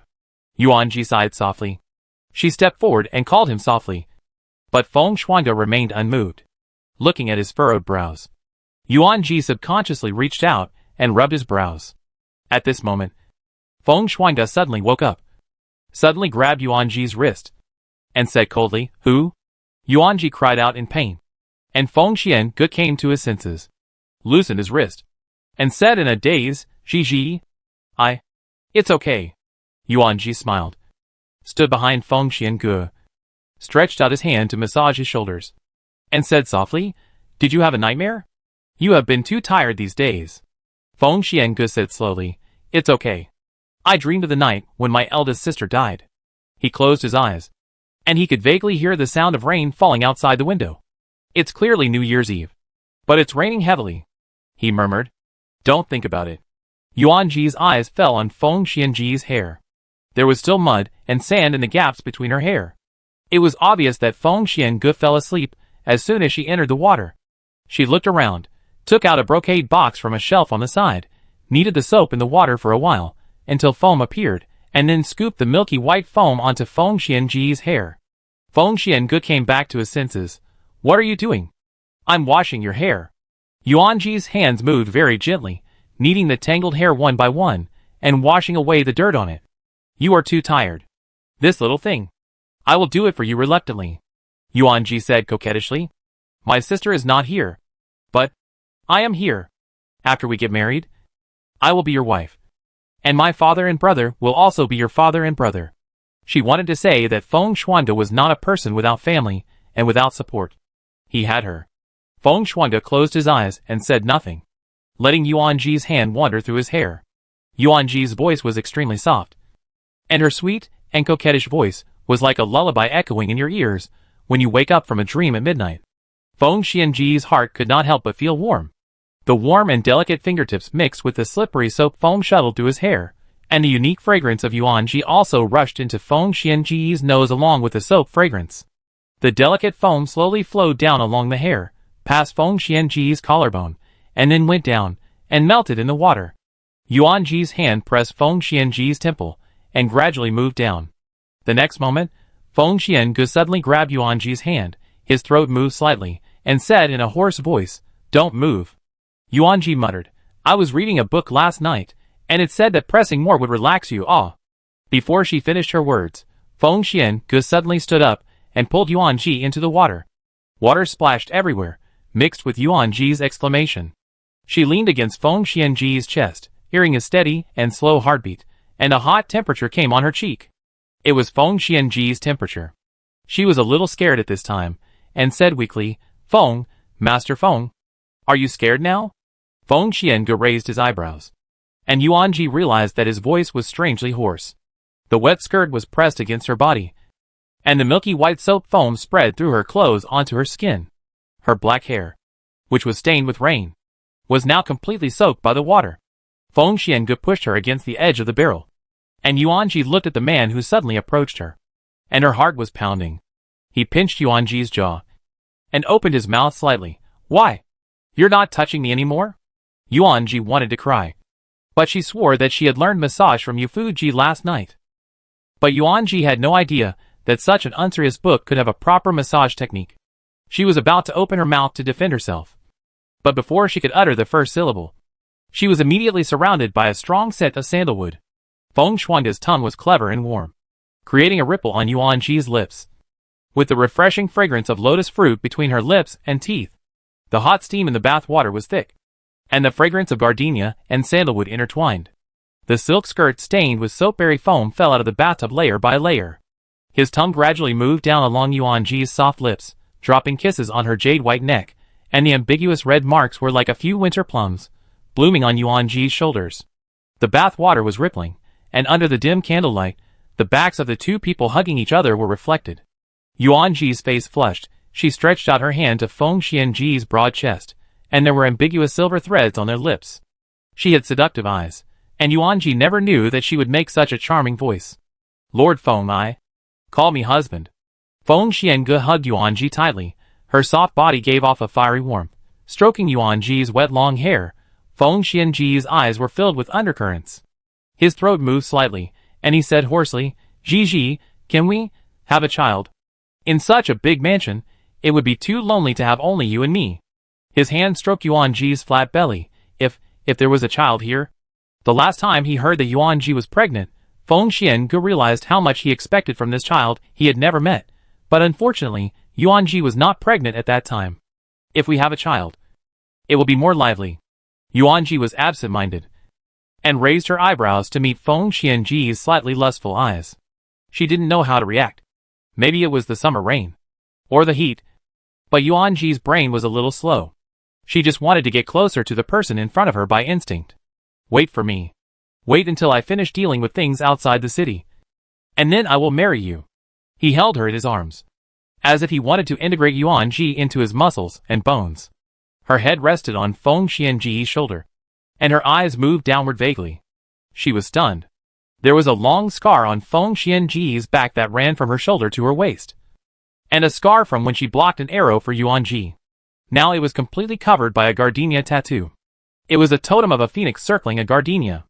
The beautiful and pure gardenia was entangled by an evil phoenix. Just like now, she was entangled by Feng Xiange. She stretched out her hand tremblingly, and when her fingertips touched Feng Xianji's back, it seemed to stir up a ripple, and her fingertips trembled slightly. Ripples appeared on her fingertips, and a stormy wave rose in her heart. She didn't say anything, but opened her arms, raised her head, and greeted Feng Xianji's kiss. After years of marching and fighting, she had endless strength here. Yuan Ji's face was pale, and she was almost twisted in pain. The sharp long nails scratched several bloody marks on Feng Xianji's back. Feng Xiange felt the strangeness of her body and said in surprise, how could it be?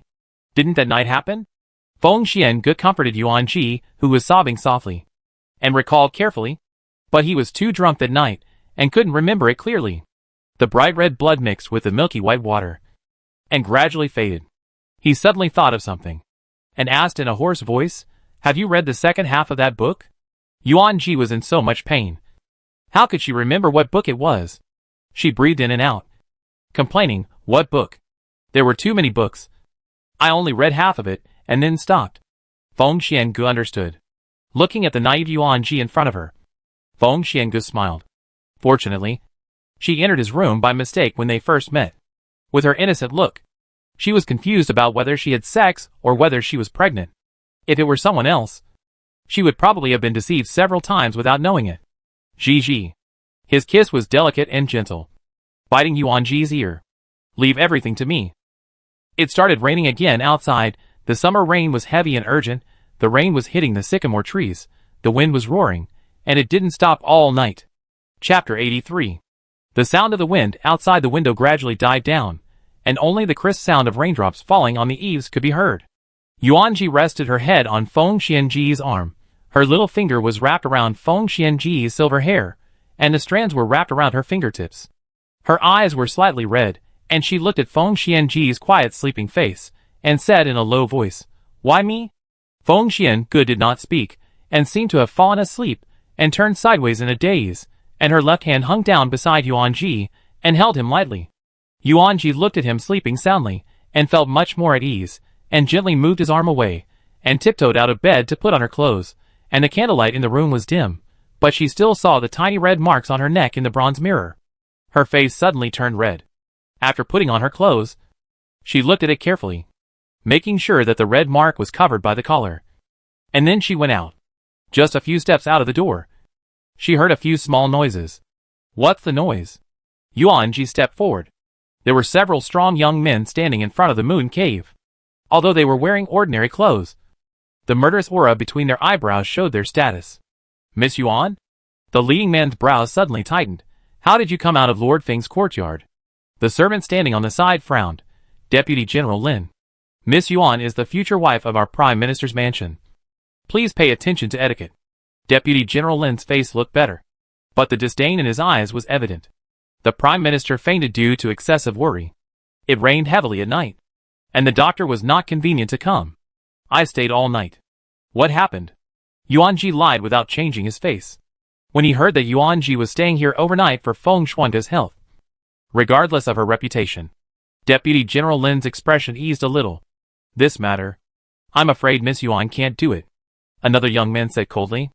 If you don't tell me, how do you know I can't do it? Yuan-ji raised an eyebrow. The Prime Minister finally fell asleep. Don't disturb him. If I can't handle it, I'll let the Prime Minister come. She said so. The young men looked at each other, whispered for a while, and then Lieutenant General Lin said, Okay, since Miss Yuan insists on this, then I'll tell you directly. There are too many refugees, and we don't have enough supplies. Yuan-ji's eyebrows jumped. She had asked Feng Shuangde about this when they were outside Chang'an, but he didn't answer at that time. Now that Deputy General Lin said this, Yuan-ji understood in her heart. The court had no money. No wonder. Chang'an was magnificent, with singing and dancing. If Yuan-ji hadn't seen the situation outside the city with her own eyes today, the 4 words the treasury was in deficit would never have appeared in Yuan-ji's mind. Although this Prime Minister's mansion was large, it was particularly quiet, probably because Feng Shuangde had paid a lot of money out of his own pocket privately. If this matter is not handled properly, countless eyes in the court and the public will be staring at him. She pondered for a moment. As if she had made a difficult decision. It doesn't matter. Although I, Yuan-ji, have no talent or virtue, I am fortunate to have some money. I have collected a lot of jade jewelry. If I mortgage them, I may be able to get tens of thousands of taels of silver to temporarily relieve the urgent need. Tens of thousands of taels?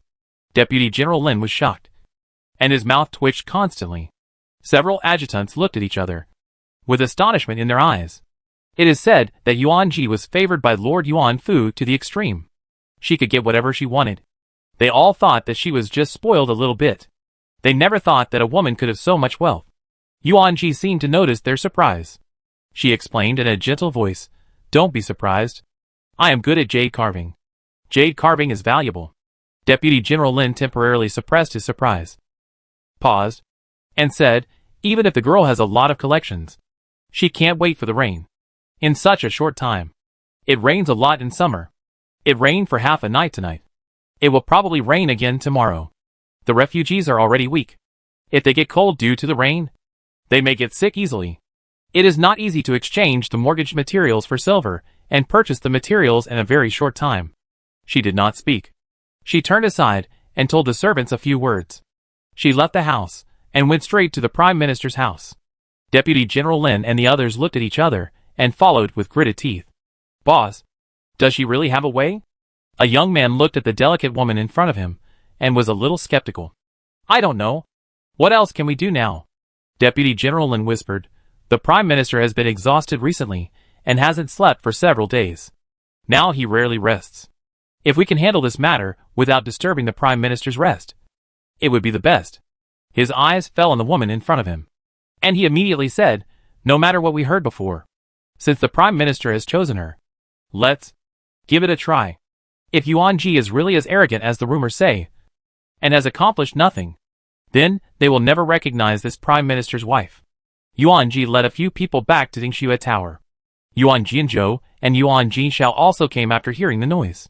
Yuan Jianzhou saw a few foreign men downstairs in Dingxue Tower, and couldn't help frowning. He said coldly, What are the generals doing here late at night? When Lieutenant General Lin saw the people coming, he immediately put away his careless look and said seriously, Major General Yuan. Yuan-ji heard the noise, paused in the action of unlocking the door, and said, Brother, why are you here? She only called Yuan Jianzhou, but when she saw Yuan Jinshao following closely behind, she suddenly paused. After that day at Fulong Mountain, Yuan-ji finally understood the truth behind his mother's death. Facing Yuan Jinchio's awkward apology and flattery, Yuan-ji always felt uncomfortable. Yuan Jinzhou took 2 steps forward and frowned, saying, "If I didn't know, I, the young general, would be a freeloader." He glanced at the people behind him and said in a low voice, "If you bring a foreign man to the mansion, you should at least tell me, if it gets out." "Brother, something happened outside the city." Yuan-ji interrupted Yuan Jinzhou bluntly. "The court has no money, and the tents for the refugees are leaking, but there are too many refugees, and it rains a lot in summer. If we don't think of a solution, when an epidemic breaks out, it will be too late to regret." Yuan Jinzhou's expression froze. "How did you know?" Yuan-ji was stunned, and then realized, "Brother, you knew it a long time ago?" Yuan Jinzhou nodded solemnly. "Of course I know that the court has no money, my father, and I just collected some money a few days ago, and sent a lot of medicine." Deputy General Lin was surprised. "You actually sent the herbs a while ago? That's a bit much. My father and I didn't make it public. We just sent it out anonymously." Deputy General Lin had mixed feelings in his heart. Now he looked at Yuan-ji and the others and had a different view. At first, when they heard that Yuan-ji had so much wealth, they were extremely contemptuous. What a loyal and good man, what an important official in the court. Now the national treasury is empty, but he has made a lot of money, and he doesn't know how to give some money to help in an emergency. Unexpectedly, General Yuan and Major General Yuan were the anonymous people who sent the supplies, and the future wife of the Prime Minister, whom they despised the most, now opened her private vault to save the situation. Yuan-ji opened the private vault, and Vice General Lin and others were stunned when they came in. There were many jades in the room, shining with warm colors under the candlelight. The most dazzling one was a jadeite raw stone at the innermost end of the vault. Reaching out to touch the jadeite, Yuan-ji's eyes flashed with a trace of regret. And then he moved away and said resolutely, "Move away. Move away all." Then he closed his eyes.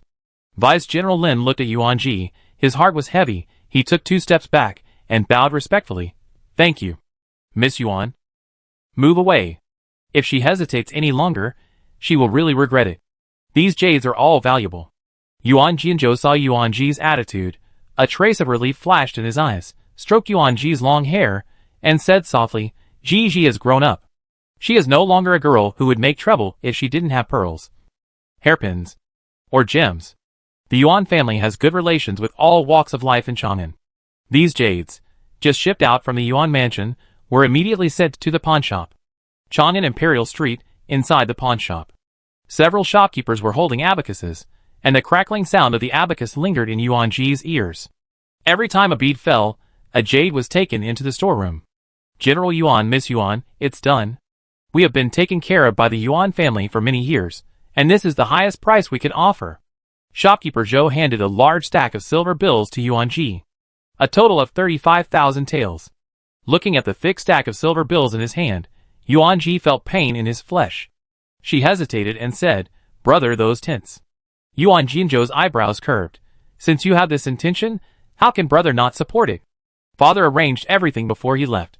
Yuan Jinzhou turned to Deputy General Lin and others and said, "Please ask Deputy General to call more people. The Susang Pavilion in the east of the city has always been on good terms with our Yuan family, and the rice shop on Lang Street in the west of the city." Yuan-ji paused, before father left. "You didn't know?" Yuan Jinzhou said. "The refugees in Liezhou rioted. Father has gone with the troops." Yuan-ji remained silent, but secretly felt annoyed. Father and elder brother had known about the situation outside the city for a long time, and had invested a lot of money in it, but they had never told her about it. Even if they needed money, they would never think of Yuan-ji's private treasury. She was still too slow. Looking at Yuan Jinzhou's expression, he seemed very pleased with herself. Yuan-ji could not even imagine how many things her father and elder brother had taken on behind her back. Yuan-ji dragged his tired body and ran with Deputy General Lin from the west to the east of the city. Surprisingly, Yuan Jinxiao was following him. Yuan Jinzhou seemed to notice Yuan Jinxiao's confusion, frowned slightly, and whispered to Yuan Jinxiao, "Brother." Yuan-ji interrupted him. "Disaster relief is the most important thing." Yuan Jinzhou's lips moved slightly, but he finally swallowed his words. The sky was bright, and hundreds of tents were sent out of the city in an orderly manner. When Inu saw the supplies, her frown instantly relaxed, and she said embarrassedly, finally raised, God knows how they spent the night. The heavy rain damaged many tents, and many people had sudden emergencies. They were busy running around, and they didn't touch the ground, and they insisted on not looking for Feng Shuanga. The moment they saw Yuanji, Jinyu and Inu were stunned, and the shock in their eyes was like when they saw Feng Shuanga come back to life in Fulong Mountain. She looked haggard, and she systematically directed Lieutenant General Lin and others to place the supplies. Inu was surprised and said, that, the one directing people not far away is Miss Yuan. Jinyu murmured, did Miss Yuan get the supplies? Inu was stunned for a moment and said, from now on, call me madam. Just as the supplies were placed, not long after, dense clouds gathered, and in an instant, heavy rain fell. Yuanji just breathed a sigh of relief, but seeing the heavy rain, she quickly put on her raincoat, and did not care about her sleepless nights, and went to direct the scene again. The wind and rain hit Yuanji's face obliquely, and the rain was so heavy that Yuanji could hardly open her eyes. Her voice seemed particularly weak amid the wailing of the refugees. Go east. There are tents over there that can take shelter from the rain. She screamed, and her originally clear and lively voice seemed a little hoarse. There were too many refugees in the resettlement area. A steady stream of refugees came from the south, and the shouting, crying, and pushing and shoving mixed together. The soldiers who came to guard the area stood in front with guns, and Lieutenant General Lin wiped his face with the rain, and roared, the supplies are in place. Don't be afraid. Keep order. Why? Why can they cut in line to eat first? Who can save my child? He is not breathing. Is there any doctor? Are there really any supplies? Why are you not letting us into the city? Why? The refugees' voices were getting louder and louder. They gathered together, as if they had found a way to vent their grievances. Each of them had red eyes, and stared at Yuanji and the others with hatred. Yuanji was shocked. She had never seen such a scene before. Refugees? No, mobs gathered together. Even if there were soldiers guarding them, Yuanji still couldn't help but feel frightened. Listen to me. Yuanji raised her voice with a trembling voice. She forced herself to calm down and said word by word, the supplies are indeed in place. Everyone has his share. You will not starve to death. Don't believe her. I saw someone go through the back door with my own eyes. Take all the supplies. Someone in the crowd suddenly said this. This sentence was like a fire starter, instantly igniting the anger of these refugees. They squeezed forward like crazy, and even the sharpest blade could not stop them at all. Their eyes were bloodshot, with deep resentment and jealousy. The scene was in chaos in an instant. The refugees rushed forward. Inu's pupil shrank suddenly, and she screamed, Young madam. Lin Lieutenant General was squeezed together by several riders, and it was difficult for him to escape. He looked back subconsciously following Inu's voice, and saw a group of riders rushing towards Yuanji. Yuanji was so scared that his legs felt like they were filled with lead. The sound of weapons was particularly abrupt in the heavy rain. The refugees' cries were piercing and sharp, and the dull sound of cold blades piercing into human bodies was endless. The heavy rain was like a curtain. Blood spread all over the ground, and flowed straight to Yuanji. Yuanji's pupil shrank suddenly. She rarely saw such a bloody scene. Even the last time she was assassinated in Fulong Mountain, she was not as frightened as this time. The assassins in Fulong Mountain all wore masks. But Yuanji could see the faces of the refugees clearly. How deep was the resentment that made them show such a hideous and terrifying look? You famous families. You all hide in the city to enjoy your life. How can you know the suffering of us refugees? We have no home to return to. Even Chang'an, Dalian's capital, they won't accept us.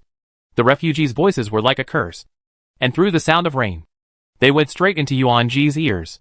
She was stunned. At this moment, the mob broke through the siege and rushed to Yuanji with knives in hand. The man was so fast that even Yuanji couldn't react in time. She subconsciously raised her hand to block in front of her. The next moment, a sound of breaking through the air was heard. A long sword flew straight over and sank directly into the chest of the leading mob. Puff! It was the sound of the sword entering the body. Yuanji seemed to feel something, slowly put it down, raised his eyebrows, and looked forward. The man was only 2 steps away from Yuanji. Yuanji could even see his hideous face. The water dragon's chant penetrated his body. He didn't even have time to close his eyes. Just like that, he fell straight into the rain.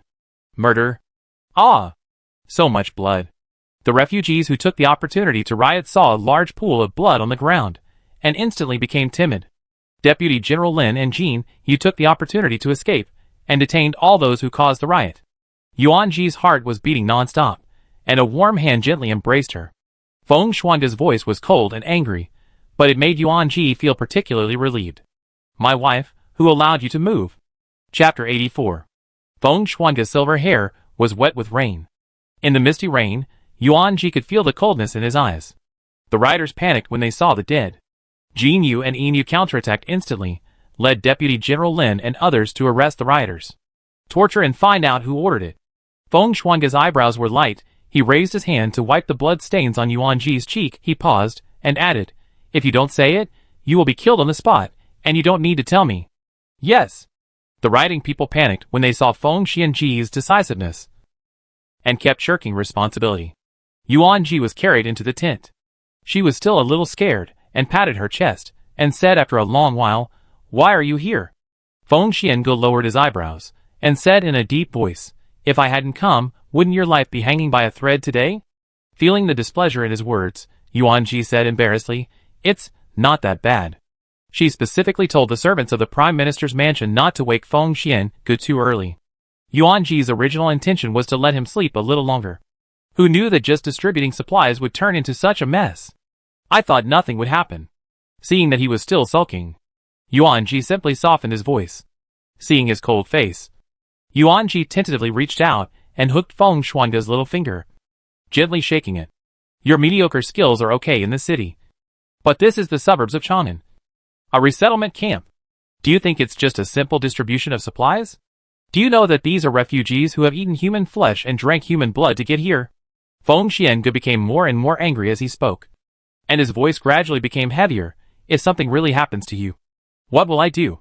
As if frightened by Feng Xianji's tone, Yuan Ji's eyes suddenly turned red. Her delicate little face was still dripping with raindrops, and her long eyelashes were still covered with crystal mist. She pursed her lips, and her eyes began to sparkle. Feng Xiange panicked. I didn't mean to be mean to you.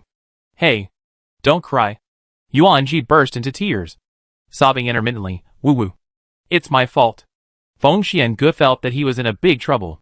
He was good at killing people on the battlefield, but it was his first time to coax a girl. How about you come back? Yuan Ji glanced at him with resentment, and sobbed, in order to solve the problem of materials for you. My small treasury is empty. Feng Xiange was stunned, and did not react for a while. Yuan Ji looked at him in such a daze, and felt more wronged. His little eyes blinked and tears fell. He said aggrievedly, from childhood to adulthood, the jade my mother gave me, the jade my father, elder brother and second brother bought for me, and the jade ornaments I carved myself, are all gone. After that, she sniffed again, pretending to be fierce, and said, in the future, when you come to propose marriage, you must compensate me for all these jade and jadeite. Feng Shuangge heard about the incident outside the city, and hurried over with a sword in hand. But he never expected this. He was stunned, and heard that it was Yuan Ji who volunteered to use her own small treasury to help him solve the current predicament. And his heart suddenly warmed up.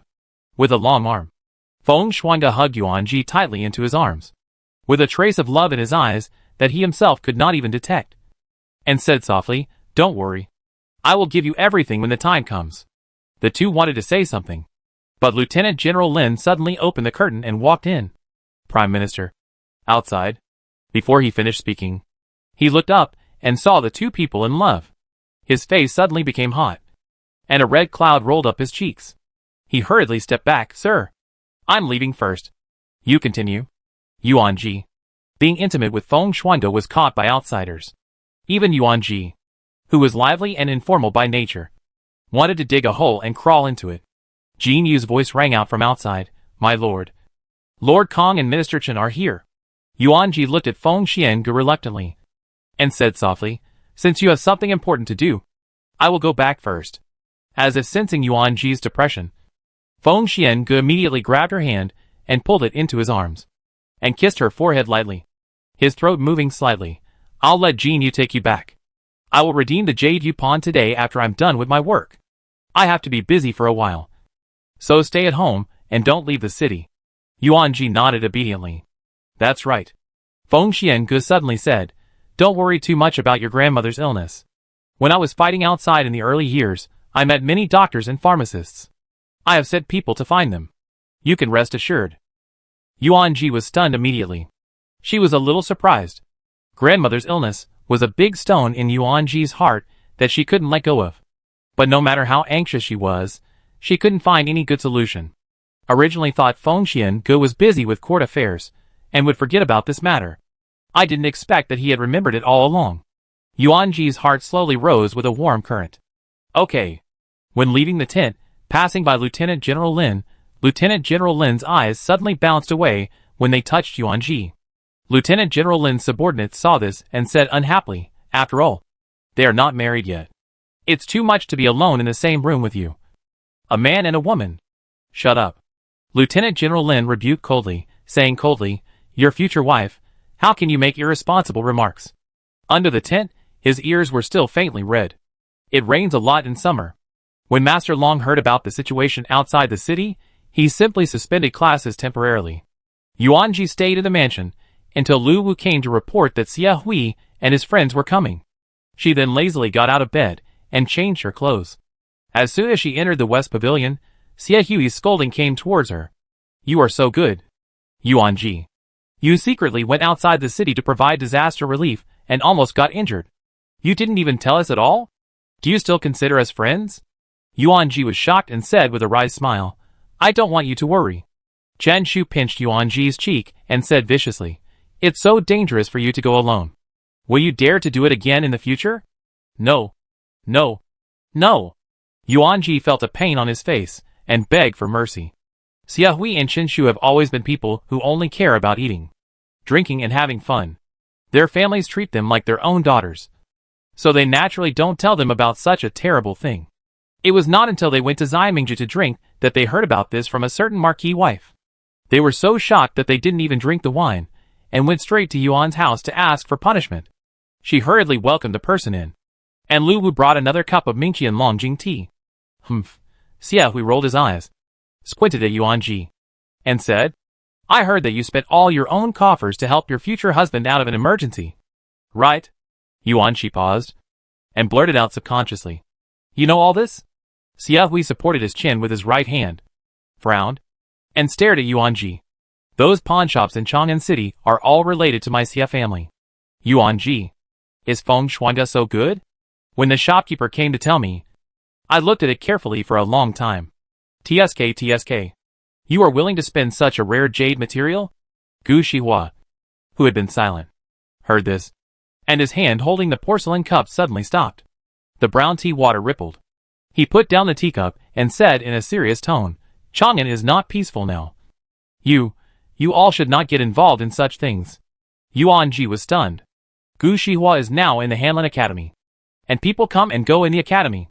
He probably heard some news. Chen Shu and Xia Hui immediately became curious and kept asking. But he remained silent. Yuanji became suspicious. She always felt that Feng Xiange was very busy recently. Even though Yuanji knew that he was busy with disaster relief and resettlement of refugees. She always felt strange. The few of them chatted until dusk. And Yuanji sent him out. Before leaving, Gu Shihua looked back at her. Yuanji was stunned, looked behind him, and asked curiously, Shihua, what else? Gu Shihua stared at her deeply, then left with a flick of his sleeves. On the way back to the mansion, the servant asked, Sir, since you know that person might go, why don't you just tell Miss Yuan? The imperial street was bustling with people, as if they had never heard of what was happening outside the city. There were still a lot of cars and people, and it was very lively. The summer wind blew on Gu Shihua's face with waves of heat. His face was very thin, and his eyes were full of fatigue. Gigi has done so much for him. Even if I say this, what can I do? It's better to wait for the right time, Gu Shihua said calmly.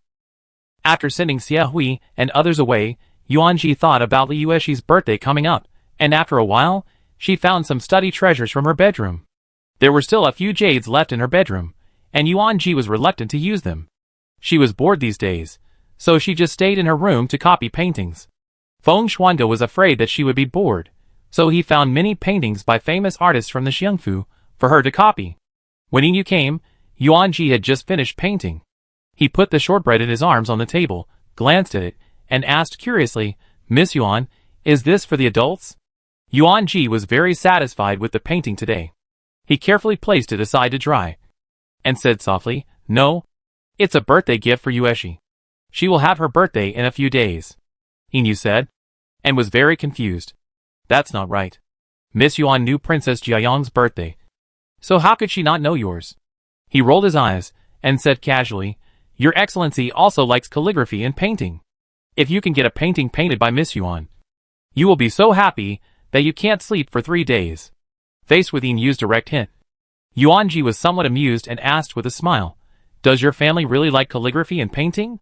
"Of course," Inu answered without blushing. Yuanji did not forget that Inu had said before that Feng Xiange liked sweets the most, especially the persimmons made by Yuanji. But later he found out that Feng Xiange had a stomach disease and could not eat sweet, greasy and spicy food. Yuanji could not help but wonder, Inu really said anything for Feng Xiange? Without exposing Inu's lie, Yuanji rolled up the scroll and asked, "When is his birthday?" "August 14th. Inu was delighted. When Miss Yuan gave Feng Xiange a gift, it would be Inu's salary increase. "Got it. You can go back now," Yuanji said. She took out a brocade box from another table and handed it to Inu, saying, "This is the noodles I just made. Be careful not to spill them when you take it." "Yes, sir." Inu carefully took the box and turned away. Although she was at home, Yuanji felt particularly tired today. After washing up, she turned off the lights early. Just when she was about to fall asleep, she heard a creak. The sound was subtle, but at the moment the sound rang, Yuanji immediately opened her eyes, sat up, and took out the dagger given by Feng Xiange from under the pillow. The cold blade reflected a silvery white light in the dark night. "What is Miss Yuan doing? It scares me so much." In the dark night, a soft and charming voice came. Yuanji frowned, thinking that the voice was particularly familiar. The candlelight lit up. Looking at the face in front of her, Yuanji was surprised. "How could it be you?" Chapter 85. Miss Yuan looks like she has seen a ghost, which is really sad. In the candlelit bedroom, Yao Yu's face was dim. Yuanji did not let go of her suspicion, but tightened her grip on the dagger in her hand, with a vigilant look on her face, and said in a cold voice, "Your Highness Princess is really good at breaking into my house late at night." Since Hong Yu was driven out of the general's house, Yuanji has strengthened the guards of Yuan's house, not to mention that Feng Xiange secretly sent people to protect her. And the fact that she, a woman, easily entered the house was enough to explain everything.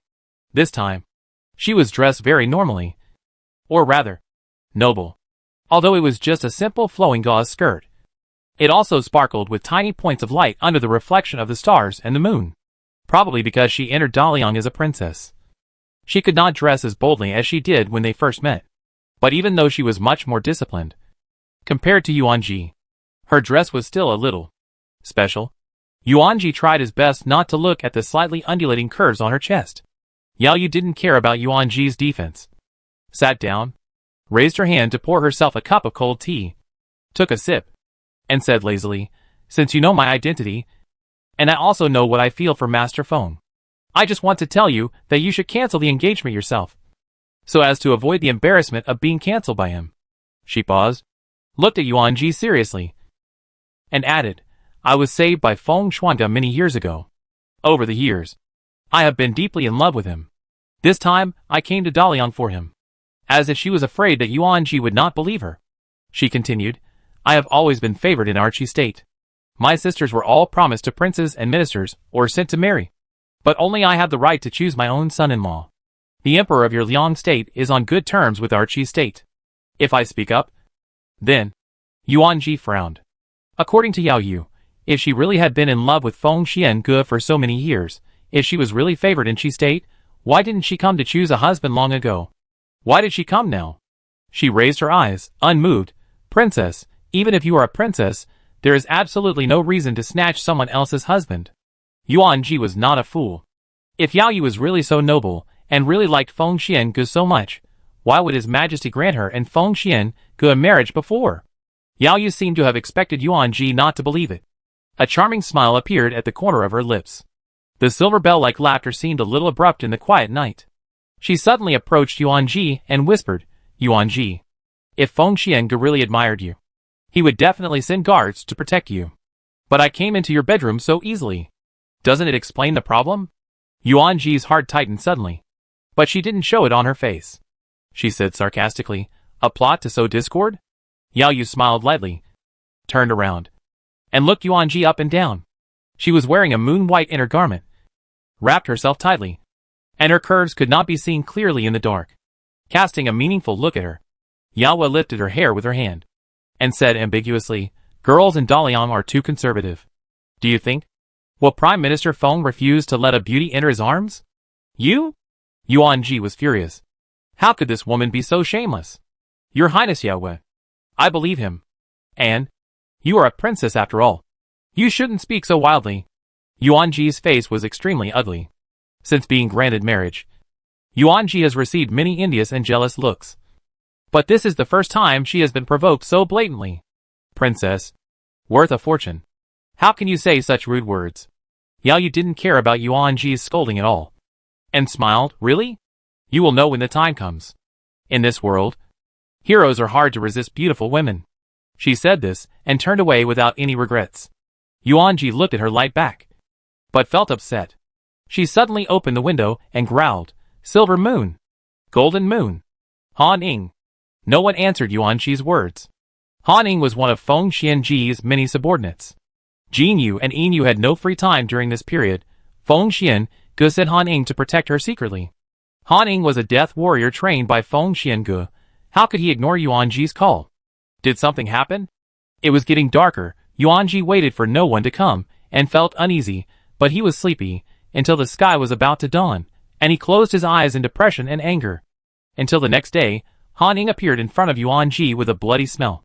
His face was expressionless, blood still flowing from his jaw.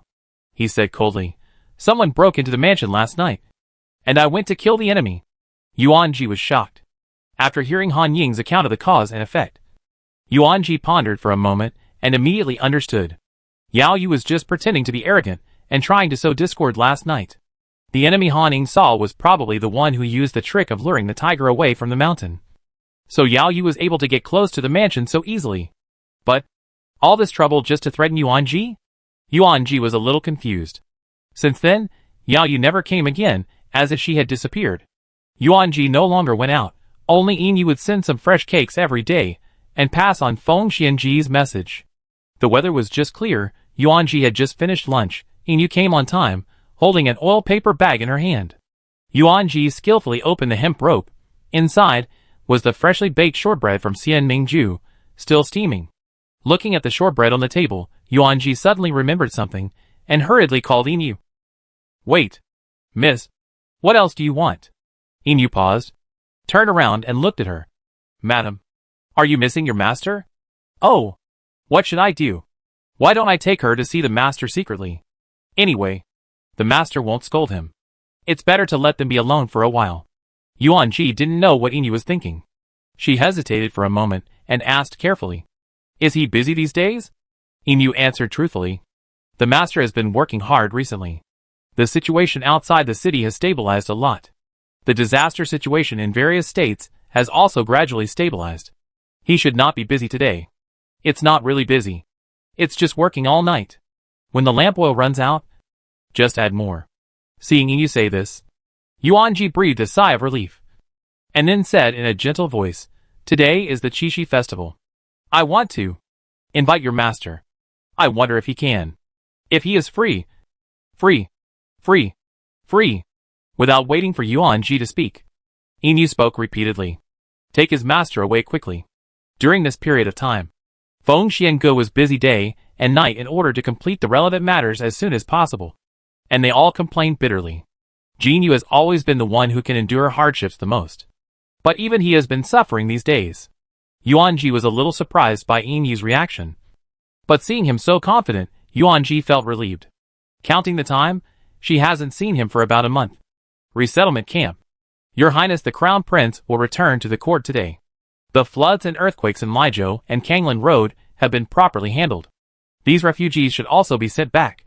In the tent, Feng Xiange held a roll of documents. His eyes were tired. Jin Yu said in a deep voice, "Sir, with the help of the Yuan family, donations from some wealthy families in Beijing, and the appropriation of the court, the disaster relief has been settled.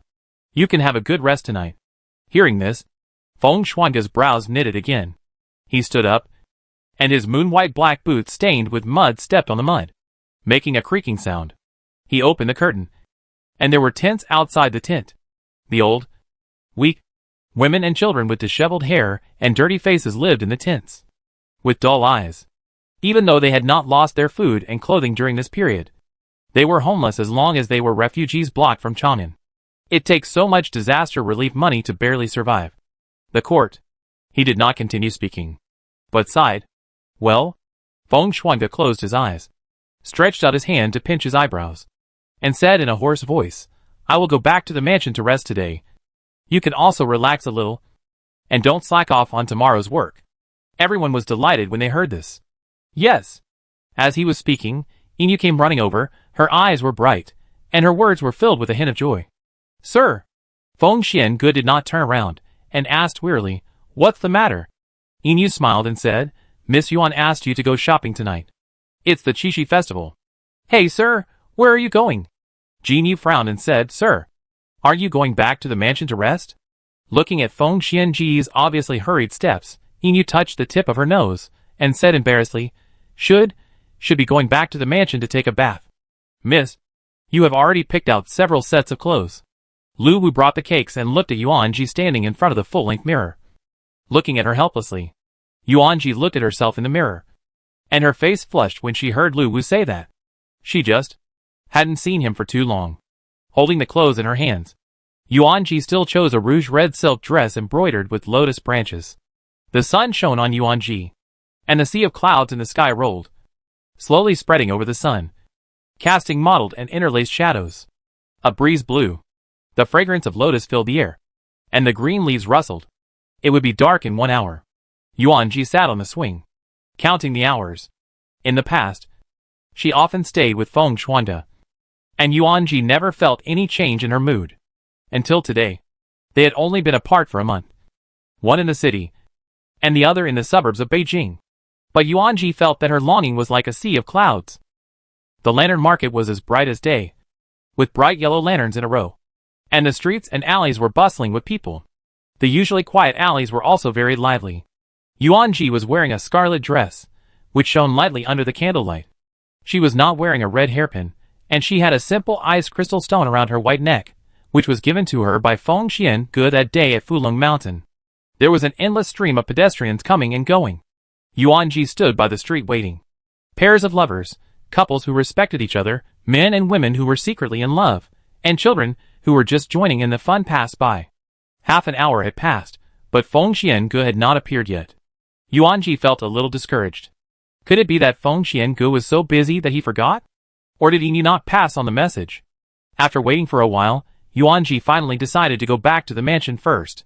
Just as she was about to take a step, a voice suddenly came from behind her. "Miss, are you waiting for someone?" The lady at the stall behind her saw Yuanji standing here alone for a long time, and saw that she was noble in her every move. The lady hurriedly said, "Miss, this hairpin suits you very well." Yuanji looked in the direction of the voice, and saw that the lady was holding a hairpin in her rough hand.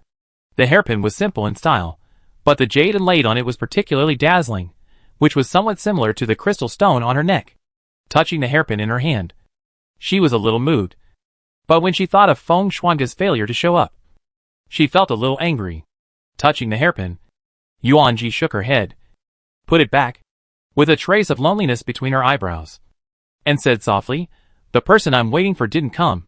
Maybe next time." The old lady said "Oh," and took her hand back awkwardly. Just as Yuanji returned the hairpin, a hand suddenly stretched out from behind her. This hand was particularly slender, like bamboo and bone. Feng Shuange's playful and hoarse voice rang in Yuanji's ears. "Who said the real face won't come out?" Feng Shuange's voice and tone were the same as always. He casually threw a silver ingot to the old lady, twirled the hairpin in his hand, and then inserted it steadily into Yuanji's bun. Yuanji looked up in astonishment, looking at the familiar face in front of him. His eyes suddenly turned red. The person in front of him still had the same eyebrows and eyes, but the whole person was much thinner than before. His eyes were sunken, with a faint sense of fatigue. You have lost weight. Chapter 86. In the dim candlelight all over the city, Feng Shuangge's face was covered with a layer of luster like the sun. Yuan Ji's sight gradually moved down, landing on his deep eye sockets, thin and sharp jaw. There was even a circle of light dark blue under his eyes, obscure in the night. There was a familiar teasing in his eyes, but Yuan Ji could still see the deep fatigue hidden in his eyes. Didn't you say he was not busy? Yuan Ji immediately understood. Probably he asked Yin Yu to say this in order to make himself feel at ease. Pretending nothing happened, Yuan Ji suppressed the turbulent emotions in his heart, snorted and turned his head away, crossed his arms, and said angrily, "You are late." Feng Shuangge's lips curled slightly, his eyebrows slightly raised, and he said softly, "I didn't mean it." After that, he took out a gold ingot and threw it to the lady at the jewelry stall, saying, "She is very satisfied with your hairpin. You should pack up all the similar ones." The lady who got the gold was immediately happy. She might not be able to earn a gold ingot in a year. I really made a fortune today. Okay. Yuan Ji was shocked and hurriedly held his hand, with a trace of heartache in her eyes, and frowned. It doesn't have to be like this. 1 ingot of gold can buy so many things, but now Feng Xiange gave it away so easily. Feng Xiange asked the aunt to deliver the things to the general's mansion, and took Yuan Ji to stroll in the night market. Feng Xiange was very interested in choosing jewelry for Yuan Ji. Seeing that she was in a bad mood, she put down the hairpin in her hand, looked at her with one eye, and explained in a gentle voice, "It's just an ingot of gold, it's nothing. Besides," he paused, and with a hint of mischief on his lips, he teased, "Besides, Madame has spent all her own treasury for me, and I should at least show some appreciation. Today, it's just a small thing to make you happy. Tomorrow, I will give you the key to the private treasury of the Prime Minister's mansion. If you like anything, just go and get it." Yuan Ji's face turned red when she heard those 2 words. She pouted slightly. The court had no money, and I'm afraid Feng Xiange also contributed a lot of money. She looked up at the bustling street, where a circus was performing, and circles of fire were freely passing through people's bodies.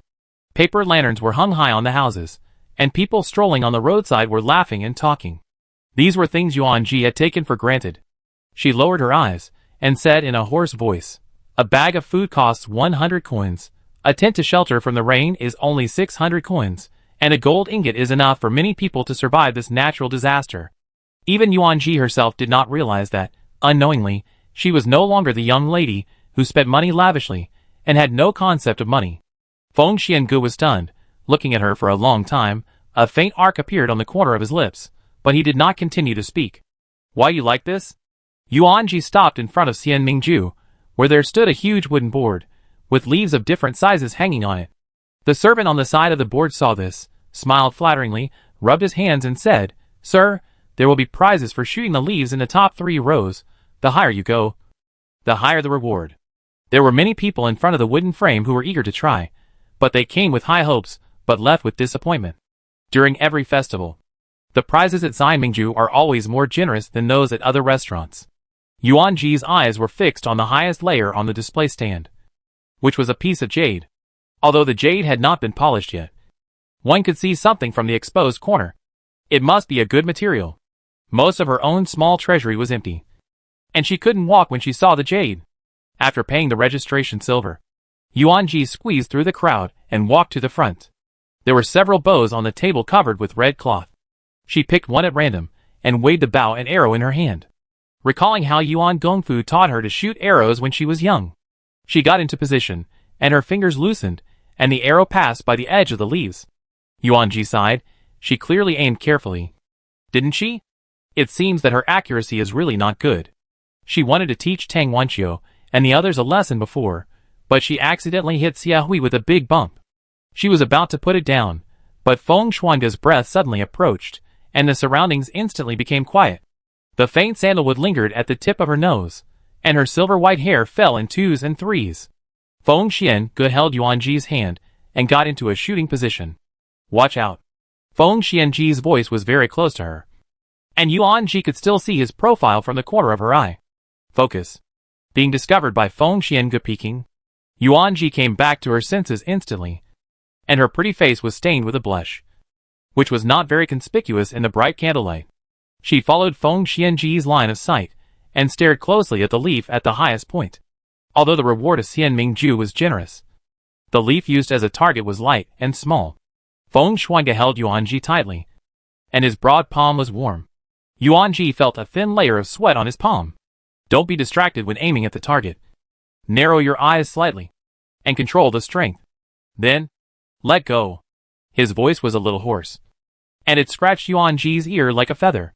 With a whoosh, the arrow flew, making a sound of breaking through the air. Amid the exclamations of the crowd, a leaf fell lightly, and a wooden arrow was stuck in the center of the leaf. Too amazing! There were exclamations from all around.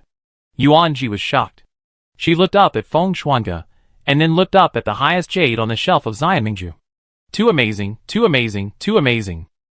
Yuanji's eyebrows showed a hint of joy, and her eyes were fixed on the jade in the servant's hand. Congratulations, young lady. The servant's eyebrows were curved, and he handed over the jade in his hand in an almost flattering manner. These husbands are handsome, superb in martial arts, and they love young lady.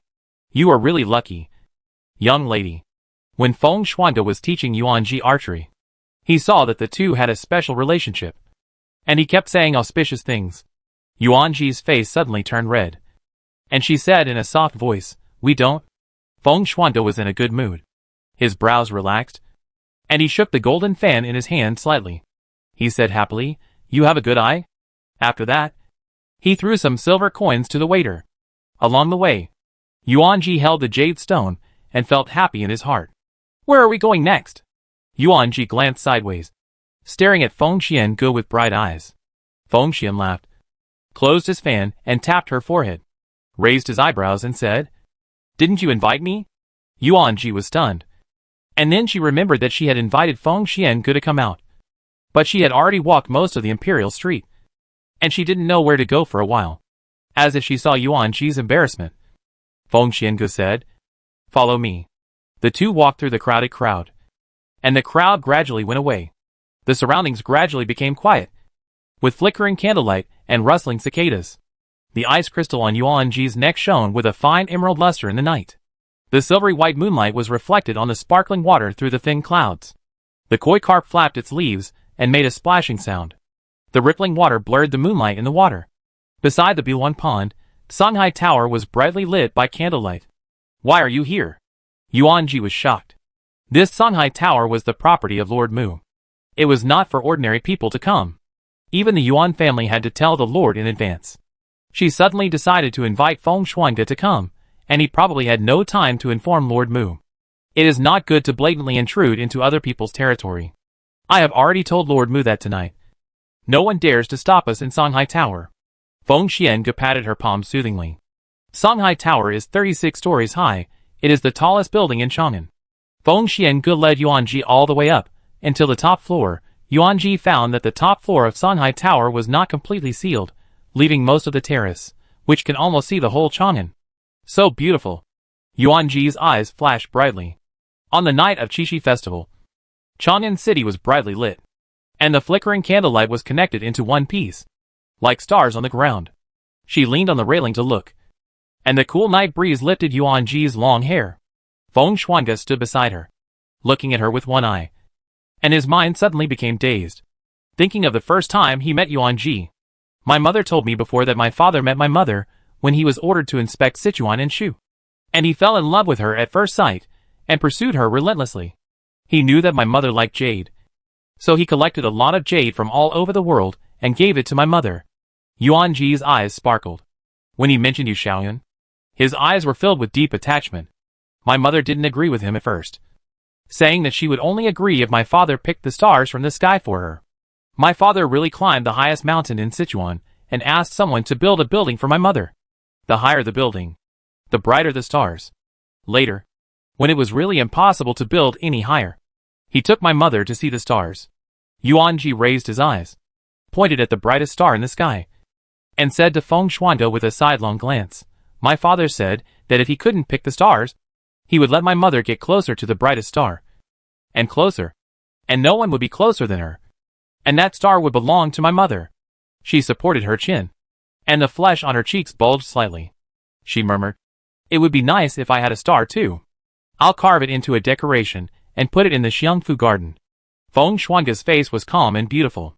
He looked at the bright and beautiful woman in front of him quietly. Songhai Tower was very high and very quiet. It was so quiet that no sound of wind or insects could be heard.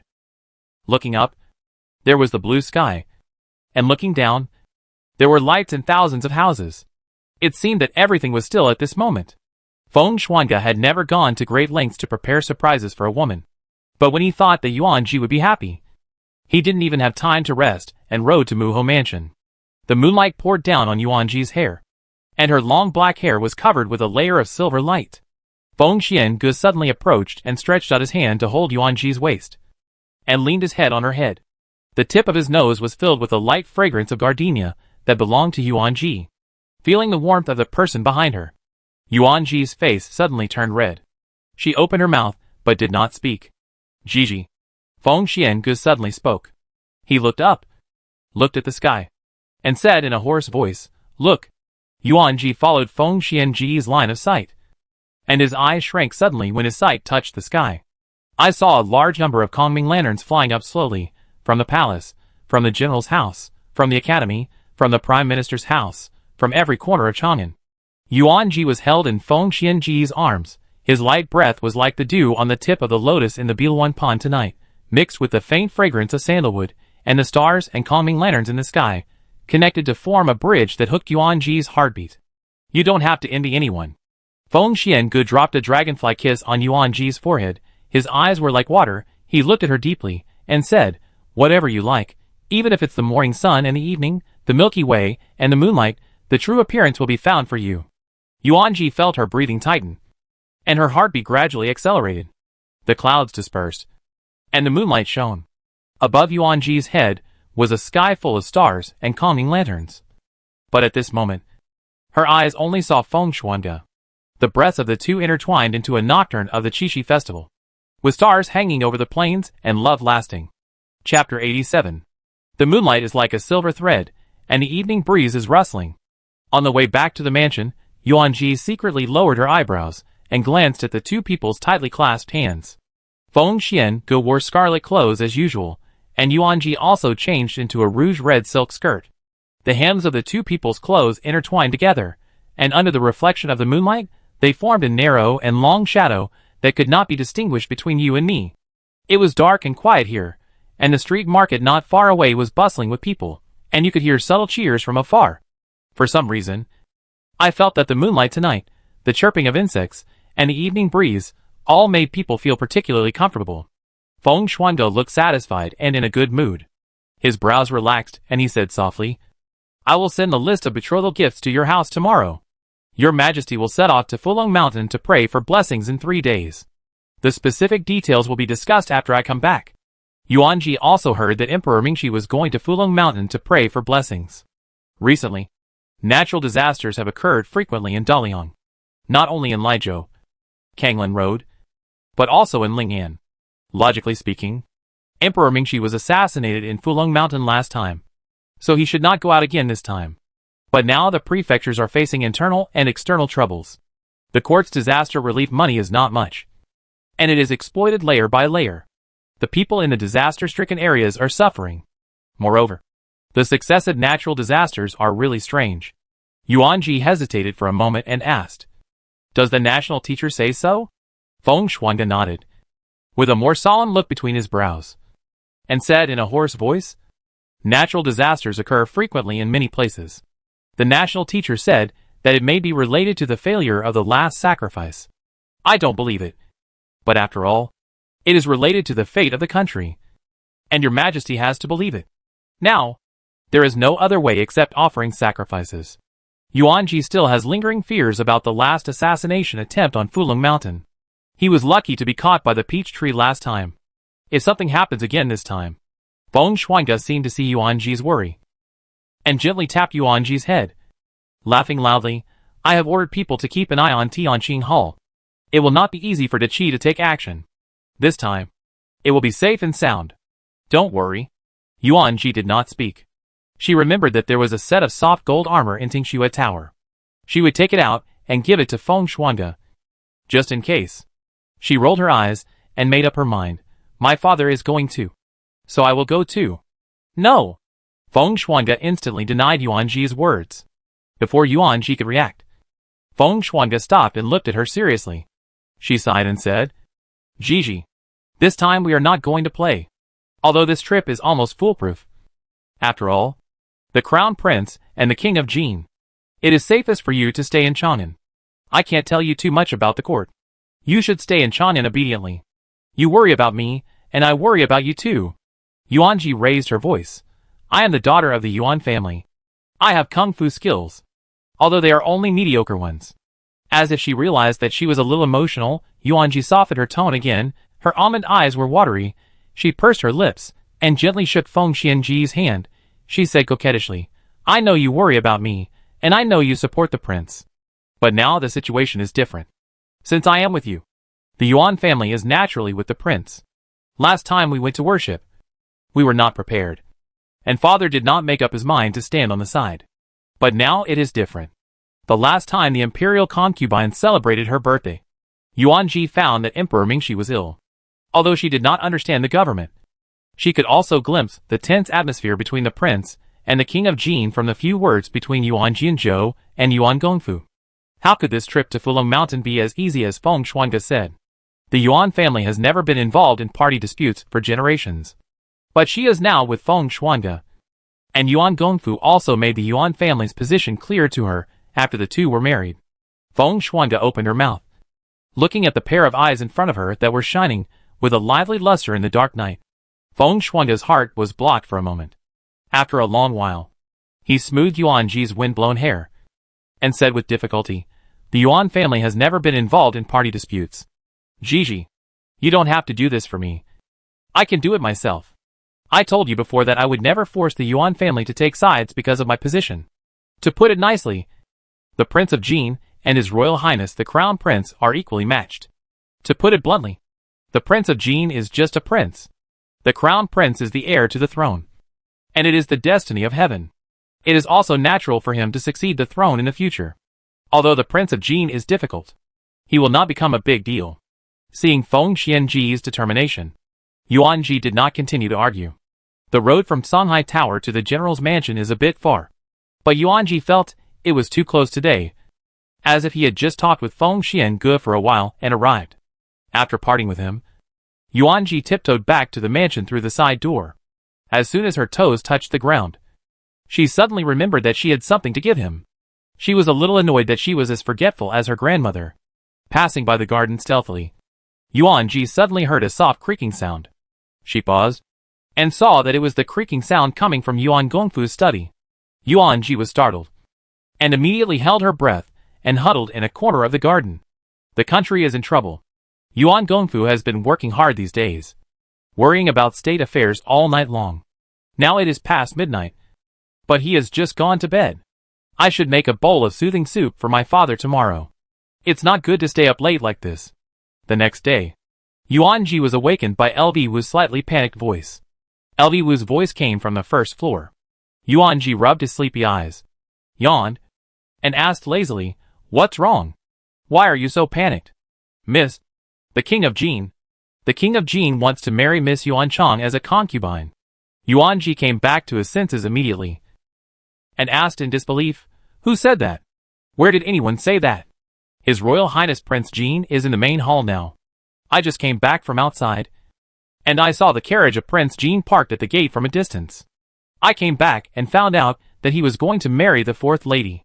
Yuanji was stunned for a long time, until Lu Wu reminded her. She woke up as if from a dream, got out of bed quickly, walked to the closet in her slippers, and said hurriedly, Lu Wu, change my clothes for me. She always knew that Yuan Chang had feelings for Prince Jin. But Yuan Chang was just a concubine of the Prime Minister's mansion, and the Princess of Jin was the eldest daughter of the Duke's mansion. Even though the princess was ill, and according to rumors, she would not live long. But Yuan Chang's identity. This incident happened suddenly, which was really strange. When she finished packing and rushed to the main hall, the carriage of the Prince of Jin's mansion had just left. Yuan Gongfu was sitting in the main hall with a sad face. Yuanji walked straight up and asked directly, "Father, the Prince of Jin wants to marry Yuan Chang?" He held a roll of gifts in his hand, which was the betrothal gift for the Yuan family. Yuanji took a quick look and found that there were quite a lot of things. Alas! Yuan Gongfu put down the gift list casually and slumped on the backrest. His eyes were closed and his brows were furrowed. He looked particularly tired after working hard for several days, and his sharp eyes were also red. "Gigi, Prince Jin wants to marry Chang'er. We can't refuse, after all. He is a royal family." "I understand." Yuanji picked up the gift list and said as he looked at it, "Although I know Yuan Chang has feelings for Prince Jin is not an easy person to get along with. This happened too quickly. There was no news at all." "Father, I know what you mean." Yuan Gongfu opened his eyes and thought, even if the king of Jin wants to marry Chang'er as a concubine, there is no way to change the position of the Yuan family. The Yuan family has been loyal to the emperor and the master since ancient times. Now it is Emperor Mingxi. And in the future it will be the crown prince who inherits the throne. What's more, you are now engaged to Feng Xuange. Yuanji hesitated and said, "If the king of Jin has other intentions, don't talk nonsense." Yuan Gongfu was shocked and interrupted Yuanji before she could say anything. He then looked around and saw that no one was around. So he breathed a sigh of relief. But Yuanji still felt from Yuan Gongfu's eyes that if the king of Jin really had that day, the Yuan family would not be able to protect Yuan Chang. In the past few days, Yuan Gongfu has been looking for a suitable husband for Yuan Chang. He had originally set his sights on the new third-place winner. But who would have thought that Prince Jin would act so quickly? How could the Yuan family reject the prince's marriage? Yuanji did not speak. Yuan Chang, she should just wish for the best. Leaving the main hall, Yuanji hesitated for a moment and went to Qifang Courtyard. Qifang Courtyard was full of joy, and Yuan Chang's laughter could be heard faintly. There were several big red boxes in the courtyard, and some of them had been opened. The various gold jewelry inside were particularly conspicuous under the sunlight. Yuan Chang was still talking to a few maids. Seeing Yuanji, she did not stop talking. Instead, the smile on her lips became more and more prosperous, like a blooming crabapple flower. "All of you go down," Yuanji said coldly. The maids who were originally surrounding Yuan Chang and flattering her fell silent instantly when they saw Yuanji, and lowered their heads. Seeing Yuanji speak, they hurried out, not paying attention to the speed at which the maids changed their expressions. Yuan Chang's expression was indifferent, and the joy and pride in the corners of her eyes were not concealed. She took a sip of tea and said in a calm voice, "Third sister is so powerful that even the maids in my courtyard can't avoid you. It should have been like this." Yuanji looked indifferent. She stared at Yuan Chang coldly, tightened her hands, and asked in a cold voice, "Did you try to get the king of Jin to marry you?" Yuan Chang smiled, put down the teacup in her hand, and said, "How can someone like Xiao Jiayun be worthy of the identity of the king of Jin's wife?" After hearing her say this, Yuanji instantly understood why her gift disappeared at the royal concubine's birthday banquet last time, and why Xiao Jiayun's gift contained the lotus carefully cultivated by the royal concubine. "It's all you. Everyone knows that the Jin Wenfei is weak, and everyone is saying that the Jin Wenfei might be Xiao Jiayun. But Xiao Jiayun's misbehavior in front of the emperor last time displeased the imperial concubine, so this beautiful dream was shattered." Yuan Chang put down the teacup and stood up slowly, with a cold and indifferent look in her eyes. "Yuanji, even if you marry Feng Xiang, I am the future princess." Her voice was particularly high, and she emphasized the word princess even more. Yuanji didn't say anything, just quietly looked at the woman in front of her. She didn't like Yuan Chang since she was a child. Always felt that she was pretentious, pretending to be weak and well-behaved in front of her father and second brother. Yuanji rarely saw her so arrogant. "I am a concubine's daughter, and my mother is a maid. I have to call your biological mother mother, and call my biological mother aunt. My father and eldest brother only love you, and now even my second brother ignores me." At this point, Yuan Chang's eyes flashed with resentment, and her hands hidden in her sleeves clenched into fists, and her knuckles turned white. She was unwilling to accept it. For so many years, she had been living in her own home, but felt like a dependent. Now she had done it. She, Yuan Chang, was about to become the concubine of King Jin. The main wife was also a sickly woman. Sooner or later, the position of the princess would belong to her. Yuanji opened her mouth and looked at the woman in front of her, who was out of control. She knew in her heart that no matter how much she said, she could not change anything. She took a deep breath and said calmly, Yuan Chang, remember that your father had already chosen a good husband for you. But it was you who wanted to marry King Jin. This road is not easy to take. No matter what the consequences are. No matter how hard it is. You can't turn back. What good son-in-law? Yuan Chang snorted coldly. How can a scholar born in a poor family compare with His Royal Highness the Prince of Jin? Yuan Ji didn't say much, and just left with a wave of his sleeves. Yuan Chang asked for her own death, and she had kindly reminded her. If something really happened in the future, even the Yuan family couldn't save her. After returning to Tingshuo Tower, Yuan Ji changed her clothes and went to the Prime Minister's mansion. When Jin Yu saw Yuan Ji coming, her expression suddenly changed. Yuan Ji saw Jin Yu's expression and asked suspiciously, What's wrong with you? Miss, the Prime Minister is discussing something in the study. Since it's a discussion, I'll come in a moment. Yuan Ji was about to say something, when she heard a charming voice coming from the study. Yuan Ji's face suddenly darkened, and she immediately pushed Jin Yu away and was about to go inside. Jin Yu's face changed, and she stood in front of Yuan Ji, spreading her hands to stop her from moving forward, and said coldly, Miss, the Prime Minister is really discussing something. Will there be a woman's voice in the discussion? Yuan Ji raised her voice. Although the voice she heard just now was not clear, it was charming and soft. Yuan Ji instantly remembered what Yao Yu had said to her a while ago. Feng Xiange, if you dare to betray Shi. Yuan Ji bit her lips tightly, forced herself to hold back the tears in her eyes, pushed Jin Yu away, and ran straight forward. She stood in front of the closed door, and suddenly thought of that time. That time, she also stood at the door of Ming's house like this, and the sound of Li Qinghui and Yang Qinglu making love came from the inner room. Her hands grasped the door, but she had no strength. The next moment, she took a deep breath, her limp hand slowly dropped, and then kicked open the door of the study room. Yuan Ji's voice trembled slightly. Feng Xiange. How dare you? Chapter 88. Through the sparse shadows slanting across the screen, Feng Xiange paused slightly holding the pen. A hint of surprise flashed across his expression. A drop of thick ink dripped from the wolf hair tip hovering in the air, leaving a deep mark on the porcelain blue paper. Li Qingze was dressed in spotless white. He looked at Yuan Ji, and then glanced at Feng Xiange. With a hint of teasing between his eyebrows, said with a sigh, It seems that I came here at an unfortunate time today. Su Meyer stood behind Li Qingze.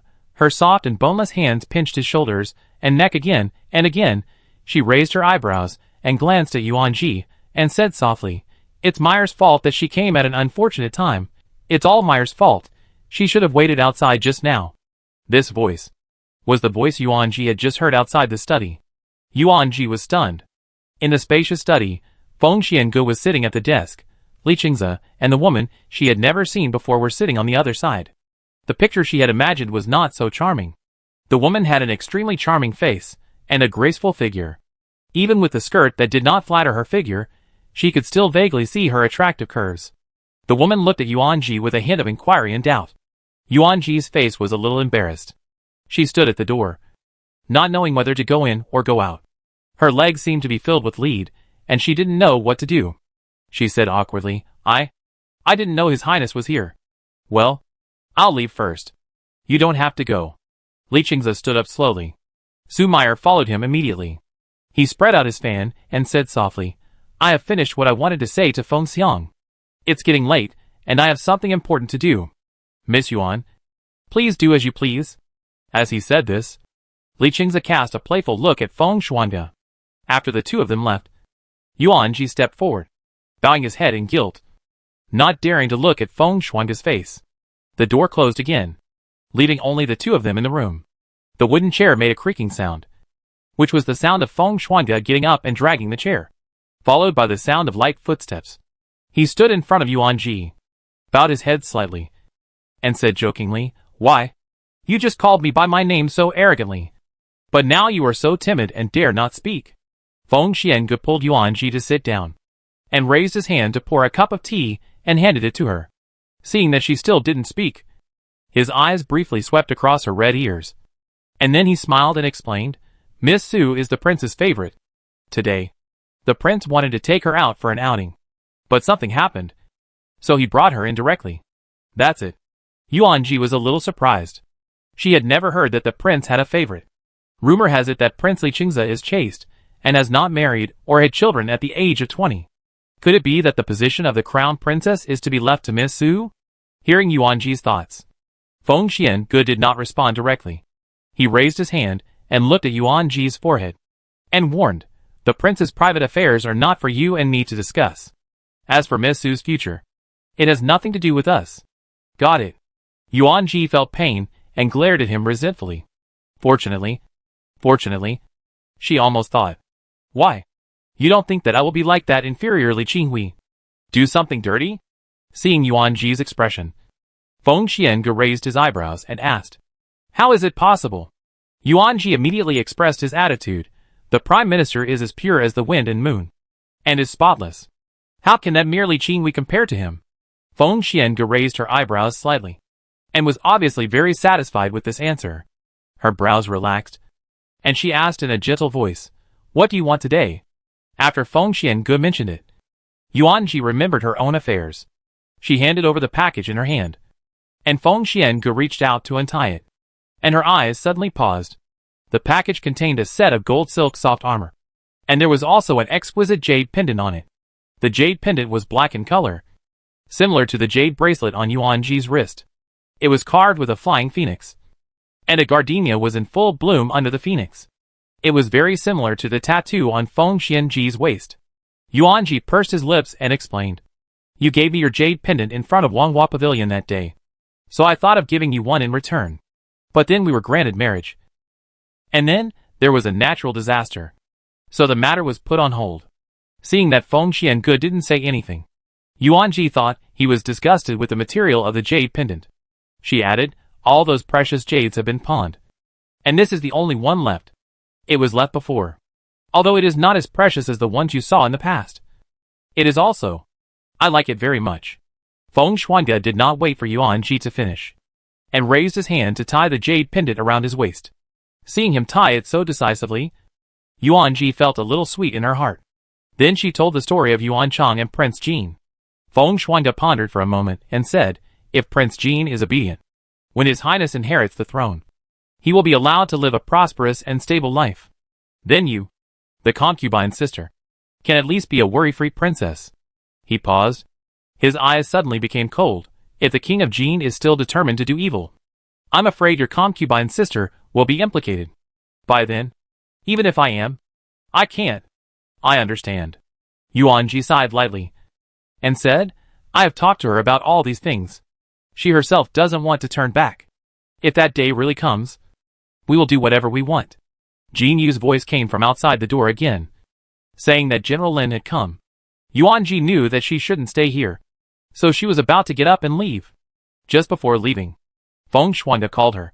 He took out a box from the desk drawer and handed it to her, and said in a gentle voice, "Open it when you get home." Yuanji looked at him in such a mysterious manner, and did not ask any more questions, and put the box away. All the way, Yin was chatting and arguing with Yuanji. Looking at his sharp jaw, Yuanji felt that he was much thinner than before. She remembered that when she saw Jin Yu today, he seemed to have lost weight too. The Imperial Street was unusually noisy. Yuanji bought 2 packs of osmanthus cakes, and handed the other pack to Yin.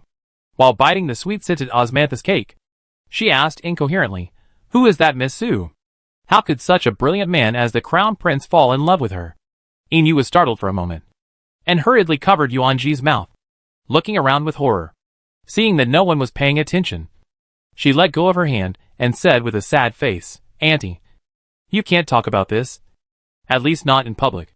He looked around again, and then lowered his voice, saying in a voice that only the two of them could hear, "That Miss Su is the courtesan of Huichun Garden.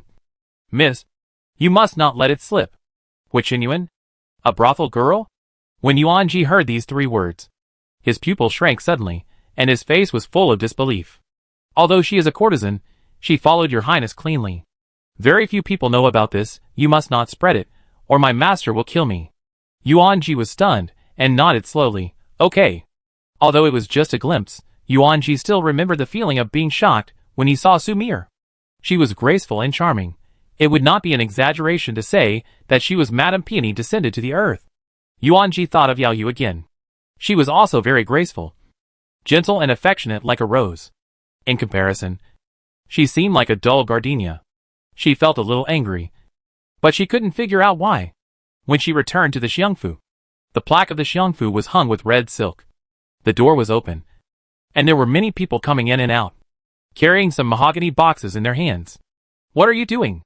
As soon as Yuanji entered the mansion, he saw a lot of boxes tied with red silk parked in the yard.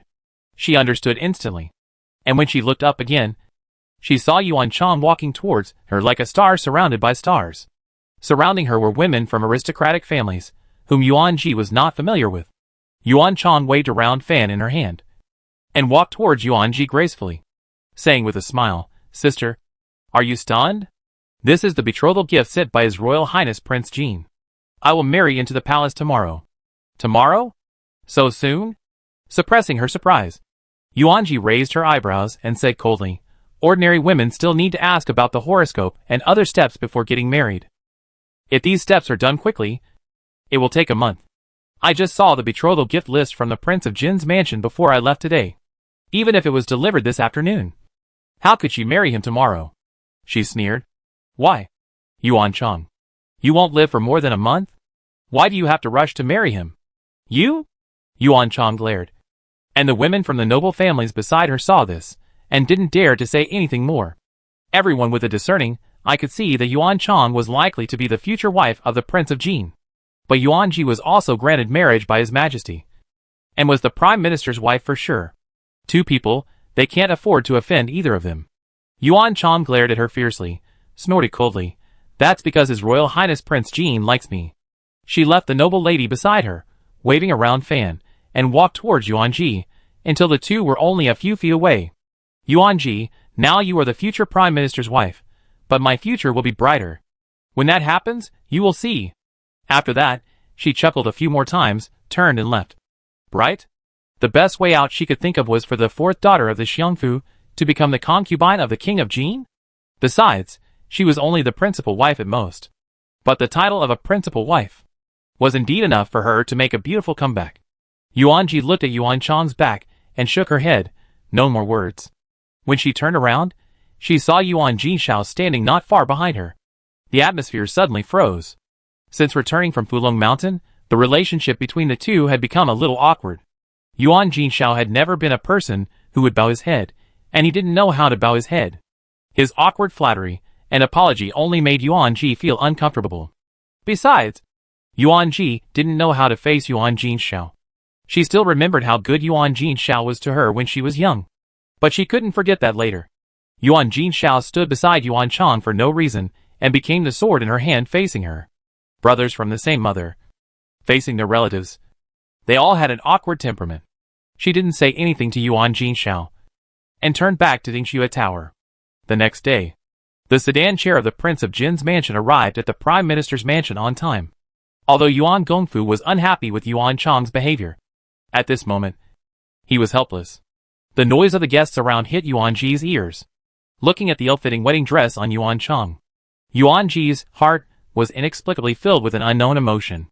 It has only been a few days since the Jin Palace proposed marriage, and Yuan Chang married so quickly. It seems that even the wedding dress does not fit her. Although she is a concubine, she has now married the Jin King. Seeing that the Jin King's current wife has not much time left, she is hoping to become the main wife. At least you have to go through the process. You are in such a hurry. It's a bit of a loss. Yuan Gongfu obviously heard these words, and the smile on his lips suddenly froze, and his hands hidden in his sleeves clenched into fists. Sunshire didn't seem to hear it, and she looked at Yuan Chang's back with tears in her eyes. Yuan Ji was also a little angry, but the current occasion did not allow her to lose her temper. The gongs and drums were loud. The night was approaching, and the banquet came to an end with the clinking of glasses. Yuan Ji looked at the Jin Wang who was willing to accept the advice in the courtyard, and she couldn't feel happy at all. She always felt that the Jin Wang was a sinister person. After finishing the wine, Yuan Ji and the others did not want to stay any longer, and went back to the xiangfu directly. Everyone else is happy when marrying off their daughters, but we have to suffer this. After returning to Yuanfu, Yuan Jinshu's smile that had been on his face for a day suddenly disappeared, and his hand slammed heavily on the table. The tea in the porcelain cup rippled. and the candlelight in the flower hall was dim. Yuan Gongfu sat in the main seat with a gloomy face. Yuan Ji sighed.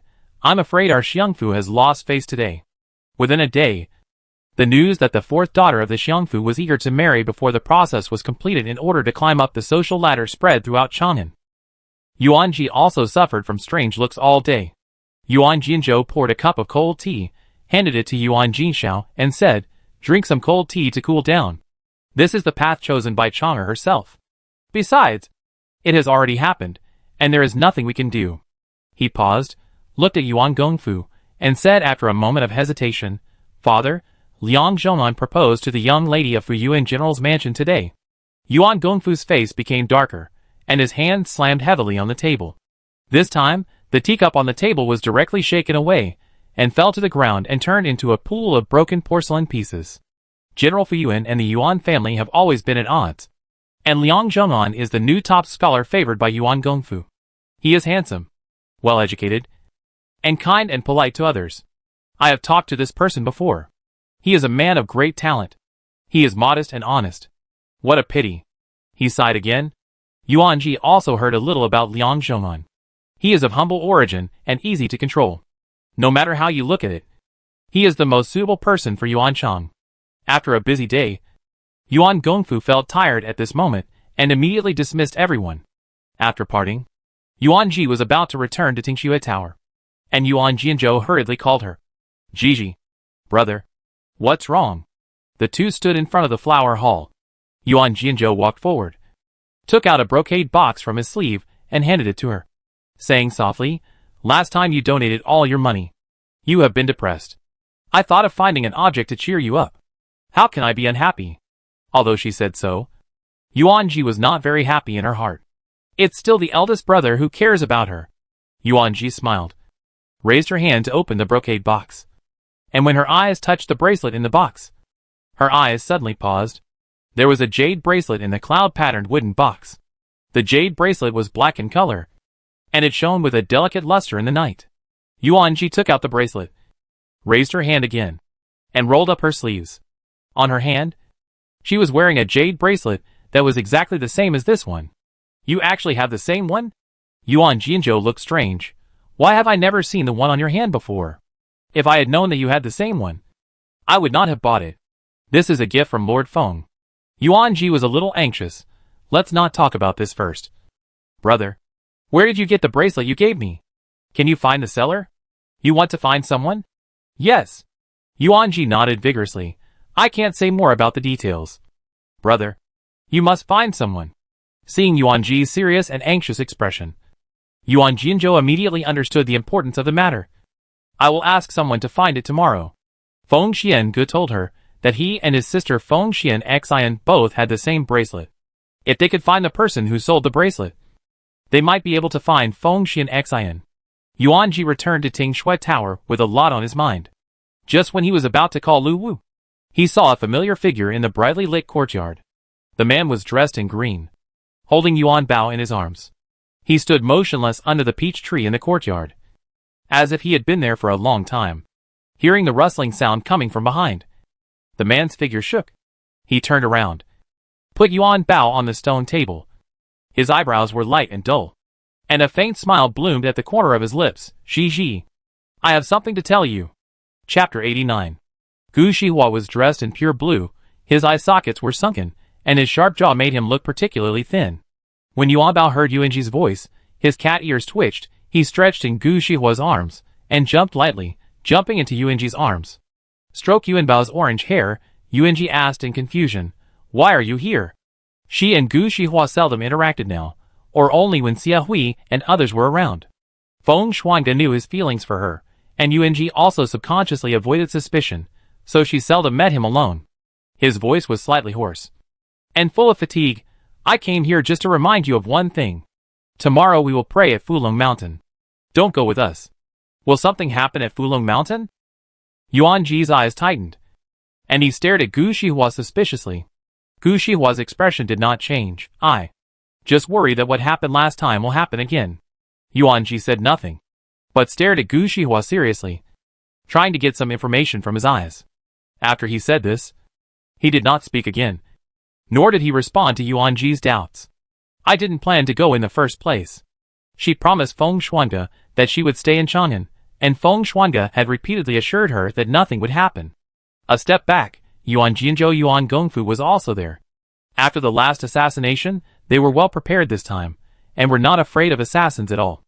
After getting Yuanji's reply, Gu Shihua didn't say much, but just stared at her deeply, and left with a flick of her sleeves. Yuan Bao lay lazily in Yuanji's arms. Yuanji lifted up the plump Yuan Bao, and frowned and said, Yuan Bao has always been shy, how could it be? Just now. Yuan Bao was lying obediently in Gu Shihua's arms. Just as she was wondering, Yuanji discovered that there was a golden bell tied around Yuanbao's neck. The bell was delicate and small, hidden in the yellow and white hair, and it was really hard to find if you didn't look closely. Could it be that Shihua had secretly been to Wanghua Pavilion? Yuanji was puzzled, so she simply put her doubts behind her, and went to bed early today. The next day, she came to Wanghua Pavilion with Yuan Bao in her arms. Lulu had just made tea here, and Lin Wei came on time. Speaking of which, Yuan Ji and Lin Wei haven't seen each other for a few days. She was busy with Lin Shu in the resettlement camp a while ago. Now that the situation outside has improved, they have time to get together. It's not easy to see you. Yuan Ji joked, if it weren't for Yueshi's birthday. I'm afraid you wouldn't come out. Lin Wei gently hit Yuan Ji's shoulder and said helplessly, how can a doctor have free time? So, I have to find a reason to see Xiaowei in the future. Li Yueshi's voice came from outside the door. Yesterday was Li Yueshi's birthday. Due to the natural disaster, her birthday was not celebrated as big as in previous years. She just held a family banquet in the harem. Since it was a family banquet, Yuanji naturally did not participate. She simply invited them to have a small gathering at Wanghua Pavilion today. Now Wanghua Pavilion has a special person to take care of it.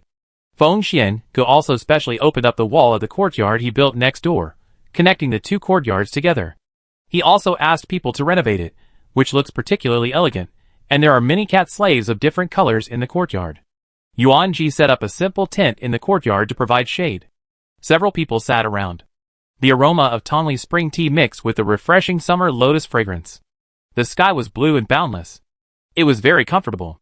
Yuan Bao and Yuan Fu lay obediently on the skirts of several people, meowing at the right time, acting coquettishly, and making everyone laugh. Li Yueshi accepted Yuan Ji's painting, and stared at her for a while. Yuan Ji noticed that her eyes seemed to be wrong. He touched his face and asked in confusion, Yueshi, is there something on my face? Li Yueshi shook her head, her expression was tangled. After a long while, she raised her hand to wave away the accompanying maid, then asked in a low voice, do you know why Lord Feng went to Fulong Mountain this time? Yuan Ji was stunned. What else could it be? Isn't it just a matter of offering sacrifices and praying for blessings? Seeing Yuan Ji's expression, Li Yueshi immediately realized that she knew nothing, and tightened her hands in the corners of her sleeves. If I tell her, will it just cause me worries? Yueshi, are you hiding something from me? Yuan Ji asked in a deep voice. Li Yueshi's expression of wanting to say something but not being able to, Yuan Ji instantly realized that Feng Shuanga must be hiding something from him. Qin Shu frowned and asked, isn't it just about the sacrifice? My father also told me about it. Li Yueshi struggled for a long time, and sighed, actually, it's nothing. It's just that when I went to ask my brother for the glass flower cup from the western regions yesterday, I vaguely heard him talking about today's sacrifice. There were many people there at that time, and they all looked very serious, so I didn't hear the details clearly. She paused, and added, maybe I'm overthinking. You know, I tend to overthink and have nightmares. Li Yueshi has a problem. She is easily anxious and overthinking, and can't sleep at night. Later, Lin Wei made some soothing spices, and the situation gradually improved. Chen Shu glanced at Yuan Ji's frown, patted the back of Yuan Ji's hand soothingly, and waved her hand and said, Yueshi has always been like this. Gigi, don't think too much. Lin Wei said softly, Princess, if those incense are used up, I will send some more to your house tomorrow. Several people were trying to comfort each other, but Yuan Ji felt a little uneasy. Chen Shu calmly changed the subject. As the sun set, Yuan Ji sent Li Yueshi and Chen Shu away from Wanghua Pavilion one after another. Li Yueshi got into the carriage with her skirt lifted up. But before she got into the carriage, she turned around and reminded Yuan Ji, Gigi, stay in Chang'an these days, and don't go out. I've been feeling uneasy these days. Yuan Ji was slightly stunned, and nodded in response. As the carriage of the two people went farther and farther, Yuanji planned to take Lin Wei back to the mansion. But just as he turned around and looked back at Wanghua Pavilion, before he could speak, Yuanji's vision suddenly went dark, and there was a buzzing sound in his ears. Lin Wei shouting seemed to be in the sky, but he couldn't hear it clearly. Yuanji stood in the silence, and a young and tender childish voice suddenly came. "You have to go to Fulong Mountain, otherwise he will be in danger," she shouted. "Who?" The voice seemed to want to say something. The next moment, a bright white beam of light came, and Yuanji subconsciously closed his eyes, and when his consciousness came back, Lin Wei's voice vaguely appeared beside his ear. "Gigi." Yuanji reluctantly opened his eyes, and focused his sight, and saw Lin Wei, who looked anxious in front of him. She rubbed her head, supported herself with the pillow and slowly raised herself up, asked in a hoarse voice, "What's wrong with me?" The candlelight was swaying. She was lying on the bed in Wanghua Pavilion. The window was slightly open. The moonlight slanted through the window lattice and onto the ground. "You fainted for an hour," Lin Wei said. "How could I faint?" Yuanji murmured. "Yuanji." Lin Wei looked serious, brows furrowed, and said, "You are pregnant." "Pregnant? Who is pregnant? Her?" Yuanji's mind was blank for a moment, and her stiff expression suddenly revealed a trace of surprise. She stuttered, "You said I was pregnant?" "Yes." Lin Wei nodded firmly. She tucked the corners of Yuanji's quilt tightly and carefully reminded her, "You have been pregnant for about a month. Although it is summer, you must not catch a cold." She paused, and then stared deeply into Yuanji's eyes, and whispered, "Gigi, you are pregnant now. It is better to marry Master Feng as soon as possible before the pregnancy is revealed. If the month is too late, it may cause rumors. Although Dalian has an open-minded society, it is not yet the point where women can get pregnant before marriage. Moreover, Yuanji is the eldest daughter of the general's mansion, and her fiancé is the Prime Minister of Dalian, second only to the Prime Minister. Yuanji certainly understands this." She lowered her head and stared at her flat belly, calculating the time. It was that time in the Prime Minister's mansion. A fragment of a beautiful picture flashed before her eyes, and Yuanji's face blushed slightly. "I hope Xiaowei will keep this a secret for me. As for the marriage, it should be soon." The list of betrothal gifts from the Xiangfu had been sent to her for review. When Feng Shuanda returns from Fulong Mountain, their marriage should be put on the agenda. Before leaving, Lin Wei gave her a few more instructions. "You are pregnant now. Don't climb up and down like before. Be careful of your body. You must be careful with the food you eat, the lip balm you use, and the medicine you take." "I understand." Yuanji nodded. After returning home, Yuanji still couldn't recover from the fact that she was pregnant. Her belly is so flat. Yuanji raised her hand and stroked her belly, full of curiosity and expectation. There was no movement there. Was there really a child? Feng Xiange had told her that she wanted a child. If he knew, he would be very happy. Just thinking about it, Yuanji's hand suddenly stopped. She thought of the dream when she was unconscious. Was that what the child told her? Yesterday Gu Shihua came to tell her not to leave Chang'an, and today Li Yueshi did the same. Could something really happen to Feng Xiange? Yuanji was a little worried for a moment, sitting uncomfortably, and immediately ordered, "Make arrangements. I will go to Fulong Mountain tomorrow." Lu Hu asked curiously, "Didn't the young lady say she would not go? If you want to catch up with Master Feng, then I will ask the horse servant to feed the young lady's beloved horse at night." "No. I will go by carriage tomorrow." She was pregnant now, so she could not ride a horse. The road was bumpy, and she could not let the child get hurt. Before dawn the next day, the carriage of the general's mansion set off in the morning mist. Looking at the familiar buildings outside the car, Yuanji felt panic for no reason. It was already late at night when they arrived at Fulong Mountain. Yuanji was able to pass through without any hindrance with the warrants from the general's mansion and the prime minister's mansion. Lu supported Yuanji with great concern, and advised her gently, "Miss, you have been traveling all day. Why don't you go and rest first, and then go to see Lord Feng? Besides, it's already midnight, and Lord Feng is probably resting. The sacrifice will not start until tomorrow." "No." Yuanji held a lantern, looking for someone to ask, and said to Lu, "I always feel uneasy.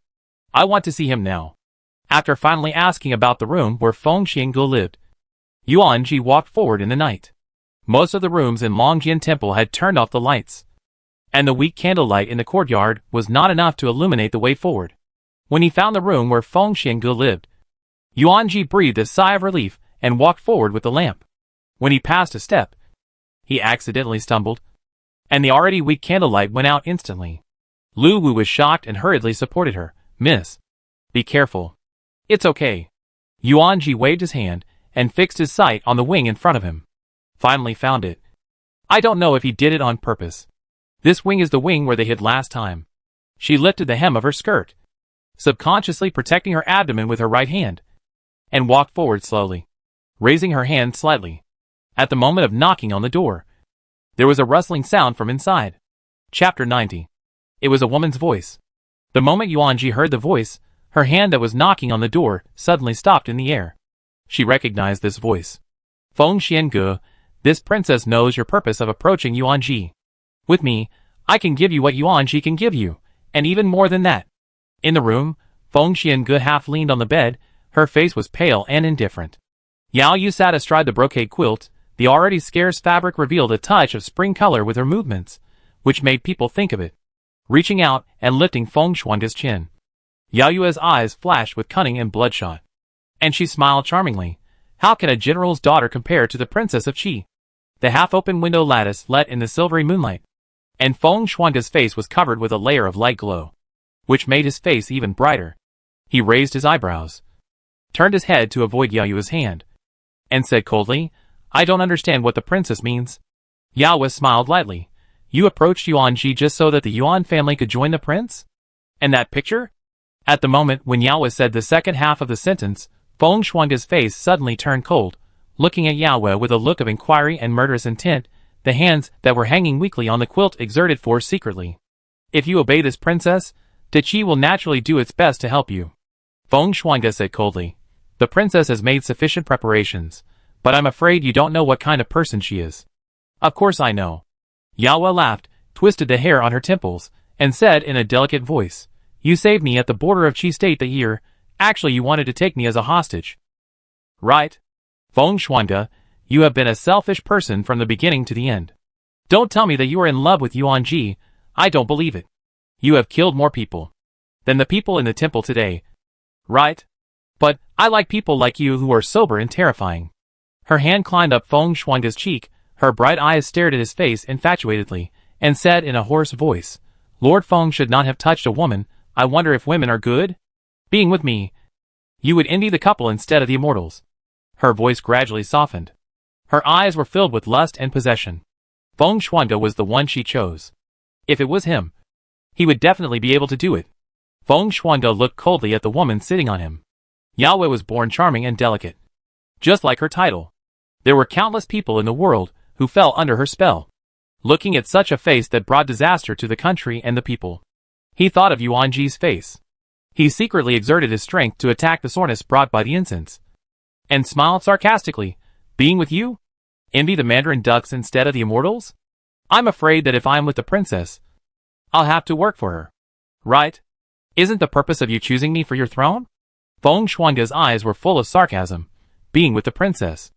I'm afraid I don't have such a blessing." Yao Yu stared at Feng Xiange's eyes, and noticed the shadow outside the door with her peripheral vision, and smiled suddenly. "Really?" Yuanji outside the door seemed to be struck by lightning. She froze in place. Her eyes shrank suddenly, and trembled uncontrollably. Yao Yu's words, were they true? Her heart was beating very fast. She was a little breathless. In an instant, she could connect all the things. Why did Feng Xiange treat her differently, when it was just a first meeting without any real mistakes? Repeated helping hands. Inexplicable encounters. Yuanji also remembered that he had asked her indirectly whether she had got any books or paintings. It turns out, it was all a scheme. The corners of her lips curled up in a self-deprecating arc.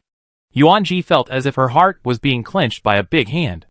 It was 1,000 times more uncomfortable than when she found out that Li Qing had taken a concubine. She opened her mouth and gasped. The summer night air in Fulong Mountain was dry, but no matter how much Yuanji breathed, she still felt suffocated. It was all a lie. Tears flowed like a spring. The light tears were warm, and fell lightly on the ground, leaving a faint trace of water. Her lips were slightly open, but there was no sound. Yuanji then realized that when she was extremely sad, she would not cry as loudly as usual. Seeing that Yuanji was not in a good state, Lu Wu hurried forward and asked carefully, "Miss, what's wrong?" Her voice was not loud, but it was particularly abrupt in the middle of the night. Feng Shuanda, who was in the room, heard Lu Wu's voice, and his eyes suddenly shrank. Just as he was about to push Yao Yu away, the door was suddenly kicked open. Yuan Ji's hands were hidden in her sleeves, and she couldn't stop shaking. Feng Xianji's eyes flashed with a trace of surprise. Ji, I. Feng Xiangu. Yuan Ji's hands covered her abdomen, her eyes were full of tears, her delicate and beautiful eyebrows were gathered together. She trembled and said, "You really disappoint me." After saying that, Yuan Ji's hands had no strength left, and even the lantern fell to the ground. The already weak candlelight was extinguished in an instant. Yuan Ji took a deep breath, held back the tears, turned around and ran out. She was familiar with the layout of Longjin Temple. Even without the lanterns, she could still run out stumblingly based on her memory. At this moment, she didn't know where to go, how to face her feelings for Feng Shuanga, and how to face this unborn child. Feng Shuanga's face suddenly froze, and his internal energy instantly gushed out. Just when Yao Yu wanted to say something, Feng Shuanga's palm went awry first, and he slapped her to the ground. Yao Yu's eyes flashed with a trace of astonishment. She lay on the ground, spitting out blood, and said with difficulty, as expected of Lord Feng, "You can move freely after inhaling the imperial fragrance of my Qi palace." Feng Xiangu sneered, raised his hand, and pulled out the water dragon Yin from the rack. The cold sword tip flashed a silver-white light in the deep night. The tip of the sword pointed directly at Yao Yu's throat. In an instant, there was a loud noise outside, followed by the sound of swords colliding. There was no time to interrogate Yao Yu. Feng Xiangu reacted very quickly and shouted, "Jin Yu, you stay here and keep an eye on Yao Yu. Yin Yu, go find Ji." Quickly, Jin Yu and Yin Yu did not say much, and immediately accepted the order. Looking at the thick black smoke, Feng Shuanga pursed his lips. He should go to find Yuan Ji in person. A bitter feeling flashed through Feng Shuanga's heart. Holding the sword, he went to the main hall without looking back. Although Longjin Temple is a temple, it is ridiculously large, more like a palace. The flame shot up to the sky. The smoke filled the air, and the soldiers in black armor fought with the imperial guards. The scene was chaotic for a while. The shouts and the sound of swords colliding intertwined into the pipa music of the summer night. Blood splashed on Feng Shuanga's face. His originally handsome face was full of hostility and blood in the smoke. Yuan Ji had just run out, and soon she was attracted by the movement in the temple. She hid in the deep mountains, looking at the fire in Longjin Temple in astonishment. At this moment, Yuan Ji suddenly remembered that Feng Shuanga and Gu Shihua had repeatedly told her not to go to Fulong Mountain. Could it be that he had known that something would happen today? Her elder brother and father were also there. Yuan Ji's heart was in turmoil. She wanted to sneak in to see if her father and others were safe, but she knew that with her mediocre skills, she would be held hostage if she went in. In less than an hour, the battle situation suddenly changed. Feng Shuanga and Li Qingze stood outside the main hall. The rough bluestone steps were covered with blood. Emperor Mingxi walked out slowly, looking at Li Chengluo at the bottom of the steps with a cold expression. And then he became furious and said, "Rebellious son." Li Chengluo's hair was disheveled, and he was tied up and thrown to the ground. There was still a trace of surprise in his eyes, and he murmured, "I have 100,000 soldiers and horses. How could Longjin Temple have so many soldiers?" Emperor Mingxi's steps were weak. He coughed violently a few times, and his originally straight waist gradually bent. He raised his hand and pointed at Li Chengluo, glaring at him. "If the crown prince and the prime minister had not been on guard, would you have cleared the court today?" "Ah?" Feng Shuanga stood on a high place, worried about Yuan Ji. After thinking about it, he leaned over and whispered, "Your Highness, I still. You go now. I will finish here." After getting the crown prince's approval, Feng Shuanga walked out of the temple without hesitation. Although Yuan Ji was not afraid of the dark, the mountains were not like Chang'an. Although there were no large wild animals in Fulong Mountain, there would inevitably be deserters. If Yuan Ji saw them, Feng Shuanga's breath was choked, and he dared not think too much. He ignored the bleeding wound on his body, and just wiped it with his sleeve casually, and walked into the mountains. Yuan Ji sat behind a big tree, with his arms around his knees, and buried his head deeply in his arms. There was a sudden sound behind him, and Yuan Ji was startled. She subconsciously stood up and took out the dagger she carried with her. When she saw the person coming, her face froze. Gigi. Feng Shuangde walked towards Yuanji step by step. Just when the two were only a few feet away from each other, Yuanji took a step back as if she had just woken up from a dream.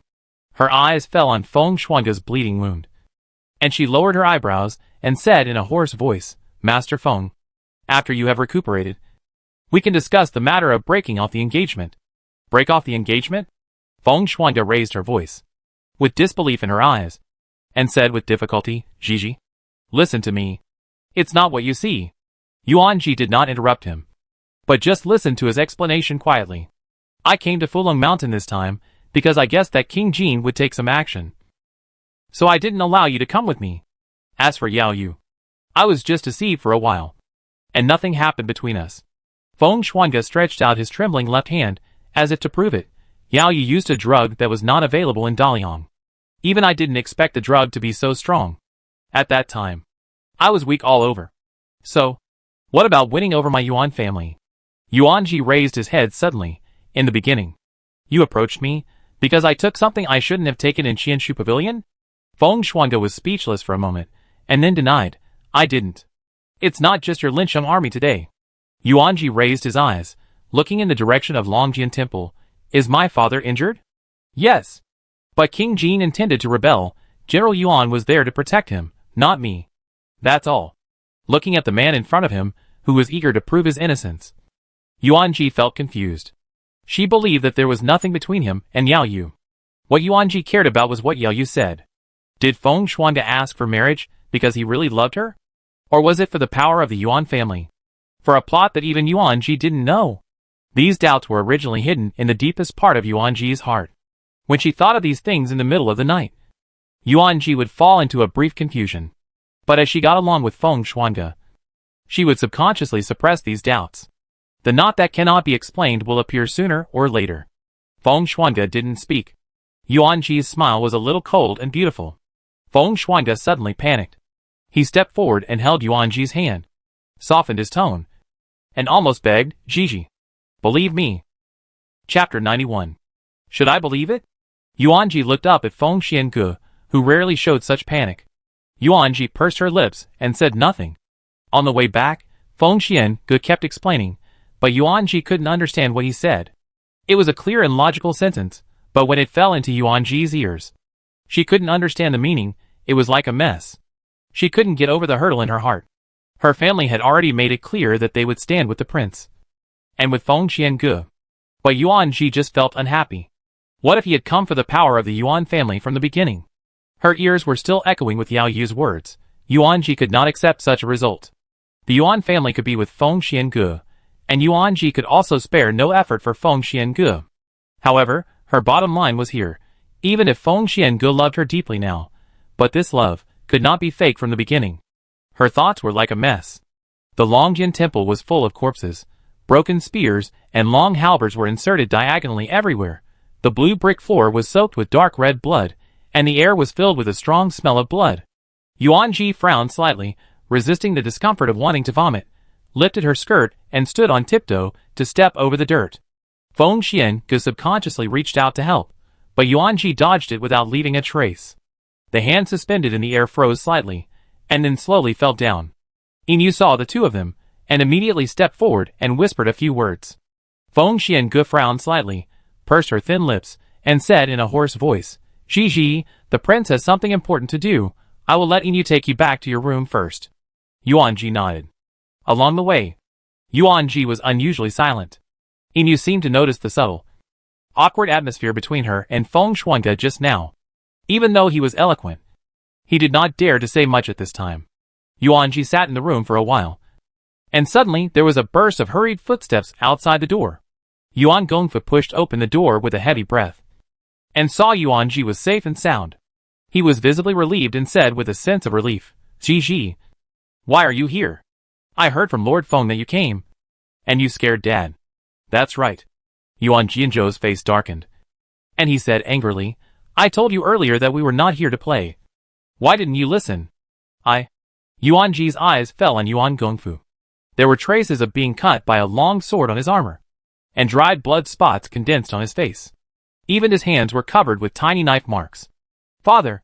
Brother! Are you okay?" Yuan-ji was shocked, and her eyes suddenly turned red. She had never seen Yuan Gongfu so embarrassed, and she subconsciously got up to find some medicine for wounds in the room. "It's the enemy's blood. It's okay." Yuan Gongfu waved his hand, sat on the round stool, raised his hand, and drank the cold tea. After the cold tea went down his throat, he cleared his throat and said, "We were prepared for this time. These are the enemy's blood. Gigi, don't worry." Yuan-ji hesitated for a moment, but still expressed his doubts. "What's going on?" Yuan Gongfu and Yuan Jianzhou looked at each other, and Yuan Jianzhou sighed. "It's okay to tell you. The national teacher colluded with the king of Jin. This time it was called a sacrifice, but it was actually the king of Jin's attempt to usurp power. Fulong Mountain is a little far from Chang'an, and there are no nearby cities or troops. The king of Jin wants to kill everyone tonight, and then ascend to the throne in the name of clearing the court after dawn." His Yuan-ji took a breath. Although Yuan Jianzhou said only a few words, she still felt the danger tonight from the words. No wonder they repeatedly told her not to follow. How does he know all this? Yuan Gongfu pondered for a moment, shook his head and said, "Father doesn't know. He can become the prime minister at such a young age. He must have extraordinary ability. His network of contacts is too wide and too deep." Yuan Jianzhou looked at her and said softly, "Gigi, my brother did not support you and Feng Shuanga in the past. One of the reasons was that this person was too strange and unpredictable. He was in the center of the court and was worried." He paused. His eyebrows relaxed, "But now the king of Jin is dying, and the prince's future is completely stable. Feng Shuanga is the most important minister of the prince's party. I am relieved if you follow him." Yuan-ji was hoarse, and suddenly remembered the matter of breaking off the engagement just now. He raised his eyes, and glanced at the expressions of Yuan Gongfu and others. Yuan-ji still suppressed the matter. After returning to Chang'an, the news that the king of Jin colluded with the state of Qi shocked the court and the public. Just when Emperor Mingxi issued an order to execute Li Chengluo, Li Chengluo escaped. Yuan Gongfu was worried about Yuan-ji's safety, and did not let her leave the house for the past few days. Yuan-ji was happy to have some peace and quiet, probably because she was sleepy and lazy during pregnancy. She even declined Xia Hui's visits. She ate when she woke up during the day, read a book after dinner, and it was time for a nap. After the nap, it was time for dinner.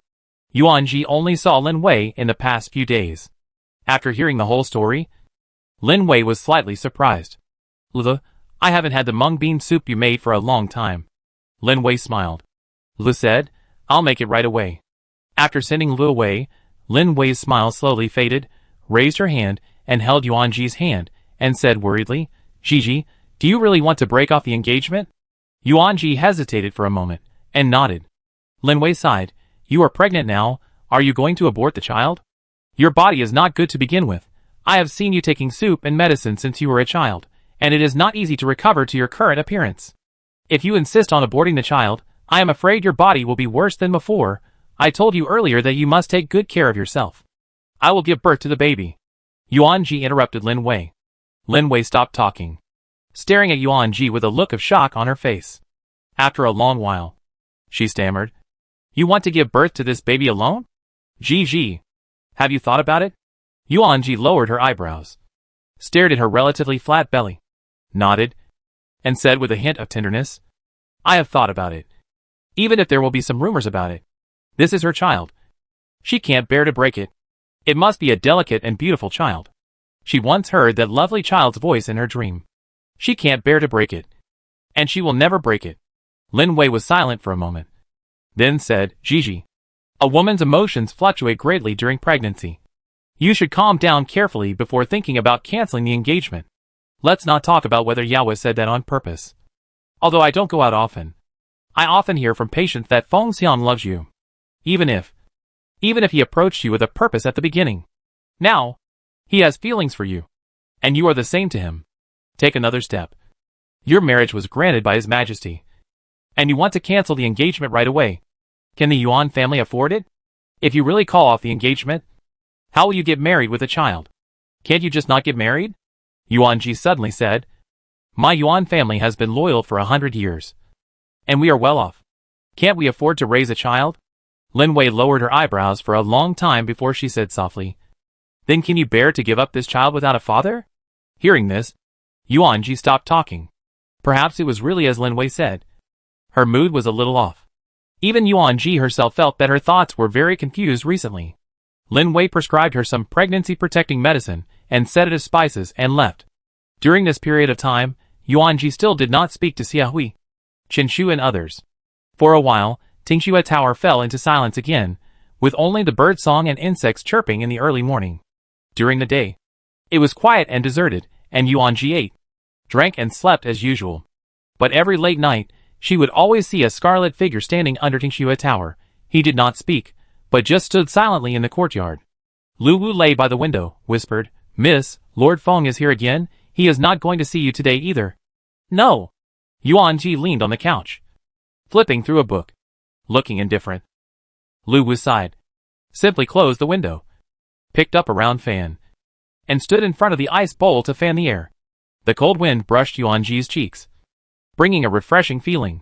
It's almost autumn, but it's still so hot. I wonder if Lord Feng has come here every night to stand here. Will he get a heat stroke? Yuan Ji flipped through the book and didn't say anything. Actually, Lu Wu carefully raised her eyes to observe Yuan Ji's expression, and said, "No matter how Lord Feng makes Miss angry, he is wrong. But, he is engaged to you after all. Lord Feng has been here for several days, and even the eldest master asked me to persuade you." "Don't say it." Yuan Ji closed the book irritably, and said, "You go and rest." Lu Wu shut up and retreated obediently. When she came down, Feng Xiange was still standing in the yard. Seeing this, Feng Xiange hurriedly stepped forward and said, "Lu Wu." "Ji." Lu Wu shook her head, without saying anything more. Feng Xiange understood, and sighed secretly. Raising his eyebrows, the candlelight in the room was still burning. He hesitated for a moment, and stepped forward. Just as he was about to knock on the door, Jin Yu suddenly appeared behind him. "Sir, what's the matter? His Majesty summoned you to the palace." Jin Yu paused, and whispered, "I heard the Shangshu mention it a few times, and I'm afraid this time." "I know." Feng Xiange's eyebrows were dark. He looked at the door in front of him, and said in a hoarse voice, "From today on, you and Yin Yu will secretly protect Ji, and you are not allowed to leave without my order." Jin Yu's eyes were slightly startled, and his dark pupils suddenly shrank. He gritted his teeth, bowed his head and said, "Yes." The candles in the palace were still burning, and the lights in the Qianqing palace were bright. Emperor Mingxi was wearing a bright yellow dragon robe. His eyebrows and eyes were dark blue. His body, which was not strong to begin with, became thinner, and his expression was tired and his body was hunched. Li Qingze stood in one place, with a hint of worry between his eyebrows, and said worriedly, "Father, is there anything that can't be discussed tomorrow? Let's go to bed early tonight." Emperor Mingxi smiled palely, and just as he was about to speak, his throat suddenly felt sweet, and he started to cough violently. Li Qingze was startled, and immediately shouted, "Imperial physician!" "No need." Emperor Mingxi called Li Qingze to stop him, and drank the bowl of medicine on the table. After taking a breath, he looked up at Feng Xuange in the hall, and said in a hoarse voice, "My dear Feng, I believe you have heard about the escape of Prince Jin." "Yes," Feng Xuange said. "The king of Jin fled to the eastern border town, which borders Qi. Qi also participated in this rebellion. We must not let him escape to Qi. This matter must not be made public. You take a small team and must catch the rebellious son. After catching him, there is no need to report. Just behead him on the spot." Emperor Mingxi closed his eyes, and a trace of determination flashed in his eyes. Li Qingze frowned and denied, "Father, the king of Jin is quite powerful in the east, and it borders Qi. Lord Feng only brought a small team. Isn't it? I have made up my mind." Emperor Mingxi interrupted Li Qingze. His eyes slowly fell on Feng Xuange, and his voice was slightly cold. "Feng Qing, what do you object to?" "I have no objection." Feng Xuange's eyes were indifferent. "In that case, then leave. Remember that this matter must not be made public, and do not let the rebellious son know about it." Feng Xuange bowed politely, and then left. Seeing him leave, Li Qingze spoken, "Father, why not let the Prime Minister bring more people? A small team of at most a few hundred people is tantamount to hitting a rock with an egg." "Prince, you are too kind." Emperor Mingxi looked at Li Qingze kindly, and said in a hoarse voice, "Father's time is running out. Feng Shuangde was originally the right-hand minister I picked for you. But you also saw it. When we were in Fulong Mountain, those people only listened to him. When did he have such a great reputation?" Emperor Mingxi's eyes turned cold. "I am worried." Li Qingze was stunned, and instantly understood what Emperor Mingxi meant. He hurriedly explained, "Lord Feng is not prince." Emperor Mingxi's voice suddenly rose, and Li Qingze immediately fell silent. Although he did not know Emperor Mingxi very well, he knew a thing or two.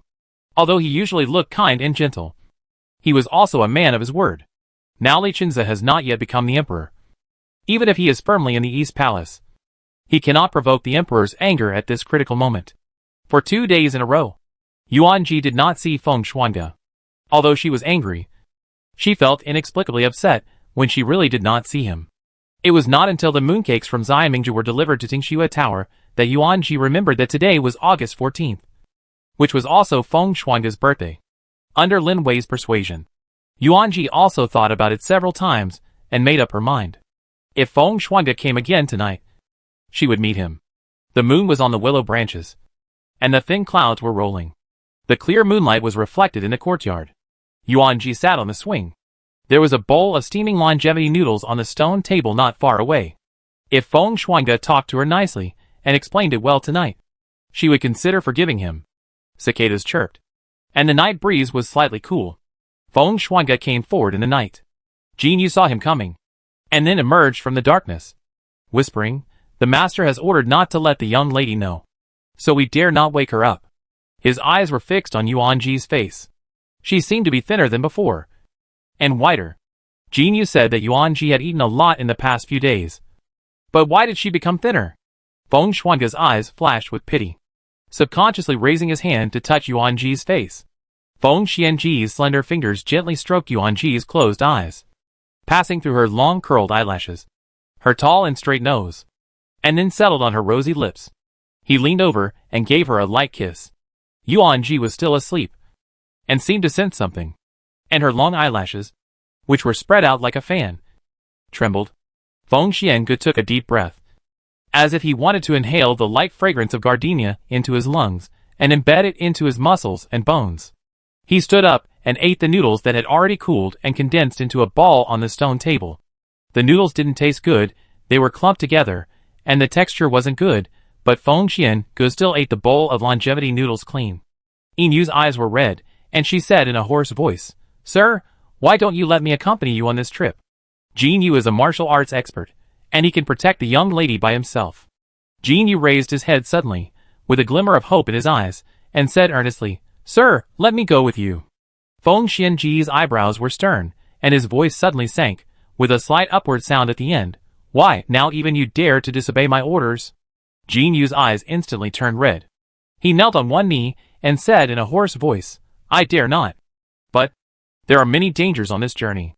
Your Excellency saved Yin and I. My life is yours. If you want to kill the traitor, I can do it alone. Why do you have to go there in person?" Yin knelt down and said in a trembling voice, "Jin Yu is right. If it weren't for you, how could we survive until now? It was you who saved us from Yajiang. For you, we will sacrifice our lives and die for you." Feng Shuangde looked at them. His expression relaxed, as if he remembered the first time he saw Jin Yu and Yin. At that time, he went to the south and happened to pass by Miaojiang. He rescued Jin Yu and Yin from the Miaojiang who used people as goo, and kept them by his side ever since. Now, it has been many years. His throat moved slightly, but he did not make a sound. He looked up at the full moon in the sky. After a long time, he said in a hoarse voice, "Your Majesty wants me to go, and I have to go. Besides, this trip is full of dangers. It makes no difference whether you are there or not. Protect her well. This is a death order, and it is also my last order." Inu gritted her teeth. Tears burst out of her eyes, and fell to the ground with a plop, creating a pool of water stains. He tried his best not to let the tears overflow. Seeing Feng Xianji's firm attitude, he just bowed his head deeply, and said in a trembling voice, "I obey your order. With this body and blood, I will protect Madame for her whole life." Yuan Ji was awakened by the sudden sound of insects, and then she realized that she had fallen asleep on the swing. Since she became pregnant, she has been sleeping very deeply. Her head was dizzy for a moment, and then she gradually regained her clarity. Yuanji lazily stood up, and the scarlet coat on her body slipped off. Just before it fell, Yuanji reached out and grabbed the coat. Scarlet embroidered with a phoenix pattern. This was Feng Xuange's coat. Yuanji subconsciously raised his eyes to look at the table in the courtyard. The bowl of longevity noodles was already empty, and there was no soup left. A trace of doubt appeared in Yuanji's eyes. He had been here? Chapter 92. The red dress on her body and the empty porcelain bowl on the table all showed that Feng Xuange had been here. But for some reason, she didn't wake herself up. Yuanji yawned, folded her clothes and held them in her arms, and walked straight into the bedroom. If she couldn't see him today, she could listen to his explanation tomorrow. But for several days in a row, Feng Xuange didn't come to the house again. Yuanji was anxious in her heart, but she didn't show it on her face. But every midnight, she would find an excuse to sleep late, and the candles in Tingxue Tower would be lit all night. But she never saw the familiar scarlet figure again. The mung bean porridge in front of her was scooped again and again. The originally intact beans became mushy after repeated ups and downs, until Lu Wu could no longer bear it. She said weakly, "Miss, is Lord Feng too busy?" Her eyes rolled, and she said, "I heard that there is unrest outside the capital. Lord Feng may have led troops to suppress bandits?" "Really?" Yuanji raised his head suddenly. "Is there unrest outside?" Lu Wu nodded, and said with certainty, "Yes. When I went out to buy the other day, I heard a few words from the foreign merchants. Lord Feng should have been ordered to lead the troops out. So that's it." Yuanji breathed a sigh of relief. She almost thought that Feng Xian could really agree to cancel the engagement. Seeing Yuanji's expression visibly relax, Lu Wu covered her mouth and smiled secretly. "Miss, can you have a good meal now?" After Lu Wu said this, Yuanji realized that she had been stunned for a long time, even forgot to drink the porridge. Her face suddenly turned red, and she drank the porridge clean. Seeing Yuanji like this, Lu Wu couldn't help but feel happy. She knew that the breaking off of the engagement was just her young lady's angry words. Just after finishing her porridge, Yuanji was about to go out when she suddenly heard crying in the hall. She turned a corner and saw Sun kneeling in the hall crying uncontrollably. Her neatly combed hair was now a little messy, and her tears wet her hair, which was wet and stuck to her face. She was not as decent as usual. She sobbed, "Master, after all, Chang'er is your child. She just got married. How can she endure the pain of prison? It was her own choice to get married." Yuanji walked in and said condescendingly, "Before she got married, I warned her. Although I don't know why the traitor married her. This is the path she chose." "Ji is right," Yuan Gongfu said calmly. "This rebellious girl knew that I would not agree to this marriage. But she still insisted on marrying the king of Jin. It's her own fault. She even dared to steal the map in my study, to support the rebellious son Fu Lanshan. Your Majesty has spared her life, which is already a mercy to her." Yuan Gongfu's voice suddenly became louder, with a noticeable anger in his eyes. Speaking of this, Yuan Gongfu felt choked up. The Yuan family has been loyal ministers and generals for generations, and such a thing has never happened. If that day, the king of Jin really succeeded in his rebellion, how would he, Yuan Gongfu, face his ancestors 100 years later? And how would he live up to the Yuan family's reputation for 100 years? Yuanji was shocked. No wonder the king of Jin treated her so before, but welcomed her into his palace overnight. The terrain of Fulong Mountain is complex, and Longjian Temple is a royal temple, with an even more elaborate layout. Such maps are related to safety, and have always been hidden in the hands of Yuan Gongfu. Wait! A figure suddenly flashed through Yuanji's mind. She vaguely remembered the figure who passed by Yuan Gongfu's study when she returned home in the middle of the night last time. So that was Yuan Chang? For the position of a princess, she actually disregarded the safety of her mother's family and offered such an item with both hands. A trace of coldness flashed in Yuanji's eyes. In her opinion, the crime of treason was considered light, and imprisonment was not too much. Unfilial and unfaithful. The general's mansion does not have such a daughter. Yuan Gongfu panted, waved his hand, and said coldly, "As the mother of Yuan Chang, you have enjoyed the preferential treatment of the general's mansion for many years. But you did not teach your daughter well. Now that things have come to this, His Majesty considers that she married the Prince of Jin, and is considered a member of the Prince of Jin's mansion. So he does not blame us. Now you want me to plead for her. Do you want the whole family of the Yuan mansion to be buried with her? No. No. Sun's face turned pale. Hearing Yuan Gongfu's seriousness, she fell into a brief trance. Sun had no idea what Yuan Chang had done. She just thought she was unlucky, and happened to marry the king of Jin. Yuan Ji sighed. Yuan Chang is no longer a member of the mansion. Andy Sun, if you insist on speaking up for her, I'm afraid the general's mansion won't let you stay. If you can let it go, you can still stay in the mansion and live in your own garden. After all, Yuan Gongfu will not take a concubine again. Yu Xiaoyan has passed away for many years, and she will be the only female family member in the mansion. Yuan Ji has become more open-minded now.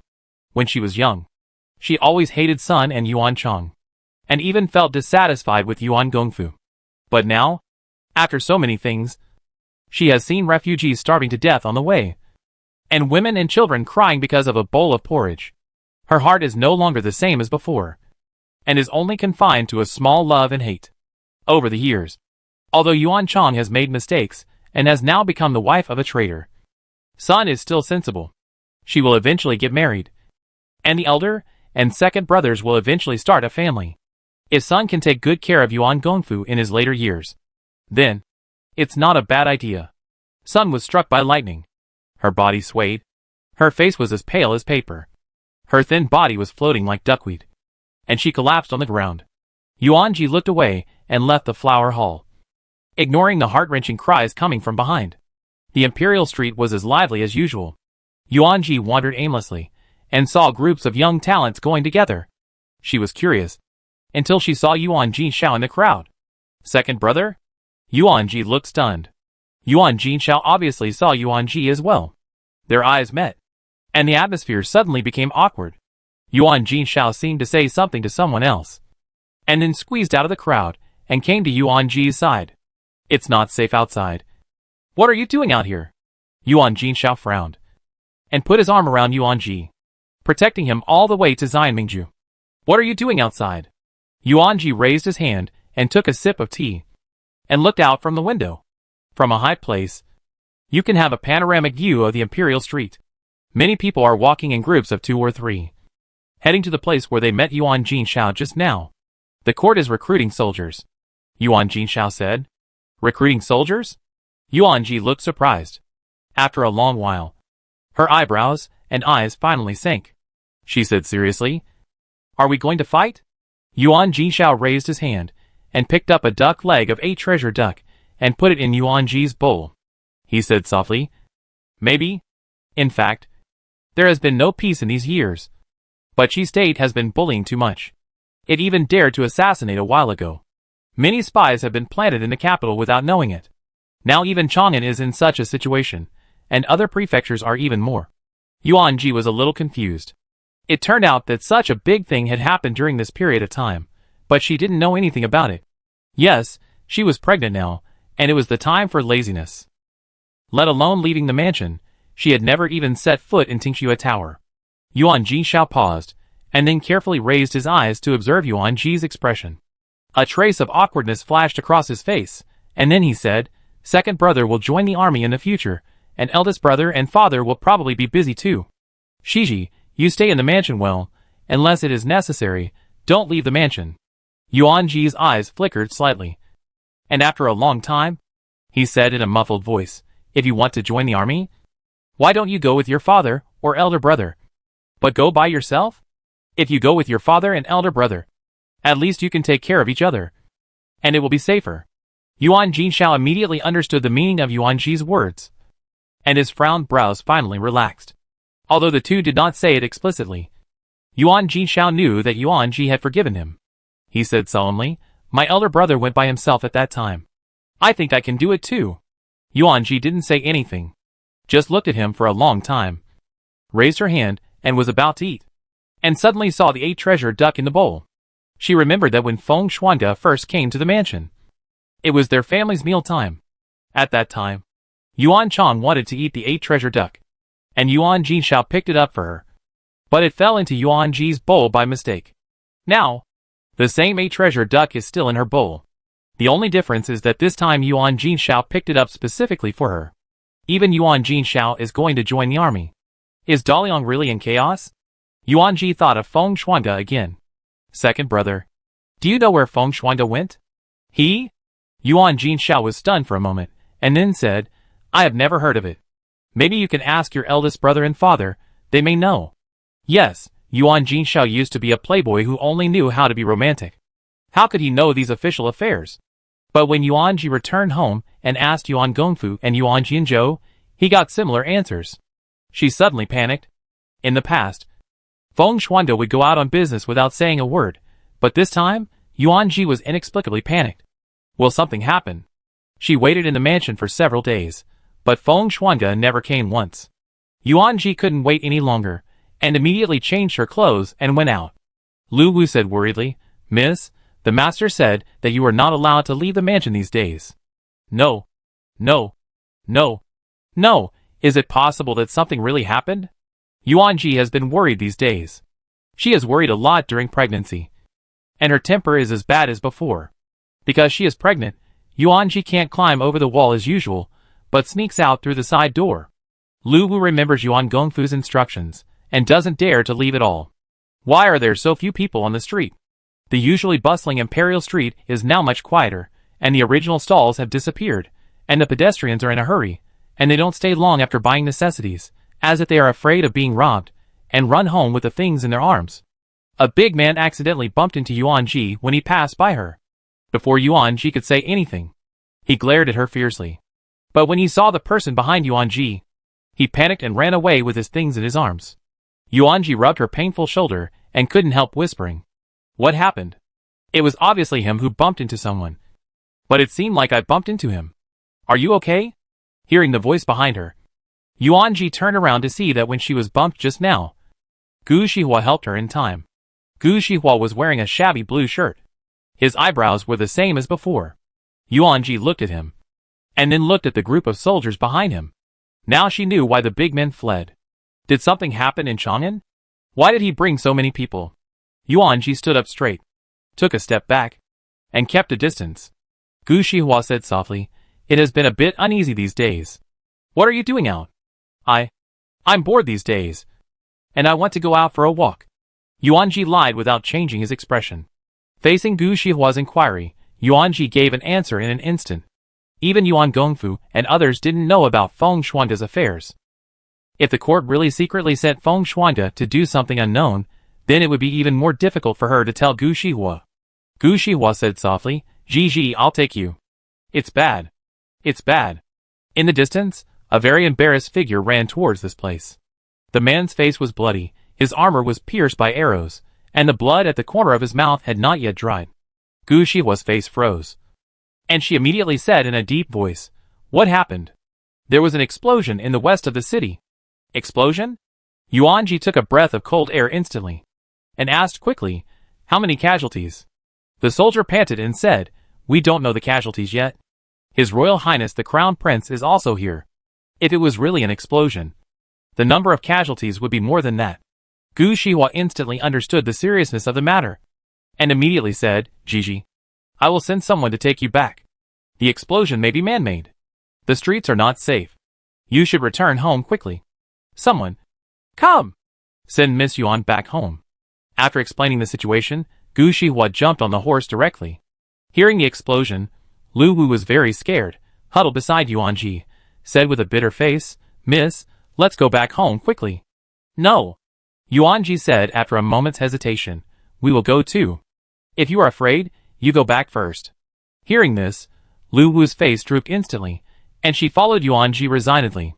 The soldiers who received Gu Shihua's order blocked Yuan Ji's way, and said, I am following the orders of Lord Gu. Lead the way. Yuan Ji took out the Prime Minister's card from his sleeve, and said coldly, Seeing Feng Shuangde's jade card. The soldiers fell silent instantly, and had to lead the way obediently. Yuan Ji had an inexplicable feeling in his heart, but he couldn't tell why. The west of the city was where civilians lived, and they were all simple bungalows. Even though it was easy to flood in summer, an explosion was too unbelievable. When Yuan Ji arrived, he was instantly shocked by the scene in front of him. The scene in front of him could only be described as shocking. Large pieces of broken debris mixed with dark blood were scattered on the ground. The thick smoke had not yet dissipated, and wailing was everywhere. There were even human body parts on the dirty ground. Yuanji only took a quick glance and felt nauseous. His stomach was churning. At that time, he could not help it, and heaved while holding a pillar on the side. Lu Wu was shocked. He touched Yuanji's back with his hand and said tremblingly, "Miss, let's go quickly." Yuanji heaved for a while, took out a handkerchief to cover her mouth and nose, tried not to look at the body parts on the ground, and when he raised his eyes, he saw Li Qingze and others standing not far away. Li Qingze stood among the ruins, with only 2 guards beside him. The guards' faces flushed, and they angrily cursed. "You are so arrogant. How dare you murder your highness? If your highness had not changed his schedule today, I'm afraid." Li Qingze's face was solemn, and he sighed. "I am in danger in Chang'an. The place where Prime Minister Feng is in is probably even more dangerous than mine. Have you ordered the additional personnel sent to Prime Minister Feng to arrive?" Yuanji stopped in her tracks, and a chill rushed from the soles of her feet to her forehead. She opened her mouth, but couldn't make a sound. After a while, she finally found her voice. Her face was pale, and she stared at Li Qingze with difficulty, saying, "What does your highness mean?" She took a few steps forward, disregarding the rules, and directly grabbed the corner of Li Qingze's clothes, and asked in a trembling voice, "Feng Xuande, where did he go?" Chapter 93. Yuanji's panicked expression was reflected in Li Qingze's eyes. His eyes flickered slightly, as if he didn't dare to look directly at her. "Your highness!" Yuanji's voice rose again, attracting the attention of many people around. Li Qingze saw that he couldn't fool her, sighed softly, and said, "Miss Yuan, this is not a place for discussion. You can go to another place with me." In the top floor box of Xianmingju, Li Qingze sat upright, and after the dishes were served, he dismissed the accompanying guards. Yuanji had no interest in the delicious food she loved to eat. She stared at Li Qingze and asked directly, "Where did Feng Xuande go? Why didn't he see me?" Li Qingze took a sip of tea slowly, and then said, "He didn't tell you anything, just because he didn't want you to worry. Yuanji, you have to understand that he is an official appointed by the court and a minister of Daliang. If His Majesty wants him to do something, he must go. He can't tell you about the affairs of the court directly." His eyes were gentle and indifferent. "Do you understand?" "Your Highness." Yuanji looked at him fearlessly. "I am not interested in the affairs of the court. I just want to know where he is. Why do you say he is in danger?" Li Qingze raised his eyes, but did not answer her question directly. "Now I am facing domestic and foreign troubles. There are spies from Qi everywhere. Today's explosion was also caused by those rebels, who found out about my whereabouts, and arranged explosives in the west of the city. Yuanji, you are safest if you stay in the capital, or stay in your own mansion. What Xiange did was ordered by His Majesty himself, and must not be known to outsiders. Miss Yuan, Xiange has come out of the sea of blood and corpses, and has survived so many dangers over the years, and this time will be the same. Okay, don't ask more about this matter. Come here, send Miss Yuan back to the mansion." Li Qingze said a few words, and did not give Yuanji a chance to speak. The accompanying guards received the order, and took Yuanji back to the mansion forcefully. Yuan Gongfu, who happened to be riding back to the mansion, saw Yuanji, and his eyebrows jumped. He quickly pulled her to the flower hall, and asked her about the whole story. Seeing that she dared to question Li Qingze face to face, Yuan Gongfu was immediately shocked, and his eyes were shocked. After a long while, he raised his voice and said, "Gigi. He is the crown prince of the East Palace, the future monarch. How can you speak so rudely?" Yuanji heard this, and then she felt scared, and said weakly, "My daughter just wants to know where Feng Xuande went." When she mentioned Feng Xiange, Yuan Gongfu's expression relaxed a little, and then quickly returned to normal. Lord Feng may have been assigned a mission, and is not in the capital. Yuan Gongfu comforted, "Don't think too much. Was it really just another mission? What kind of mission was that? Why did Li Qingze say that Feng Xiange was in danger? And why was he so nervous? Was it really because of excessive thinking during pregnancy?" Yuanji stared at her belly thoughtfully. All in all, it was almost 1.5 months now. If Feng Xuande doesn't come back, the secret will be lost. The breakup a few days ago was just a rant she made when she was emotional, but how could Feng Xuande really leave without saying a word? She sighed, took out the tranquilizing incense given by Lin Wei, and fell asleep. When Yuanji woke up, It was dark. The cicadas in early autumn were not as loud as before, and the weather was much cooler. Yuan-ji took a breath, walked out of bed barefoot, and was about to drink a cup of overnight tea, but suddenly remembered that she was pregnant, sighed, and put the cup back on the table. Hearing the noise, Luwu rubbed her sleepy eyes and knocked on Yuan-ji's door, asking in a gentle voice, "Miss, are you feeling unwell?" Yuan-ji had been sleeping lightly and dreaming a lot these days, and Luwu didn't dare to sleep too deeply. "I'm still worried about him." Yuan-ji thought about it, stood up and said, "Father's expression during the day was too strange. I must go and ask him." "You go back and rest first. Don't say anything." She always felt that Yuan Gongfu was hiding something from her. After changing her clothes, Yuan-ji went to Yuan Gongfu's study with a lantern. The study was brightly lit by candlelight. Yuan-ji was about to knock on the door, when he suddenly heard Yuan Jianzhou's voice. "Why didn't my elder brother sleep?" For some reason, Yuan-ji didn't say anything to stop him. "Father, Gigi doesn't know about this yet. We can hide it for a while. But how can we hide it from her forever?"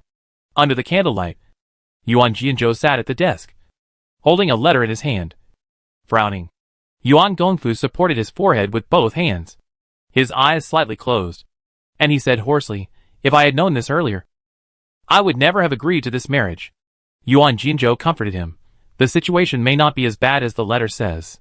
Father, Lord Feng's ability should not be underestimated. Let's take it one step at a time." The voices of the two gradually weakened.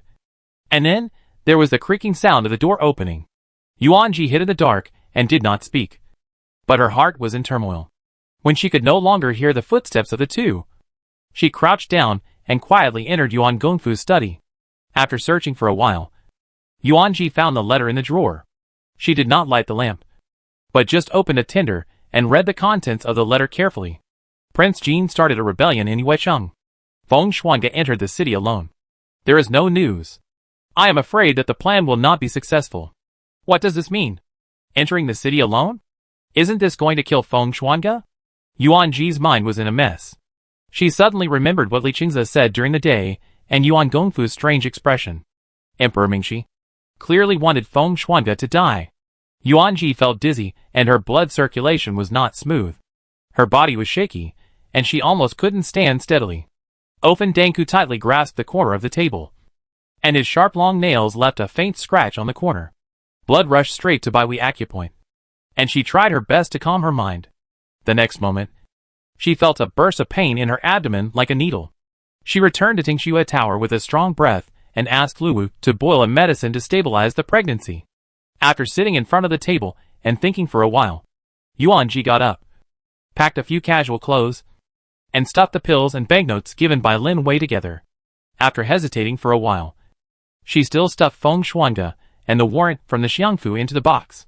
Luwu came forward with the medicine, and saw Yuan-ji packing her bag. Her eyebrows jumped, and she exclaimed, "Miss, the general told you not to go out." Yuan-ji paused, stood up and took the bowl from Luwu, and drank the warm medicine. She raised her eyes, and cast an apologetic look at Luwu, saying, "Luwu, it may hurt a little. Just bear with it." Ah. Luwu didn't understand Yuan-ji's intention yet, and the next moment, she saw Yuan-ji's enlarged face, and there was a sharp pain in the back of her neck, and then her body softened. Yuan-ji caught Luwu before she fell, and placed her on her bed. She had made up her mind. She had to find Feng Xiange. She had to go, even if it was a corpse. The night was dark, and there was still a hint of coolness in the air. The autumn was in full swing, and a huge full moon was hanging in the sky. The cold moonlight shone on the Yuan mansion, illuminating every step Yuan-ji took. She tightened her bag, casually led a horse, and quietly left the mansion through the back door. "Stop." The guard at the gate raised his hand to stop her, and said coldly, "You are not allowed to leave the city at night. Please go back." "Young lady." Yuan-ji lowered his eyebrows, handed over the token in his hand, and said in a low voice, "I am the Prime Minister Feng's man." The guard took the token, looked at it carefully, and whispered, "The whole city is under martial law now, and according to the regulations, it is not possible." "It's you," another guard exclaimed, and then nudged the person next to him with his elbow, and said, "Last time, Lord Feng showed us your portrait." When the guards heard him say this, They remembered that last time Yuan Ji got lost in the suburbs of Chang'an, Feng Xiange ordered someone to bring the portrait to them. They still remembered Feng Xianji's care for Yuan Ji. So they also had a slight impression of Yuan Ji. Yuan Ji raised her eyes. She didn't have much impression of these two people. She just said, "Can you help me?" The two guards looked at each other and persuaded solemnly. "Miss Yuan, I don't know what you are doing outside. But, brother guard, I understand." Seeing Yuan Ji's expression, the two understood, waved their hands, and said in a hoarse voice, "I'm out of town on business, open the gate." "Thank you." Yuan Ji lowered his voice. The city gate slowly opened, making a dull sound. Yuan Ji did not hesitate, leading the horse and walking out of the city quickly. "Sir, it seems that someone is leaving the city ahead." Gu Shihua, who was sitting in the carriage, heard the voice, and then he raised his eyes lazily. He got off the carriage, and did not see the face of the person leaving the city clearly, but he vaguely felt that the figure was familiar. Who would leave the city at this critical moment? Xia Hui, who was sitting on the other side, asked suspiciously. He jumped off the carriage right after him, and the two of them came to the city gate. The guard at the gate saw the person coming, and immediately put away his lazy look, and said respectfully, "Master Gu." "Master Xie." "Who is that?" Gu Shihua's narrow eyebrows were tightly knitted together, and she looked at the figure walking away thoughtfully. "It's someone from the Prime Minister's mansion," the guard said. "The Prime Minister's mansion?" "Oh no." When the two heard the word Xiangfu, their faces changed almost at the same time. The two looked at each other, and saw a trace of solemnity in each other's eyes. The Xiangfu was quiet, and there was no woman. The familiar back could only be her. What nonsense! Xia Hui couldn't help cursing. Didn't Feng Xuanda go out on a mission? Was it necessary for her to take such a big risk? This Yuan Ji is getting more and more confused. Xia Hui stamped his feet in anger. His face was unpredictable. And he cursed, "You just let her leave the city like this? Are they all eating for free? Don't you know what the rules say? Catch her back quickly."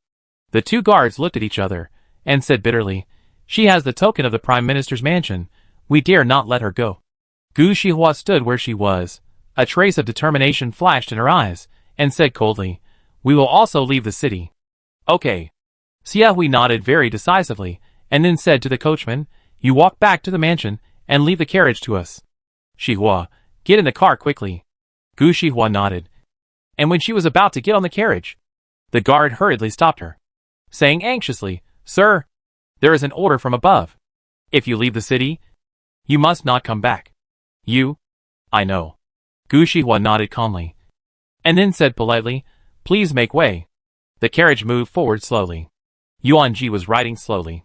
Xia Hui observed the horse hoof prints on the ground, while identifying the direction. Cursing, "She is getting bolder now. It's fine that she didn't want to see us before. We also sent a message, asking her to rest at home and not go out. Why doesn't this girl listen?" He said angrily, "When we catch her, I will tell Uncle Yuan everything and lock her up for 10 days or half a month." Gu Shihua didn't say anything, but a bitter feeling spread in her heart. She was so worried about him that she didn't even care about her own life. But if Feng Xuanda really... He tightened his fist hidden in his sleeve. Yuan Ji had a poor sense of direction. But this time, she didn't get lost for the first time. She held the map in her hand, and carefully identified the direction. Although she is not afraid of the dark, the suburbs at night still give people a sense of creepiness. "Jinyu, why don't we knock her out quietly, and bring her back to Yuan Mansion?" Emu looked cautious. Since Feng Xiange left, the two have been following Feng Xianji's orders, and they have been watching Yuan Ji day and night. When they saw that Yuan Ji was determined to leave the city for Feng Xiange, they were moved to tears. In terms of their personal wishes, Jinyu and Emu also hoped that Yuan Ji could go to Feng Xiange, so that they would have a reason to go to Weicheng and help him. But they can't. Everyone knows that Yuan Ji will die if she goes there. Jinyu and Emu can die, but Yuan Ji can't. "Yes." Jinyu nodded. He was about to take out the incense, when he heard the sound of a carriage. The two of them were startled and hurriedly hid in the dark. Yuan Ji also heard the movement behind her. The sound was very close. Her heart suddenly lifted up. She took out the broken dagger and protected it in front of her chest, watching the back vigilantly. The sky was pale, and in the blue morning light, she saw a carriage galloping. The person driving the car was Xia Hui. Yuan Ji was relieved when he saw him. His tense heart finally settled down. He immediately put away the dagger in his hand. Yuan Ji. Xiaohui pulled the horse tight. The horse neighed. After the horse stopped, he jumped off and walked to Yuan Ji in 2 or 3 steps. Without waiting for Yuan Ji to speak, he pulled Yuan Ji in front of him and said angrily, "You are so brave now? Ah? You dare to sneak out alone? Do you know how dangerous the situation is now? You come out alone, what if something happens? Ah?" Xiaohui became more and more excited as he spoke. The veins on his forehead were particularly obvious, making Yuan Ji stunned. After a long while, Xiaohui realized that his tone was a bit rough, so he softened his tone with a sour face. "I'll say a few words to you, you won't be angry with me. Right?" Yuan Ji shook his head and said in a hoarse voice, "What are you doing out here? Chang'an today is not the same as before, it is under martial law, and people who leave the city will never be able to return in a short time." Xiaohui groaned and said, "Shihua was so anxious when she saw you leaving the city. I didn't react at that time. It was Shihua who made the decision to leave the city." Gu Shihua sighed, strode forward, and said softly, "Gigi, you left the house without permission. If your uncle and others knew about it, they would be very worried." Seeing that he mentioned her father, Yuan Ji felt guilty for no reason. It wouldn't be long before Yuan Gongfu would find out that she had left the city. "I can do it alone. If you come out now, won't you be able to go back?" Yuan Ji choked up and said, "Forget about Xiaohui. It's a pity that you are an official. Wouldn't it be bad to leave the city rashly?"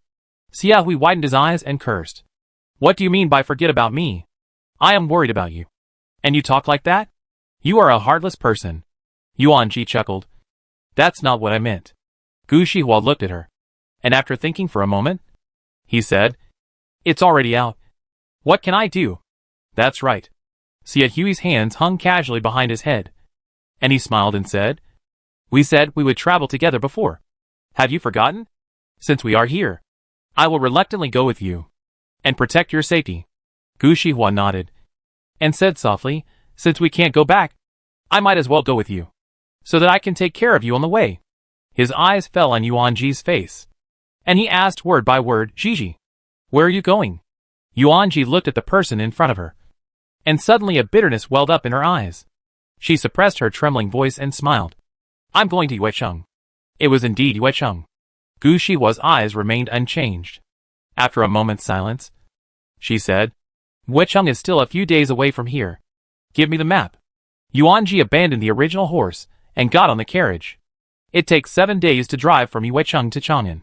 In the past few days, Yuan Ji carried on without rest in order to get to Yuecheng as soon as possible. She ate dry food while silently stroking her belly. She didn't eat well, drink well, or sleep well during this period. But fortunately, she didn't feel any discomfort in her abdomen. Xiaohui was a little miserable, looking at Yuan Ji leaning in the car and eating corn cakes by himself. He finally couldn't help but say, "Gigi, I know you are anxious, but can you not be so anxious?" After saying that, he pinched his face and said with a look of regret, "I am tired and thin. Can you take a rest first? Besides, it is already evening, and it will be difficult to travel from now on." Yuan Ji woke up as if from a dream, and realized that they had been traveling in turns for 5 days without sleep. At this time, they were in a mountain somewhere. In order to reach Yuecheng quickly, they did not take the official road, but took a small road. The mountain road was rugged, and night was approaching, so it was indeed not suitable to travel any further. "There is no post station here. I am afraid we will have to sleep outdoors tonight. Rest first." She stood up and got off the car. Her legs, which were stiff from sitting for a long time, leaned forward subconsciously. Yuan Ji subconsciously called out softly. In a flash, a warm and strong hand held her tightly. "Be careful." After Yuan Ji stood firm, she said softly, "Thank you, Shihua." Xiaohui glanced at the two of them, stretched his waist, pointed to the stream not far away, and said with a smile, "You rest first. I will go catch some fish, and we will grill them later." Yuan Ji sat on a bluestone, unfolding the map to study the route. After crossing this mountain, you will reach Yuecheng. Her hand slid on the parchment scroll, her eyes fixed on the destination with burning eyes. Gu Shihua said, "Yuecheng is now the territory of King Jin. Have you ever thought about how to find Feng Shuanga even if you reach the gate?" Yuan Ji was stunned. She hadn't had time to think about these. For some reason, she seemed to be much slower since she got pregnant. Why are you still as confused as before? Gu Shihua had a smile on her lips, and her eyes were full of helplessness. Yuanji suddenly felt that this scene was familiar. She hadn't seen Gu Shihua like this for a long time. The last time, it seemed to be in the West Warm Pavilion of Tingxue Tower, when she and Zhou Yao made a bet, and Gu Shihua helped her with her lessons. At that time, Gu Shihua saw that she had made a mistake in the questions, and she looked like this, and then said, "Gigi, pay more attention." The memory came back. Yuanji's eyes focused on Gu Shihua's face. Her face suddenly changed, and she was about to say something. But Xia Hui shouted loudly, "Come and grill the fish." The two of them came back to their senses in an instant, and swallowed back what they were about to say. Gu Shihua was very good at grilling fish. The few people came out suddenly this time, and naturally did not bring any seasoning. But Gu Shihua could also grill the fish crispy and fragrant. Xia Hui was the first to grab it, and ate 2 whole fish. Then found a clean place around the carriage, spread a blanket, and lay down to sleep. Soon, a light snoring sound was heard. Yuanji looked at the obviously thin Xia Hui, and said softly, "He has worked so hard these days. I didn't expect him to catch fish." Gu Shihua pinched the grilled fish skewers, staring at the grilled fish sizzling in the firelight, and said gently, "He doesn't just know how to eat, drink and have fun. I also suffered a lot when I followed Xie Jiolin in the past." Xie Jiolin's caravan traveled all over the country and encountered natural disasters and man-made disasters. At the most dangerous time, the entire caravan was almost destroyed. Xia Hui experienced all of this. Gu Shihua's voice was very gentle, and she told Yuanji about Xia Hui's past, which Yuanji had never known. Yuanji ate very slowly, and while eating, he listened to Gu Shihua's words. In his clear voice, Yuanji's mind pictured a lively and vivid boy who dared to love and hate. Gu Shihua stopped talking and handed over the freshly grilled fish in his hand. His eyes were gentle and firm, and the bright yellow flames that kept jumping in his deep eyes were reflected. His hands tightened slightly, and he looked at Yuanji, and tried word by word, "Gigi, have you ever thought about what you would do if Lord Feng encountered an accident?" Yuanji's face froze instantly. Even the smile on her lips stopped in the air. Her beautiful long eyebrows gathered together.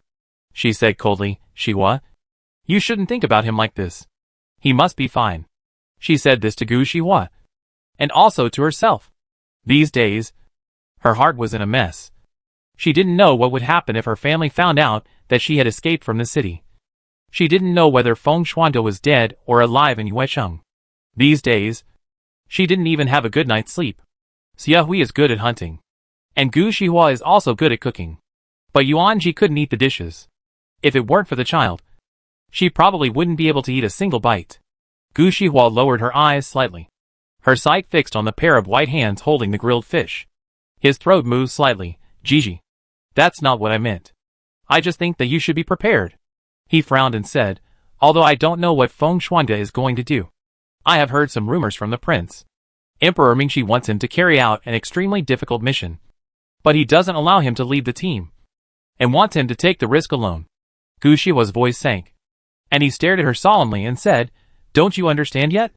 Emperor Mingxi wants him to." "Shut up." Yuanji's emotions were out of control in an instant, and crystal tears rolled in her eyes. She tried her best to control her emotions, but her head was still dizzy. Her eyes were bloodshot, and she bit her lower lip tightly. Her originally rosy lips were bitten white. She stared straight at Gu Shihua and screamed almost crazily, "He will not die. Absolutely not." Chapter 94. "What are you arguing about?" Xia Hui's voice came from behind him. He rubbed his sleepy eyes and half raised himself. Yuanji sniffed, pushed the hair aside her ears, and wiped away the tears at the end of her eyes. She said lightly, "Nothing, I accidentally dropped something, you continue to sleep." After that, she didn't even look at Gu Shihua, and didn't even eat the remaining grilled fish, and went straight to the carriage. She had been sleeping in the carriage these days, and Gu Shihua and Xia Hui slept around the carriage to keep an eye on her safety.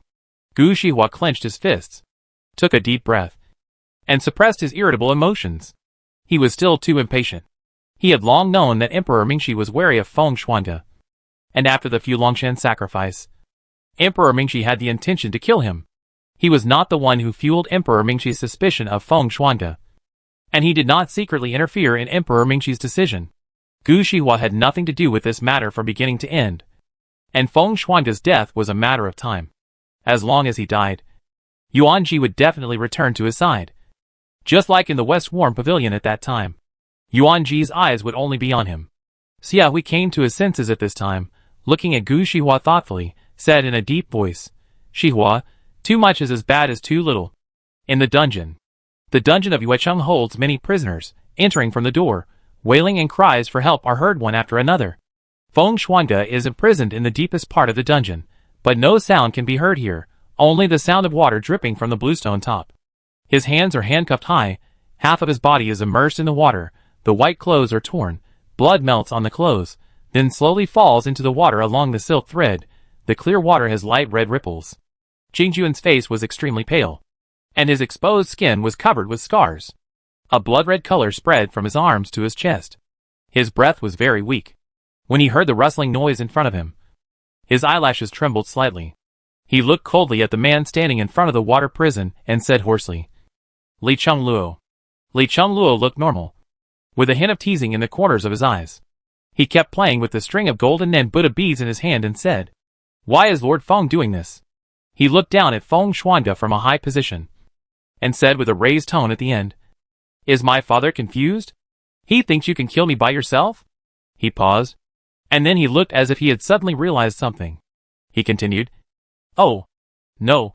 Father is not so naive. Feng Xuange, you are an abandoned child. It seems that my brother, the Crown Prince, did not plead for you. It is a waste of your years of loyal service to him. Why don't you follow me? With your talent, you can help me get the throne. Then you will have the merit of following the dragon, and you will get supreme honor," he said word by word. Second to one man. Above 10,000 people. Li Qingluo's voice was clear and bright, and he seemed to be very serious. Feng Xuange chuckled. Li Chengluo frowned slightly. "What are you laughing at?" Feng Xuange tried his best to make his words clear. "Your Highness the Prince of Jin. Have you forgotten that I am now under one person, and above 10,000 people?" He deliberately emphasized the last few words. Li Qingluo's face suddenly turned cold, and he impatiently put away the Buddhist beads. Sneering, "It seems that the Prime Minister still does not understand the situation after the punishment these days. I hope you can survive tonight." Feng Xuange looked at the two groups of people coming behind Li Chengluo, and simply closed his eyes. Over the years, he had escaped death countless times on the battlefield. But Feng Xuange was not a god, and it was impossible for him to kill the king of Jin silently in this impregnable city. Just as Li Chengluo was about to leave, he suddenly paused, looked back at him, and said with a smile, "I heard that the eldest daughter of the Yuan family is missing. Do you think? Will she come to Yuecheng?" Feng Xiange suddenly opened his eyes. His whole body trembled constantly. The shackles locked on the wall clanged. His eyes were bloodshot, and he roared, "Li Chengluo. She is the legitimate daughter of the Yuan family. If you dare to touch her, Yuan Gongfu will not let you go. I haven't married her yet. She is not considered a member of my family. You have no reason to kill her." Feng Xiange's heart beat very fast. Several days of punishment made his brain a little dull. But the moment Li Chengluo mentioned Yuan Ji, the chill rose from the soles of his feet to his heart, and he woke up instantly. He glared at Li Chengluo with hatred, as if he wanted to cut him into pieces with his eyes. He croaked, "Li Chengluo." Li Chengluo glanced at him, and suddenly smiled faintly, sneering, "Lord Feng, it turns out that the rumors in the martial arts world are true. She is really your weak spot." The prison door was opened, and a guard pinched Feng Xuange's jaw and poured a bowl of black medicine into her. Li Chengluo saw that he drank the whole bowl of medicine, and immediately ordered in a cold voice, "Notify them. The execution will be carried out at noon tomorrow." Feng Xuange wanted to say something else, but a bone-chilling pain started from his limbs. His brows were twisted into a knot, and his already pale face was now even more bloodless. At that time, Yuan Ji and his group had just sneaked into Yuecheng in disguise. Gu Shihua stood deep in the alley, frowning, and said in a low voice, "Something is wrong?" Yuan Ji turned around suddenly. "What's wrong?" "It went too smoothly," Gu Shihua murmured. "Logically speaking, Li Chengluo fled here, and should defend it to the death. Yuecheng is by the sea and borders Deqi to the north. No matter what, we can't sneak in so easily. Yuanji pondered for a moment. And almost instantly, they both realized that this was a trap. She took a deep breath, looked at Gu Shihua solemnly, and said solemnly, even if it means I will fall into a trap. I have to go. Shihua, this trip is too dangerous. Why don't you? I won't go back, Gu Shihua said. At this moment, Xiaohui came back in a panic, holding a piece of paper in his hand, and said in panic, I know where he is. Yuanji breathed a sigh of relief, and hurriedly asked, where is he? Xiaohui hesitated for a moment. Yuanji was anxious, and immediately snatched the paper from his hand. After a quick glance, his face suddenly turned pale. His body swayed slightly, and he was stunned for a moment. The hand holding the paper couldn't stop shaking. On it was a portrait of Feng Xuanga. Gu Shihua had obviously seen the content of the notice. Her face sank. She took a breath, and said calmly, Gigi, calm down first. The execution will be at noon tomorrow. There is still one night. I have notified the Gu Mansion and the Yuan Mansion, and His Royal Highness the Crown Prince has also received the news. They should find a way. Yuanji's face was pale. His pupils shrank suddenly, and he said in a trembling voice, Chang'an is so far away from here. They will not be able to make it in time. Xiaohui grabbed Yuanji's shaking arm and said calmly, Gigi, the only thing to do now is to wait. Yes, only to wait. The Yuan family has no power in Yuecheng. Among the three of them, only Xiaohui's business has spread to this place. I have written to my father. I will have people quietly gather the manpower needed tomorrow. Xiaohui said, Lord Feng is in danger now. You must not panic. I will find someone. You also need to plan a route out of the city. His brows gradually turned cold. Tomorrow, we will rob the execution ground. The three of them booked an upper room at Yulian. Yuanji slept in the inner room. Gu Shihua and Xiaohui slept in the outer room. Now that we are in Yuecheng, it is better to be careful, Xiaohui said. Yuanji nodded to show her understanding. She looked at Xiaohui for several times, hesitantly, and then said gently, if His Majesty finds out that it is you who robbed the execution ground tomorrow, will he blame you? Xiaohui waved his hands and sneered, my uncle is very concerned about his reputation. He will never admit that a loyal minister will die. If we save Prime Minister Feng tomorrow, we will be ordered to do something in a critical situation and act bravely. Even if he is unhappy, he will not do anything to me. On the contrary, he will reward me. Besides, my mother is his eldest sister after all. I call him uncle, and the Queen Mother as the imperial grandmother. Based on this relationship, he will not do anything to me. Yuanji stared at him, choking up and saying, Xiaohui, thank you. Hey, don't do this. Xiaohui saw that Yuanji seemed to be about to cry, and was so scared that he waved his hands repeatedly, looking at the tears in the corners of her eyes. His right hand subconsciously moved forward to wipe them, but suddenly felt something was wrong, and his hand paused in the air. At this time, it was neither right to extend it nor to retract it. He said anxiously, Hey, I haven't seen you for a while. Why do you always cry so easily? Like a little girl. Yuanji was speechless, and said weakly, I was originally a young woman. Seeing that she had stopped crying, Xiaohui was relieved and told her, just don't cry. If you want to thank me, when you return to Chang'an, carve a few more jade rings for me. I heard that your jade carving is very good. It has been so long since I have seen you give me a gift. Don't cry. You look like a pregnant young woman, and you will get angry at the slightest. Yuanji smiled and nodded, saying, when we get back, I will carve a box for you. Gu Shihua's face was not looking good. He stared at Yuanji, looking thoughtful. Xiaohui did not rest, but took advantage of the night to look for people from Xia's shop. There were only 2 people left in the inn. Yuanji sat in front of the desk. On the table was a map of Yuecheng, which was densely packed with street lines. The candlelight was dim, and the dim environment made it difficult for her to see clearly. Yuanji rubbed his sore eyes, and drew the fastest way out of the city. Gu Shihua stood on one side, raised her hand and circled a few points on the map, and said, these are all shops of the Xia family. There are secret passages inside, which can lead you directly out of the city. Yuanji listened carefully to Gu Shihua's words. The two repeatedly planned the route out of the city, and simulated no less than 5 emergencies, until they established a route that they both thought was foolproof. Yuan Ji's expression eased slightly. The atmosphere in the room suddenly became awkward. Gu Shihua's eyes fell on Yuan Ji's face, and she said in a hoarse voice, Gigi, tomorrow will be dangerous. You just wait outside the city. No, how can I let you two take on such a dangerous matter for me? She looked up, with a determined look in her eyes, and said slowly, I am very grateful that you are willing to take this risk with me. But this is my business. Feng Xuanga is my husband. I shouldn't let you be the only ones in danger. Gu Shihua's eyes flickered, sighed, and said, Gigi, don't you know my feelings? You love him. I won't stop you. If you want to save him, I am willing to help you with all my strength. But you and I both know that tomorrow's execution will be extremely dangerous. Li Chengluo has made preparations, and is waiting for us to fall into his trap. We may not be able to leave the city alive. Xia Hui and I are good at martial arts. If the execution fails, we still have a chance of survival. But what about you?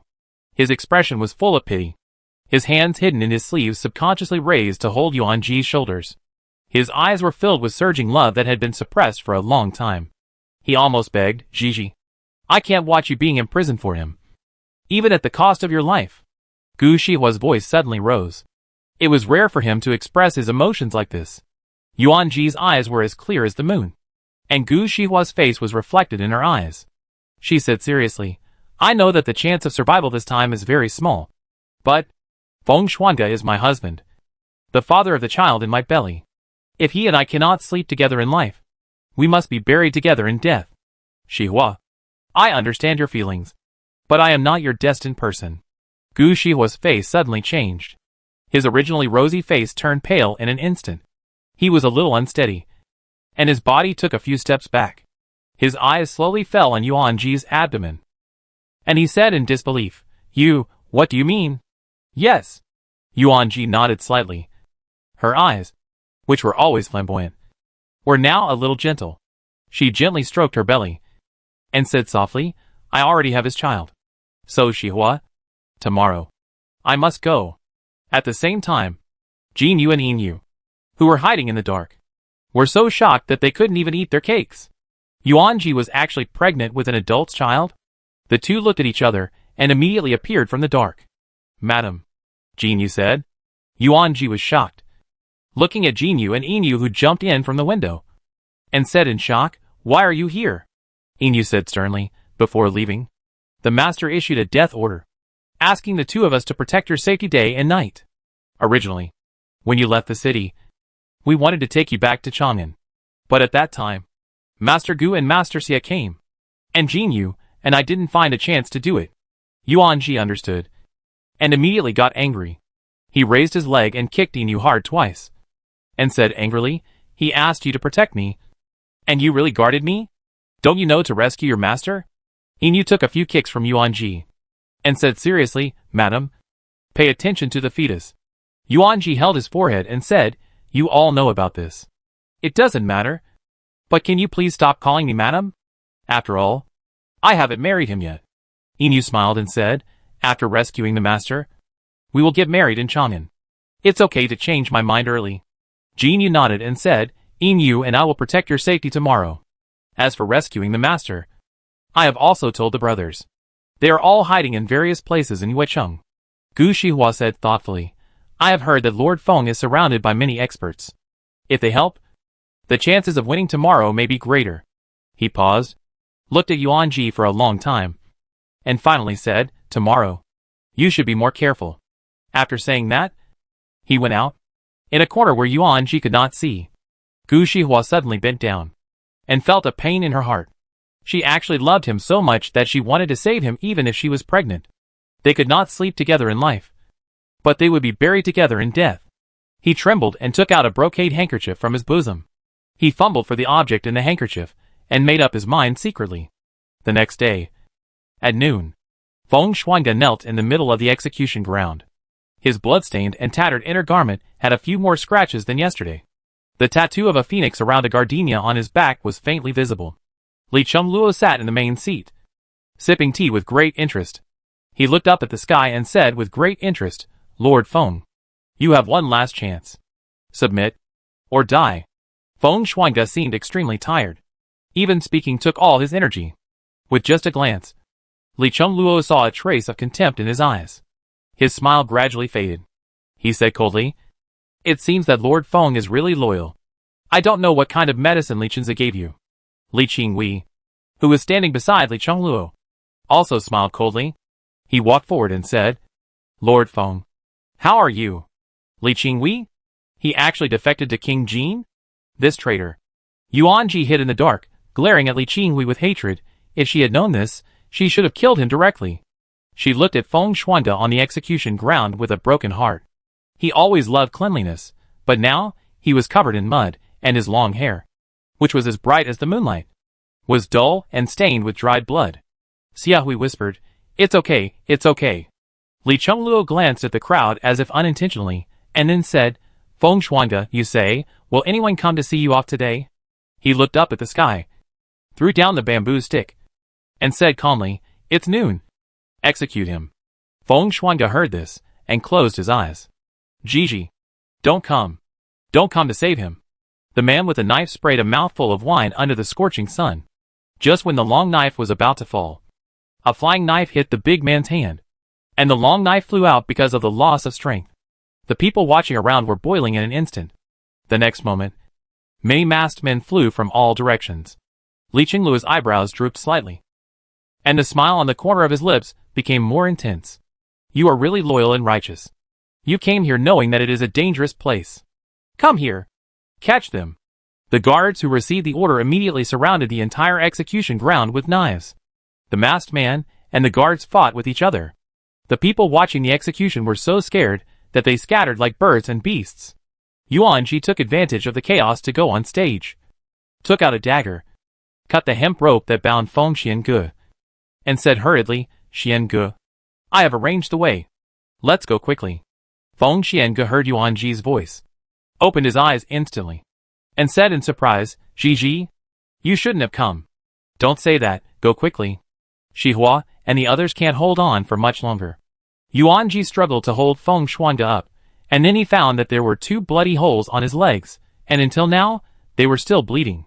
Yuan Ji's eyes instantly turned red. She tried hard to hold back her tears, and scolded softly, "You deserved it for leaving without saying goodbye. You have to leave even if you can't walk now.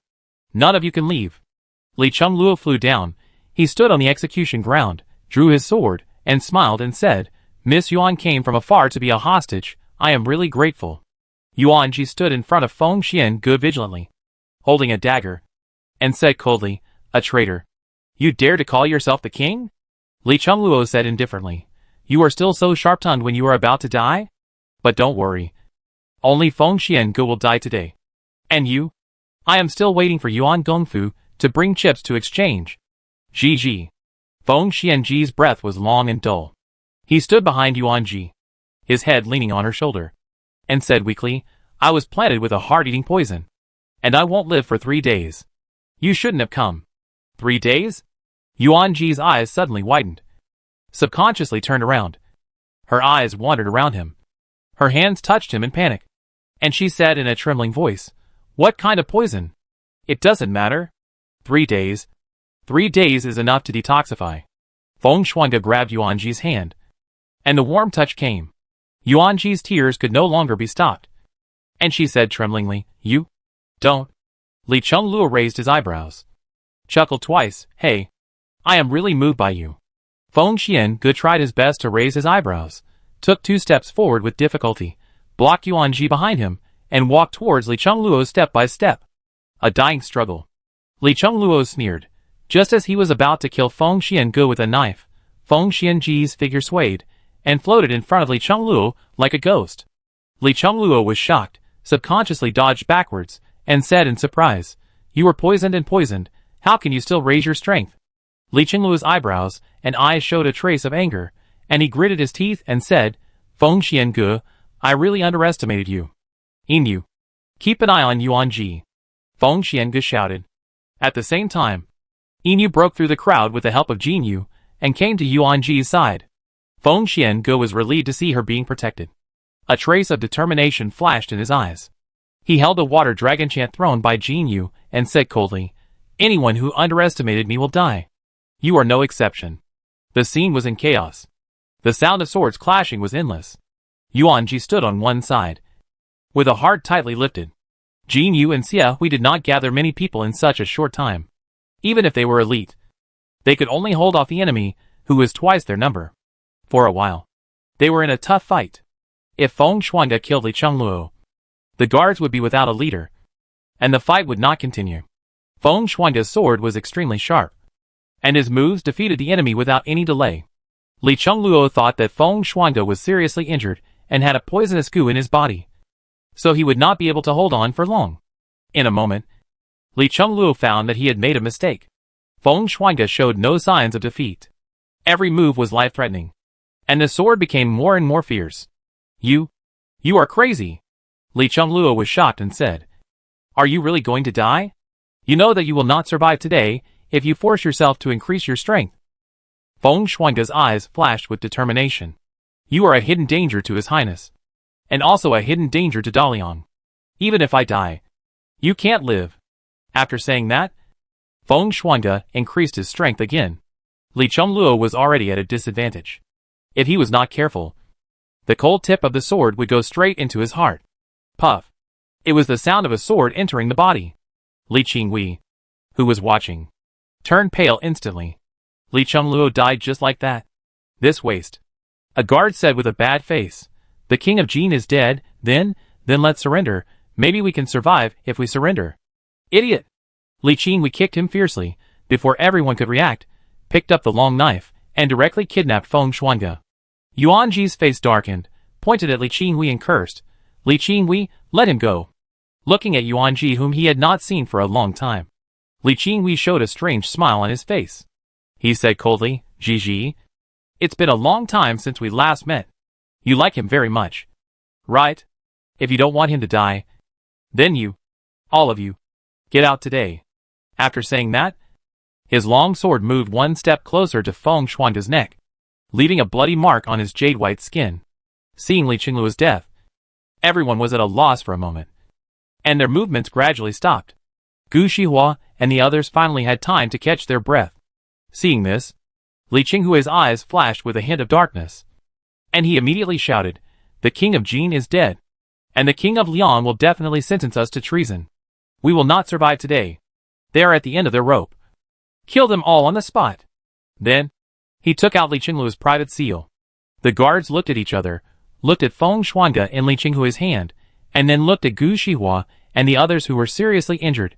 They gritted their teeth and raised their long swords again. The sound of fighting started. Li Qinghui took Feng Shuangde away in the chaos. Yuan-ji panicked. Yin looked unpredictable, and gritted her teeth and said, "Madam, I will fight a bloody way out for you. You hurry up." As soon as the voice fell, Yin roared, and rushed into the crowd in front of her. Jin roared, "Madam, it's now."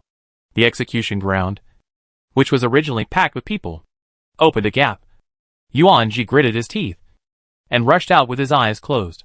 "It's bad. Don't let her go." In the crowd, a sharp-eyed guard saw Yuan-ji break out of the siege and screamed. Lordly said that no one can be left alive. Seeing this, the guard, who was fighting with Jin Yu, and his group immediately became ruthless, and severely injured the person in front of him. Jin Yu was already at the end of his strength, and now he was hit hard again. He instantly spit out a mouthful of black blood and half knelt on the ground. He panted violently, tried to prop himself up, and tried his best to stop the Weicheng guards. "Madam, hurry up! Hurry up!" Jin Yu and Yin Yu, and the dead warriors whose faces and names Yuan-ji could not recognize, their roars and shouts echoed in Yuan-ji's ears. Then came the sound of swords entering the body. The next moment, there was a light sound of horse hooves. Gu Shihua and Xia Hui rode to Yuan-ji's side. Gu Shihua's face was slightly pale. He stretched out his hand and said solemnly, "Ji, hurry up." Yuan-ji said nothing more, and got on Gu Shihua's horse. The guards chased after him relentlessly. The shouts of pursuit shook Yuan-ji dizzy. The horse was tripped by the fruits that fell on the ground, and Yuan-ji and Gu Shihua rolled to the ground. Gu Shihua subconsciously reached out to save Yuan-ji, and Yuan-ji fell down. Her long hair, which was originally tied up with a hairpin, also flew apart. Fortunately, Gu Shihua caught her. Yuan-ji did not fall on her abdomen. She was fine, but the horse was injured and could not stand up. seeing the guards getting closer and closer. The sound of their footsteps was frightening. Gu Shihua gritted her teeth. A trace of determination flashed across her face, and she suddenly drew out the sword at her waist and stood up, saying coldly, "Xia Hui, take her away." Yuan Ji looked up in shock, and said incoherently, "Shihua? You want to? There is only one horse. 3 people can't go." Gu Shihua looked calm, as if she had been prepared to die. "Saving him is my job." Yuan Ji's tears burst out. Her hands and feet gradually lost strength, and she collapsed on the ground, her big tears rolling down to the ground, leaving a stain. "Gigi." Gu Shihua squatted down. He put down the sword, raised his hand to smooth Yuan Ji's messy hair, and took out a brocade handkerchief from his arms. The brocade handkerchief contained a peach blossom hairpin. The peach blossom part originally had many cracks, but in countless days and nights, Gu Shihua patched up the broken parts bit by bit. Yuan Ji's pupils instantly dilated, and she trembled. This is that day. Gigi. I have been thinking. That day in Fulong Mountain. If I had not acted without authorization and deflected Feng Shuangge's golden fan, would you have fallen off the cliff? If it weren't for your good fortune and his good luck, I am afraid that day I would have killed you. The clouds rolled, and the sun was hazy. Gu Shihua's face seemed to be covered with a soft twilight. His eyebrows were very warm, and the scent of ink mixed with the smell of blood lingered at Yuan Ji's nose. The sound behind him was getting closer and closer, followed by the sound of the bowstring being tightened. Yuan Ji raised her eyebrows and looked at the rain of arrows, and a trace of fear gradually appeared on her face. She reached out to pull Gu Shihua, and said in panic, "Shihua, let's go quickly." Quickly. Gu Shihua was unmoved. He half knelt on the ground. Yuan Ji then discovered that his knees were bloody, and blood was flowing out, soaking his blue clothes. "Shiji, I can't walk anymore." Gu Shihua smiled bitterly. His legs were injured in the hard fight just now. Even if the horse was fine, he couldn't walk far. Arrows rained down like rain, but Gu Shihua remained motionless. He looked gentle, calmly looking at Yuan Ji, with undisguised surging love in his eyes. He wiped his blood-stained hands on his clean collar again, and then raised his hand to tie a simple bun for Yuan Ji. The Yuan Ji in his memory was so bright and beautiful. Gu Shihua suddenly smiled brightly, and inserted the peach blossom hairpin into Yuan Ji's hair. Arrows were approaching like rain, and Yuan Ji's heart sank. He subconsciously wanted to stand up to protect Gu Shihua, but was suddenly caught. "Shihua, you?" Yuan Ji said in astonishment. Gu Shihua raised his hand and pressed the back of Yuan Ji's head, and dropped a light kiss on her forehead. It was a kiss full of love, but restrained. The next moment, he took Yuan Ji into his arms. The sound of the arrow entering the body echoed in Yuan Ji's ears. Gu Shihua groaned, and his frown showed the pain he was suffering at the moment. Yuan Ji cried out in shock and pain, and warm tears burst out of his eyes, dripping on Gu Shihua's clothes. "Gigi, I love you." Gu Shihua reluctantly opened his eyes, and looked at Yuan Ji with love. He raised his hand to wipe away Yuan Ji's tears. "I love you. I love you more than Feng Xiange." He seemed to be enduring great pain. After repeating it countless times, he suddenly stopped and said word by word, "Go save him. Gigi, go quickly." Arrow after arrow pierced Gu Shihua's back. With each arrow, his face turned paler, until the rain of arrows stopped. Yuan Ji finally broke free from Gu Shihua's restraints, and covered the bleeding wound on Gu Shihua's body. "Can't stop it. Why can't you stop it?" Yuan Ji cried. "Shihua, don't. There were too many wounds on his body, and it was impossible for one person to cover them all." Gu Shihua looked at Yuan Ji, as if he wanted to carve her into his heart. "Xia Hui, take her away." Gu Shihua looked up, and looked at Xia Hui, who was also injured. "Let's go now." Xia Hui's face was pale. He clenched his teeth, looked at Gu Shihua deeply, and whispered, "When things are over, I will take you home." Gu Shihua smiled with relief, and whispered, "Thank you." After saying that, Xia Hui directly grabbed Yuan Ji's wrist. Yuan Ji looked up, and tried to break free, but her strength was too weak, and she was no match for Xia Hui. Xia Hui carried her to the horse forcefully, and rode forward without hesitation. Yuan Ji screamed, "Xia Hui! Shihua is not dead yet. Stop!" But the horse did not stop. Yuan Ji watched Gu Shihua kneeling not far away. His back was as straight as a pine tree, Yuanji was in a trance for a moment, recalling the first time he met Gu Shihua, the figure in a blue shirt, who attracted the attention of thousands of people. He said, "Hello, girl. I am Gu Shihua." Chapter 95. Shiji, you also understand that if you get angry and want to go back now, not only will Shihua sacrifice in vain, but Feng Xuange will also have no chance of survival. Xia Hui resisted the tears in his eyes, and gritted his teeth and said, I have known Shihua for many years, and no one can change the choice he made. Even though he tried so hard to make Gu Shihua not focus on Yuanji alone. But it was useless in the end. Yuanji nodded woodenly, raised his hand to wipe away the tears, hid the surging emotions, and said hoarsely, I understand. She owed Shihua too much, and she could never repay him in this life. Yuecheng is near the sea, but the horse hoof prints spread eastward. Yuanji had memorized the general terrain of Yuecheng last night. She remembered this direction. The sea was to the east, and there was no way to leave. Li Qinghui was so stupid as to seek death. Linwei Cliff. Li Qinghui held the dying Feng Xuange, and hurriedly grabbed the horse that was about to rush out. The horse was almost unable to stop, and almost fell off the cliff with the horse and the man. The gravel on the edge of the cliff fell down, and there was no sound at all. Looking at the unfathomable cliff, Li Qinghui was so frightened that his face turned pale. He quickly turned over and got off the horse. Feng Xuange fell to the ground and whimpered. The horse walked slowly to a tree not far away and ate grass. Damn it. This is a dead end. He stared at the cliff with a pale face. This was a cliff. And under the cliff was the bottomless sea. He kicked a stone down casually. The stone fell into the sea, and only a very slight splash of water was made. You can't leave. Feng Xiange barely stood up, wiped the blood from the corner of his lips, and glanced at Li Qinghui provocatively. I can't leave. Then you have to die. Li Qinghui cursed him fiercely, gritting his teeth and said, So what if you are the prime minister? Isn't he still a dead chess piece abandoned by the king of Liang and the crown prince? Li Qinghui didn't want to argue with him verbally. When he was about to rush back, a burst of rapid horse hoof sound suddenly approached. Li Qinghui's face suddenly changed, and he immediately pinched Feng Xiange's neck. The cold blade almost left a bloody mark on his neck. Feng Xuange groaned, but said harshly, Li Qinghui, you are shaking even when holding the knife. What a coward. Shut up. His eyes were wide open, and his face, which was originally handsome, was now distorted like a ghost. The hand holding the knife was shaking. When Yuanji saw Feng Xuange, he immediately turned over and dismounted, ran forward in 3 or 2 steps, and said angrily, Li Qinghui, you really don't want to live. Do you? Do you know what his identity is? Your ancestors were deprived of their titles because of crimes, and they managed to keep their wealth and honor.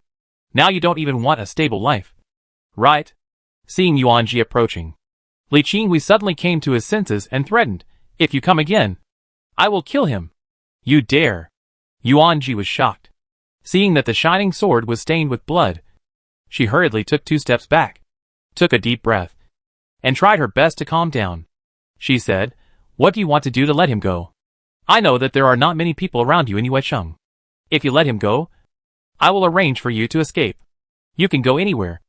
I can give you a sum of money, so that you can have food and clothing for the rest of your life. Yuanji calmly offered the conditions, his eyes fixed on Li Qinghui's hand, fearing that he would lose control of his emotions and harm Feng Xuange. Anyone with a discerning eye could see that Feng Xuange was already at the end of his strength when he fought with Li Chengluo just now, and he was even more vulnerable now. Anyone could easily take his life. Li Qinghui's eyes flashed. He looked at Feng Xuange in his hand, and suddenly said, I didn't expect him to be so important in your heart. Gigi. He changed the subject. I want half of the Yuan family's wealth. And I also want you to send me and the entire Li family to Qi. Yuanji said decisively, Okay. As long as you let him go. Li Qinghui made a sound of tisk, leaned close to Feng Xuange's ear, and said sinisterly, I didn't expect that Lord Feng's life is so valuable. Seeing that he didn't speak, Yuanji was so anxious that her face turned pale. She suppressed her emotions and raised her voice. Li Qinghui, I will agree to whatever you want. Don't dawdle anymore. If you don't leave now, you really can't leave. Feng Xuange raised his eyebrows, and a dull hoarse sound came from his throat, and a fishy and sweet taste suddenly came over him, but he swallowed it back calmly. Shiji, he is a traitor. You can't agree to him. He spoke very slowly, and every time he spoke, it was as if a blade was slashing his throat. The knife in front of his neck suddenly approached, leaving blood marks on his skin. Lord Feng is so loyal, and he would rather die than surrender? Li Qinghui laughed sinisterly. What a pity. What a pity, a fool like Yuan Ji who would risk his life for love, would not be as clear-headed as you. Xia Hui narrowed his eyes, and said in a cold voice, Li Qinghui, I thought you were just a lowly person. But now it seems that you are a lowly person. Don't think that we can't do anything to you just because you have Feng Xian Ge. To tell you the truth, the Prince and General Yuan will arrive in Yuecheng soon. By then, you can't escape no matter what. Instead of wasting time, why don't you give me a straightforward answer now? Are you leaving or not? Feng Xian Ge was almost unable to hold on. The heart-eating poison was also a troublesome matter. If he delayed any longer, he might not survive. If he can't survive, Xihua will die in vain. Thinking of Gu Xihua, Xia Hui's face turned 3 times paler. Gigi, Feng Xian Ge said with difficulty, don't make a deal with the thief. Seeing that he was almost out of breath, Yuan Ji's eyes suddenly turned red. She trembled and said, I'm not a member of the court. Why should I care so much? She roared, I just want you to live. But the Yuan family has been loyal to Daliang for 100 years. Feng Xianji's voice suddenly rose. And the next moment, his body trembled violently. His long and elegant eyebrows gathered together. And then he spat out a mouthful of dark red blood. Dark red blood stained the tip of the knife. And his lips were stained with a bright and terrifying blood color. Yuan Ji's heart suddenly stopped. And he subconsciously ran forward, but was caught by Xia Hui. Li Qinghui was also shocked, and immediately said, if you go forward without permission, I will kill him now. Feng Xuange's chest rose and fell violently, and he opened his mouth wide to breathe. His fox eyes, which were usually full of playfulness, were now wide open. The intense pain made him speechless for a while. Li Qinghui, I will agree to whatever you want. And you let him go now. Yuan Ji cried out in fear, Xian Ge. Wait for me. Hold on. Feng Xian Ge seemed to be enduring great pain. His deep eyes were now bloodshot. And there were only waves and humming sounds in his ears. His heart seemed to be bitten by thousands of insects. And he raised his hands to cover his chest, with a long and dull gasp in his throat. It hurt so much. He raised his eyebrows and looked at Yuan Ji not far away, enduring the pain, and said with difficulty, the heart-eating poison and the Buddha's hand lotus poison are both released. Gigi, I will not survive today. Hearing this, Yuan Ji stood there in shock as if struck by lightning. She trembled all over. Tears welled up in her eyes, and the salty tears slid into her lips, bringing out a bitter taste. She wanted to run towards Feng Xian Ge like crazy, but was held tightly by Xia Hui. Gigi, Li Qinghui is also unconscious now. If you go there, Feng Xian Ge will definitely die. He gritted his teeth and said. Yuan Ji was like a madman at this time, and said in grief, Xian Ge? Hold on. I will definitely find a way to cure you. I will definitely. You said you would raise many raccoons in Wanhua Pavilion for my entertainment, and you would return all the jadeite I pawned to me. You can't die. At the same time, there was a faint tremor on the ground. Li Qinghui's face suddenly changed. He clenched the knife in his hand and stared at the direction behind Yuan Ji. Gigi. Yuan Gongfu's voice came from not far away. He hadn't slept for several days. His eyes were dark blue. He didn't even have time to deal with the beard he had grown. He came here day and night. Seeing that Yuan Ji was safe and sound, his heart finally settled down. He hugged Yuan Ji, who was kneeling on the ground, but Yuan Ji did not move, opening his scarlet eyes, and begged Yuan Gongfu, Father, quickly save him. Yuan Jianzhou followed closely. His eyes suddenly turned cold, and said in a deep voice, Li Qinghui, if you surrender now, you can still have a whole body. Seeing this, Li Qinghui knew that he would definitely not be able to escape today. He laughed 3 times, and gritted his teeth and said, the 2 generals are here. Well, I think your Yuan family's century-old reputation is more important, or Feng Xuange is more important. If you let me go, I will let him go. Otherwise, he will die before me. Li Qinghui's eyes were particularly cold. His facial features twisted and condensed, and he no longer looked as handsome and gentle as before. Yuan Gongfu's face suddenly turned cold, and he gritted his teeth and said, Li Qinghui, you are really dreaming. You are attached to the rebels. You have been sentenced to death by slow slicing. Now you want to hold the prime minister of this dynasty hostage. You are committing an even greater crime. Father! Yuan Ji suddenly screamed. Her tears as big as beans spread out large patches of water stains.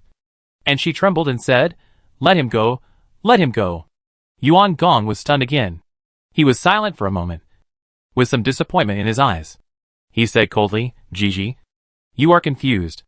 Have you forgotten what your father taught you? Our Yuan family has been loyal for 100 years. And our supreme honor. How can it be damaged by a thief? Lord Feng was seriously injured. But he has experienced the most dangerous situations. It's okay. Don't worry. Xiange was poisoned by the heart-eating poison and the Buddha's hand lotus. At this time, the two diseases are acting up at the same time. Dad, he will not survive today. Yuan Ji covered her face and cried bitterly.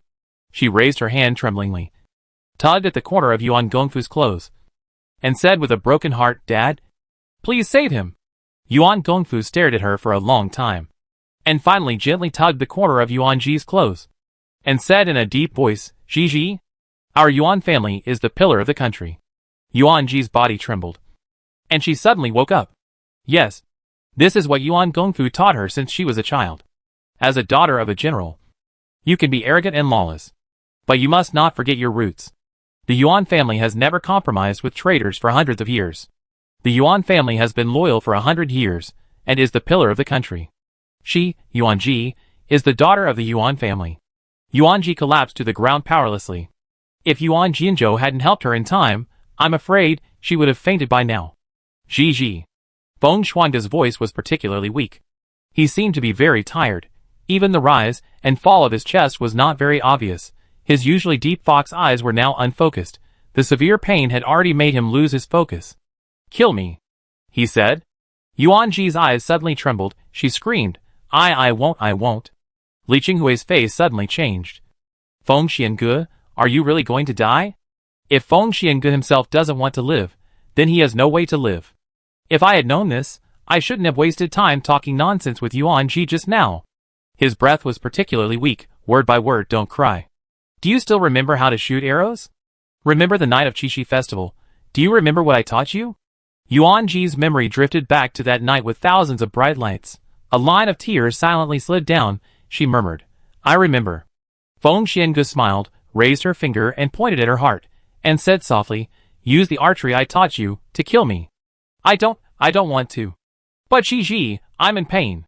Feng Xiange covered her heart, and said with difficulty, it hurts here, the poisonous insect is biting me, I can't survive today, give me a break, Gigi. Yuan Ji's nose felt sore. Her bright eyes were filled with tears. She spoke incoherently, I can't do it. My archery skills. No. I can't do it. Xiange. You can do it. Feng Xiange seemed to have reached the limit. His speech became increasingly unclear. He used his last bit of strength, and said, kill me. Yuan Ji's body shook violently. His scarlet eyes stared at Feng Xiange. His expression was extremely painful. Yuan Ji had never seen him like this. Her trembling hands gradually touched the bowstring. Feng Xiange, she said in a trembling voice, I love you. The next moment, an arrow flew out of the bowstring. Feng Xiange's frown gradually relaxed. A dark red spot appeared on his chest, and the pain in his heart gradually eased. Before Li Qinghui could react, an arrow pierced his abdomen. Feeling a severe pain, he opened his mouth but didn't say anything, looking at the bloody hole in his abdomen in horror. So much blood, so much blood. It hurt so much. It hurt so much. Yuan Ji rushed forward. Li Qinghui saw this, and suddenly smiled strangely. He gritted his teeth and said, Yuan Ji, you like him very much. Right? Sharing the same bed and grave? It's a dream. He used up his last strength to kick Feng Xiange off the cliff. Yuan Ji's heart suddenly stopped. She was so close. But she saw Feng Xiange fall again. Again. Her breathing suddenly stopped. Her head hurt so much. At this moment, she couldn't think of anything. She tapped her toes and jumped down. The sea breeze at the moon cliff was very strong, and Feng Shuangde's silver hair was blown into a mess. Yuan Ji suddenly remembered that day at Fulong Mountain, when she accidentally fell off the cliff. And Feng Shuangde also jumped down without hesitation. Their hair intertwined together, and Feng Shuangde looked particularly calm. looking at Yuanji with gentle eyes, as if she wanted to carve her appearance into her internal organs. Remember it in her heart, until even reincarnation could not erase it. If we die together, it would not be bad, Yuanji thought. If we cannot sleep together in life, we must be buried together in death. The next moment, Yuan Jianzhou's roar came from his ear. He jumped down holding the long sword, and the tip of the sword pierced the cliff with a sharp and piercing sound. He grabbed Yuanji's hand, his brows burning with anger. For the first time, he lost his composure and cursed, "Yuanji, do you want to die? For a man, how much are you going to give up? Can you think about your family?" Yuanji's eyes were fixed on Feng Xiange. The moment he saw Yuanji being caught, Feng Xiange suddenly smiled with relief. Hot tears slid down Yuanji's cheeks and fell directly on Feng Xiange's face. He opened his mouth silently, and Yuanji's eyes suddenly trembled. He said, "I love you." Until his figure fell into the boundless sea, Yuanji's eyes suddenly froze. Feng Xiange was dead, and there was no Feng Xiange in this world. Yuanji, who realized this, suddenly lost control of her emotions, and her hoarse and mournful cries spread all over the place. Her heart hurt so much, as if it was pierced by thousands of arrows. She cried out loudly on the cliff facing the moon, lying on the ground with her back trembling uncontrollably. No one dared to say a word. The one who died was her lover, her fiancé. Until the moonlight fell, Yuanji's emotions gradually stabilized, and Yuan Jianzhou came forward, hugged her, and said distressfully, "Gigi, you still have us. And your family." Yuanji's thoughts gradually drifted away, and she seemed to be less sober again. "Family?" Yuan Jianzhou's voice rushed into Yuanji's ears one by one, and she gradually woke up. "Family? Yes. She still has family, and Feng Xiange's child. That is his only blood." After Yuanji woke up, she immediately stopped Jin Yu from killing Li Qinghui. It's too easy for her to die like this. Yuanji's face was extremely cold, looking at Li Qinghui as if he was looking at a beast at the mercy of others. "Jin Yu, use all your means to torture him, but don't let him die. I want him to suffer every day, every year, year after year, for harming Xiange. He will have to endure the pain that Xiange suffered 1,000 times." Li Qinghui was afraid at this moment. He looked at Yuanji with fear and trembling voice. "Yuanji, you bitch." Yuanji stayed in Yuecheng for 2 months. People went to search for her one after another, but they never found Feng Xiange's body. Yuan Gongfu couldn't stand it anymore. He knocked on Yuanji's door one night. As soon as he entered the door, he saw Yuanji sitting in front of the desk, wiping Feng Xiange's sword over and over again. "Gigi," Yuan Gongfu said hoarsely, "it's time to go back to Chang'an. Prime Minister Feng's matter. You should let it go as soon as possible. You can go back to Chang'an with your father. Okay? Your marriage has been annulled. But if you don't want to get married, you can wait for a while." In the past few days, not only Yuanji couldn't sleep all night, but Yuan Gongfu, who saw Yuanji like this, was also so distressed that he couldn't eat. He looked much older. The hand wiping the accessories suddenly paused. Yuanji looked up and said in a calm voice, "Father, I won't get married. My daughter is pregnant with Xiange's child. I will raise the child," she said word by word. Her eyes were firm and indifferent. You actually." Yuan Gongfu was distracted for a moment. He wanted to say that Yuanji was confused. Now in Yuecheng, the mountains were high and the roads were long. If the fetus was aborted here, she could still find a good marriage when she returned to Chang'an. But when Yuanji heard this, she directly put Shui longing on her neck, and scared Yuan Gongfu so much that he dared not mention this matter again. After returning to Chang'an, Li Qingze came to the general's mansion in person without waiting for Yuanji to visit. Yuanji was sitting in Tingxue Tower. When she saw Li Qingze, she did not stand up, but just raised her eyebrows slightly and said in a cold voice, "Your Highness, what are you doing here?" Li Qingze knew that Yuanji was angry, but he was not angry at Yuanji's rude attitude. He sat down leisurely and said, "I want to explain the whole story to you." Yuanji sneered, and then sarcastically said, "Yuanji is just a woman. How dare she listen to these court affairs?" Li Qingze did not pay attention to her words, and said directly, "Since Yao Yu entered Chang'an, Xiange knew that she would take action. Xiange told me that Yao Yu broke into your house late at night?" "Yes." Li Qingze understood and continued, You should have felt that the treasury is now empty. Xiange and I have been looking for a map. A treasure map that contains the treasures of the founding of the previous dynasty. We once received information that this map should be in Qianshu Pavilion. It was also at that time that you broke into Qianshu Pavilion. Xiange did not dare to take it lightly. So he tested you again and again. This matter is a secret of the court. No more than 5 people know the treasure map. Even if you two fell in love later, he would not dare to tell you, as this matter could easily lead to his own death. But he later found out that you did not have the map. So he was relieved. But Yaoi did not know. So she broke into the listening snow tower late at night, ostensibly to provoke you. But in fact, she had already searched your listening snow tower. No. Yuanji suddenly spoke, interrupting Li Qingze. The map is with me. Li Qingze's pupil shrank suddenly, and he murmured, how is it possible? Yuanji stood up silently, and found the book The Stratagem of Controlling Husband from the bookshelf. She hadn't read this book for a long time. After returning to Chang'an, she wanted to sort out the books. The book accidentally fell, and even the cover was damaged. Yuanji then found a thin drawing from the interior layer of the cover. She handed the thing to Li Qingze, and said in a low voice, I found it in the Stratagem of Controlling Husband when I was sorting out the books a few days ago. Li Qingze was delighted. No one would have thought that the map of the founding treasure would be hidden in an ordinary erotic picture. He accepted the gift, and was about to express his gratitude. But he saw Yuanji's face was ashen, and he swallowed the gratitude deeply. Yao Yu's situation in Qi is not good. Although Qi has a precedent of princesses becoming emperors, she is too greedy, which makes the princes unhappy.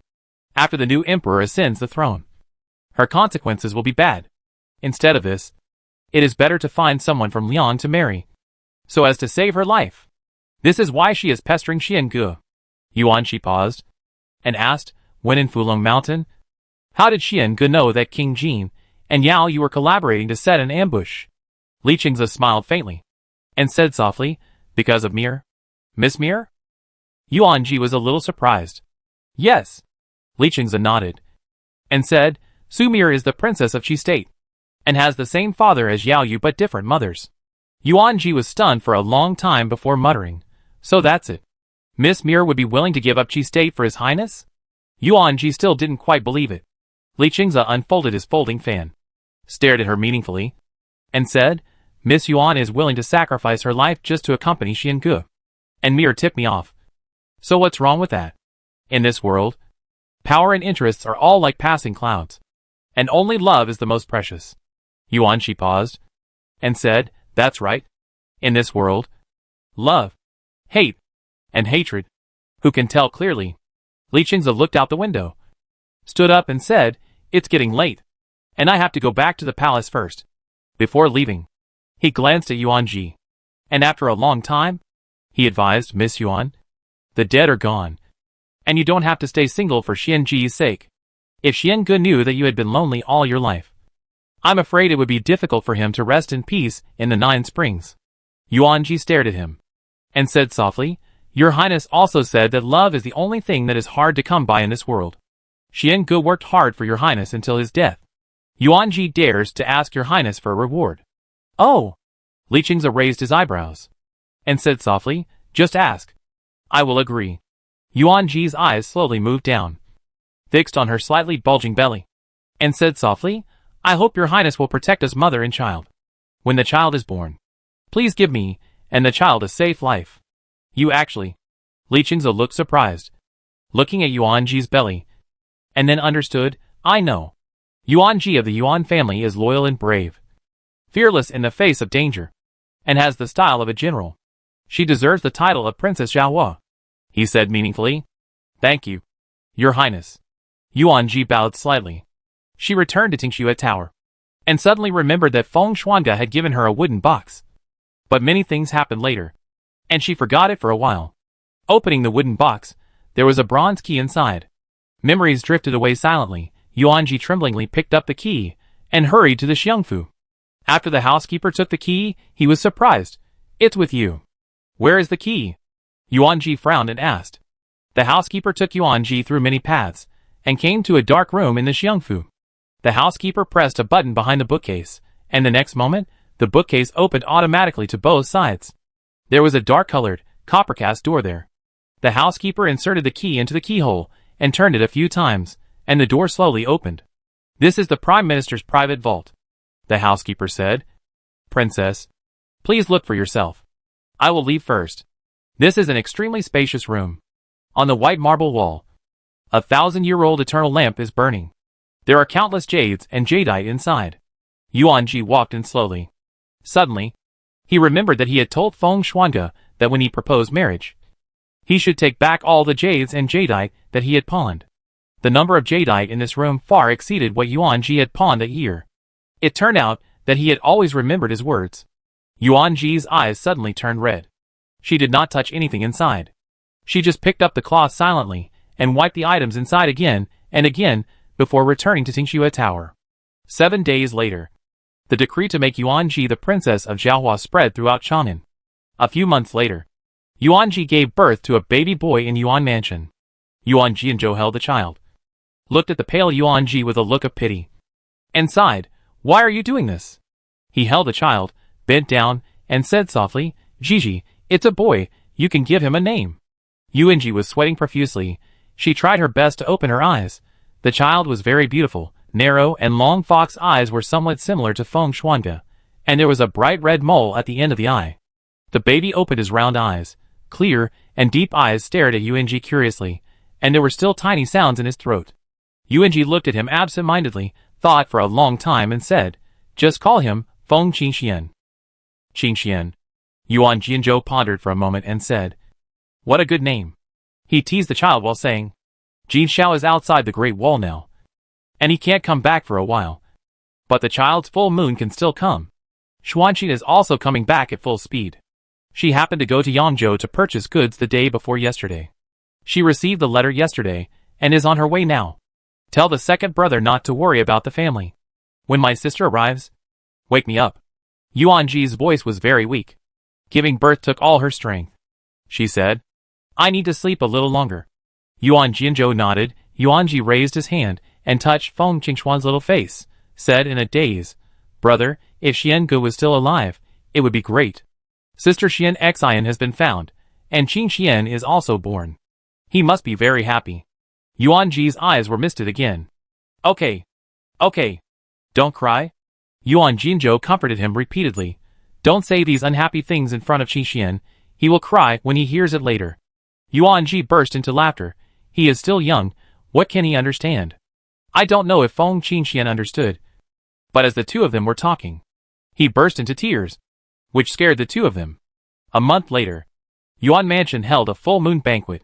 The guests who came to the banquet kept teasing Feng Qingxian. Feng Qingxian was not afraid of strangers. He giggled at everyone he saw, which made everyone feel pity for him. Chen Shu hugged Feng Qingxian and said with envy, "So cute, so cute, so cute." Auntie's heart melted. Feng Qingxian blinked her big watery eyes, and saw Xia Hui handed over a pure gold tiger, and said domineeringly, "Gigi, a little toy. A gift for Qingxian." Looking at the golden tiger in his hand, Yuanji said helplessly, "Whose child plays with a 3-gene golden tiger when he is 1 month old?" Xia Hui touched the tip of his nose, and said after realizing it, "Oh, yes. He can't lift it." After that, he turned his head and ordered the servant, "Go. Make a 1-gene one." Yuanji held his forehead, looking at Chen Shu, Lin Wei, and others who were rushing to hold the baby. Yuanji smiled and said, "Xiao Shu, you like children so much. Why don't you marry to Xia Mansion earlier and give birth to one yourself?" Chen Shu's face suddenly turned red, and she glared at her resentfully. "Okay. You dare to make fun of me now?" Lin Wei held the child, and after a moment of hesitation, she said, "Gigi, although everyone looks at the former face of the general's mansion and Feng Xiang, they dare not say anything in front of you. But the rumors in the streets are really unpleasant." Xia Hui snorted coldly and said, "Who said it? I will kill him." Chen Shu rolled her eyes, punched him, and said, "You only know how to fight and kill. Be careful in front of the child. It hurts. It hurts. I know. I know." Xia Hui felt the pain, and his handsome little face twisted together, looking particularly funny. No one dares to say anything. Yuanji showed a gentle smile. Just as the full moon banquet was about to begin, the crown prince Li Qingze strode in. Seeing this, Everyone quickly restrained their casual expressions. Who would have thought that the crown prince, who was the regent, would take time out to attend the full moon banquet of just one child? The health of Emperor Mingxi was getting worse and worse. And now Li Chenzi was the regent. He was thinner and more dignified than before. He did not stay for long, but just looked at Feng Qingxian, who also stared at him fearlessly. What a good child. Li Chenzi's eyebrows were particularly gentle. If the princess does not mind, I intend to adopt this child as my adopted son. What do you think? Everyone was in an uproar. Who doesn't know that the prince has no children now? On the day of Feng Qingxuan's full moon, he, a baby less than half a year old, became the most noble child in Chang'an. At the same time, the messy rumors in the streets also disappeared in one day. 3 years later, in Wanhua Pavilion, Qingxian, Auntie will go out to buy osmanthus flowers and make osmanthus sugar cake for you. Okay? A woman in moonlight-colored clothes stood in the yard. She squatted down and touched Feng Qingxuan's little head lovingly. Feng Qingxian was sitting on the grass, playing with Yuan Bao. Hearing that there was osmanthus sugar cake to eat, he raised his head. His eyes suddenly lit up. Auntie! Aunt is so nice! Where did mother go? Feng Qingxian grabbed Yuan Bao's fur and had a lot of fun playing by himself. Feng Xuanqin rubbed his head and said softly, Mother went to see an old friend. You are here to be a good boy. Do you know? Feng Qingxian didn't know what an old friend meant, but nodded ignorantly and said in a baby voice, I know. Wait a minute, I want Brother Yinwei to ride a horse with me. Yinwei, who was washing vegetables in the kitchen, was puzzled. Why is it me again? Jinyu smiled and said, Maybe it would be more funny if you crawled on your knees? Yinyu. Yuanji carried 2 food boxes and walked up the mountain outside Beijing. The autumn wind was a little chilly. She stood in front of a grave and put down the food box in her hand. Inside was the cake she made herself. Shihua, it's been 3 years. She half squatted down, raised her hand to wipe the dust off Gu Shihua's tombstone, and said softly, I came to see you. I heard that when you passed away, Gu Taifu was not in good health. But I let Uncle Lin Shu stay in the Gu mansion, so that he can take care of Master Gu and Uncle Gu. Don't worry. I will take care of everything in the Gu mansion. You don't know? I am now a princess, and my son is the adopted son of the prince. No one dares to bully me now, and no one dares to bully the Gu mansion. Shihua, don't worry. Yuanji said a lot of words. In the deep mountains in autumn, no one heard Yuanji's whispered whispers. Only the weeds that had not been cleared had listened. After she finished talking to Gu Shihua, she went to another grave. Unlike Gu Shihua's grave, it was a cenotaph. Feng Shuangge's body was not found, so Yuanji could only find some of Feng Shuangge's clothes and bury them. There were some light snacks in his food box. She remembered that Feng Shuangge had stomach problems and could not eat spicy or greasy food. But there were still some persimmons in the food box. I know you like persimmons, but you can't eat too much. Yuanji talked in a low voice, as if Feng Shuangge could really hear her. Halfway through her speech, her throat suddenly choked. I can't find your body, and you never come to see me in my dreams. Yuanji choked and said, Have you really forgotten me in the underworld? But no one responded to her. Yuanji sniffed and raised her hand to wipe away the tears from the corners of her eyes. After cleaning the weeds on the cenotaph, Yuanji planned to go down the mountain and look back at the flower pavilion while it was still early. For some reason, on the way back to the city, Yuanji always felt palpitations. The sun was shining, and the autumn wind was cool. The ginkgo trees in Wanhua Pavilion were bright orange and yellow. Spreading out from the pavilion, the light golden light penetrated the mottled clouds, casting a fragmented shadow. The cool breeze caressed Yuanji's dark hair, the ginkgo trees rustled, and Yuanji's heart inexplicably skipped a beat. She raised her hand and pushed open the door, and saw a red dress that was particularly eye-catching in the orange and yellow apricot shadows in the courtyard, and a few ginkgo leaves fell on her silver-white long hair. He stood under the tree, raised his hand, and picked up Feng Qingxian. His eyes were gentle and firm. Yuanji's heartbeat suddenly accelerated. His eyes unconsciously turned red, and he opened his mouth slightly but couldn't speak. Feng Shuangge held Feng Qingxian high, and when he heard the door open, he looked at her. His eyebrows were the same as before, and his eyes were clear and deep. Feng Shuangge smiled warmly at Yuanji. He said, Gigi, I'm back.